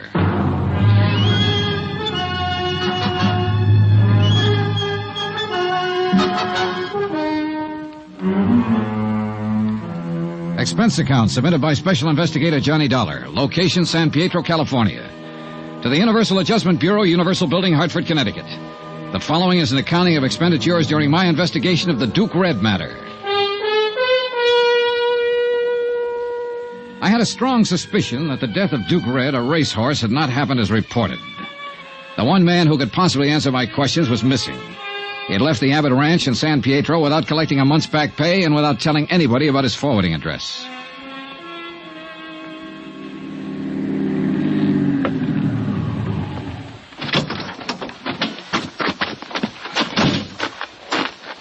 Just a minute there, sir. Hi.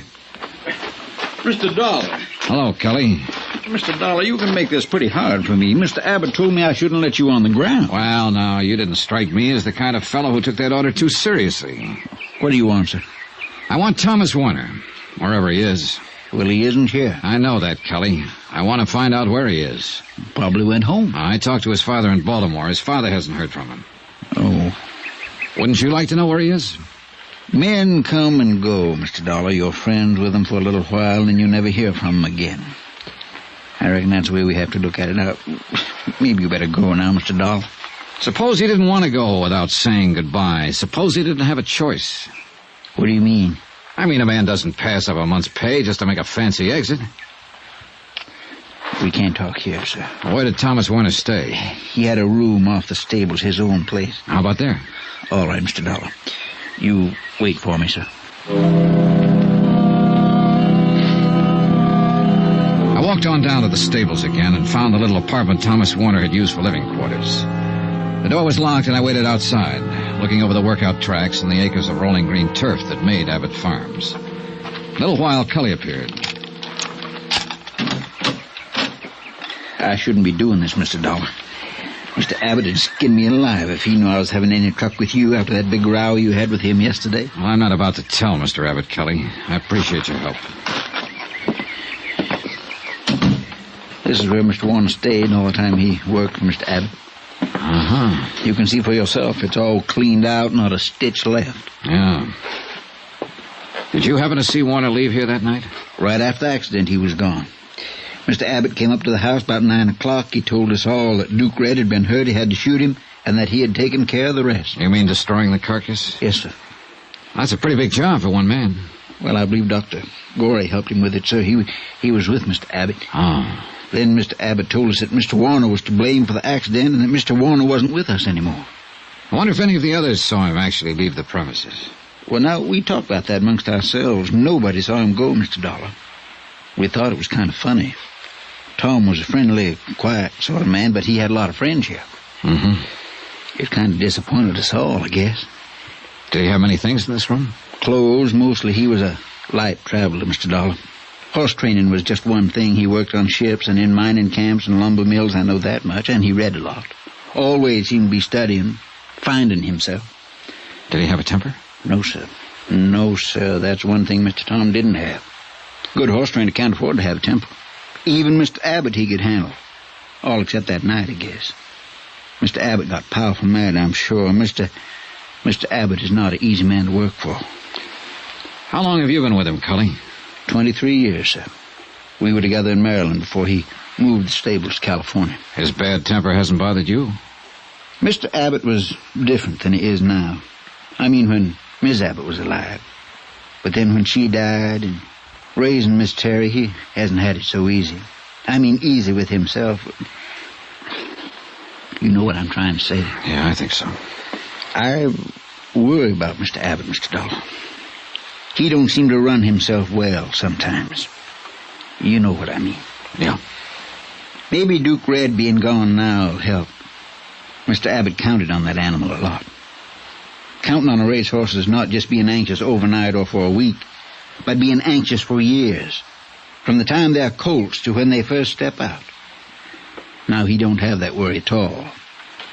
Maybe it'll do him some good. What about his other horses? Them? Well, none of them like Duke Red. Not the same at all. They'll race and make money, but nothing like Duke Red. Yeah. Mr. Warner said he was a fine horse. Tell me, what kind of a car did Mr. Warner drive? Well, he didn't have a car, Mr. Dollar. Well, how do you suppose he left here? He must have been carrying luggage. I reckon so. He could have lugged him out the highway and flagged himself a ride or waited for the bus. They come by all the time. Think he might have called a cab in town? Didn't use a house phone. Maybe the one down in the stable office. Maybe someone drove him in, Cully. Miss Terry might have, sir. Huh? Miss Terry drove Mr. Warner around now and then. Did Mr. Abbott approve of that? No, sir. He did not. After my talk with Cully, I took a chance and hung around the stables trying to get a line on Thomas Warner. Ben Abbott's belligerent attitude seemed to permeate the whole farm. The horse handlers I talked with were grumbling and complaining. I was able to learn nothing from them. I decided to tackle Abbott himself again. He wasn't in, but his daughter was. Well, you came around just the right time, Mr. Dollar. We haven't had too much excitement around here all day long. I think they're supposed to toss you out on your ear when you show up. That should be interesting. Would you like a drink? No, not right now, thanks. Not right now, thanks. Now, isn't that the end, the bitter end? So precise, so efficient, so determined, so anxious to do a good job. To be a sober, steady, substantial, expert bore. Now, what is it? Who are you mad at, Terry? Tom Warner? Why should I be mad at him? Horse trainer. Because he left and didn't say goodbye? Maybe. You know, when I first came in this house 2 days ago, you were arguing with your father. I couldn't help overhearing it. Was that about Tom Warner? Yes. Dad said he wasn't good enough for me. I'm all right now. Something else that day. That business you were telling me about before. It'll have to be looked into. Why, for heaven's sake? Because you intimated that your father and Dr. Gorey might be lying about the whole thing. Do you realize that if there's any truth to it, your father'd be liable for criminal charges? I know. I was just trying to put Dad in a bad light with you. It was just for good old-fashioned first-class spite. Him telling me about not seeing Tom and all. We've been arguing for weeks about it. When I saw you the other day, I thought it was a good chance to get back at Dad. I see. Tell me about the trouble over Warner. Why tell you? Well, let's say I'm an interested party. I like you, Terry. Well, Tom and I saw quite a bit of each other, and Dad never liked it. I suppose because I'm all he has left. Mother and Bob, he was my older brother, were killed in an airplane accident a few years ago. Dad's always expected me to marry one of the Long Island horsey set, the turf, something, I don't know. Anything but a horse trainer. He's been looking for an excuse to get rid of Tom. Your father doesn't strike me as the kind of man who would have to give an excuse to fire someone he didn't want around. Well, he found an excuse. He blamed the accident on Tom. Do you think he's mad? What's that? Nothing. Do you suppose your father will ever calm down so I can talk to him? I don't know. The Abbotts have always been a terribly angry group of people, very emotional. There doesn't seem to be much of a let-up these days. Terry, is that what you meant when you asked me if I thought your father was mad? I suppose so. It's almost as if he's been on the verge of something lately, something desperate. His moods frighten me sometimes. They didn't used to. I don't easily frighten. But looking back, 2 years ago, Daddy bought a new car. We were out driving one day right after he bought it, and something went wrong. The gear shifter, some little thing. Well, Daddy was so angry, he just backed the car up and smashed it into a cement wall and left it. That was when he first frightened me. The first time that I can remember. Have you been frightened much? Since then? Oh, yes, many times. That's why Tom was so nice to have around. He never became angry. Never did things like that. Like the men I know. Tom sat quietly, and he let me sit beside him, reading, talking. I'm not that kind, really, of course, but I liked it with Tom. I liked it very much. You asked me about him, Johnny. Well, I'll tell you. If he'd come to say goodbye to me, there would have been no goodbye. I would have gone away with him anywhere. I was in love with him from the first day he came to work here. I still am. I always will be. Well, that's all there is to tell. Did he know this, Terry? Yes. And he knew I meant it.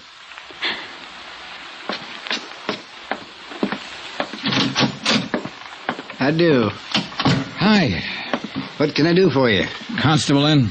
I'm in. I'm the constable. Tad Polk. My name's Johnny Dollar. I'm from Hartford. Mm-hmm. What's your trouble, Mr. Dollar? Well, I'm worried, I guess, Mr. Polk. I walked around for a long time before I came in here. Yeah, sit down. And hardly anybody drops in this time of night, unless they're drunk. How about you? Nope. No, didn't think so. Mr. Polk, I'm an insurance investigator. I've been in San Pietro 3 days now, trying to get the facts about a claim filed by Benjamin Abbott. Mm-hmm. I suppose about his horse, Duke Red. That's right, Mr. Polk. I can't seem to locate a man named Warner. Thomas Warner. Worked as a trainer for Abbott up until the day of the accident. Go ahead, sir. Warner and Abbott had an argument over the accident. Warner left. He was fired.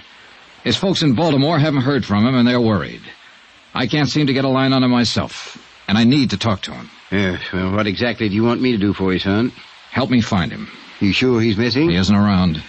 You want to make out a missing persons complaint, that it? I suppose so, yes. Yes, all right.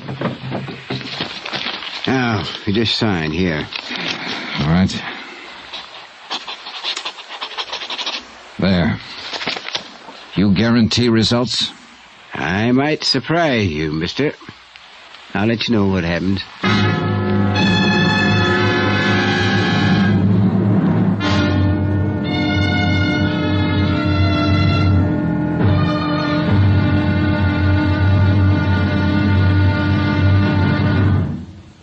Now, here's our star to tell you about the final intriguing episode of this week's story. Tomorrow, well, it all hinges on a decent man who knows he's loved and never said goodbye. Join us, won't you? Yours truly, Johnny Dollar.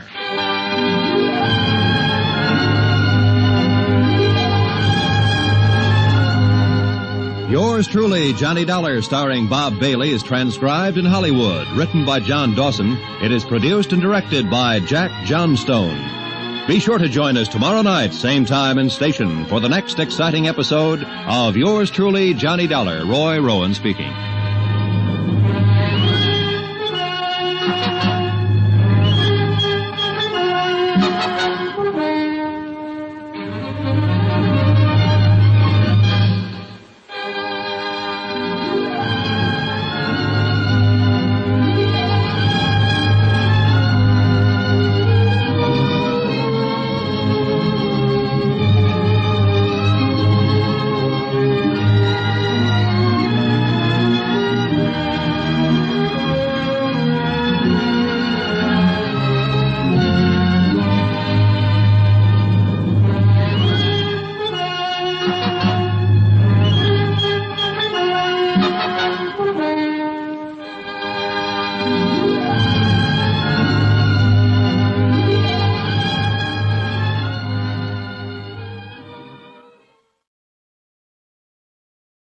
From Hollywood, it's time now for... Johnny Dollar. This is Dr. Gorey. You left word for me to call? Yes. Wonder if I could see you sometime today, Doctor. What about? About the Abbott matter. No. I'm kind of busy today. I talked to you once, Mr. Dollar. What else can I say to you? That's up to you, Doctor. Entirely up to you. I can tell you this. I have reason not to believe what you said before. Now, look here, young man. I have reason to believe that Duke Red wasn't destroyed exactly the way it was reported. I'm not going to listen to any tall tales about a horse. Then maybe you'll listen to one about a man. What? Thomas Warner, Duke Red's trainer, is missing. I've turned the matter over to the police. Oh. Yeah. How about it, Dr. Gorey? Do we talk? All right, Mr. Dollar.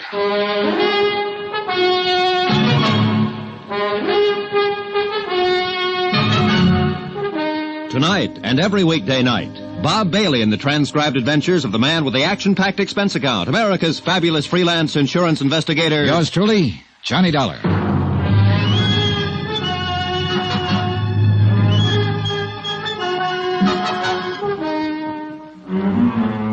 Expense account submitted by Special Investigator Johnny Dollar. Location, San Pietro, California. To the Universal Adjustment Bureau, Universal Building, Hartford, Connecticut. The following is an accounting of expenditures during my investigation of the Duke Red matter. Expense account item 8, 90 cents. Breakfast for me and coffee for Constable Tad Polk, San Pietro Police Department. Yes, sir. I'm glad we could get together this morning, Miss Dollar. You know, I thought a long time about you reporting Tom Warner missing. Well, maybe I'm worried for nothing. But I do know I don't like the circumstances of his disappearance. You using me, Mr. Dollar? What? You know I got a police force of 4 men. We can't conduct any sizable investigation into a disappearance.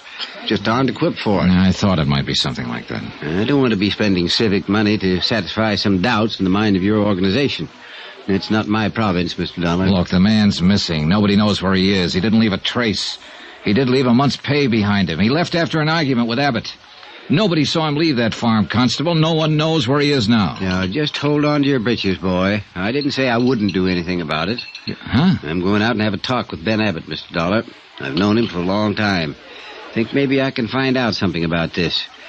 We'll see what happens there first, then make some plans. That sounds fair enough, Constable. Where can I get in touch with you in case I have to? I'm going over to see Dr. Gorey this morning. After that, I'll be at my hotel. Fine. Dollar? Yeah? You think something might have happened to Tom Warner? Yeah, Constable. I sure do. Expense account item 9, $2.50. One long-distance phone call to Hartford. I explained the matter of Tom Warner and requested Niles Pearson to have a man in Baltimore start checking with Warner's parents there in the event some lead as to his whereabouts might turn up there. After that, I drove out to see Dr. Gorey, veterinarian. You know, you have a way of not being very nice on the telephone. What is it now, Mr. Dollar? I just talked to my home office in Hartford, Dr. Gorey. They aren't very happy with the way this case has been going. They're too bad about them in Hartford. How does it affect me? Well, they're just about at the point where they might close it and call me back home. All this fuss, and they're going to pay the claim? No, not at all. I don't mean they're going to pay at all. What? They can do one of two things. They can appeal to the Insurance Commission for a judgment. They'd have a point. No reliable or cooperative witnesses saw the accident to the horse or the circumstances of it. What's more, there's no carcass. For all we know, the horse may be down in Mexico. Now, look here. They can institute proceedings against Abbott. Charge him with attempt to defraud. That's ridiculous. Why would a man worth almost $1 million worry about an insurance policy? Well, of course, it's ridiculous to you and me, Doctor. But then legally, it's not ridiculous at all. I can pretty well put some things together. Abbott didn't even want to file a claim for the loss of that horse. As a matter of fact, he fired his office manager, Monroe, for filing the claim. Fired him and paid him a bonus to get out and stay out so Monroe wouldn't have to answer any questions. True? Possibly. Abbott blamed the accident on Thomas Warner and fired him, too. Warner hasn't been seen or heard of since. Now, you said on the phone... I didn't say it, but I'll say it now. Abbott hated Warner because Warner was seeing his daughter. I'll also say Abbott never struck me as a man who could control his hates. Tom Warner's nothing to me. I don't know anything about him. But Ben Abbott is something to you. Now, look, Doctor. I spent some time checking you out because you're one of the parties who can help settle this thing. You've been in practice around here for a good long time. People seem to think a lot of you. I hate to see a nice guy like you get the book. I think I can stop that if you cooperate. Now, look here. Forget I'm an insurance investigator. I'm just a guy giving you some information. When I said my company's ready to turn the matter over to the insurance commission or file charges, it means that Abbott will have to sue for settlement. And that's just what we'd want him to do.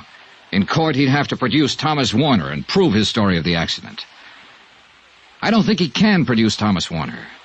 With what we have so far, Abbott would lose the suit and the insurance company wouldn't fool around then. There's no outfit tougher than an insurance company when somebody's trying to cheat them, whether it's inadvertent or not. You'd have to be in court too, Doctor. Oh. Do you see what I mean? Yeah.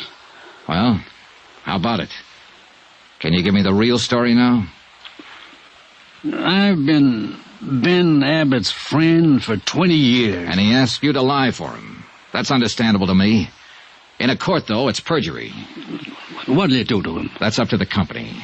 I'll have to hear your part of it first. Duke Red was dead when I got out there that night. Ben had shot him. Duke Red hadn't had any accident. Ben made me promise to tell you that he had. Ben had just shot him. Shot him? But why? Duke Red wasn't the horse Ben counted on or thought he was. He had good conformation, but he just wouldn't run. Couldn't run, I think. Ben got mad about that and shot him. And Tom Warner saw it happen, is that it? Yeah.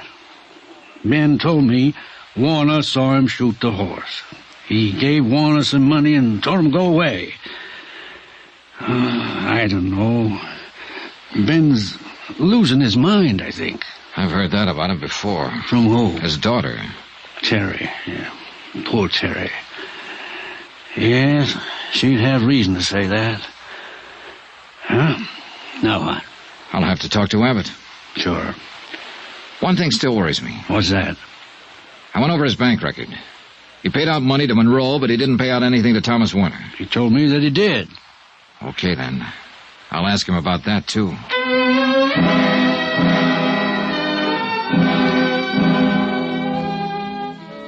Expense account item 10, 35 cents.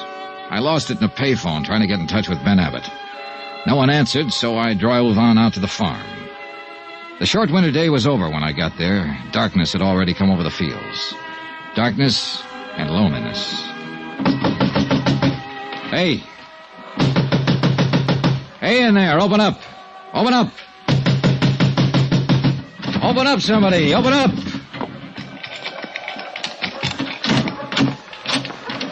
Mr. Dollar, sir. Good evening. Hello, Cully. Didn't you hear me? Mr. Dollar, sir, maybe this isn't such a good time to be coming around. Is Mr. Abbott here? Yes, sir, he is. But Constable Polk was out here this afternoon asking him questions, and he got powerful mad. There's no telling what he might do. He's awful mad. Well, I'm a little mad myself. I'd like to see him. Tell him I'm here. Mr. Dollar, please. That's all right, Cully. You go ahead. All right, Miss Terry. I'll find Mr. Abbott, Mr. Dollar. Hello, Johnny. Hi. Oh, don't. Don't come any closer. Well, what is it? Why is it so dark in here? I'd rather you didn't see me just now. Huh? Terry. Vanity. A woman always has that first, they say. Oh, John. Who did this to you? Dad. He's crazy.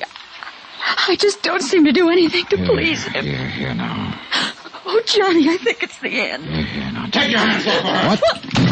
I said take your hands off her. I'll kill you with this. Oh, Johnny, be careful. Wait a minute. I'll show you. I'll show you. I killed a man with that kind of thing. Stop it! Terry. Terry, baby. No, don't touch me. Oh, Johnny. Oh, that's a pretty heavy cane he uses. Oh, lie still. I'll phone a doctor. No. Where'd he go? I don't know. Out that way. Johnny, did you hear? About killing someone else? He was talking about Tom Warner. Johnny, I know it. He was talking about Tom.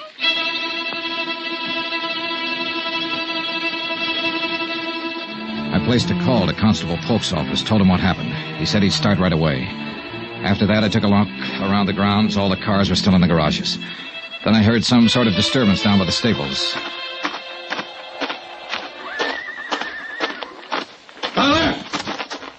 Don't come any closer.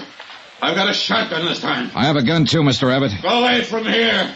Get in your car and go away from here. The police will be here in a few minutes. Look, this won't do you any good. Abbott, did you hear me? It'll be better for you if you're in the house ready to make a statement for them when they come. I know that Dr. Corey lied for you, Abbott. I know that you killed that horse deliberately. Abbott! I told you to get away from here. You said you'd kill someone. You were talking about Tom Warner, weren't you? You killed him because of Terry. Last warning. Go away. I won't go away. But you'd better throw that gun away and come on out here. I'm not afraid of you, the whole bunch of you. You're just being foolish, Abbott. Like you were the day you smashed up a new car because some little thing on it didn't work. The way you killed that valuable horse because you didn't like his running. The way you killed Tom Warner without reason. You're smashing your whole life now this way. Put down that gun and come out. Abbott! That's enough.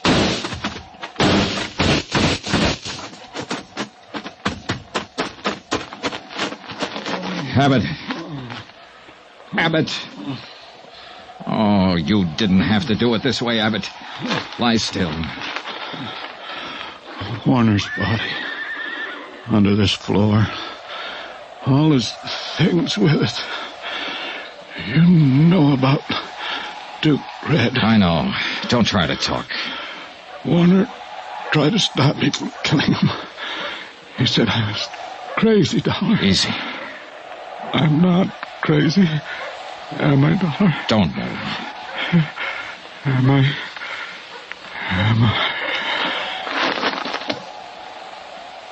No. You're not crazy. Not anymore.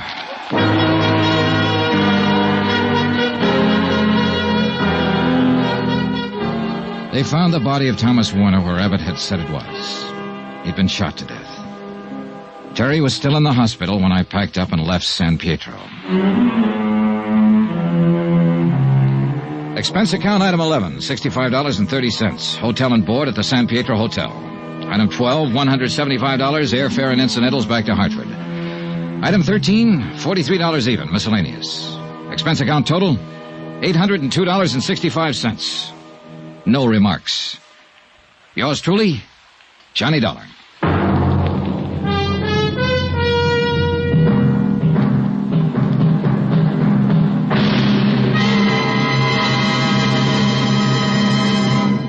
Remember, there'll be another intriguing story for you beginning next Monday night. Next week, the Flight 6 matter. A story involving a girl so beautiful that men were willing to kill for her. Join us, won't you?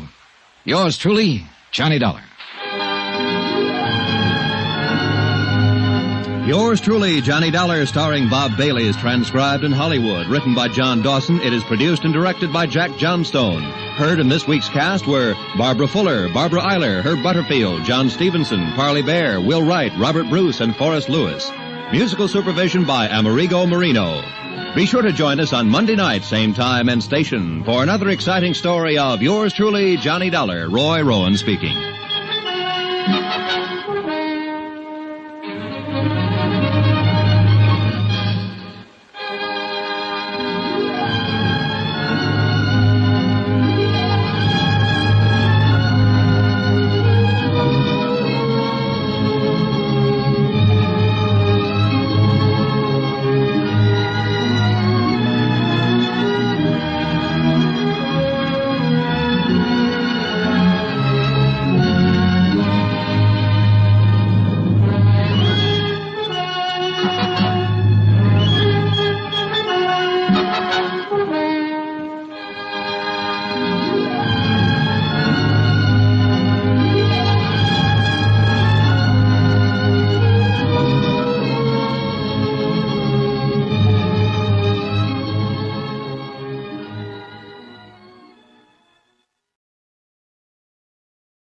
From Hollywood, it's time now for...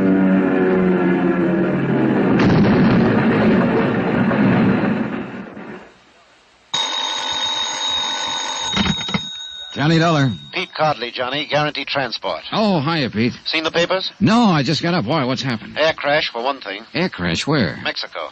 Flight 6, Aztec Caribbean line, Mexico City to Havana. Crashed in the mountains 10 minutes after takeoff. 7 passengers and a crew of 3. Survivors? The way it sounds, none. Oh, tough. How do you come into it, Pete? We underwrite a company that handles flight insurance down there. 3 of the passengers bought policies at the airport. We're stuck for $75,000. This is a nice time of the year in Mexico, Johnny. What do you want me to do? Find out why it crashed? No, I know why it crashed. Somebody meant for it to. What do you mean? That plane blew up in midair. I'll get you a reservation.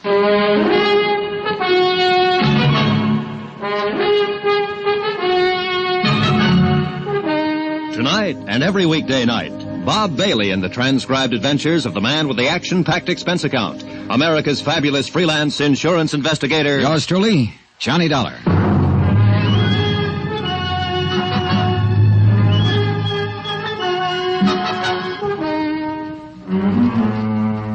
Expense account submitted by Special Investigator Johnny Dollar to the Home Office Guaranteed Transport Insurance Company, Hartford, Connecticut. The following is an accounting of expenditures during my investigation of the Flight 6 matter.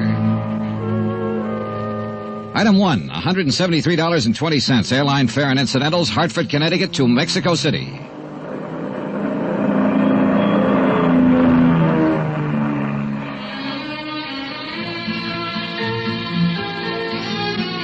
I checked my baggage through customs and started making inquiries, and more inquiries, and then some more. And after the 14th Quien Sabe, maybe is better you ask Kim, I found the office I was looking for.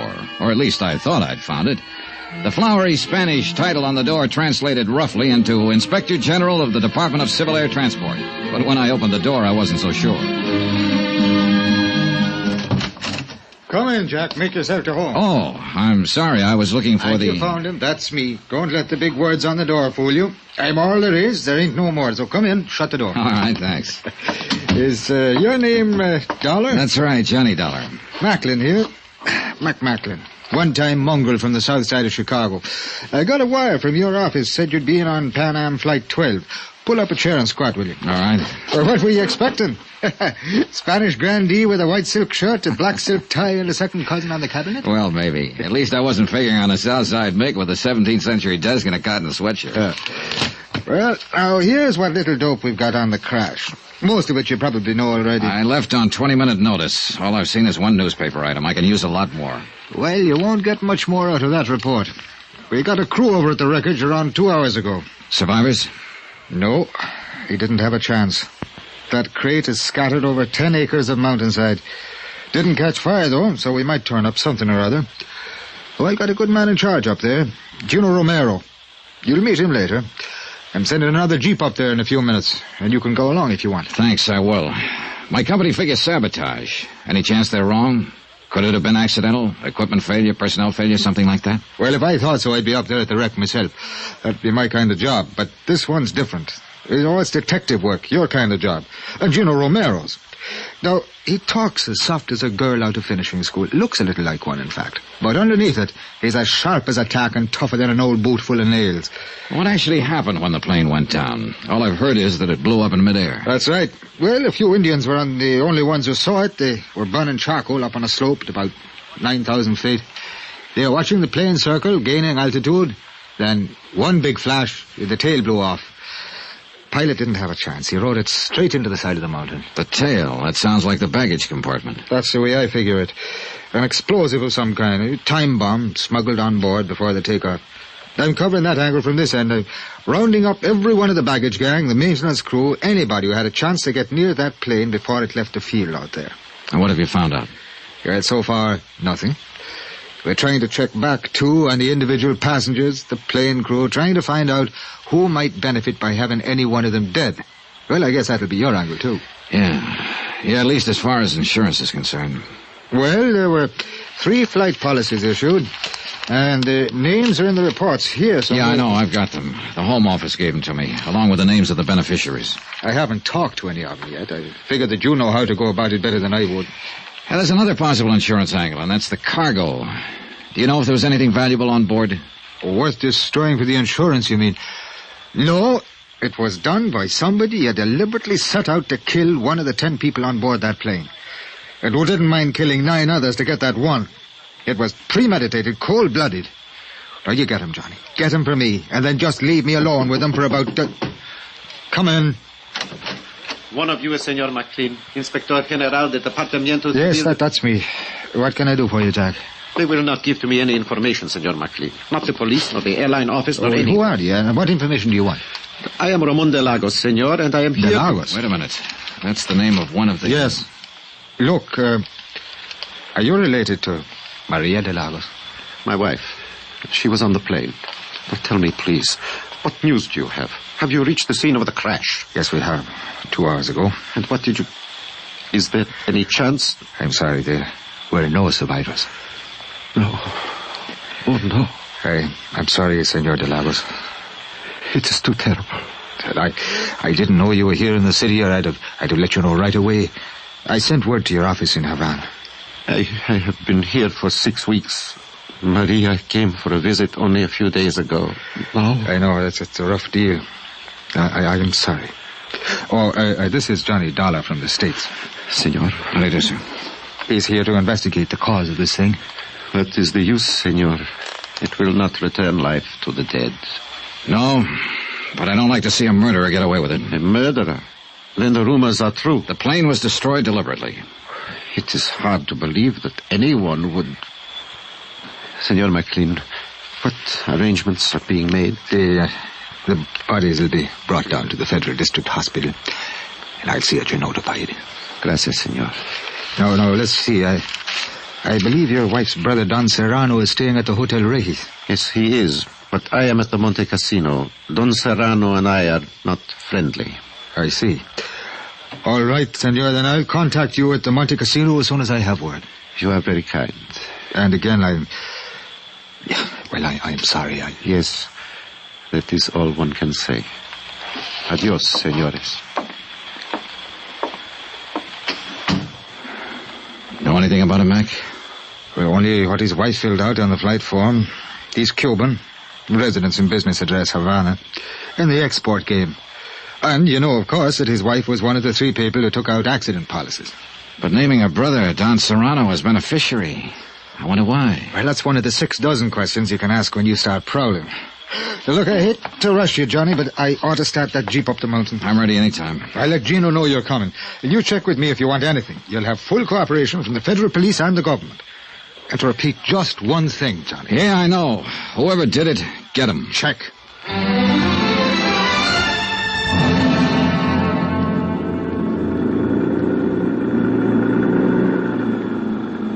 The Jeep driver was a young Mexican boy who'd been brought up in the best and wildest chauffeuring traditions of the capital. He knew only one way to drive, with both accelerator and horn wide open. Since most of the other drivers were playing the same game, it was a sheer miracle that we ever got through the narrow streets of the city and finally reached the open valley.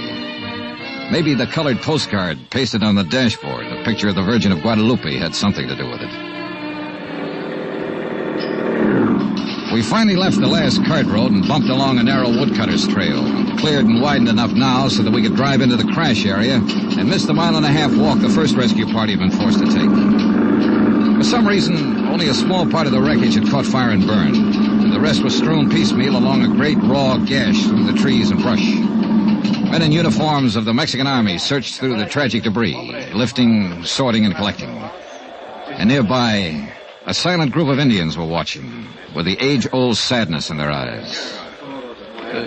You are Senor Dollar, no? Yes. Gino Romero, senor. Oh, glad to know you, Gino. It's a terrible thing, no? Yeah. Any ideas yet? Not of importance, but it's certain nowadays. It was caused by one explosion which has occurred in the baggage compartimento. Véngase. Come on. We have found many pieces which can be identified, can be known which part of the plane they are in before the crash. I see. Toward the front, these pieces are more large, but in the back, near the tail, they are very little. Here, you look. These are pieces of the baggage, muy pequeño, very tiny. Oh, yeah. The crash itself wouldn't have done this. It had to be an explosion. Seguro. Look, it's burnt a little, each one of these pieces, but these more big ones from the seats of the plane, they are not burnt. Here, you smell these ones. Yeah, I see what you mean. Either dynamite or nitroglycerin. What's dynamite? We have found little tiny pieces of red paper from the wrappings on the sticks. Was dynamite. Any idea how much? How big a charge? One of the soldados, Pascual, who have used much explosive, is think maybe 30 or 40 pounds. Light enough to be put on board in a piece of luggage. It's going to be tough, Gino. Plenty tough to. They're bringing out the bodies. The Indians set up a low, wailing dirge. And one of them tapped softly on a native drum.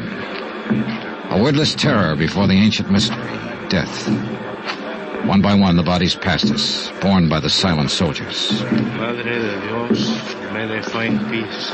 Then, for the first time, I noticed the girl, standing alone some distance away, watching without expression as the stretchers passed her. She was young, blonde, and beautiful.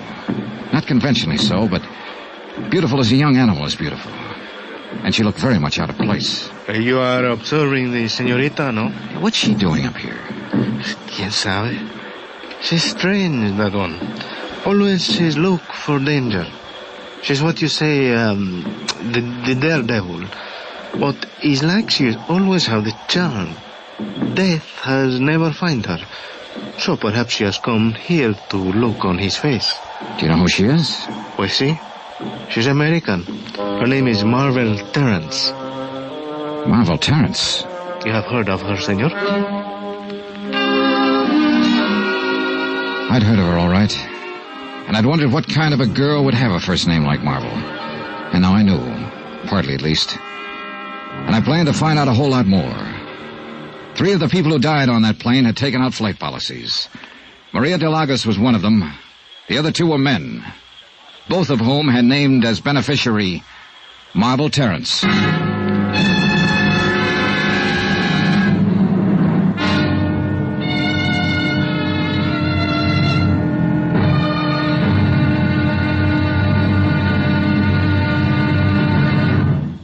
Now, here's our star to tell you about tomorrow's intriguing episode of this week's story. Tomorrow, a fighting girl and a lucky break.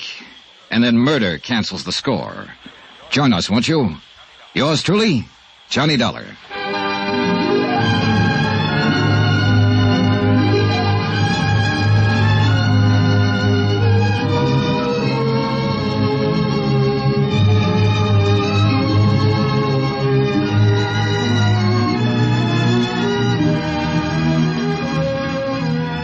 Yours truly, Johnny Dollar, starring Bob Bailey, is transcribed in Hollywood. Written by Les Crutchfield, it is produced and directed by Jack Johnstone. Be sure to join us tomorrow night, same time and station, for the next exciting episode of Yours truly, Johnny Dollar.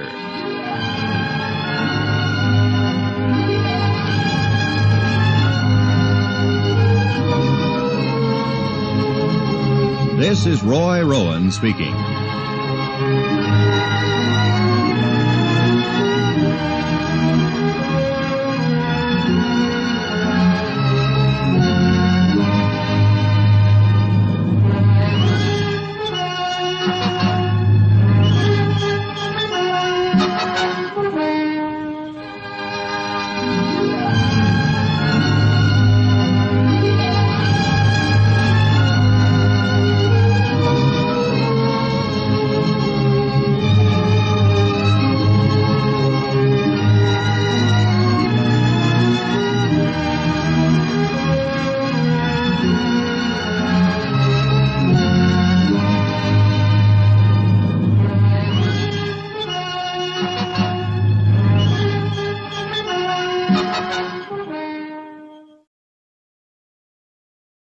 From Hollywood, it's time now for... Johnny Dollar here. Go ahead. Macklin, Johnny. Is Gino around? Yeah, he's over across the slope at the moment. They're getting the bodies out of what's left of the plane. Well, how does it look? Anything new? Nothing we hadn't already guessed. There was an explosion, all right. Dynamite in the baggage compartment. Probably put on board in a piece of luggage. Well, that figures. I've run into something down here in the city along those same lines. What do you mean? The ground crew remembers one of the baggage handlers acting strange before Flight 6 took off last night. A man named Ramirez. What do you mean strange? They say he had one suitcase that he wouldn't let any of the other handlers touch. Put it on the plane himself just before takeoff. Hey, you know anything about tigers, Mac? Tigers? I'm about to tangle with one.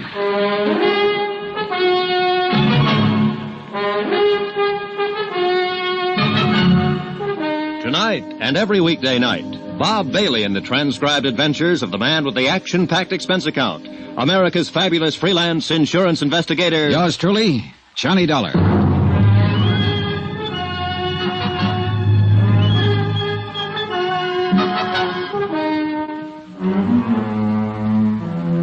From Special Investigator Johnny Dollar, location Mexico City, to the Home Office Guaranty Transport Insurance Company, Hartford, Connecticut.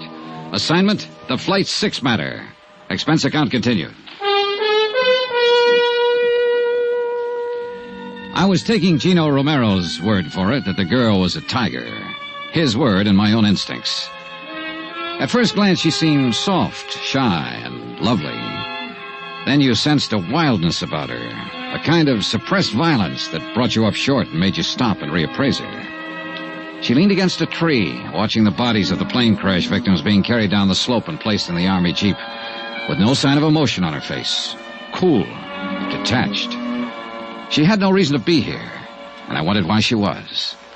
The only way I knew of finding out was to ask her. Yes, what is it? You're Marvel Terrence, I believe. That's right, and I've not met you somewhere before. No, but you're about to. My name is Johnny Dollar. I'm an investigator for an insurance company up in the States. I'm sure it must be very interesting work. Sometimes, on some jobs. Other times, it's only dirty and disgusting. Like this time, for instance. Well, we all have our problems. Maybe I can help you with yours, Miss Terrence. Run along, will you? I'm not in the mood. Oh, you amaze me.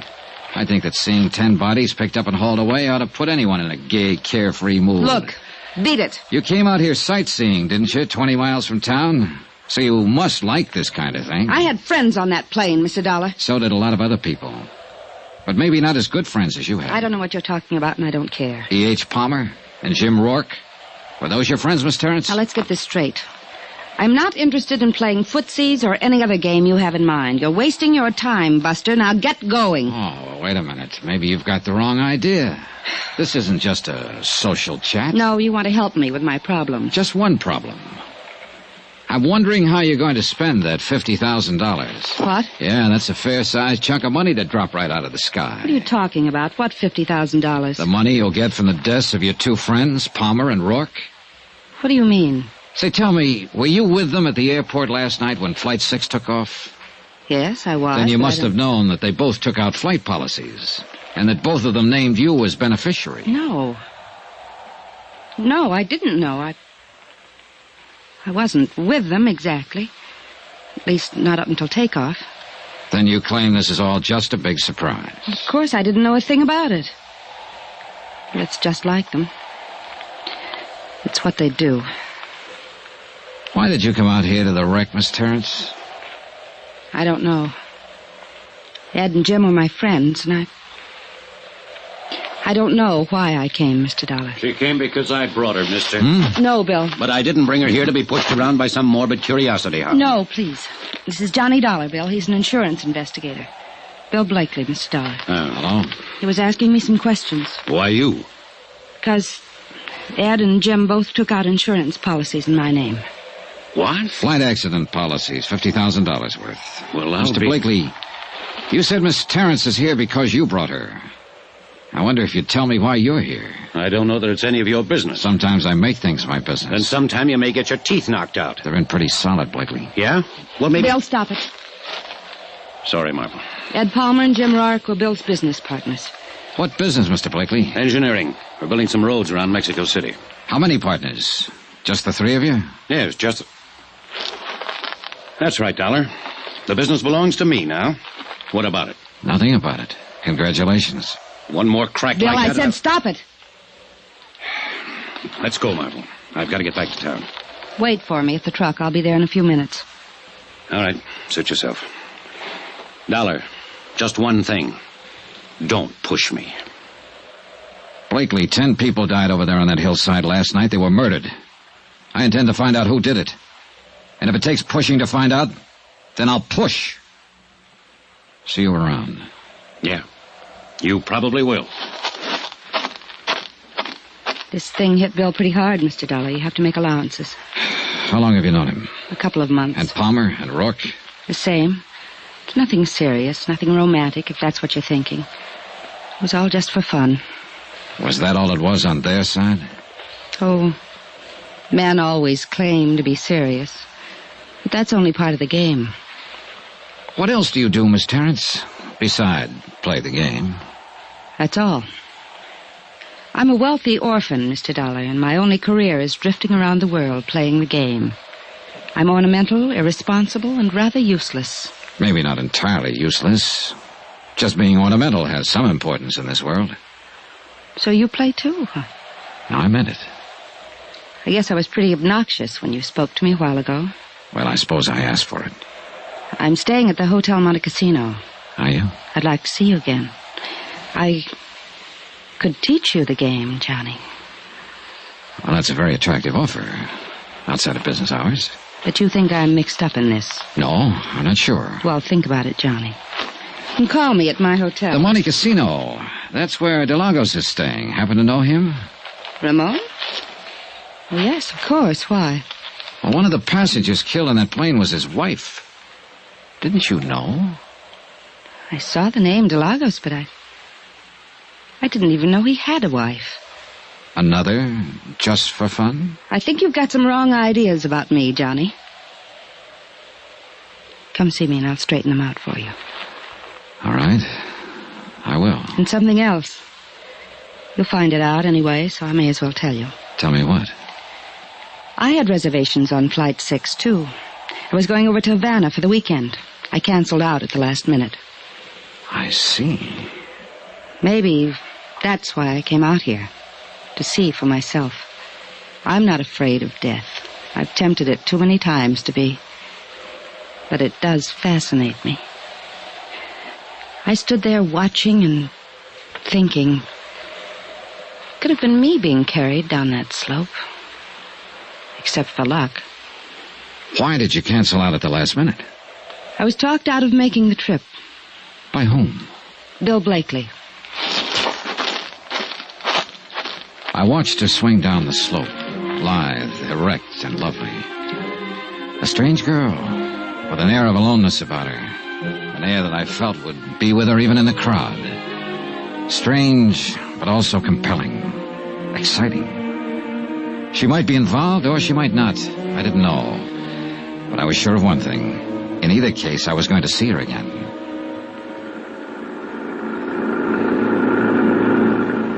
An hour later, Gino Romero and I were heading back toward the city in the government jeep, leaving behind us the wrecked plane, the crushed trees, and the lonely slope on the mountain. You have found the young lady of interest, senor? Yeah, I found her of interest.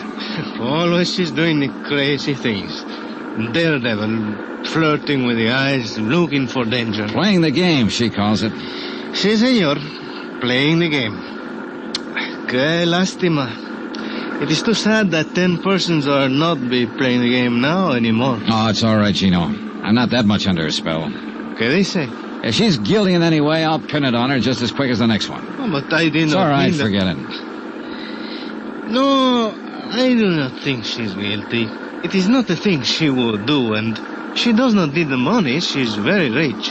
Do you know that? Everybody says so. Well, that's what I mean. It's worth checking into. Es posible, but I still do not think she would do such a thing. It is too terrible. And she's too beautiful.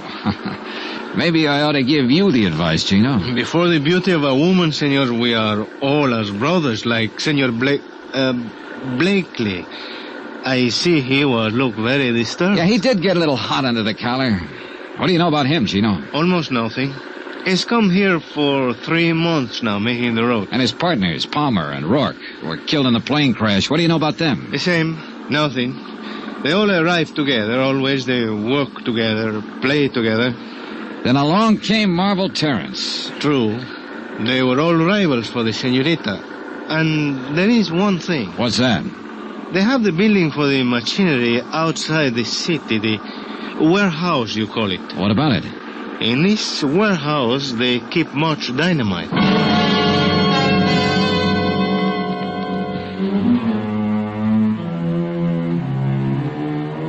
Gino dropped me at my hotel, the Del Prado, on Avenida Juarez. I changed clothes, cleaned up, sent some telegrams to the States. And about that time, Mac Macklin phoned up from downstairs and asked me to join him in the bar. Expense account item 3, $16.40. Drinks and dinner with the chief inspector of the Federal Department of Civil Air Transport. And then some more drinks. I've been here 7 years, Johnny. I like it. I feel at home here. I like the people and their way of life. But it'd still be good to see old Shy again. The snow piling up along the loop, and the wind ripping in off the lake. The crazy little joints along Baker Street. When were you there last, Mac? 1932. Oh, then you're about due. Well, why don't you take a couple of weeks and fly up there? No. Too much water under the bridge, Johnny. Too many little wars here and there in the world since 32. And two of them, McMacklin was flying in them. On one side or the other. Oh, what of it? Well, you know, Uncle Sam frowns on that kind of thing, Johnny, so we've got a sort of an understanding. I stay the heck away, and he forgets about me. I see. I've got no complaints, actually. I'm doing all right here, but sometimes I sure do get homesick for the old town.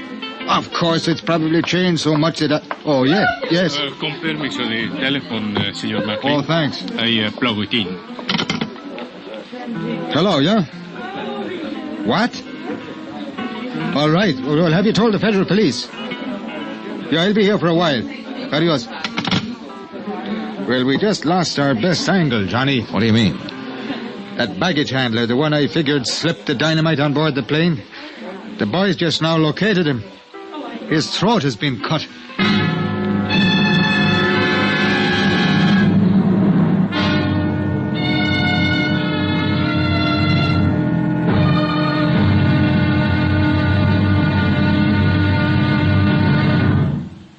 Now, here's our star to tell you about tomorrow's intriguing episode of this week's story. Tomorrow, a bereaved relative lies. A frustrated lover comes up fighting. And a lovely lady in the case just vanishes. Join us, won't you? Yours truly, Johnny Dollar.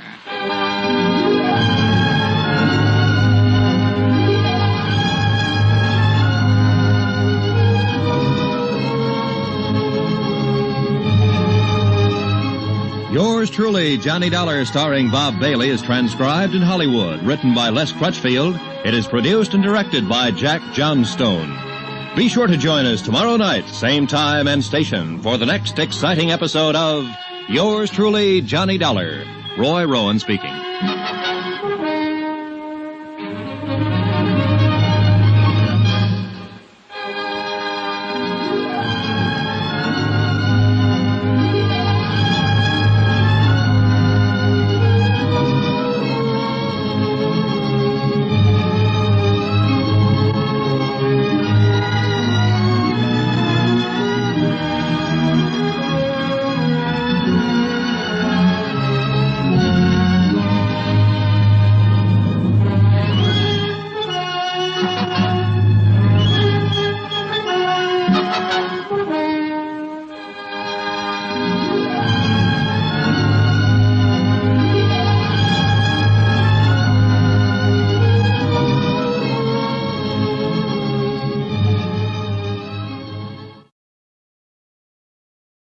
From Hollywood, it's time now for Johnny Dollar.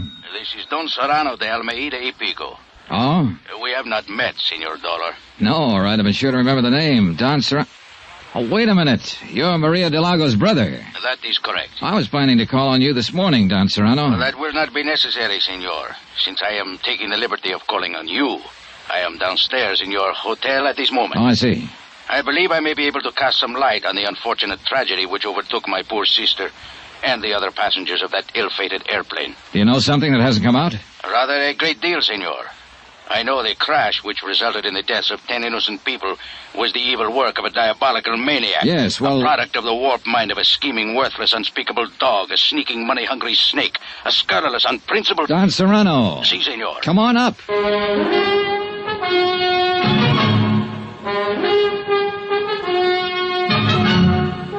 Tonight and every weekday night, Bob Bailey in the transcribed adventures of the man with the action-packed expense account, America's fabulous freelance insurance investigator. Yours truly, Johnny Dollar.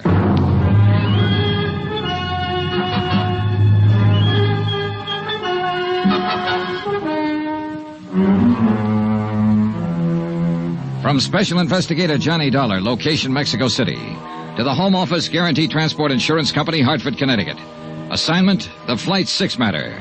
Expense account continued. Item 5, $3.90, room service. Breakfast for myself and a pot of coffee for my visitor, Don Serrano de Almeida y Pico, I think. He was a thin, straight man with a small goatee and the face of a hawk. Stiff, formal, unbending. A classy grande type from an old school long out of business. And a man of much suppressed violence and hate. Once upon a time, senor, there existed a gentleman's code for the settlement of such matters as this. The duello, as it was called. But we are living now in lesser and more decadent times. A man is no longer permitted to kill his enemies. He must suffer interference by the police, the Civil Air Transport Department, the government. And even special investigators from the States, huh? Is that what you mean? I was not speaking personally, Senor Dollar. You are as much a victim of the times as I am. Well, it doesn't seem to be irritating me as much. More coffee, Don Serrano? Gracias, no. Perhaps it is because you have not lost your dearly beloved sister, senor. Oh, maybe. In that, at least, you have my sympathy. But let's get to the point. You've done quite a lot of talking about wanting to kill somebody, but I'm still not too sure who or why or what. It is very simple, senor. Not to me. Suppose we start at the beginning. As you like. But who can ever say what is the beginning of anything? All right, then let's be arbitrary about it. Let's start 3 weeks ago when your sister Maria came here from Havana to join her husband, Ramon de Lagos. I believe you said Ramon had been here for a month at that time on some kind of a business deal. A business deal? Do I look like a fool, senor? Oh, now let's stick to the point. Women. That is his business, senor. Women with money. Then a week ago, Maria wired you, said she was terribly unhappy, and asked you to come at once. And when you got here, she told you what was the matter. She said Ramon was carrying on with an American girl named Marvel Terrence. A Jezebel, senor. So you took over. You got Maria an airline reservation back to Havana on Flight 6, the one that crashed, and told her you'd handle Ramon. Oh, she was putty in his hands. He lied to her every day since they were married, and she always ended up by believing him. I told her in the beginning he was interested only in her wealth. Which amounts to how much? Oh, much. Even after Ramon's foolish dissipation over the last few years. What happens to her estate now? Half of it she was permitted to dispose of as she wished. She made a will some time ago in favor of Ramon. Against my advice, I may say. What about the other half? Now, that reverts to me, senor. Oh? It is a matter of family tradition. Who managed your sister's estate before Ramon came into the picture? I did, senor. And quite profitably. I did not waste my energies on illicit follies and ludicrous intrigue. All right. Night before last, then, you took Maria to the airport and saw her off on the plane. Si. What was she planning to do when she got back to Havana? Was she going to divorce Ramon? My sister was a very pious woman. May she rest in peace. Her religion would never permit such an act. I see. And, of course, there was the matter of family tradition. Oh, naturally. Did Ramon go to the airport with you? I had not seen Ramon since the night before, nor had Maria. We had quarreled violently over his disgraceful conduct. Did Ramon know that his wife was taking Flight 6? I informed him the night before. Did you or Maria see him at the airport? Oh, no, senor. He was much too clever. He managed to keep out of sight. Then how can you be sure he was there? Senor Dollar, who else would be so vile as to place an explosive on board the plane? Oh, well, now I can follow your reasoning, but... The matter is self-evident. Well, look, I'm afraid we need more than self-evidence, Don Serrano. The problem of evidence is your responsibility, senor. I have told you who committed the deed. No, you've told me who you suspect. Do you doubt my word? Not as far as it goes. Sure you won't have some more coffee? No, gracias.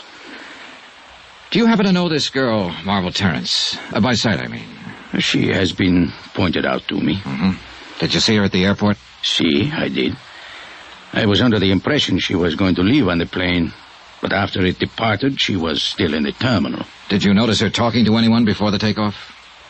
Yes, to some American, I believe. Red hair, stocky build, about 35? Si, he would fit that description. Blakely. Did you see her talking to anyone else? Any of the baggage handlers or the ground crew? I'm afraid I did not notice. Is it important? It could be. Well, thanks for your information, Don Serrano. My only concern is to see justice done. I'm sure it will be. And now suppose we take a look at what you didn't tell me. Senor? The fact that Maria took out a flight accident policy for $25,000 and named you as her beneficiary. I considered it a mere whim of my sister's. But the way things turned out, it was a pretty valuable whim, wasn't it, Don Serrano? For you, I mean. Senor, are you implying... I'm implying that Ramon wasn't the only one with a motive. Wasn't the only one who'll profit by Maria's death. You'll do pretty well yourself. Half her estate and $25,000 cash. That's not a bad deal. I should kill you for such an insult. You'd like to, wouldn't you? You're very big on this killing business. That's how you planned to handle things with Ramon, wasn't it, as soon as Maria went back to Havana? It is only what he deserves. And now you're trying to use me to do it. That's why you came here. You don't care about justice. All you want to do is get Ramon. He is guilty. If he is, Don Serrano, I'll find it out and I'll pin it on him. But if he isn't, I'm not going to be pushed into framing him. So you can take these dirty, underhanded insinuations of yours and you can... Get out, Don Serrano. Expense account item 6, $12.60. Taxi fares in and around Mexico City. I checked with the federal police first. They had their best men working on the murder of the baggage handler at the airport. And so far, they turned up nothing. They didn't have a single lead. I went through their files on the other 7 people who died on the plane. Nothing. The 2 pilots and the stewardess were Cuban and apparently had no close friends or enemies in Mexico City. 2 of the passengers were Brazilians and were only traveling through en route from the States. And as far as the other 2 were concerned, there seemed to be no motive. So it came right back again to the 3 I was already working on. Maria de Lagos and the 2 business partners, Ed Palmer and Jim Rourke. The 3 people who'd bought flight insurance policies. And that left me with 4 possible suspects. Ramon de Lagos, Maria's husband, Don Serrano, her brother, Marvel Terrence, and Bill Blakely, the partner of Palmer and Rourke. I checked with Inspector Mocklin, but he'd made no progress. With Gino Romero, no progress. I tried to reach Blakely, but he hadn't shown up at his office. I phoned Marvel Terrence and got a reluctant agreement from her to meet me for lunch. I waited for her at the Vendome for an hour. She didn't show up. Finally, at 1 o'clock, I went to her hotel. Oiga, mozo, traiga el equipaje del cuarto número 85. Ahorita vaya. Ándale, pues. Si, senor. What can I do for you? I'd like to see Miss Marvel Terrence. I wonder if you... Miss Terrence, que señorita tan bonita, tan hermosa. Yeah, well, if you'll... She's the most beautiful woman where I ever stay at this hotel. Yeah, she's pretty gorgeous, all right. Would you mind Sometimes I think everybody in the world is in love with this señorita. All day long, it is one man after another which call up to talk to Miss Terrence. Well, would you ring her and tell her I'm waiting... 2 times so many calls we get on the switchboard while the señorita is living. That's very interesting. And now would you You must forgive me, amigo. When I think of Miss Terrence, I lose all sense in my head. All right. You're forgiven. Now, if you... What is it you wish, senor? Will you ring Miss Terrence and tell her I'm waiting down here in the lobby? Immediately, senor. Your name, please? Johnny Dollar. Johnny... D-O-L-D-O... How you spell it, please? D-O-L-L-A-R. L-A-R. Gracias. I will tell her at once that you... Sacre nombre. I had forgot. Forgot what? She's not here no more, senor.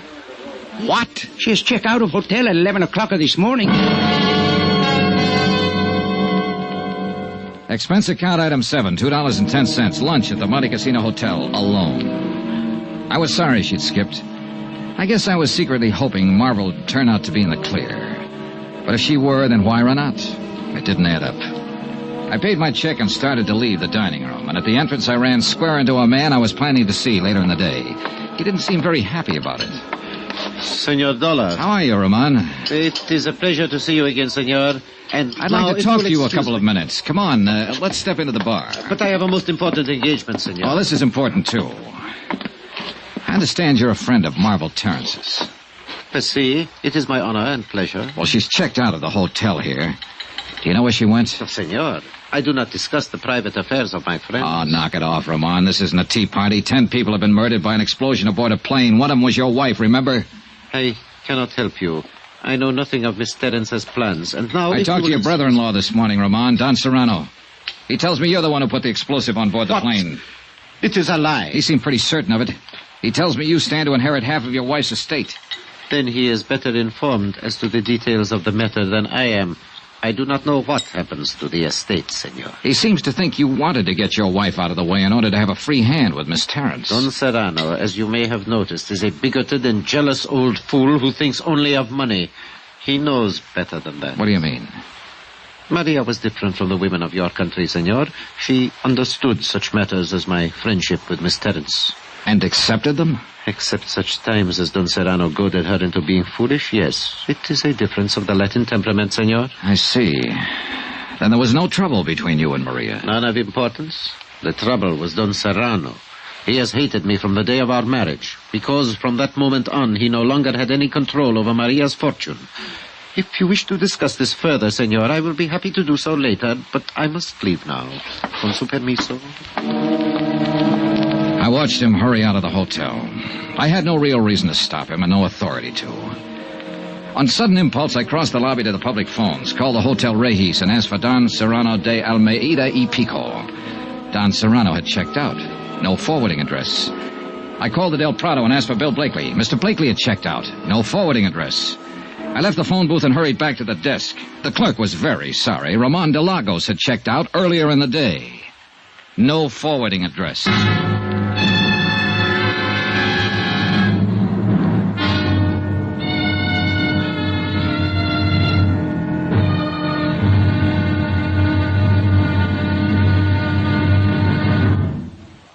Now, here's our star to tell you about tomorrow's intriguing episode of this week's story. Tomorrow, a rendezvous in a tropic port. And a lot of things come together. Things like romance, desire, and death. Join us, won't you? Yours truly, Johnny Dollar.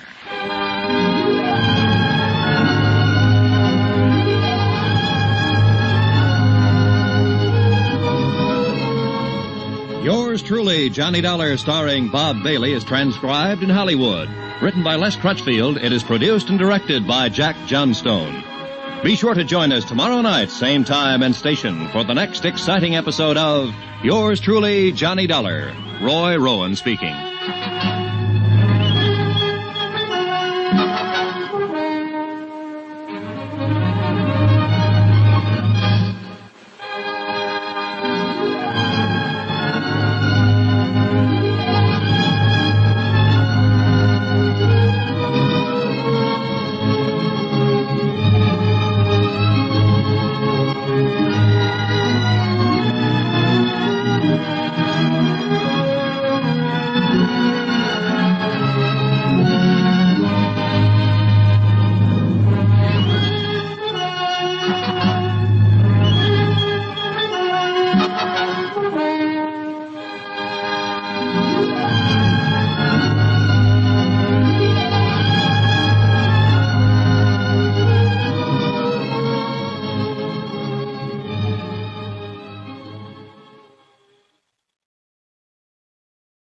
From Hollywood, it's time now for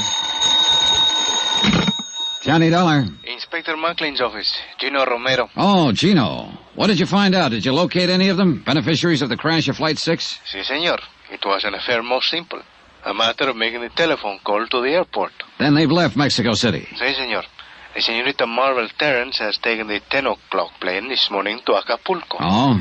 Senor Blakely has taken the 11:30 plane to Acapulco. Senor Ramon de Lagos has taken the 2 o'clock... Plane to Acapulco. And what about Don Serrano? Oh, with him, it's different. At 2:45, he's depart from Mexico City in a special charter plane. Look, Gino, is there another flight to Acapulco this afternoon? But, of course, at 4:30. Already I have 2 reservations. Good. I'll meet you at the airport. What's the flight number? Gino. I'm scared to think of it. This one is also called Flight 6.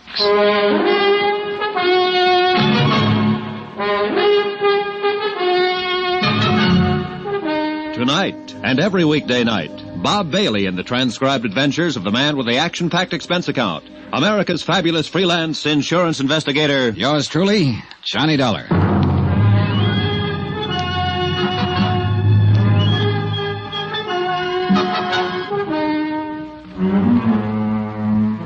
From Special Investigator Johnny Dollar, location Mexico City, to the Home Office, Guaranty Transport Insurance Company, Hartford, Connecticut.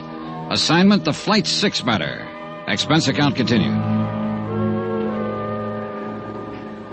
Item 9, $63.45. Incidentals in Mexico City and plane fare to Acapulco. One more of the sharp contrasts of Mexico. We left the stiff formality of the city behind us, the cool, thin air of the high plateau, and 50 minutes later we stepped off the plane and into the steaming heat of the tropics. Barefoot tourists in shorts and barefoot natives in white cotton dungarees. Soft brown skins and flashing teeth. Mangoes, papayas, and the heady scent of tropical flowers. Blue sky, blue Pacific, and a burning sun. And a bay so bright and beautiful it breaks your heart. Acapulco. Gino Romero of the Department of Civil Air Transport knew his way around. So I waited for him while he checked his contacts, airport police, custom agents, limousine drivers. And in a few minutes he'd made his rounds and rejoined me in front of the terminal. It is an affair most simple, senor. A merely matter of ask the question and listen to the answer. What did you find out, Gino? Señorita Miss Stearns is stay at the Hotel Los Flamingos. So? Senor Blakely is also stay there. Ramon de Lagos is go to the Hotel Caleta. And Don Serrano is stay at the Club de Pesca. So you see? Yeah, I see. All right, Gino, let's get going. And where we are going is to the, We'll put up at the Los Flamingos. That is what I expect. Oh, she's very beautiful, senor. True, but there are even better reasons for staying there. ¿Qué dice? Well, in some way, I'm not yet sure how, I think this whole thing centers right around Marble Terrace. You think it's possible she's guilty of the crash of the Flight 6 to collect the insurance? Maybe. Or she might have been used. Or maybe... Oh, I don't know, Gino. But it's about time we found out.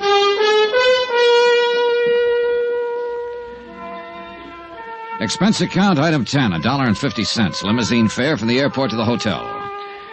The Flamingos is built on a point near the far end of the peninsula, set on a headland high above the white smother of surf below. And there, just before dusk, with the western sky a yellow blaze of glory beyond the far rim of the Pacific, I found her. She was sitting on the open terrace by the edge of the cliff. And once again, she was alone. Sit down, Johnny. Thanks.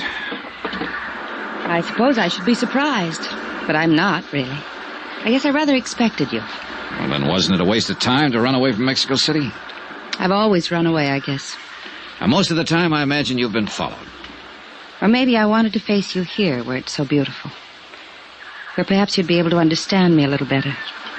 Is that what you want, Marble? To be understood?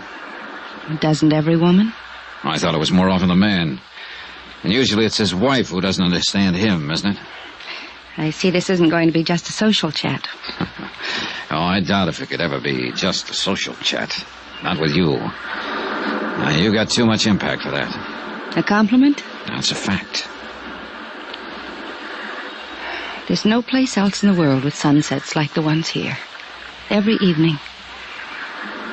It's like there's another land way off there in the west. It's a strange, bright, golden land. And it keeps calling, coaxing. Only in a little while it'll disappear. And everything will be dark off there in the west.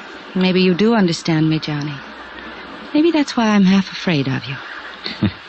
Another reason I ran, maybe. I can be a fool, easy. Sort of hereditary defect, you might say. Oh, it's a common affliction. Rarely fatal. Rarely doesn't help. Once is enough. You know something? When I die, I want to be buried up there in the middle of a sunset. It'd be kind of lonely, wouldn't it? I think I've always been lonely. Do you know I haven't a single living relative in the world? Not one. I was 14 when my parents were killed in an auto accident. I stayed in a boarding school and the bank handled the estate. When I was 21, they turned it over to me. And since then, I guess that's not what you want to know, though, is it? Not exactly. Want to tell me about it, Marvel? No. As a matter of fact, I don't. I don't even want to think about it. It would be better if you would. For whom? For me? I doubt it. I feel dirty, Johnny. Telling wouldn't change that. It might. Anything I'd tell you would be only suspicion, not fact. Wouldn't? Unless, of course, you're expecting a confession. Do you have one to make? No. But you know who caused Flight 6 to blow up and why, don't you? No. I can make a guess, that's all. Like to tell me that guess? You'll find out soon enough, Johnny, and I'd rather it didn't come from me. 11 people have died, Marvel. I know. 10 on the plane that crashed, and the baggage handler who was murdered later, and You whoever... don't have to remind me of it. I couldn't forget it if I wanted to. I told you how I felt. Now drop it, Johnny. All right. I didn't know. That's all I can claim. I just didn't know. What do you mean? Nothing. Look. It's dark out there now. And sunset's gone. There's always another one. I wonder. Have you ever met Don Serrano, brother-in-law of Ramon de Lagos? No, but he was pointed out to me. Did you see him at the airport the night Flight 6 was blown up? I don't remember. I don't think so. Did you see Ramon? No. Did he know you'd canceled your reservation that night? He didn't even know I had one. Have Ramon and Bill Blakely ever met? Yes, they met.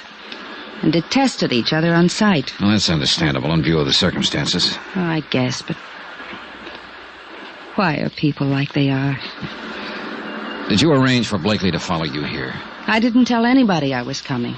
And he was a good guesser. So was Ramon and Don Serrano. I know. They're all here. Why? They don't even know me. They don't want to know me. Not in any real way, but they're here. Oh, yeah, they're here. And I think you ought to tell me what you know, Marvel. Tomorrow, maybe. Not tonight. Let me have just one night, Johnny. All right. Take me to dinner. Dance with me. Laugh with me. Give me just one evening. Will you, Johnny? Sure. And thank my lucky star for the chance. You're sweet. I'm saying it now. Without any strings. No matter how things work out. I'll still mean it. You're a sweet guy, Johnny. Give me time to change.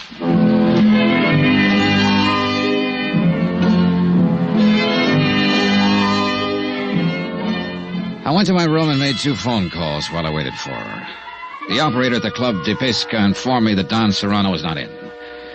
The clerk at the Hotel Caleta said the same thing about Ramon de Lagos. I didn't leave my name with either of them. Bill Blakely was staying in room 23, a few doors on down the terrace, so I decided to go have a talk with him before I went out to dinner with Marvel Terrence. But as it happened, I didn't have to go to that much trouble. Yeah, who is it? Blakely, I'd like to talk to you. Come on in. Do you always cover your visitors with a gun? Only when I spot them listening outside my door. I don't know I what saw your shadow against the shutter there. You've been standing outside for the last 5 minutes, Blakely. You listened to me make a couple of phone calls. Did you learn anything you wanted to know? Dollar, suppose you were suspected of sabotaging an airliner and killing 10 people. Wouldn't you want to know what kind of a case was being built up against you? What makes you think you're under suspicion, Blakely? I know I am. Ed Palmer and Jim Rourke were my partners. When they died on that plane, I became sole owner of the firm. There's the motive. I've got a warehouse full of dynamite in Mexico City. There's the method. I can go even farther than that. What do you mean? You mentioned one motive. Why didn't you mention the other one? What other one? Marvel Terrence. That crash not only eliminated a pair of business partners, it wiped out a couple of rivals. Just one thing wrong with that, Dollar. Marvel had a reservation on that plane herself. She only decided at the last minute not to go. I wouldn't have been gaining much if I'd killed her along with my rivals, as you call them. Uh-huh. Maybe that's why you cornered her at the airport and argued her out of going. Yes, I did talk her out of the trip. But not because I'd planted an explosive on board. How do you feel about her, Blakely? I'd give my left arm. It wouldn't do any good. I'm just not the guy. I never have been and never will be. Maybe you are. She says she's having dinner with you tonight. That's right. She is. How do you feel about her, Dollar? I don't know. Expense account item 11, $26.40. Taxis, dinner, drinks, and dancing for 2. The Copacabana with its blue lights and the surf right at your feet and a million stars low enough to touch. The warm water of the bay lapping softly at the pilings. The Las Americas, the Casablanca, music, champagne, and the tropic night. And then finally, much later. Good night, Johnny, and thank you. Tonight, for the first time I can remember, I wasn't alone. And And then, only an hour afterward, I was wakened out of a sound sleep. Senor Dollar. Right with you, Gino. What was it? It's a senorita, I think. She's a number 8. Come on. But she wasn't a number 8. Her door was standing open and the room was empty. We searched the terrace out toward the edge of the cliff where I talked with her at sunset. We saw the broken section of railing and found one of her slippers and a pack of her cigarettes lying nearby. In pitch darkness, we slid and scrambled down the steep path to the beach. And there by the edge of the surf, we found her. The warm foam reached out for her, as though to carry her away, to that last sunset she'd loved so much. She looked very beautiful, but very much alone. As alone and as lonely as death.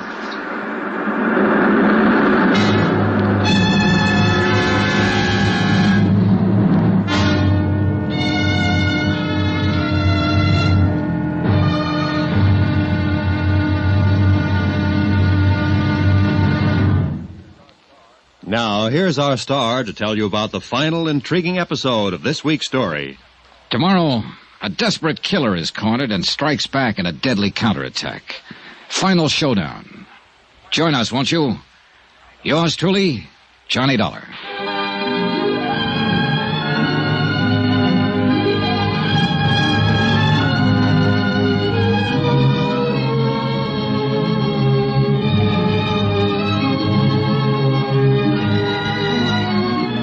Yours truly, Johnny Dollar, starring Bob Bailey, is transcribed in Hollywood. Written by Les Crutchfield, it is produced and directed by Jack Johnstone. Be sure to join us tomorrow night, same time and station, for the next exciting episode of Yours truly, Johnny Dollar. Roy Rowan speaking.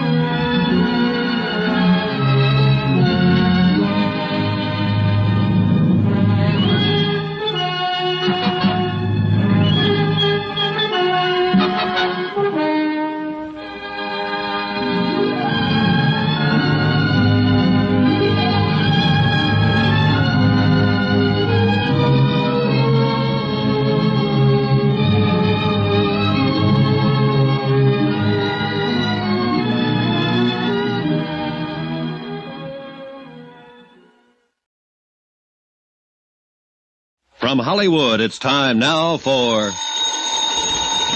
Johnny Dollar. Here is your call to Mexico City, senor. Oh, thanks. Hello? Macklin, Department of Civil Air Transport. Hi, Mac. Dollar, what have you learned in Acapulco? Not very much, I'm afraid. But you said you were following the girl down there. Marvel Terrence. Yeah, and a few others who might have had a hand in the explosion aboard Flight 6. Beneficiaries of the insured on that flight. What others? Ramon de Lagos, whose wife died in the crash. Don Serrano, her brother. Bill Blakely, whose business partners were aboard. Well, have you and Gino learned anything from them? From the girl? Not yet. But you said she might know who caused that explosion aboard the plane. Right, and she promised to talk. Well? Your little helper, Gino, and I just pulled her body out of the surf down below the hotel here. Johnny? Murder? Yeah.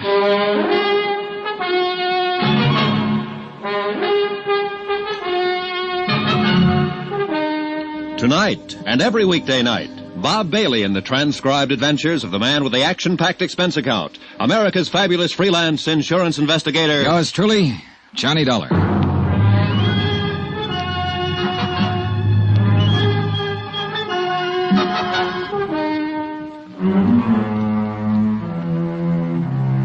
From Special Investigator Johnny Dollar, location Acapulco, Mexico, to the Home Office Guaranteed Transport Insurance Company, Hartford, Connecticut.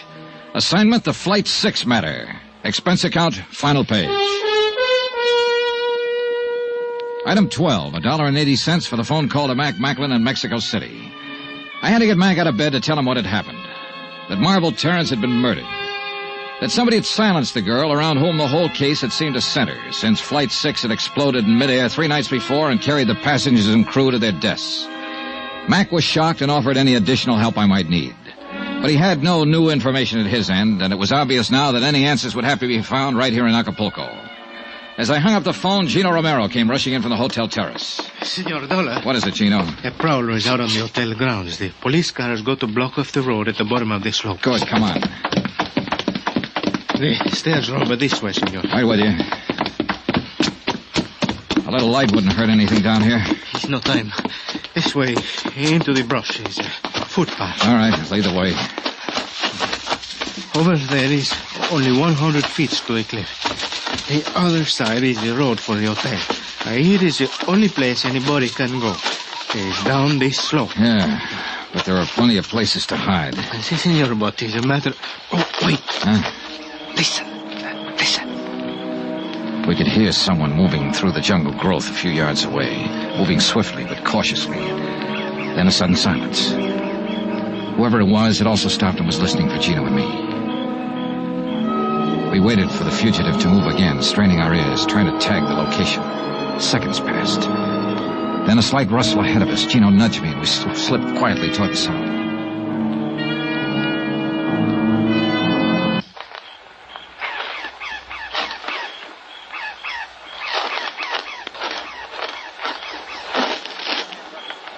Get your hands up. Well. Buenas noches, Senor Dollar. You seem to be quite a night owl, Don Serrano. Not ordinarily, Senor. The circumstances which place me in this rather awkward position are not usual ones, I assure you. You were up there prowling around the hotel. Why?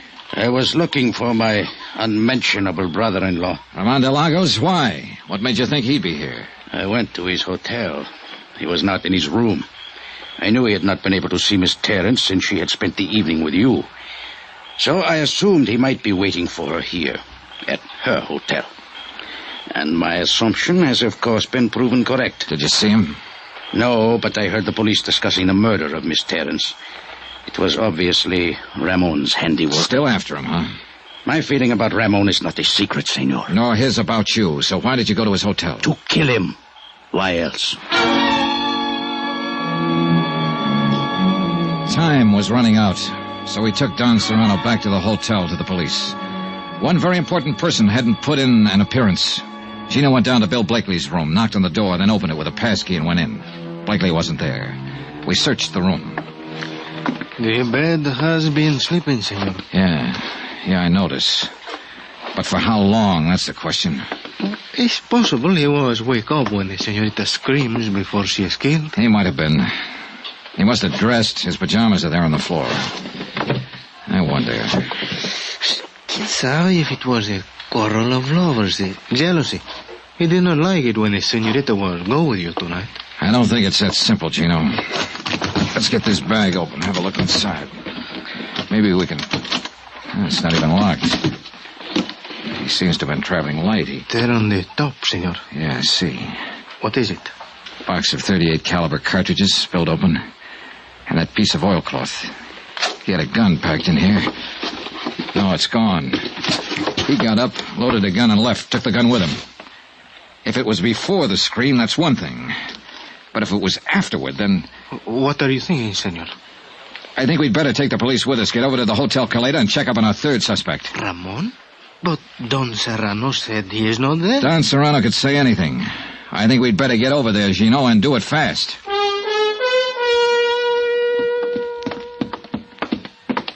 The clerk said room 34. That's the second door down. See. Let's go.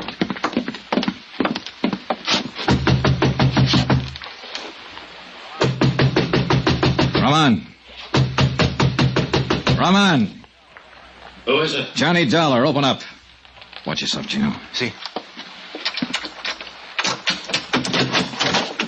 Come on in, Dollar. You're Blakely? Yeah. Better hand over the gun, Blakely. You won't get a chance to use it now. The police are out in the lobby. Okay. All right, thanks. Ramon didn't show up, huh? I wish he had. That's all I was asking, just one clear shot at him. Are you sure he's the one who killed her? Sure enough. Did you see him? No, but he's the one. She was scared of him, Dollar. She told me, earlier in the afternoon, before you got down here to Acapulco. Told you what? She said Ramon had followed her here from Mexico City, that he'd been acting strange. She said she was glad I was staying at the same hotel, and that she didn't want to see him or talk to him. Yeah, it figures all right. It checks with what she said to me last night. If she'd only given me a little more to go on. She was a real great kid, Dollar. The greatest as far as I was concerned. Yeah. As soon as I realized what had happened, I loaded my gun and came here to wait for him. I figured he'd try to get back to his room. But he didn't show. It's too bad. She was a real great kid. And I'd have died for her if she asked me to. I loved her. She was the... Mira, ahí está, there he is. Come on, Chino. Si, senor. Ramon had been spotted. He started to enter the hotel, saw the police, turned and ran. He was armed with a pistol. He'd fired a shot at one of the police officers and then jumped over the balustrade and disappeared into the dark curve of Caleta Beach. The police cars quickly threw a cordon along the bayfront street and blocked off both ends of the stretch of shoreline. For the moment, Ramon was trapped somewhere on that beach. He'd tipped his hand now, and he was desperate and dangerous, and he had a gun. Chino and I went out on the beach after him.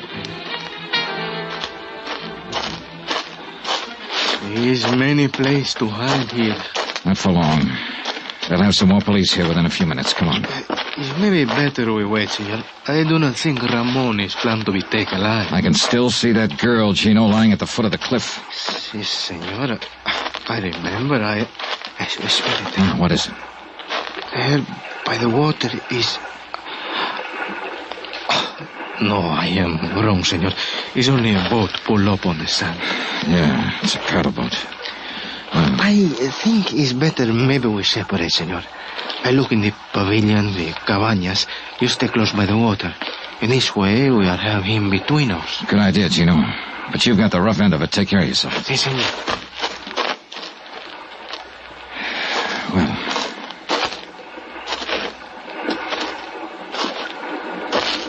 Not much cover along the shoreline here. Do not move, senor. Do not make a sound. Well, Roman. So you were hiding behind that boat. I have nothing to lose now, senor. If you make one move or try to call out, I will kill you. Yeah, I think you would. All right, then, what comes next? This boat. You will push it into the water, but be very careful. If you make any noise, even by accident, I will kill you. Quickly now. Hurry. Relax, Ramon. You don't have a chance anyway. We will see. Careful now. Be quiet. Good. Now get in, quickly. Sure.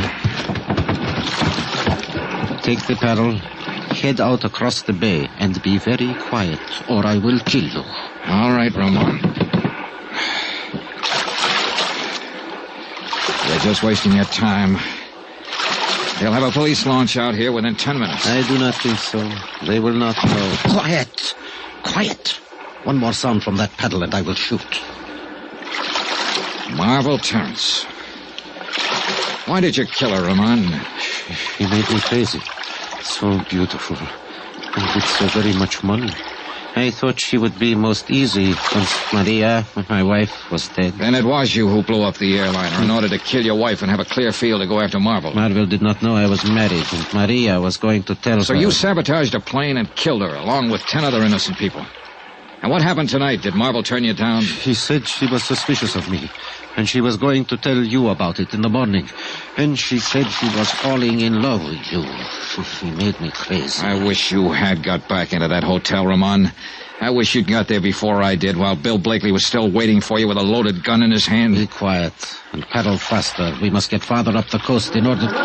What is that? Police launch. What did you think? I told you didn't have a chance. No, they could not get here so soon. Well, I forgot to mention the fact that they'd already phoned for one. And then they do not know yet we are out here. Good.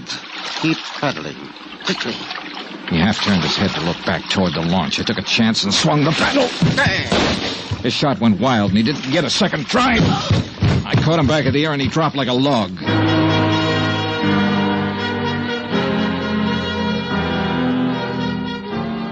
The police located our boat a few minutes later and hauled him over the gunwale and into the launch. And that should have been the end of it. But none of us realized Ramon's insane desperation. He'd only been pretending unconsciousness. On board the launch, he snatched a gun from one of the officers and tried to take over the boat. He didn't have a chance. He took a full volley of shots from 3 police pistols square in the chest.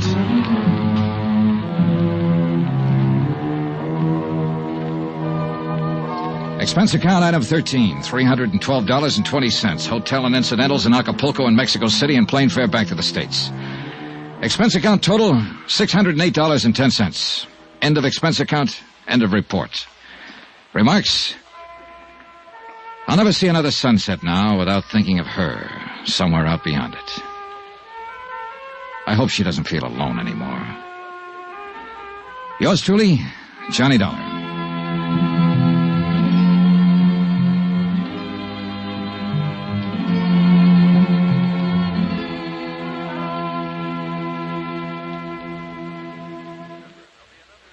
Remember, there'll be another intriguing story for you beginning next Monday night. Next week, a dead girl comes to life in a case that's packed with lies. Yet every one of them comes true. Join us, won't you? Yours truly, Johnny Dollar.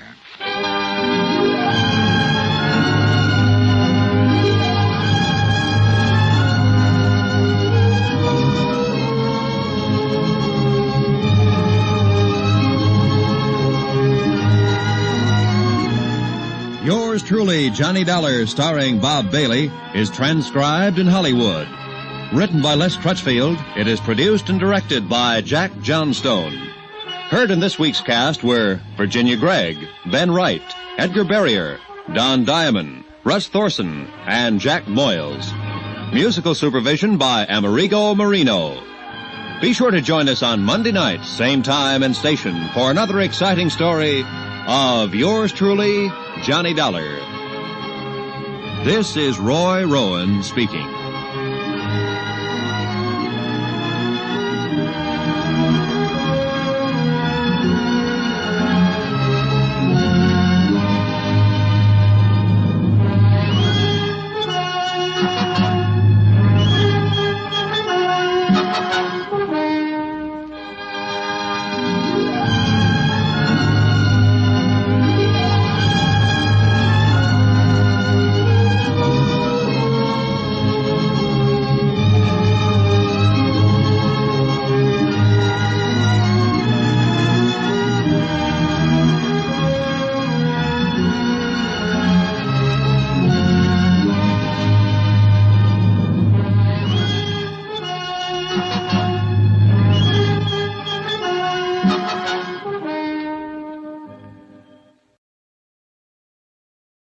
From Hollywood, it's time now for Johnny Dollar. This is Don Taylor down at Tri-State, Johnny. Hello, Don. Happy New Year. Belated, of course. Same to you, Johnny. Listen, would you like to come over to my office and meet a pretty girl? Sure. Is she interesting? Very. As a matter of fact, she just told me the most interesting thing I've ever heard. Oh, what's that? She just told me that she was dead.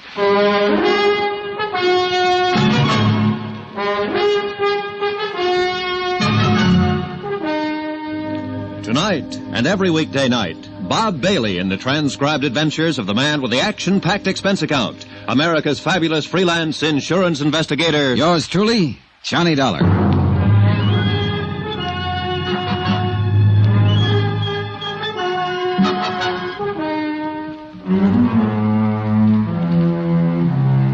Expense account submitted by Special Investigator Johnny Dollar to Tri-State Insurance Underwriters, International Building, Hartford, Connecticut. The following is an accounting of expenditures during my investigation of the McLean matter. Expense account item 1, $1. Cab fare to the International Building in Don Taylor's office. He was sitting behind his desk when I walked in, talking to a tall, dark-haired girl in her late 20s who was standing casually looking out the window at the street below. She was pretty, she was quiet, and she was well-dressed. Hello, Johnny. Thanks for coming right over. Like to have you meet Mrs. McLean. How do you do? Hello. Sit down, Johnny. Make yourself comfortable. Take my desk. How are you going? I'm going to let Mrs. McLean talk to you alone. She has a most unusual story. Yeah, something about being dead, isn't that what you said? Yes, something about being dead. Mrs. McLean, Mr. Dollar will be handling this matter for Tri-State. I wish you'd tell him exactly what you've just told me. Ring the buzzer when you're through, Johnny. Oh, sure. Would you like to sit down? He thinks I'm crazy. That's what he thinks. Well, isn't it? Well, I doubt that. Well, sit down. Let's talk it over. Of course he does. It's the first I've told it to anybody. It's fantastic. What'd he say your name was? Johnny Dollar. Dollar. What do you do? I'm an insurance investigator. Oh. For him? For anybody who hires me. Here. Try one of these, Mrs. McLean. Thank you. I suppose I'll be put in jail, don't you? Look, Mrs. McLean, why don't you try to tell me some of the facts about, about whatever it is. The facts are, I'm legally dead, Mr. Dollar. And my husband collected on my insurance policy. Mm-hmm. When did all this happen? 2 years ago in Los Angeles. How much money did your husband collect on your insurance policy? $10,000. Where is your husband? In Los Angeles. I suppose you tell me how it worked, Mrs. McLean. My husband's a doctor, Mr. Dollar.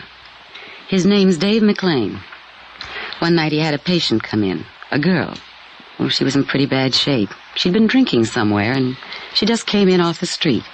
Saw his shingle outside the office. I was there helping Dave as a receptionist. Oh? Dave took her into one of the examining rooms to see what the matter was. She had a heart attack. She died on the table. Well, there was nothing he could do for her. Nothing anybody could do for her. Mm-hmm. She died on the table, and then what? Well, Dave came out and told me what had happened. We looked in her purse to find out who she was and where she lived. There wasn't anything but an address in Jersey City. No Los Angeles address? No. Her name was Teresa Corbett. She was from Jersey City, and that's all. Then what? Well, Dave called long distance to the place in Jersey City. It was an apartment. He talked to the manager there. I see. Go on. Well, Dave didn't say anything about Teresa Corbett being dead. He didn't have a chance, really. The manager was very upset. He told Dave that Teresa's mother had died very suddenly 2 days before. He said he'd been trying to locate her there in Los Angeles. Oh, he was very frantic. Well, go on. It was just one of those crazy things. The apartment house manager was just about out of his mind. Teresa's mother had died in one of his apartments on his premises. He himself had assumed responsibility for the body. He didn't know what to do about a funeral or anything else. He told Dave that Teresa was all the old woman had in the world. Nobody else. And Teresa Corbett was dead in your office at the time? Yes. Well, Dave hung up. I didn't know what he was thinking at first, and then he said to me, "We're in luck." Hmm? I asked him what he meant by that, and he said that the girl who had died in our office didn't have anyone in the world and no one would know the difference. Then he told me we'd use her body. Just like that, huh? Yeah, just like that. He said it was the chance of a lifetime. Well, go on. Well, Dave called up Dr. Reed. He had an office across the hall from Dave. We waited a while, and then I hid when Dr. Reed came in. Dave told him that I had had a heart attack. He took him back in the examining room and showed him the body of Teresa Corbett. And told Dr. Reed it was me. Oh, it was awful. How do you mean? Well, I mean, I hid there in the back office and listened to them talk. They tried oxygen on the girl and shots and everything else. But it was too late. Dave knew it was too late. But, well, Dr. Reed signed my death certificate. 2 days later, they buried Teresa Corbett. Under my name. And then what did you do? Well, I took a hotel room that first night, and then I went down to Palm Springs. Dave said he'd meet me there. Oh, wait a minute. Dr. Reed had the office across from your husband's? Yes. Well, didn't this Dr. Reed know you? Hadn't he seen you around? You said you were acting as a receptionist for your husband. I'd never met Dr. Reed. He was just new. Okay. So you went to Palm Springs? Yes. After the funeral, Dave came down, and he said I'd have to disappear for a while. To give him the time to collect the insurance money and straighten out some things. He collected the money? Yes, he did. All of it. Then what happened? I came to New York to live. Dave was going to close his practice in Los Angeles and come to New York, and we'd be together again. He never met me in New York. Do you know why he never met you in New York? No. Did he write to you? Yes, for a while. For about 3 months after I left. He wrote me once or twice a week and said that he'd be in New York any day. And then he stopped writing. Do you have any of those letters? No, I'm sorry, I don't. Do you know why he stopped writing to you? No. I had no way of finding out. I couldn't call anyone in Los Angeles and ask them to look into it for me, could I? Tell me, what is it you feel now, Mrs. McLean? What? Well, just what is it you want us to do? Well, I don't know.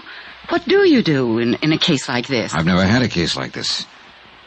Why did you come to us? Well, I've had this thing on my mind almost 2 years. It was wrong to begin with. It's wrong now.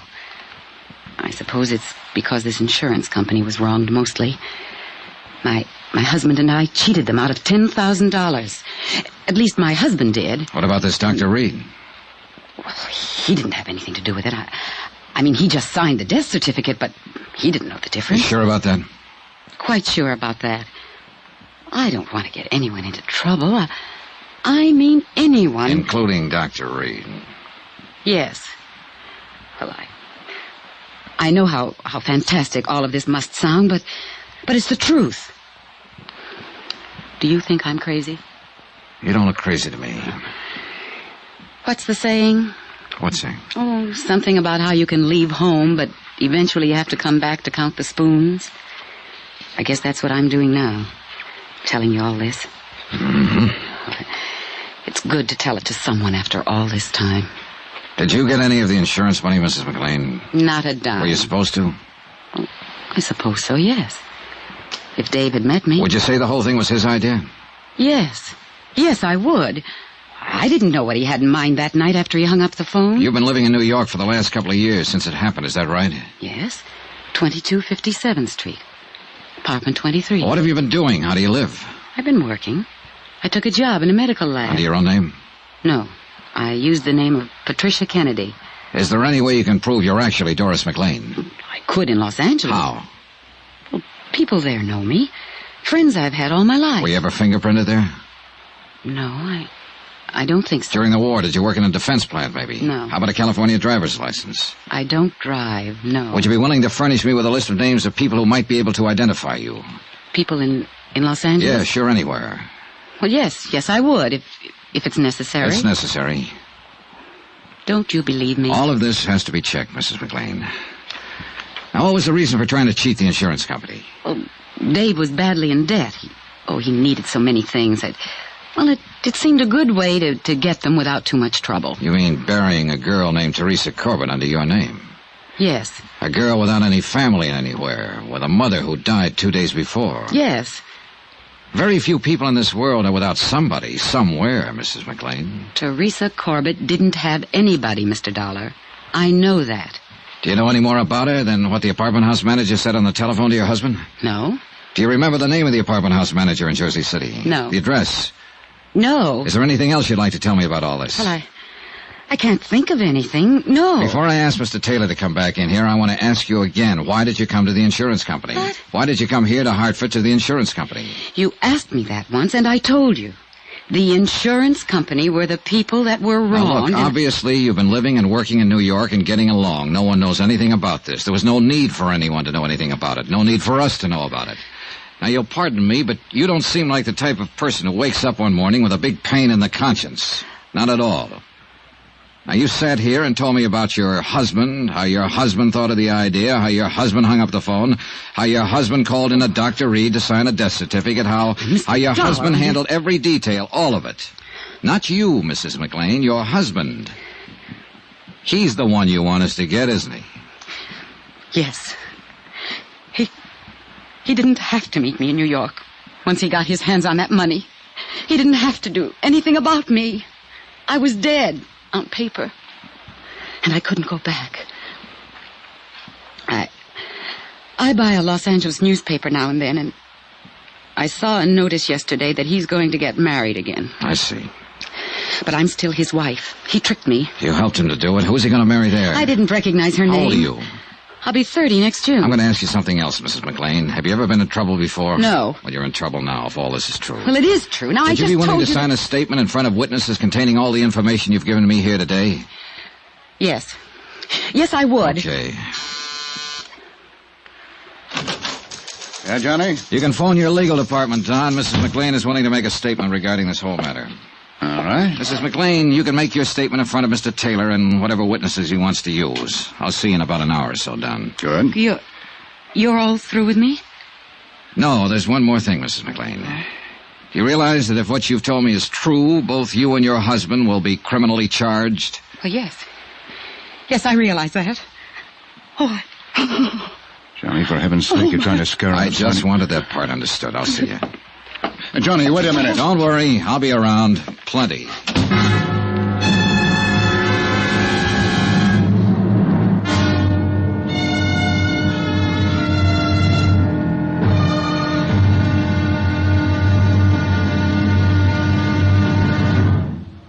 Now, here's our star to tell you about tomorrow's intriguing episode of this week's story. Tomorrow, some well-thought-out lies. Well, believe it or not, they come true. Join us, won't you? Yours truly, Johnny Dollar.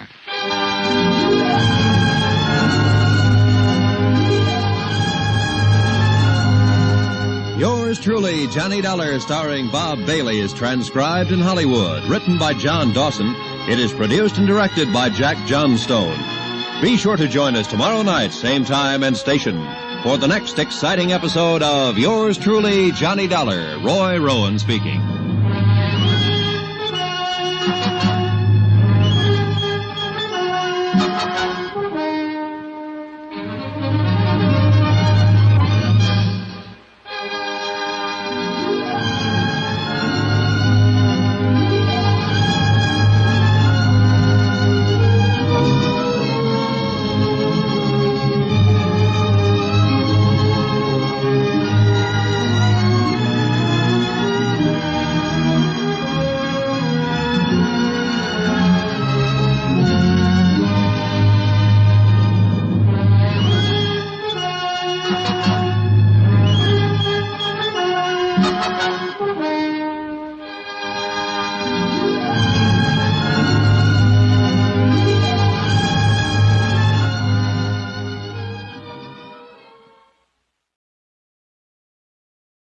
From Hollywood, it's time now for Johnny Dollar. Don Taylor, what do we do about Doris McLean? Find out if she's telling the truth about being legally dead and having her husband collect her insurance, Don? No, Johnny. I mean right now. You can't press any charges against her or him until we get some facts. Well, she gave us a statement admitting everything. Can't we file charges on that? I'd rather not. Huh? Why? Oh, just a feeling. Call it a hunch if you like. Now, wait a minute. Don, I don't think she's told us the truth.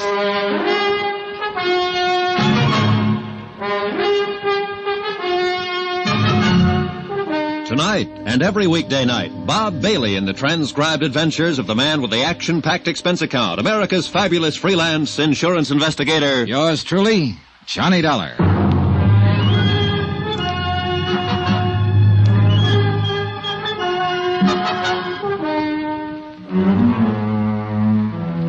Expense account submitted by Special Investigator Johnny Dollar to Tri-State Insurance Underwriters International Building, Hartford, Connecticut. The following is an accounting of expenditures during my investigation of the McLean matter. A dead girl who was very much alive. Expense account, item 2, $5. Lunch at a little place called the Copper Kettle for myself and Don Taylor. I think we should act, Johnny. Yeah, well, I don't. Not yet. Look, I listened to her whole story. You listened only a part of it, so get this. She was married to a doctor in Los Angeles, Dr. David McLean. Yeah. One night, 2 years ago, a girl named Teresa Corbett walked into his office, a little drunk and a little sick. She had a heart attack. She died. The doctor found a name and a Jersey City address in the girl's purse. He called up the New Jersey address, and an apartment house manager told him the girl's mother, her only living relative, died 2 days before. Dr. McLean hangs up and tells his wife he'll bury the other girl under her name and collect the insurance. No sense in going into all this, Johnny. Now, wait a minute. Doris McLean agreed to this. Her husband calls in another doctor and has the death certified. Doris McLean goes to New York. Her husband collects the insurance. But didn't meet her in New York as he said he would. 2 years ago this happened, Don. Today she comes in and says, I'm tired of waiting for him. We cheated you. Do something to us. She also said she'd read a notice that her husband's going to marry some other girl. Makes sense to me. Yeah, well, not to me, Don. At least not all of it. Why? Why not? What are you looking for? The holes, and there are plenty of them, Don.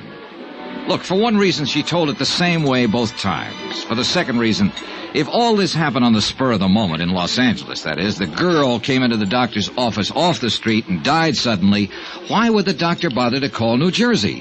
Why wouldn't he call the Los Angeles police, for instance? Because he had the insurance thing in mind? Well, what do you think? Now, look, Johnny, I think you're pushing too hard in here. I'm trying to tell you what we're up against. All we have to do is verify her story. Yeah, well, there's something cockeyed in the way it comes out. According to Mrs. McLean's statement, the doctor thought of the insurance trick as he went along. That is, after he called Jersey City and found out the dead girl in his office had no one else in the world because her mother had died a couple of days before. After he saw he had a good chance. Yeah? He wouldn't have known he had a chance to pull the trick if he'd done what he was supposed to do and called the Los Angeles police. Yes, but... Now, that's important. And look, here's another thing. Mrs. McLean says she was acting as receptionist in his office when this strange girl came in. Now, I don't know about you, but every receptionist I've ever seen in a doctor's office will ask you your name and address before you see the doctor. Mrs. McLean didn't do that at all. But... They'll get your name and address unless they already know it. Where's Mrs. McLean now? Over at the New Hartford Hotel. I asked Sam Benson to keep an eye on her until we file charges and take her into custody. Well, you can call him off. Now, look here, Johnny. Every word she has told us will have to be verified before we can take any action like that. Every word. I don't know whether I want you to handle this or not. It's okay with me. Either way. Now, wait, Johnny. You want some more coffee? No, thanks.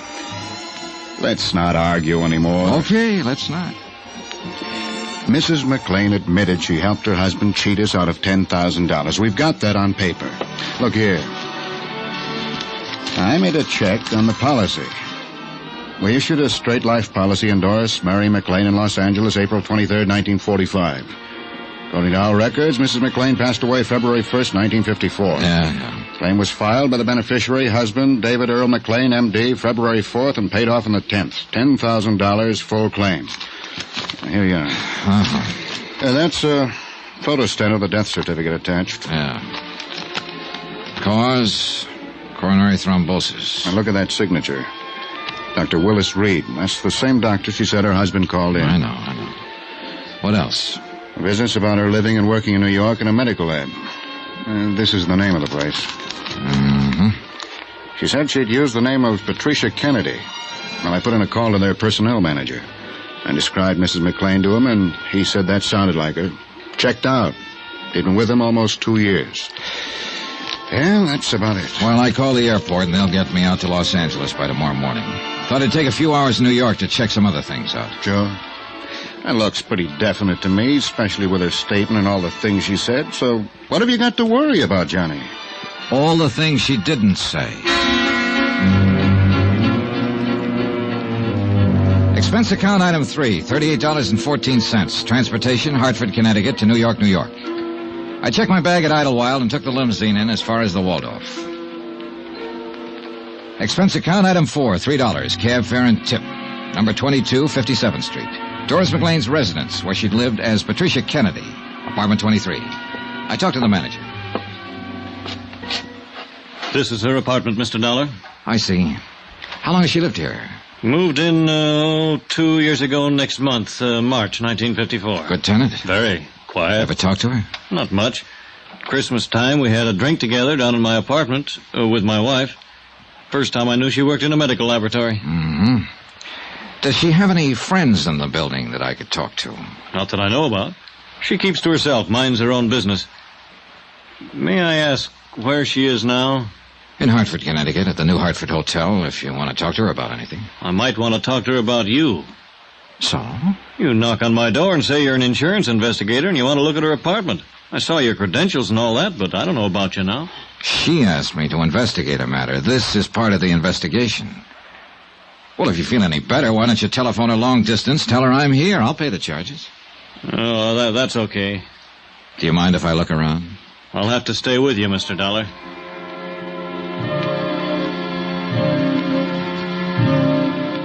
An hour later, I located a Mr. Platt at the Hyde Park Laboratories where Doris McLean had been working using the name Patricia Kennedy. His answers concerning her conduct, habits, and attitude were identical with those of the apartment house manager. I talked to 3 people who had been working with her in the lab. Same result. Expense account item 5, $2.25. Long-distance phone call to Don Taylor in Hartford. Yeah? What'd you find out, Johnny? All clear here. Her story checks out about living in New York. I talked to the coroner's office in Jersey City. Oh? According to their records, a Constance May Corbett, age 61, died there January 27th, 1954. Body unclaimed. County buried her. Coroner's office unable to locate the next of kin, a daughter, Teresa Mary Corbett, believed living in Los Angeles. Well? Well, what do you want me to say? Coincidence or not, this part of it all checks out. Yeah, I'll admit that. Thank you. You're welcome.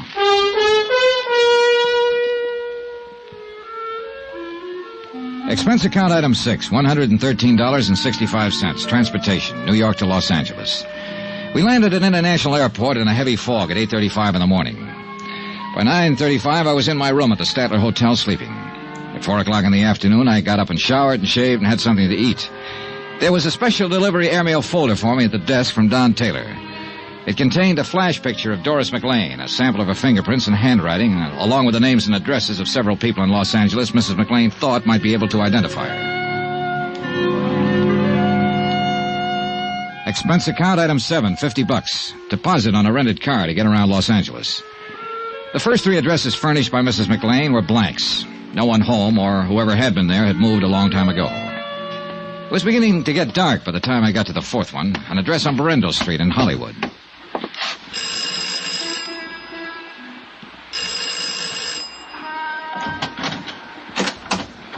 Hello? Hello, I'm looking for Pauline Henderson. What do you want? I want to talk to her for a minute. My name's Johnny Dollar.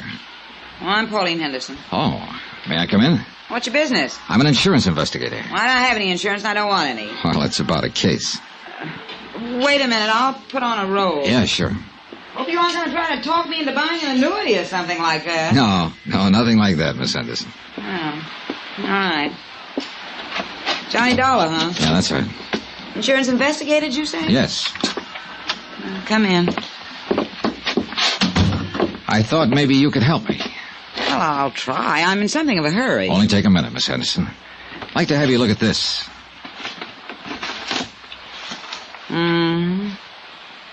Have you ever seen the woman in that picture before, Miss Henderson? She looks terribly familiar. Is the light all right? Yeah, I can see her. My lord, yes, I know her. Who is she? Well, that was Doris McLean. You're positive? Yeah, she was married to Dave McLean. He's a doctor here in Los Angeles. She died a year or so ago, very suddenly. Yes, so I understand. How well did you know Mrs. McLean, Miss Henderson? Oh, we were friends. I mean, we worked together in a medical lab here before she married Dave. How long did you know her? 5 or 6 years. What is all this? Just wanted to make sure this was Mrs. McLean. Pictures of her, all right. Yes.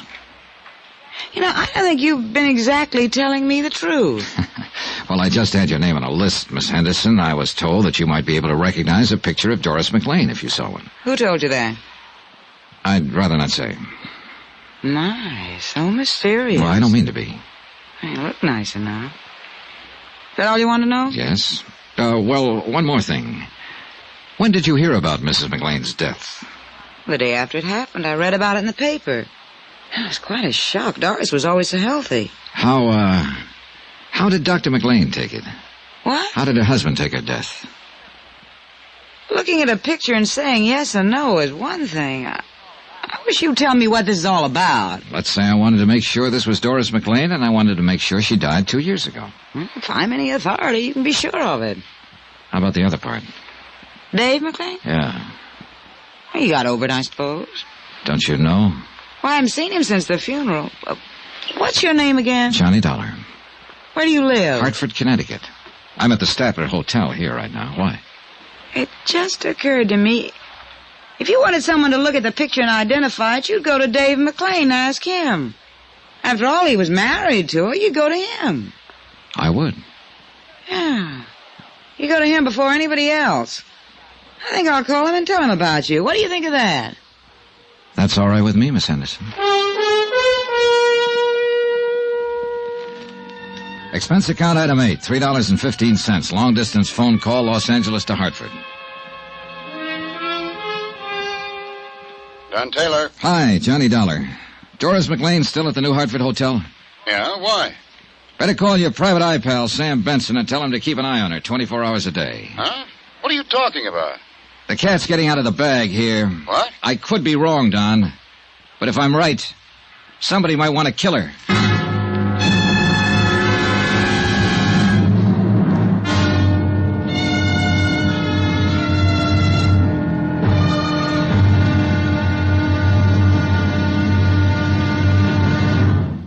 Now, here's our star to tell you about tomorrow's intriguing episode of this week's story. Tomorrow, a bit of information about a girl who had a date to die.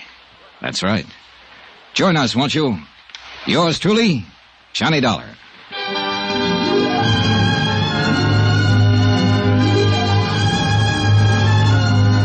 Yours truly, Johnny Dollar, starring Bob Bailey, is transcribed in Hollywood. Written by John Dawson, it is produced and directed by Jack Johnstone.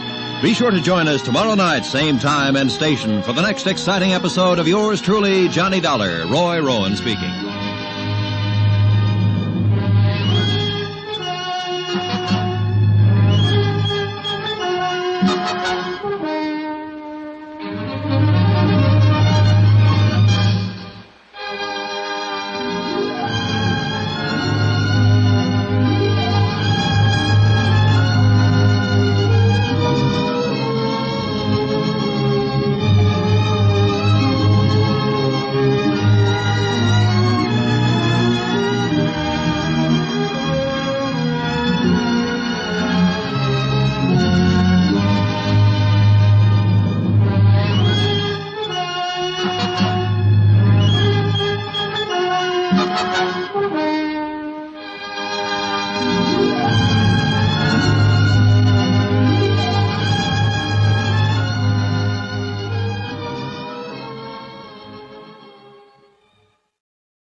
From Hollywood, it's time now for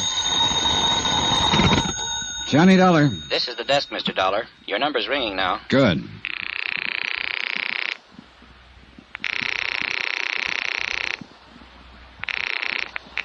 Hello? Hello. I want to talk to Dr. McLean. Who's calling, please? I'm not a patient. I just want to talk to him. This is Dr. McLean. I'm Johnny Dollar. I'm from Hartford, Connecticut. I want to see you. What about? About life and death, Doctor. You must be drunk, whoever you are. Do I come to your office or do I meet you? You come to my office, I'll call the police. Get busy, then. I'm on my way.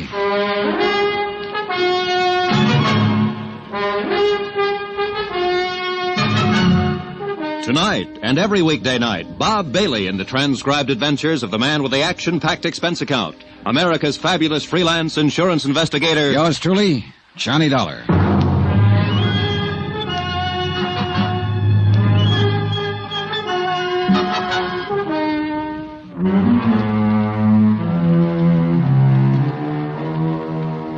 Expense account submitted by Special Investigator Johnny Dollar to Tri-State Insurance Underwriters International Building, Hartford, Connecticut. The following is an accounting of expenditures during my investigation of the McLean matter. Expense account item 10, $4, gasoline for my rented car. I was in the filling station at the Statler Hotel having it filled up when George Riley stepped out from the lobby entrance. Hey, Dollar. Huh? Riley? I came down here to see you. What about? What do you think, what about? All right, get in.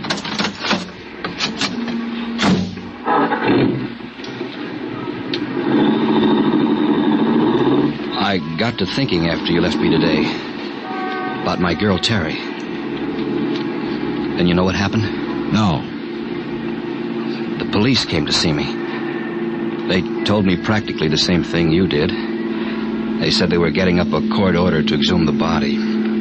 Her body, they don't know for sure yet. They'll have a job making the identification. My girl, Dollar. Yeah, you mentioned that. We both know it'll be her, don't we? Sure we do. They have to go through with all this legal stuff, huh? This has to be right. That has to be right before they can do anything. That's right. Yeah. Hey, where you driving? Around the block. Dollar, you know what I'd like to do? I'd like to get my hands on the bird or put it down on the ground that way with somebody else's name. He was a doctor, wasn't he? That's what it looks like. Doctor who? You'll find out soon enough. Let me ask you something. How would you feel if you got the kind of news I got today, huh? You'd feel pretty lousy. Well, I feel pretty lousy. I was going to marry Teresa Corbett a couple of years ago. I built her a nice house on a hill, and she disappeared. Just walked out. Yesterday you come in, you say she didn't walk out. She walked into a doctor's office one night and had a heart attack. You say this doctor gave her another name, his wife's name. He buried her and collected some insurance. And that's how she disappeared. Now what about me? Huh? They came around to see me after she disappeared. They came around a lot asking questions. And now they think they found her. You and me know they found her, don't we? Yeah, I guess we do. I spent 2 years waiting to find her, and now she's dead. Why is she dead? I can't answer that yet. But this doctor, he can't answer it, can he? He took her and buried her under another name. Just took her like she was some sort of clay doll, something used and something no one wanted anymore. He took her and buried her, and that was supposed to be that. Now, what's his name? Riley, you better go home for a while. Yeah, sure. I'll phone you later. Dollar. She wasn't any clay doll. She wasn't something you give a phony name to and put in the ground. She was what I loved and wanted and needed. Did she walk into his office and die with her heart trouble, or did it happen another way? I don't know. You got ideas? I don't know. Dollar. You gonna find out? Yes. If you don't find out, I will.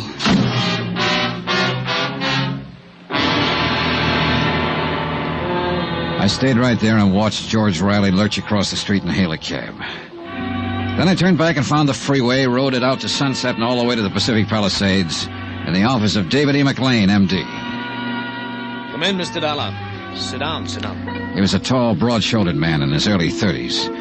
I shook hands with him and sat down. Well, that was a pretty startling telephone call, Mr. Dollar. I confess I was intrigued by it. You said you'd call the police. Well, I didn't. I don't know why I said that, really. Tell me, what is on your mind? I'm an insurance investigator, Doctor.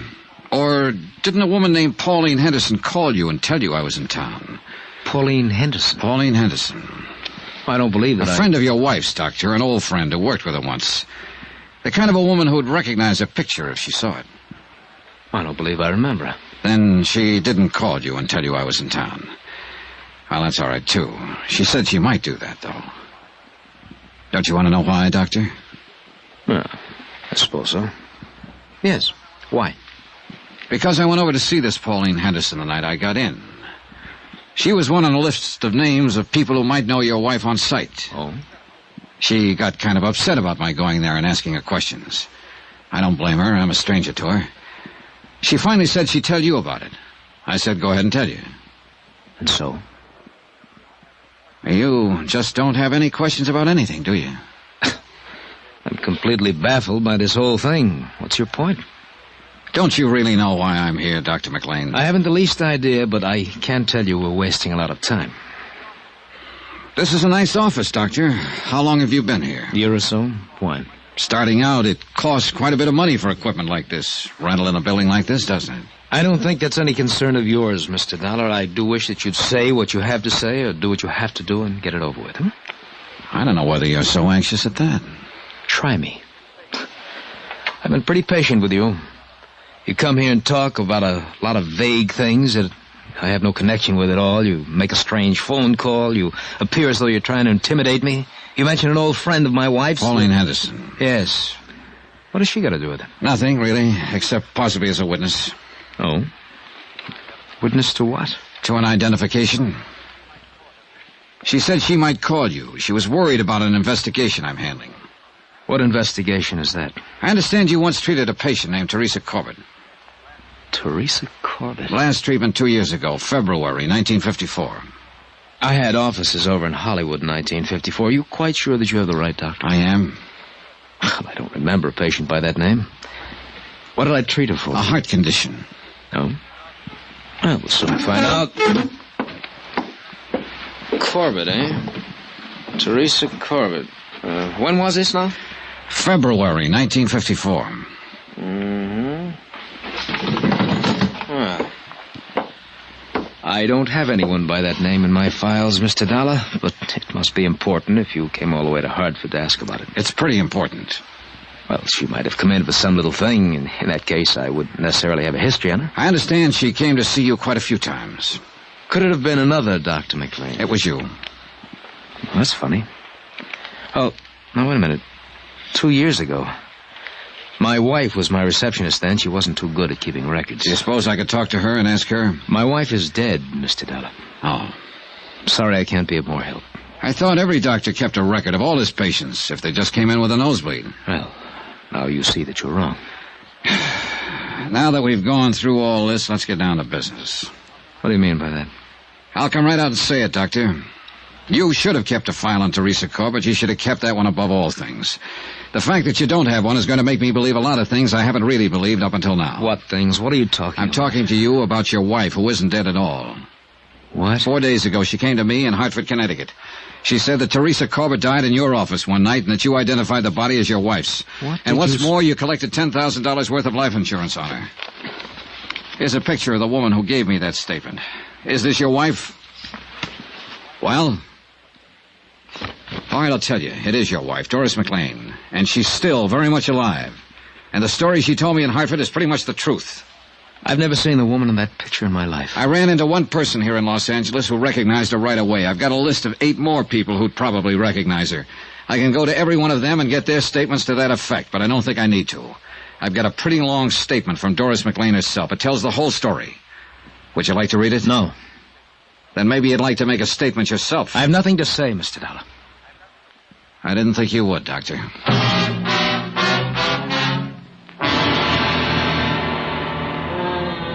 On the strength of the evidence already assembled, I preferred charges against Dr. David McLean.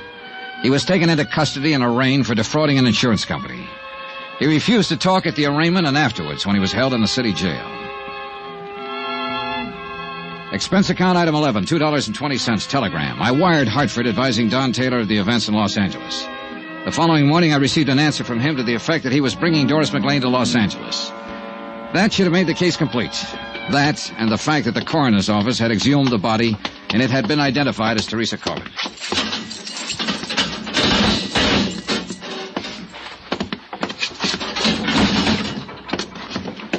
Well. Hello, McLean. What now? Oh, I thought we could talk. We can't, so that's that. We have your wife's statement how the whole thing worked. The coroner's man identified the body of Teresa Corbett. So? Your wife will be here tomorrow sometime. Her testimony will cinch it. Will it? You know it will. I want a statement from you. Look, we aren't in a courtroom now, McLean, but we will be. It'll be a tough case from top to bottom, but we'll get you, and we'll get you good. A statement from you right now might save you some trouble, save you 2 years on your sentence. Oh, you're here to give me a break. No, I'm here because my job says I'm supposed to be here. I wouldn't want to save you anything, brother. The longer they send you up, the better I'm going to like it. But I'm not going to push too hard for a statement from you. I'm just giving you the chance to have your say-so right now and suggest that you go into court with a guilty plea. It's up to you. You know something? You'll never get me into a courtroom. Expense account item 12, 10 cents, one morning newspaper, which carried a complete story of the McLean case as well as the information that Dr. McLean had denied all charges and was freed on bail. That, along with his remark about not appearing in court, worried me. An hour later, I was out in the Palisades looking for his San Vincent home address. It happened to be a 2-story building, but I didn't get up to his apartment soon enough. Hold it! Stop!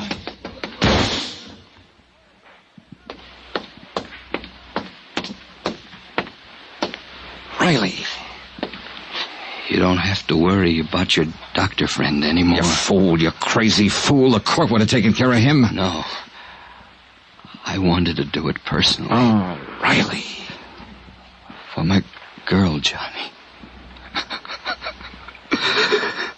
For my girl.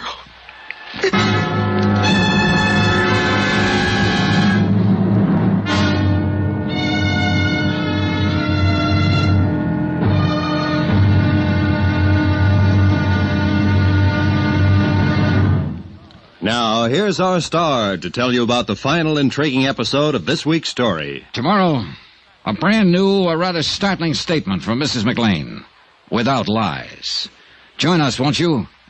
Yours truly, Johnny Dollar.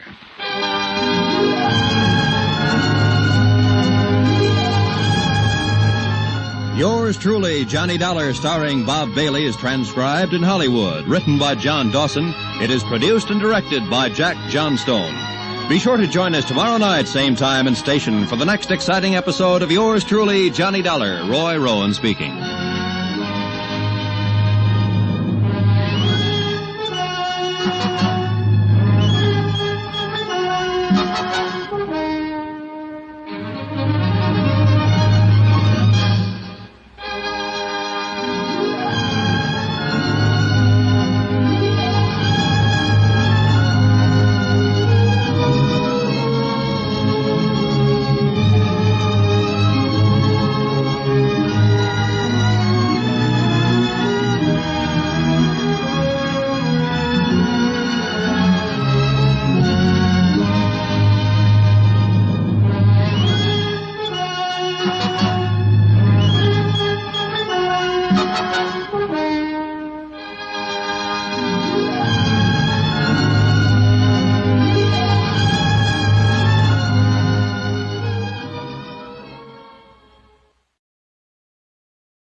From Hollywood, it's time now for...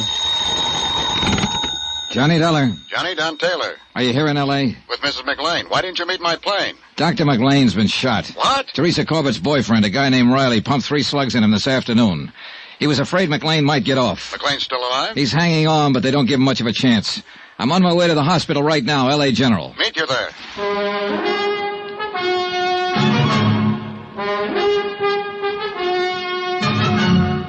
Tonight and every weekday night, Bob Bailey in the transcribed adventures of the man with the action-packed expense account, America's fabulous freelance insurance investigator. Yours truly, Johnny Dollar.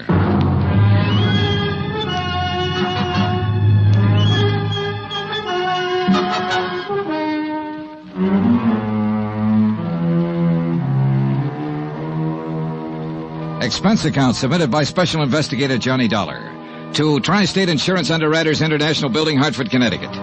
The following is an accounting of expenditures during my investigation of the McLean matter. Expense account item 13, $10, rental, for a tape recording machine which I took with me to the hospital room of Dave McLean. Don Taylor met me in the hall. Hi. Hi. Where's Mrs. McLean? I turned her over to the police. You know about this? No. Who's this man, Riley? Oh, just a lonely guy who lost his girlfriend. Let's go. Wait a minute. There's something else, isn't there, Johnny? Oh, I don't know. I think there is, Don. I'm going to try to get it for McLean now. That's why I brought this thing. What'll happen to Riley? He's being held for assault with a deadly weapon intent to kill. If McLean dies, it'll be changed to murder. Mr. Dollar? Yes? You can go in now. This is Mr. Taylor. I'd like him to come in, too. It's all right. This way, please. The nurse led us down to the end of the hallway and into McLean's room. Transfusion equipment was rigged up on one side of him, intravenous on the other.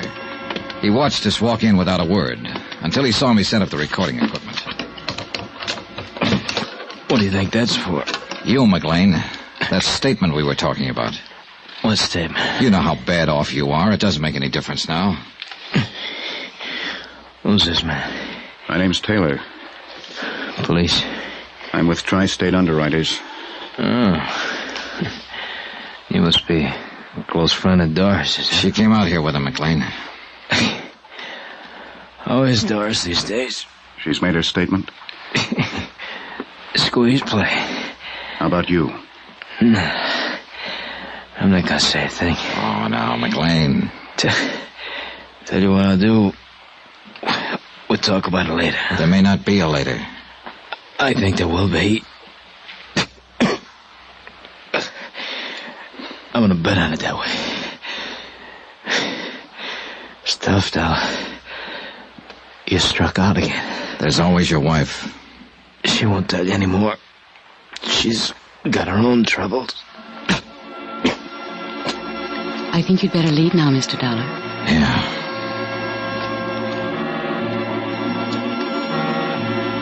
McLean's chances for recovery were 1 in 10. That isn't very good odds. But as he said, he was going to bet on himself. And he won.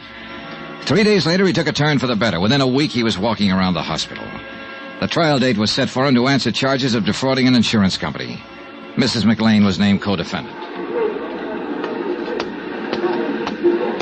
All set. When do you take off, Don? About 5 minutes. Good night for flying. Yeah.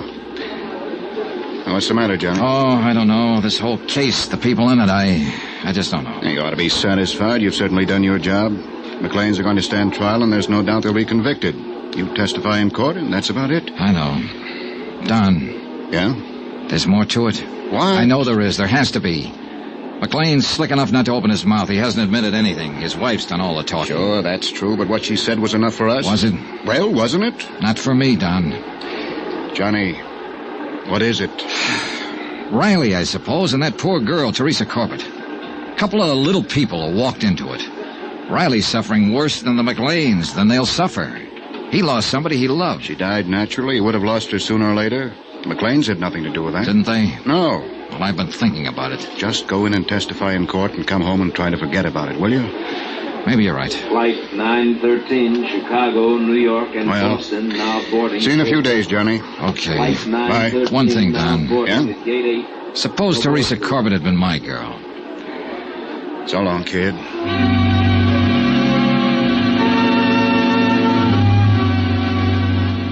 John Taylor went back to Hartford and left me to wrap up the details and testify in court. The day before the trial, I went over to the county jail to interview Mrs. McLean just once more. Hello. Hello. The uniform isn't too attractive, but they say it's a very healthy life in here. I mean, the regular hours and all. I suppose I should try to get used to it. Yeah. How long will I have to go to prison? Well, that's hard to say exactly, Mrs. McLean. My lawyer said not over 3 years if they convict us. 3 years isn't too long. No. Sit down. Where's my husband? Where's Dave? He was transferred to the county jail today. Is he all right? Seems to be getting along fine. I haven't seen him, you know. You'll see him in court. Oh, I wish it were all over. So do I. But it isn't, is it? Practically. Not at all. Well, what do you mean? So far, we have enough evidence to prove conspiracy against you and your husband, and we'll prosecute to the limit on that. There'll be some other charges against him, the business with the body and so on. Let's not go into that now. But there's something else here I want to get straightened out. This is your statement. Yes. Let me read you this. A girl, whom we later found out to be Teresa Corbett, walked into the office on the night of February 1st, 1954, and complained of feeling ill. She had been drinking. My husband took her into the examining room where she died a few minutes later of a heart condition. Those are your own words on this sworn statement, Mrs. McLean. Yes. Let me go on. I had never seen or heard of Teresa Corbett until that night. I was with my husband when he placed a call to her residence in Jersey City. He spoke with a man there who managed an apartment house and so on. Mrs. McLean, that call was never made. I was in the room when Dave made it. The phone company has no record of it, no bill for it. I mentioned this to you because we are going to mention it at the trial tomorrow. You have my statement. Are you trying to make a liar out of me? The fact remains that call wasn't made. Were you in the examining room when Teresa Corbett died? No, I was in the front office. Isn't it a fact that she was a patient of your husband's before that night? No. I found out, I'll tell you. Teresa Corbett was one of your husband's patients. Why, She came here to live in Los Angeles because of a heart condition she had. He was the doctor she went to see. She just didn't walk in that night and drop dead. If that's true, I didn't know it. That night you said you were acting as a receptionist in your husband's office. When Teresa Corbett walked in, she must have given you her name when she asked to see the doctor. Well, she didn't. Frankly, I thought she was just a little drunk. She'd been drinking. I could smell it. And you just took her right on back to your husband without asking her name, where she lived, anything about her? Yes. Now, look, Mrs. McLean, a lot of things you've told me and put into this statement are true. They've all been checked and rechecked. That's my job. But some of them just don't make sense. What are you trying to do? You wouldn't have known anything about it if I hadn't come to the insurance company. Maybe that's so. Maybe it would have just gotten by. But you did come to us. And whether you knew it or not, we have to know everything now. Everything, Mrs. McLean. Why do you think we've gone to all the trouble and expense of checking all this? I'll tell you. Because your story was too good to be real. It couldn't happen that way, even though the facts seem to say it could. A girl alone and friendless in Los Angeles dying of a heart attack in a doctor's office. A doctor who needs money and has a wife who's heavily insured. That's too much for me to take. Teresa Corbett was a patient of your husband. She had been for several months. She came in like anybody else. You or your husband took her personal history. And you noticed that she had only one living relative, a mother in Jersey City. Will you please tell me what you're talking about? I'm talking about premeditated, carefully planned murder. That's what I'm talking about. When Teresa Corbett's mother died suddenly, there was nobody left to worry about her. Nobody to ask questions about her anymore, right? That's what you thought, anyhow. But there was a man, George Riley. But he didn't know where to go or who to ask. You didn't know about him. All right. Teresa came in several times, and you and your husband got to know more about her. She was the patsy right from the beginning. Wasn't she? Wasn't she? Yes. Do you want to tell me about it? She had been in to see Dave several times. He knew all about her, where she was from, what family she had. That night, when she came in the office, she wasn't drunk. She hadn't even been drinking. She'd had a telegram. She'd just received word that her mother had died suddenly. She was terribly upset about it. She asked Dave for something to help her sleep. Go on. Well, he took her in the examination room, and he came out a few minutes later to get some drugs, and he said something about her case being a terminal. Terminal? You mean it was hopeless? Well, that's what he said. He said he didn't give her more than 6 months. It wasn't true, Mr. Dollar. She wasn't that sick. Then what? Well, Dave went back to the examination room. I just sat there and waited. I guess I knew what he had in mind. Had you talked about it? Well, we talked... Oh, no, not about what happened then. A few minutes later, he buzzed me to come back to the room. I went back there, and Teresa was lying on the table. She was dead. I knew it when I walked in there. Dave looked very strange.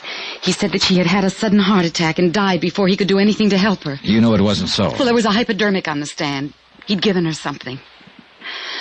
I just didn't think he'd go that far. Are you sure you hadn't discussed this before? No. I swear he hadn't said a word to me before that night. But he had it all planned. That is, what to do and everything, when I came back to the room. He called Dr. Reed. Dave showed him Teresa and said it was me. Reed signed the death certificates? Yes. When did you leave town? The same night. Dave made me. He said he'd handle everything. I accused him of killing her, and he said that she just died there. Well, I guess I was kind of hysterical, but then he said, all right, I did kill her. She didn't have long anyhow. I killed her, and you helped me kill her. Now get out of here and stay out of here. If you ever open your mouth about it, you'll go to the gas chamber with me. Do you want a cigarette? Yes, please. Here you go. Thanks.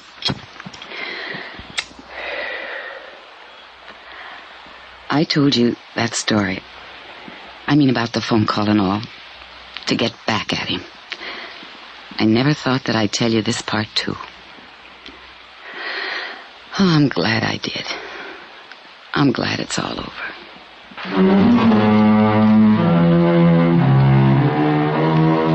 Expense account item 14, $85.40, hotel and board while in Los Angeles. Item 15, $205, plane fare back to Hartford. Expense account total, $798.60. Remarks? Murder charges have been filed against the McLeans, and they stand trial next month. George Riley received 3 years and a suspended sentence for assault with a deadly weapon. I was wrong about practically everything in this case. All the lies came true, but so did the facts. Yours truly, Johnny Dollar.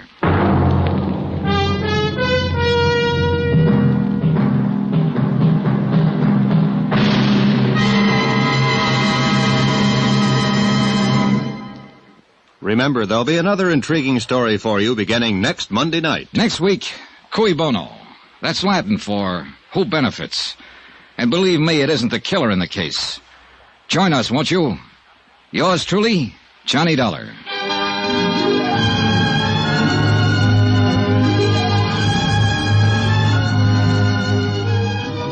Yours truly, Johnny Dollar, starring Bob Bailey, is transcribed in Hollywood. Written by John Dawson. It is produced and directed by Jack Johnstone. Heard in this week's cast were Lucille Meredith, Betty Lou Gerson, John Stevenson, Bob Bruce, Victor Perrin, Tony Barrett, and Herb Ellis. Musical supervision by Amerigo Marino. Be sure to join us on Monday night, same time and station, for another exciting story of yours truly, Johnny Dollar. Roy Rowan speaking.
From Hollywood, it's time now for Johnny Dollar. Don Hancock, Johnny, Surety Mutual. Hi, Don. What's on your mind? Cui bono. Qui who? It's Latin, kiddo. Cui bono. Who benefits? All right, I'll bite. Who does? A little doll named Luann Parker down in Green Pass, Virginia. $100,000 worth, Johnny. Double indemnity. Wow, what did she do? Answer the question? She sure did, with a .38. 2 bullseyes right in her foster papa's heart. Well, then if it's an open and shut case, you don't need... Oh, it's that all right. She's the gal what done it. She admits it. But the coroner is about to call it an unavoidable accident. Seems little old Magnolia Blossom thought Papa was a prowler. And what do you think? Just what I said. Cui bono. So? I think you'd better put yourself on the payroll.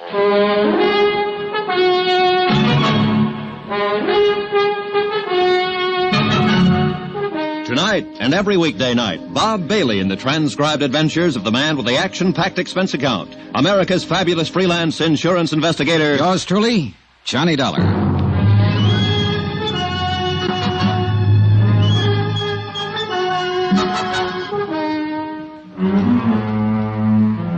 Expense account submitted by Special Investigator Johnny Dollar to the Home Office, Surety Mutual Insurance Limited, Hartford, Connecticut. The following is an accounting of expenditures during my investigation of the Cui Bono matter. Item 1, $78.45. Transportation and incidentals, Hartford to Green Pass, which was a village of some 12,000 people, hidden among quiet wooded hills, and located, as I discovered on arrival, some 3 miles from the railroad station.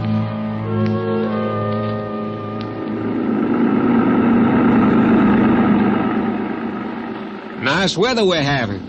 Yeah, it's fine. You from New York? Well, near there, Hartford. Bet you ain't been having weather like this up there. No, it's been pretty cold. You say your name was Dollar? Yeah, Johnny Dollar. I'm Jake Deagley. You here on business? That's right. Well, I wouldn't count on finding much here. Green Pass is what you might call a one-horse town. 1 hotel, 1 bank, 1 taxi, that's me, 1 newspaper. And 1 county attorney. Yep, just 1... Oh, and you've heard about our tragedy, about Dan Parker getting shot. Yeah, that's why I'm here.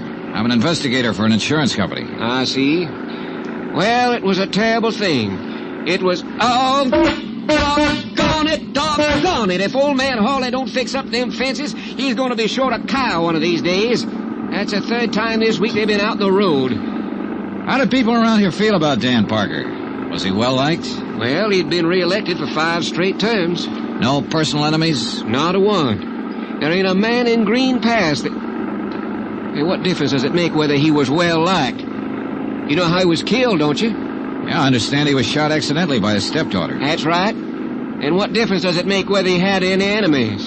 Well, none, probably. But when an insurance company holds a policy as large as the one they carried on Dan Parker, they want to know the full circumstances surrounding the death. Well, there ain't no mystery about it, Mr. Dollar.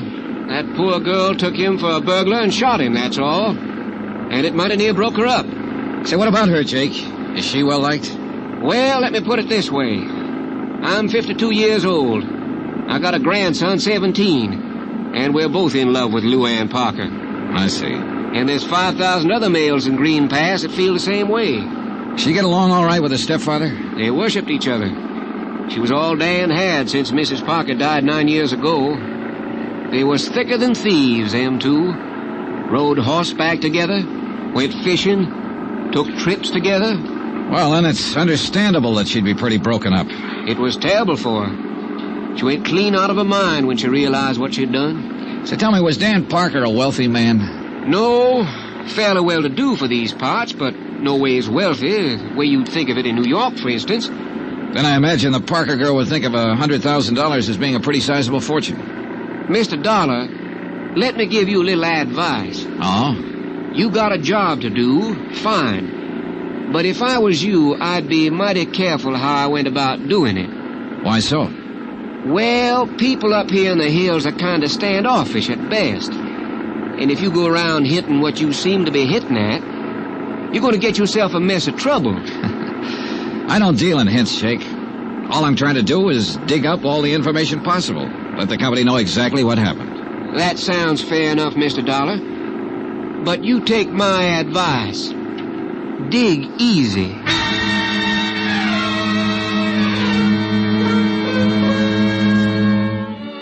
Jake Digley's one-man taxi service dropped me off at the town's one-man hotel. I signed in, left my bags, and did a quick resume of the case which Don Hancock had given me in New York. I tried pumping the hotel proprietor, but when he found out who I was, he frosted up like a mid-julep on a sultry day. But he did tell me I could find the sheriff across the square at the town's one pool room. It turned out to be a one-man place, too. And at the moment, Sheriff Jim Peterson was the one man.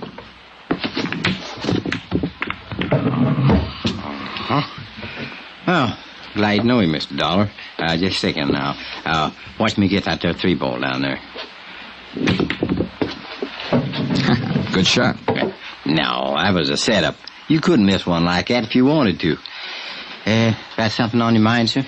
Yes, I'm an insurance investigator. I'm here in connection with the Parker case. I'll see. Doggone it. Well, I don't think I'd call it a case exactly. It was an accident. Ain't no mystery about it, far as I can see. I didn't mean to imply that there was, Sheriff. As it stands now, this is a routine investigation, nothing more. I just like to get the facts, find out exactly what happened, in order to furnish my company with the report they need to pay the claim. I'd appreciate your cooperation if you've got the time. Ooh, I got the time all right, sir.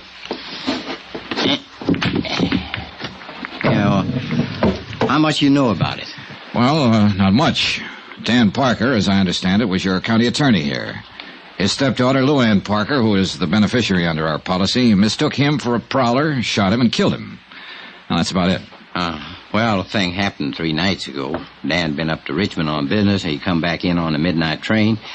He walked down from the station. Walked 3 miles at that time of night? Well, it's a little over 2 to his place. It's outside of town a ways. Well, that's still quite a walk. Why didn't he call this taxi driver, Jake Digley? Yeah, well, he probably did try to, but Jake wasn't expecting any business, so he took a night off. He was out at Happy Hollow. See, that's a kind of a roadhouse about 5 miles up the highway. Does Dan's daughter have a car? Yeah, she does. But I figure he didn't want to bother her at that time of night. See, he wasn't due in till the next afternoon. But it appears like he finished up his business and decided to come on back at night without letting Luann know or anybody else. Now, let me see here. Was he in the habit of coming back unexpectedly from trips? No, I wouldn't say he was. Oh, go on. Huh? Oh, well, Dan didn't take many trips. And when he did, he most always made arrangements with Jake or Luann to meet him at the station. I see. So, anyway, walked home that night, and he took a shortcut through the lane and come on in the back way across the terrace. And right there was his fatal act. Oh, what do you mean? He bumped against the lawn chair. And the sound woke up Luann. And then she heard him fumbling with the lock of the back door and heard him come on in the house. She took a .38 pistol from a drawer of her night table and went to the head of the stairs. When she heard him start up, she fired twice and killed him. Were there any lights on in the house? No, she was afraid to turn on any light. And I reckon Dan was trying to keep from waking her up. 2 shots, 2 bullets in the heart, firing down a stairway in pitch darkness. That's pretty good shooting, Sheriff. Oh, well, she can outshoot me, Mr. Dollar. And I'm known as one of the best in these here parts. Who taught her? Well, Dan taught her himself. He figured the girl ought to be able to protect herself. So tell me something, Sheriff. Did she have any reason to think it might be a prowler? Have you had any trouble of that kind around town? Oh, 3 weeks ago, there was a house broke into over on the south side, and twice since then, Dan called me in the night to come out and take a look around his place. Oh, why? Well, seems Luann thought she had somebody trying to break in. And did you find anybody? Nope. Was Luann alone in the house the night of the shooting? Well, Mary Jackson was there. Who, Well, she'd been housekeeper for the Parkers for the last 15 years. What's her version? Same as I told you. She heard the shots, saw the lights in the hall come on, and heard Luann scream, "Father." How did the girl and her father get along? Well, it couldn't have been any closer. She pretty broke up about it. You talked to her yet, Miss Dollar? No, not yet. No, I didn't think so. Oh, what's that supposed to mean? Well, I mean, if you had, you wouldn't be asking a lot of these questions. Or at least you wouldn't be asking them in the way that you are. What way, Sheriff? Well, like you figured the Parker girl was actually guilty of something. Well, she did pull the trigger, didn't she? And with sufficient reason. She was nervous. She'd heard prowlers around before, or at least thought she did, which adds up the same thing. She thought she heard somebody break in. She knew she couldn't count on Mary for any help. She had a gun, knew how to use it, so she got up her courage and done a natural and normal thing. She used it. And she'll regret her mistake the rest of her life. Yeah, that's the way the picture seems to work out. At the moment, at least. You got any reason to doubt it? I get paid to doubt things, Sheriff, until I satisfy myself that there's no reason to doubt them. And that's all I'm trying to do. It's all the insurance company expects me to do. I'm not out to pin anything on this girl or to get out of paying her claim, provided it's legitimate. It is. Well, then she's got nothing to worry about. If the thing happened as you just told me it did, then I have as much sympathy for her as you do. It'll be a pretty rough memory to live with. I just want to be sure, that's all. All right, Miss Dollar. You look around. You talk to people. Ask any questions you have a mind to, but you're going to come out right back where you started at. You're probably right. Dan and me had been friends for years. Good friends. Now, if I thought there was the slightest doubt about this, I would be the first one to kick up a fuss and go after the truth. Even if the evidence pointed toward Luann Parker? No matter where it pointed to. Well, now, look, I want to talk to the housekeeper and to Miss Parker herself, and I'd like to attend the coroner's inquest if you don't mind. No, I don't mind, but you're a little late. Huh? It was held this morning. What was the verdict? Death by misadventure, unavoidable accident, with no recommendation for prosecution. I see. Would it be possible for me to see a copy of the transcript? It would. I'll ring the coroner and tell him to expect you. But let me give you a little piece of advice, Mr. Dollar. All right. Folks in these here parts love that girl. So when you start walking around asking questions, walk easy.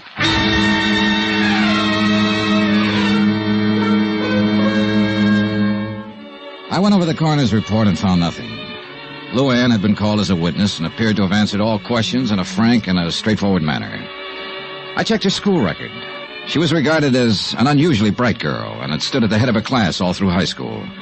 She'd been elected cheerleader in her junior year, won the lead in the class play, had been chosen queen of the senior prom. She was the town's darling. They worshipped her.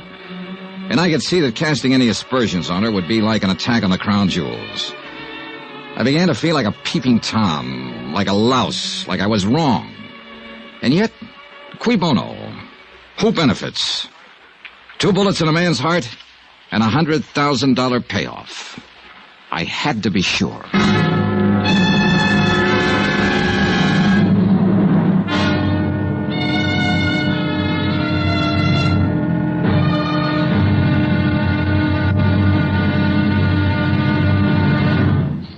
Now, here's our star to tell you about tomorrow's intriguing episode of this week's story. Tomorrow, beauty is as beauty does, and an idol is found to be made of flesh and blood. Join us, won't you? Yours truly, Johnny Dollar. Yours truly, Johnny Dollar, starring Bob Bailey, is transcribed in Hollywood. Written by Les Crutchfield, it is produced and directed by Jack Johnstone. Be sure to join us tomorrow night, same time and station, for the next exciting episode of Yours truly, Johnny Dollar. Roy Rowan speaking.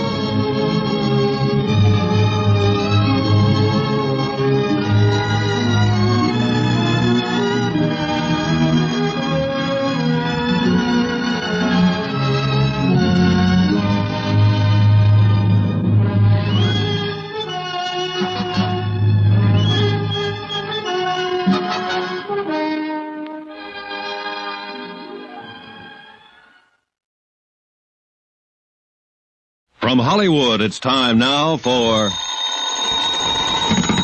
Johnny Dollar. Tom Bates, Mr. Dollar. Tom... I'm acting county attorney since Dan Parker's death. Oh, yes, I was looking for you earlier. So Sheriff Peterson said. What was it you wanted to see me about? Didn't Peterson tell you why I'm in town? Yes, of course. You're an insurance investigator. You're here in connection with Parker's accident. Accident, did you say?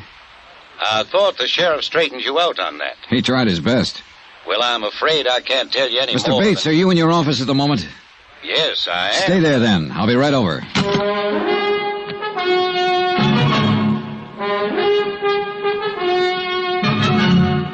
Tonight and every weekday night, Bob Bailey in the transcribed adventures of the man with the action-packed expense account, America's fabulous freelance insurance investigator. Yours truly, Johnny Dollar.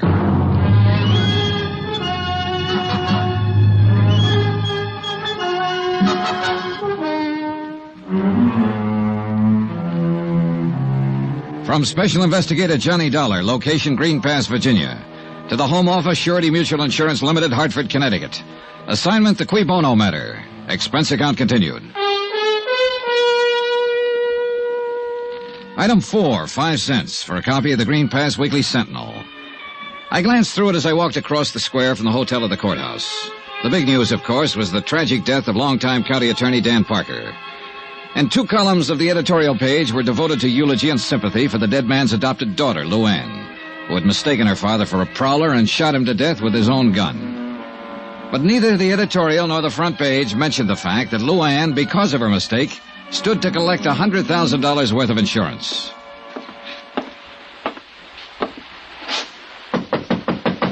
Come in. Are you Tom Bates? That's right. My name is Dollar. I just talked to you on the phone. And I told you I had nothing to say. Mind if I sit down? Now, look here. You look, Mr. Bates. I've been in the business of insurance investigation for quite a while. And I probably know the legal rules and responsibilities of your office about as well as you do. Get out, Dollar. Well, for 2 cents, that's exactly what I'd do. And if I did, you'd find yourself in a real tight spot. What are you talking about? The company would have a battery of high-powered legal eagles in town by 8 o'clock tomorrow morning. And they'd have a subpoena, a restraining order, an order to show cause so quick it'd make your eyes bug out. And that's where it would start to get embarrassing, Mr. Bates. When you tried to explain to the court why you were withholding evidence and refusing to cooperate. What do you mean, refusing to cooperate? I haven't refused a thing. It sounded that way to me. I don't care how it sounded. Look, I know what you're up to. Peterson told me why you're here. Oh? You're out to muddy this thing up. You're trying to pin something on Miss Parker so you can get out of paying the insurance claim. And subpoena or no subpoena, you'll get no help from my office on a crooked deal like that. Any reason for you to think something could be pinned on her, Mr. Bates? Of course there's no reason. You saw the transcript of the coroner's inquiry, didn't you? I did. Well, did you find one single hint of suspicion anywhere in it? No. Not much of anything else, for that matter. Are you always as gentle with your witnesses as you were with Miss Parker? The girl was half out of her mind with grief, on the verge of a breakdown. We got the facts. What more do you want? Maybe we should have thrown her in jail, beat her up with a rubber hose, starved her till she thought of something to confess. Is that the way you'd have done it? Oh, relax, Mr. Bates. You're not in a courtroom. No, and by heaven, I'm not going to be. Not on this case. Because there's no reason. How long have you been in love with the Parker girl? Ever since I... What difference that make? It might help to account for your attitude about this. What is it you're thinking? That I'm helping her get away with something? Covering something up for her? Or that all of us are, maybe? Everybody at the inquest? Well, it wouldn't surprise me too much, the way this whole town gets up on its high horse the minute you ask a simple question about the girl. Well, what do you expect when you go around insinuating... Insinuating nothing, Mr. Bates. I haven't accused Miss Parker of a thing. I have no reason to. And regardless of what you think or Sheriff Peterson thinks, I didn't come here to frame her, to pin something on her. I want just one thing. The complete detailed story of Dan Parker's death, and I'm going to get it one way or another. Well, nobody's trying to prevent you. I'm glad to hear it. Then how about some cooperation? What do you want to know? How long have you been Mr. Parker's assistant? Almost 3 years. And now you automatically become county attorney, is that it? Yes, until the next general election. Do you intend to run for the office at that time? Possibly. I don't see... How did you and Parker get along? Fine. Why? Well, did he approve of your interest in his daughter? Well, he certainly preferred me to, well, anybody else in the running. Who else is in the running? Nobody, actually. Are you engaged to her? Not officially. She doesn't think she's quite ready to settle down. Uh-huh. But if she had been ready, you think Mr. Parker would have welcomed you as a son-in-law, huh? I think so. I didn't kill him, Mr. Dollar. Ever have any arguments with him? No. None of any importance. Who were his enemies, Mr. Bates? He didn't have any. A county attorney without a single enemy? That's a little remarkable, don't you think? That was the type of man he was. He'd usually let sleeping dogs lie. Easy going. Too much so, maybe. That was half the... Half the reason the two of you argued? Is that what you started to say? There were times when he should have gotten tough, or at least let me do it. Well, you'll have your chance now. And I'm going to take advantage of it. In one case, at least. Oh, what case is that? The Happy Hollow Roadhouse. That place should have been closed 2 years ago. But Mr. Parker wouldn't hear of it. And the sheriff wouldn't touch it without Parker's okay. Who runs it? A dirty little... His name's Sammy Drake. A cheap 30-cent crook. Why should the place be closed, Mr. Bates? Because it's a menace to the community.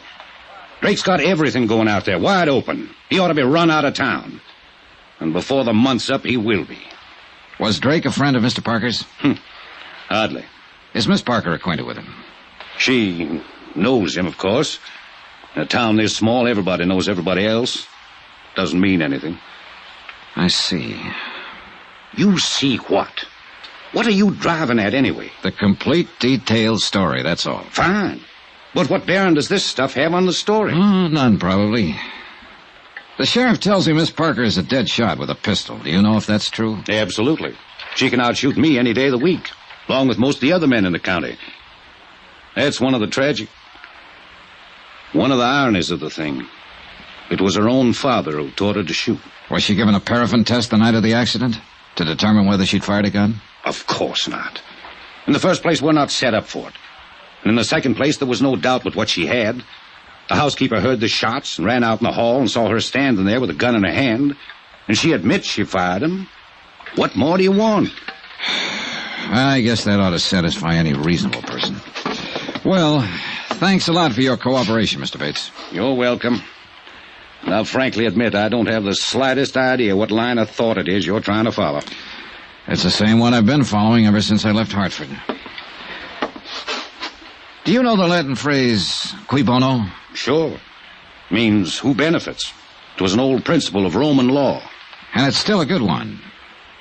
Who benefits here? Well, Luann Parker, of course, to the tune of $100,000. But maybe she's not the only one. There are different ways of benefiting, you know. It still comes back to the same thing. She's the one who mistook her father for a prowler that night. She's the one who pulled the trigger and fired the shots that killed him. Apparently so. But it's possible that somebody might have used her, Mr. Bates.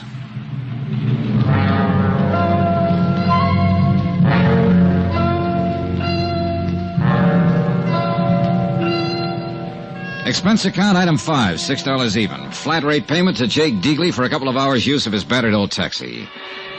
I stopped at the telephone office and I talked with the supervisor. I talked with the editor of the local paper and with a waitress who'd gone to school with Luann Parker. With a boy in a service station who dated her in high school. And all of their remarks fit the same picture. A sweet, fresh, all-American girl with an adored father who'd showered her with gifts and attention.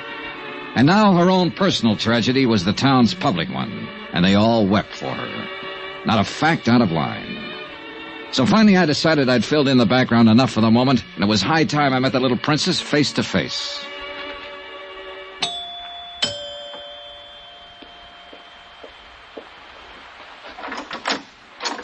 Yes, sir? Good afternoon. I'd like to see Miss Parker, please. Well, I'm sorry, sir, but she ain't here. Oh? She's been staying in with Dr. Praley and his wife. Seems like she just couldn't face this place after what happened here. Are you the housekeeper, Mary Jackson? That's right, sir. Well, I'd like to talk to you too, Mary, if you don't mind. What about, sir? Just a routine question or two. I'm with the insurance company that carries the policy on Mr. Parker's life.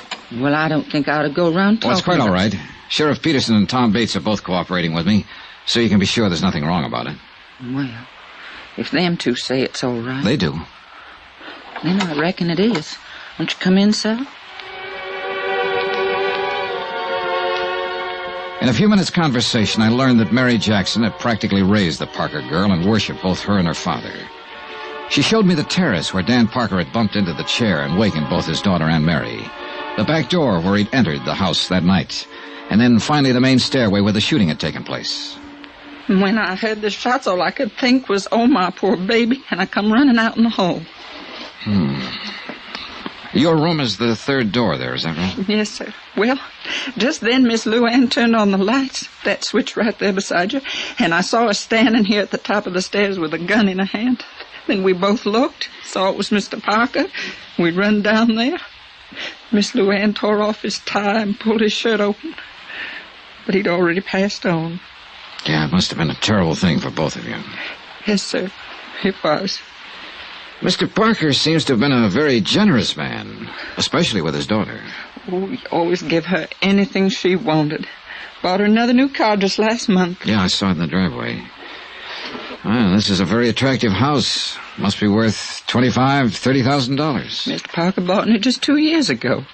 He thought with Miss Luann growing up, she ought to have a better place to live. What's your salary here, Mary? $95 a month, sir. And my keep, of course. I wonder how he did it. Sir? Well, Dan Parker made $5,000 a year as county attorney. There's less than $600 in his bank account. The manager said it's never been much higher.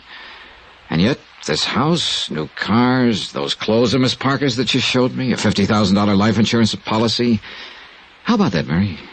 I don't know nothing about it, sir. And still, with all this, they were always quarreling. How'd you find that out? Why, Mary? What did they quarrel about? Well, it's only been the last 6 months, and it wasn't her fault. It wasn't like her.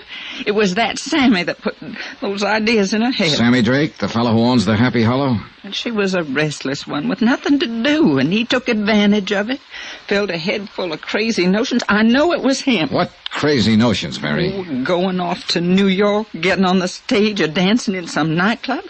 It's the only thing Mr. Parker ever refused her.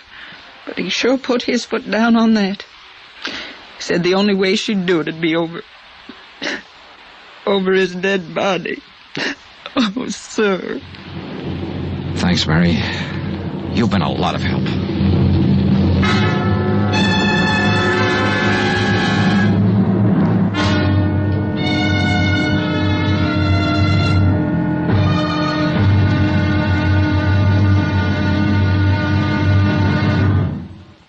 Now, here's our star to tell you about tomorrow's intriguing episode of this week's story. Tomorrow, the net tightens. A rat runs for cover. Then the whole thing blows wide open. Join us, won't you? Yours truly, Johnny Dollar.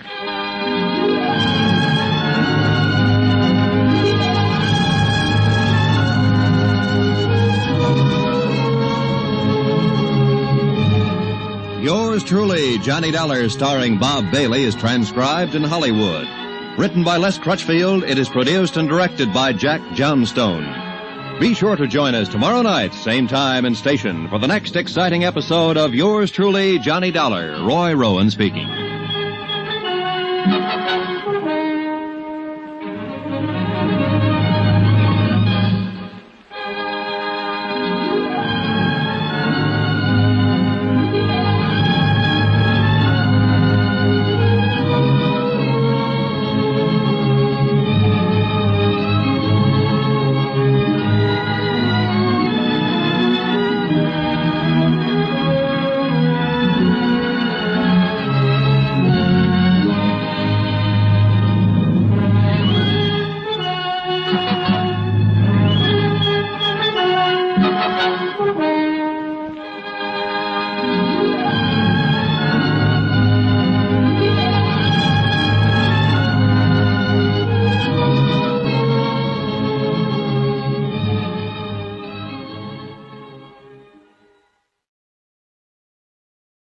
From Hollywood, it's time now for...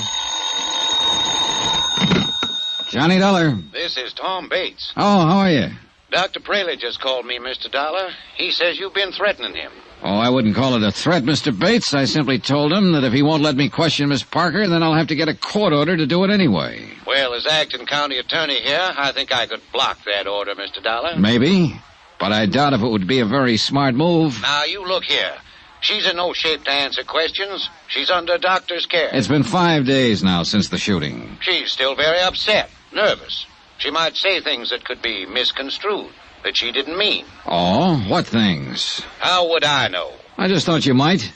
Since you've already questioned her once, right after she killed her father. Wasn't she upset then? Did she say anything you misconstrued? I'm warning you, Dollar. And I'm warning you. I'm going to talk to that girl one way or another.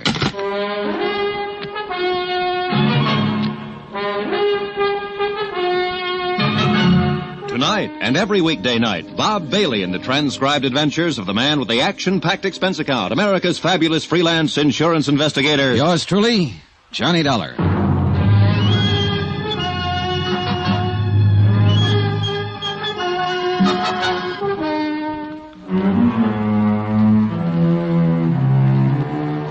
From Special Investigator Johnny Dollar, location Green Pass, Virginia, to the Home Office, Surety Mutual Insurance Limited, Hartford, Connecticut. Assignment, the Cui Bono matter. Cui Bono, Latin for who benefits. Item 8, $1. Transportation out to Sammy Drake's Happy Hollow Roadhouse on the highway north of town. On the way there, I thought over what I'd learned so far, and I realized there wasn't much. On the face of it, the thing was simple enough, no mystery at all. 5 nights ago, Dan Parker, the local county attorney, had returned from a business trip and entered his sleeping house. His adopted daughter, Luann, mistaking him for a prowler, had shot him to death in the darkness. There it was, an accident, pure and simple. The coroner said so, the sheriff agreed, and the whole town was determined to keep it that way. But I still couldn't buy it quite that easily. Not when there was a $100,000 life insurance policy payable to Luann Parker, the girl who'd pulled the trigger. Maybe I'd find some answers at the roadhouse.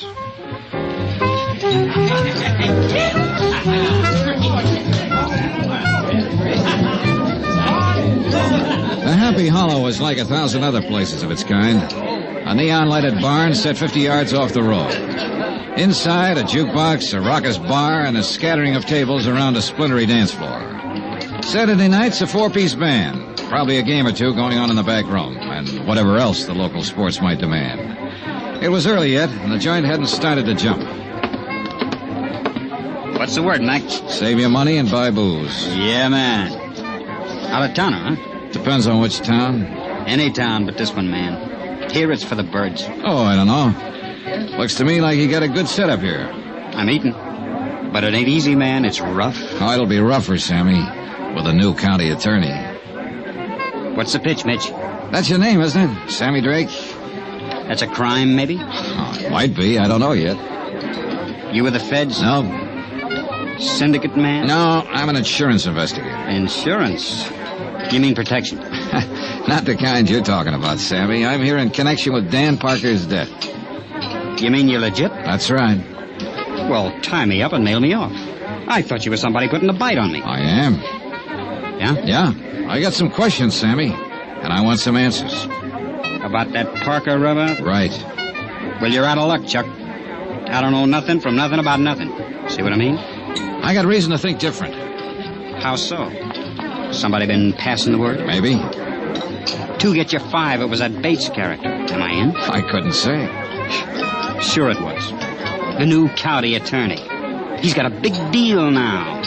And he'd give his left eyeball to put the finger on me. Why so? Why has he got it in for you, Sammy? Because he thinks his doll has been... You mean the Parker girl? I forget. You want to do it the hard way, Sammy? No speak English. I can get Tom Bates to issue a warrant, you know. He'd love to have that chance. So you can either talk to me here and now, or you can talk to him and the sheriff in the basement of the courthouse. Rough and tough, huh? If that's what it takes, yes. Come on back to the office. All right. What'd you say your name was, Buzz? I didn't. It's Dollar, Johnny Dollar. Dollar, huh? Yeah, it rhymes with collar. I always like to be wise to who's putting the slug on me. Come on in. Thanks. How about a drink? No, not now, thanks. Well, I guess I'll have a short one for my health. You hungry? Like a steak? Later, maybe. They're the most. This is a crummy joint, strictly for the sticks, but the food's good. Well, here's a go. Yeah. Maybe you think I'm trying to stall. I know you are, Sammy. No, not really. Not now, anyway. Because when I stop and think about it, I can't see where I got anything to worry about. You see what I mean? You haven't, unless you had something to do with Dan Parker's death. Now, let's relax, Max. The way I get the word, nobody had anything to do with it except that doll. Could be. Could be nothing. Did she blast him or didn't she? Apparently she did. Thought he was a burglar. That's a rich one. And she's halfway right at that. Meaning? Look, Dollar, I'm on a level with you. If you got any idea that I wanted Dan Parker knocked off, you're way out there. You want to know why? I can probably guess. I'll tell you why. He was my fix in this town. 3 years I've had this place open, and I've never been touched. So why would I want to put myself out of business? Oh. How much was the payoff? $1.50 a month. Maybe you figured you could make a better deal with somebody else. Yeah? Who? Not with that stuffed shirt Bates. He's just been itching to get at me. But Parker kept a lid on him. How about the sheriff? Who knows? I'm going to give him a pitch, of course. It's my only chance now to stay in business. But I don't know if he'll play. See what I mean? All right, Sammy. Let's go back to the question I asked you outside there. Why does Bates have it in for you? Because he's got the drooling goose for that Parker kid. And he didn't like it much when she kept hanging around me. How'd you feel about it? You want the truth? I didn't like it much either. Why not? She was too wired up and spoiled. Used to getting her own way. Oh, this town's treated her like a queen or something. She figured she could do as she pleased. Well, that don't go in a joint like this. What do you mean? Well, these lads come in here, get a few shots under their belt. Dame like that starts to mean trouble. I didn't want her hanging around. I had a good thing going here, and I wasn't about to get it lost up. But it was no use. I couldn't keep her out. What did her father think about it? He didn't like the idea, but he couldn't do much about it. She got her own way with him, the same as with everybody else. Except when she wanted to go to New York. Well, nobody can win them all. I understand you put that idea in her head, Sammy. Then you better take a different understanding. Yeah? Yeah. She was bugged up on that idea before I ever met her. That's why she started coming in here. She wanted me to put her hep on how it was in the big, wild city. She wanted to know how to get in. What was the names of all the spots, including the rough ones? How the rackets worked. How would I know how the rackets worked? I didn't say a word, Sammy. You know something? In some ways, that kid's as smart as a mink. But underneath, she's a regular hick, just like the rest of them around here. She thinks that stuff is glamour, the big time, hot stuff. And she was busting her braces to get at it. Even this place, this crummy clip joint. To her, it was wicked and exciting. Oh, man, how square can you get? I suppose you tried to talk her out of going to New York. Do I look crazy or something? I was all for it, anywhere. As long as it got her off my neck. Oh, a beautiful girl like Luann Parker on your neck and you were trying to shake her off? Oh, Sammy, I'm losing you. Oh, look, Dollar, when it comes to dames, I've got as fast an eye as the next guy, but with that chick, oh, man, I unpack my toothbrush and I stay home. Why? Why? She's got this whole town fooled. Everybody but me. A sweet little thing in ruffled rompers, bucking for a halo. Well, I got news for you, brother. She ain't. And you're the only one who really knows her. Is that what you're claiming, Sammy? Sure. It's a big laugh. But that kid's smart. And inside, she's colder than a fish. I'm a fairly tough baby, Dollar, but I'll tell you something straight. I'm scared of that girl. Expense account item 9, $6.90. Steak and incidentals at the Happy Hollow Roadhouse. And Sammy Drake was right. The steak was good. Item 10, $1.75. Transportation out to the Green Pass Railroad Depot, 3 miles east of town. I tried to see that night station agent earlier in the day, but he was sleeping then. But it was nearly midnight now, and I figured he'd be on duty. He was. Good evening, sir. Hold it, son. Got a message come in here. Yes, sirree. Old number 8's going to be right on time. I'm glad to hear it. I want to... Hold it, son. Got to answer it, you know.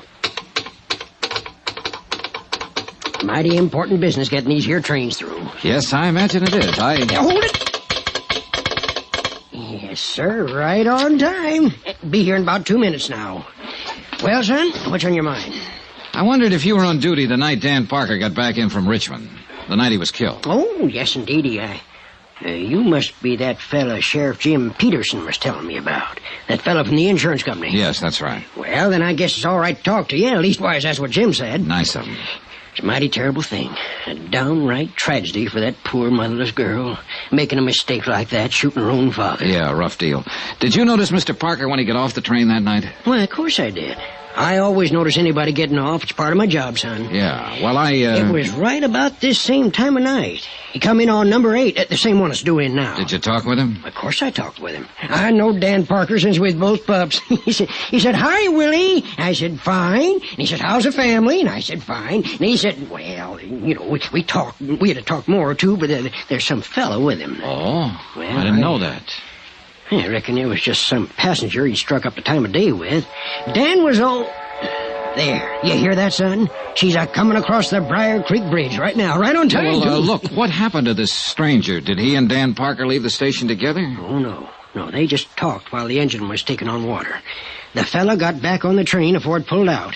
He's just going through. Did you hear what they were talking about? No, can't say that it did, son. Most likely didn't amount to nothing, though. No, I suppose not.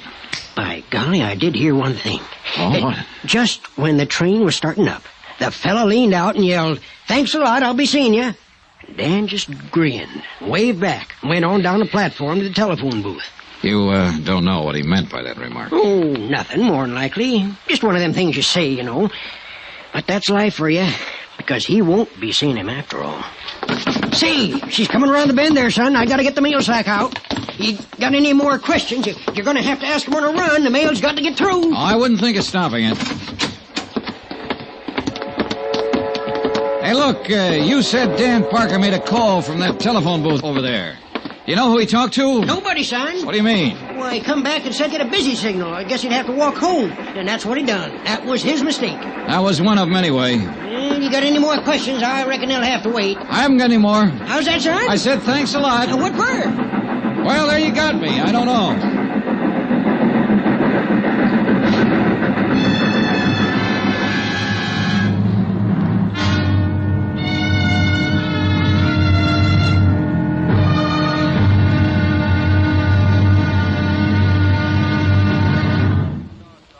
Now, here's our star to tell you about tomorrow's intriguing episode of this week's story. Tomorrow, a tense interview, a subtle attack by a shrewd and dangerous opponent, and complete surrender. Join us, won't you?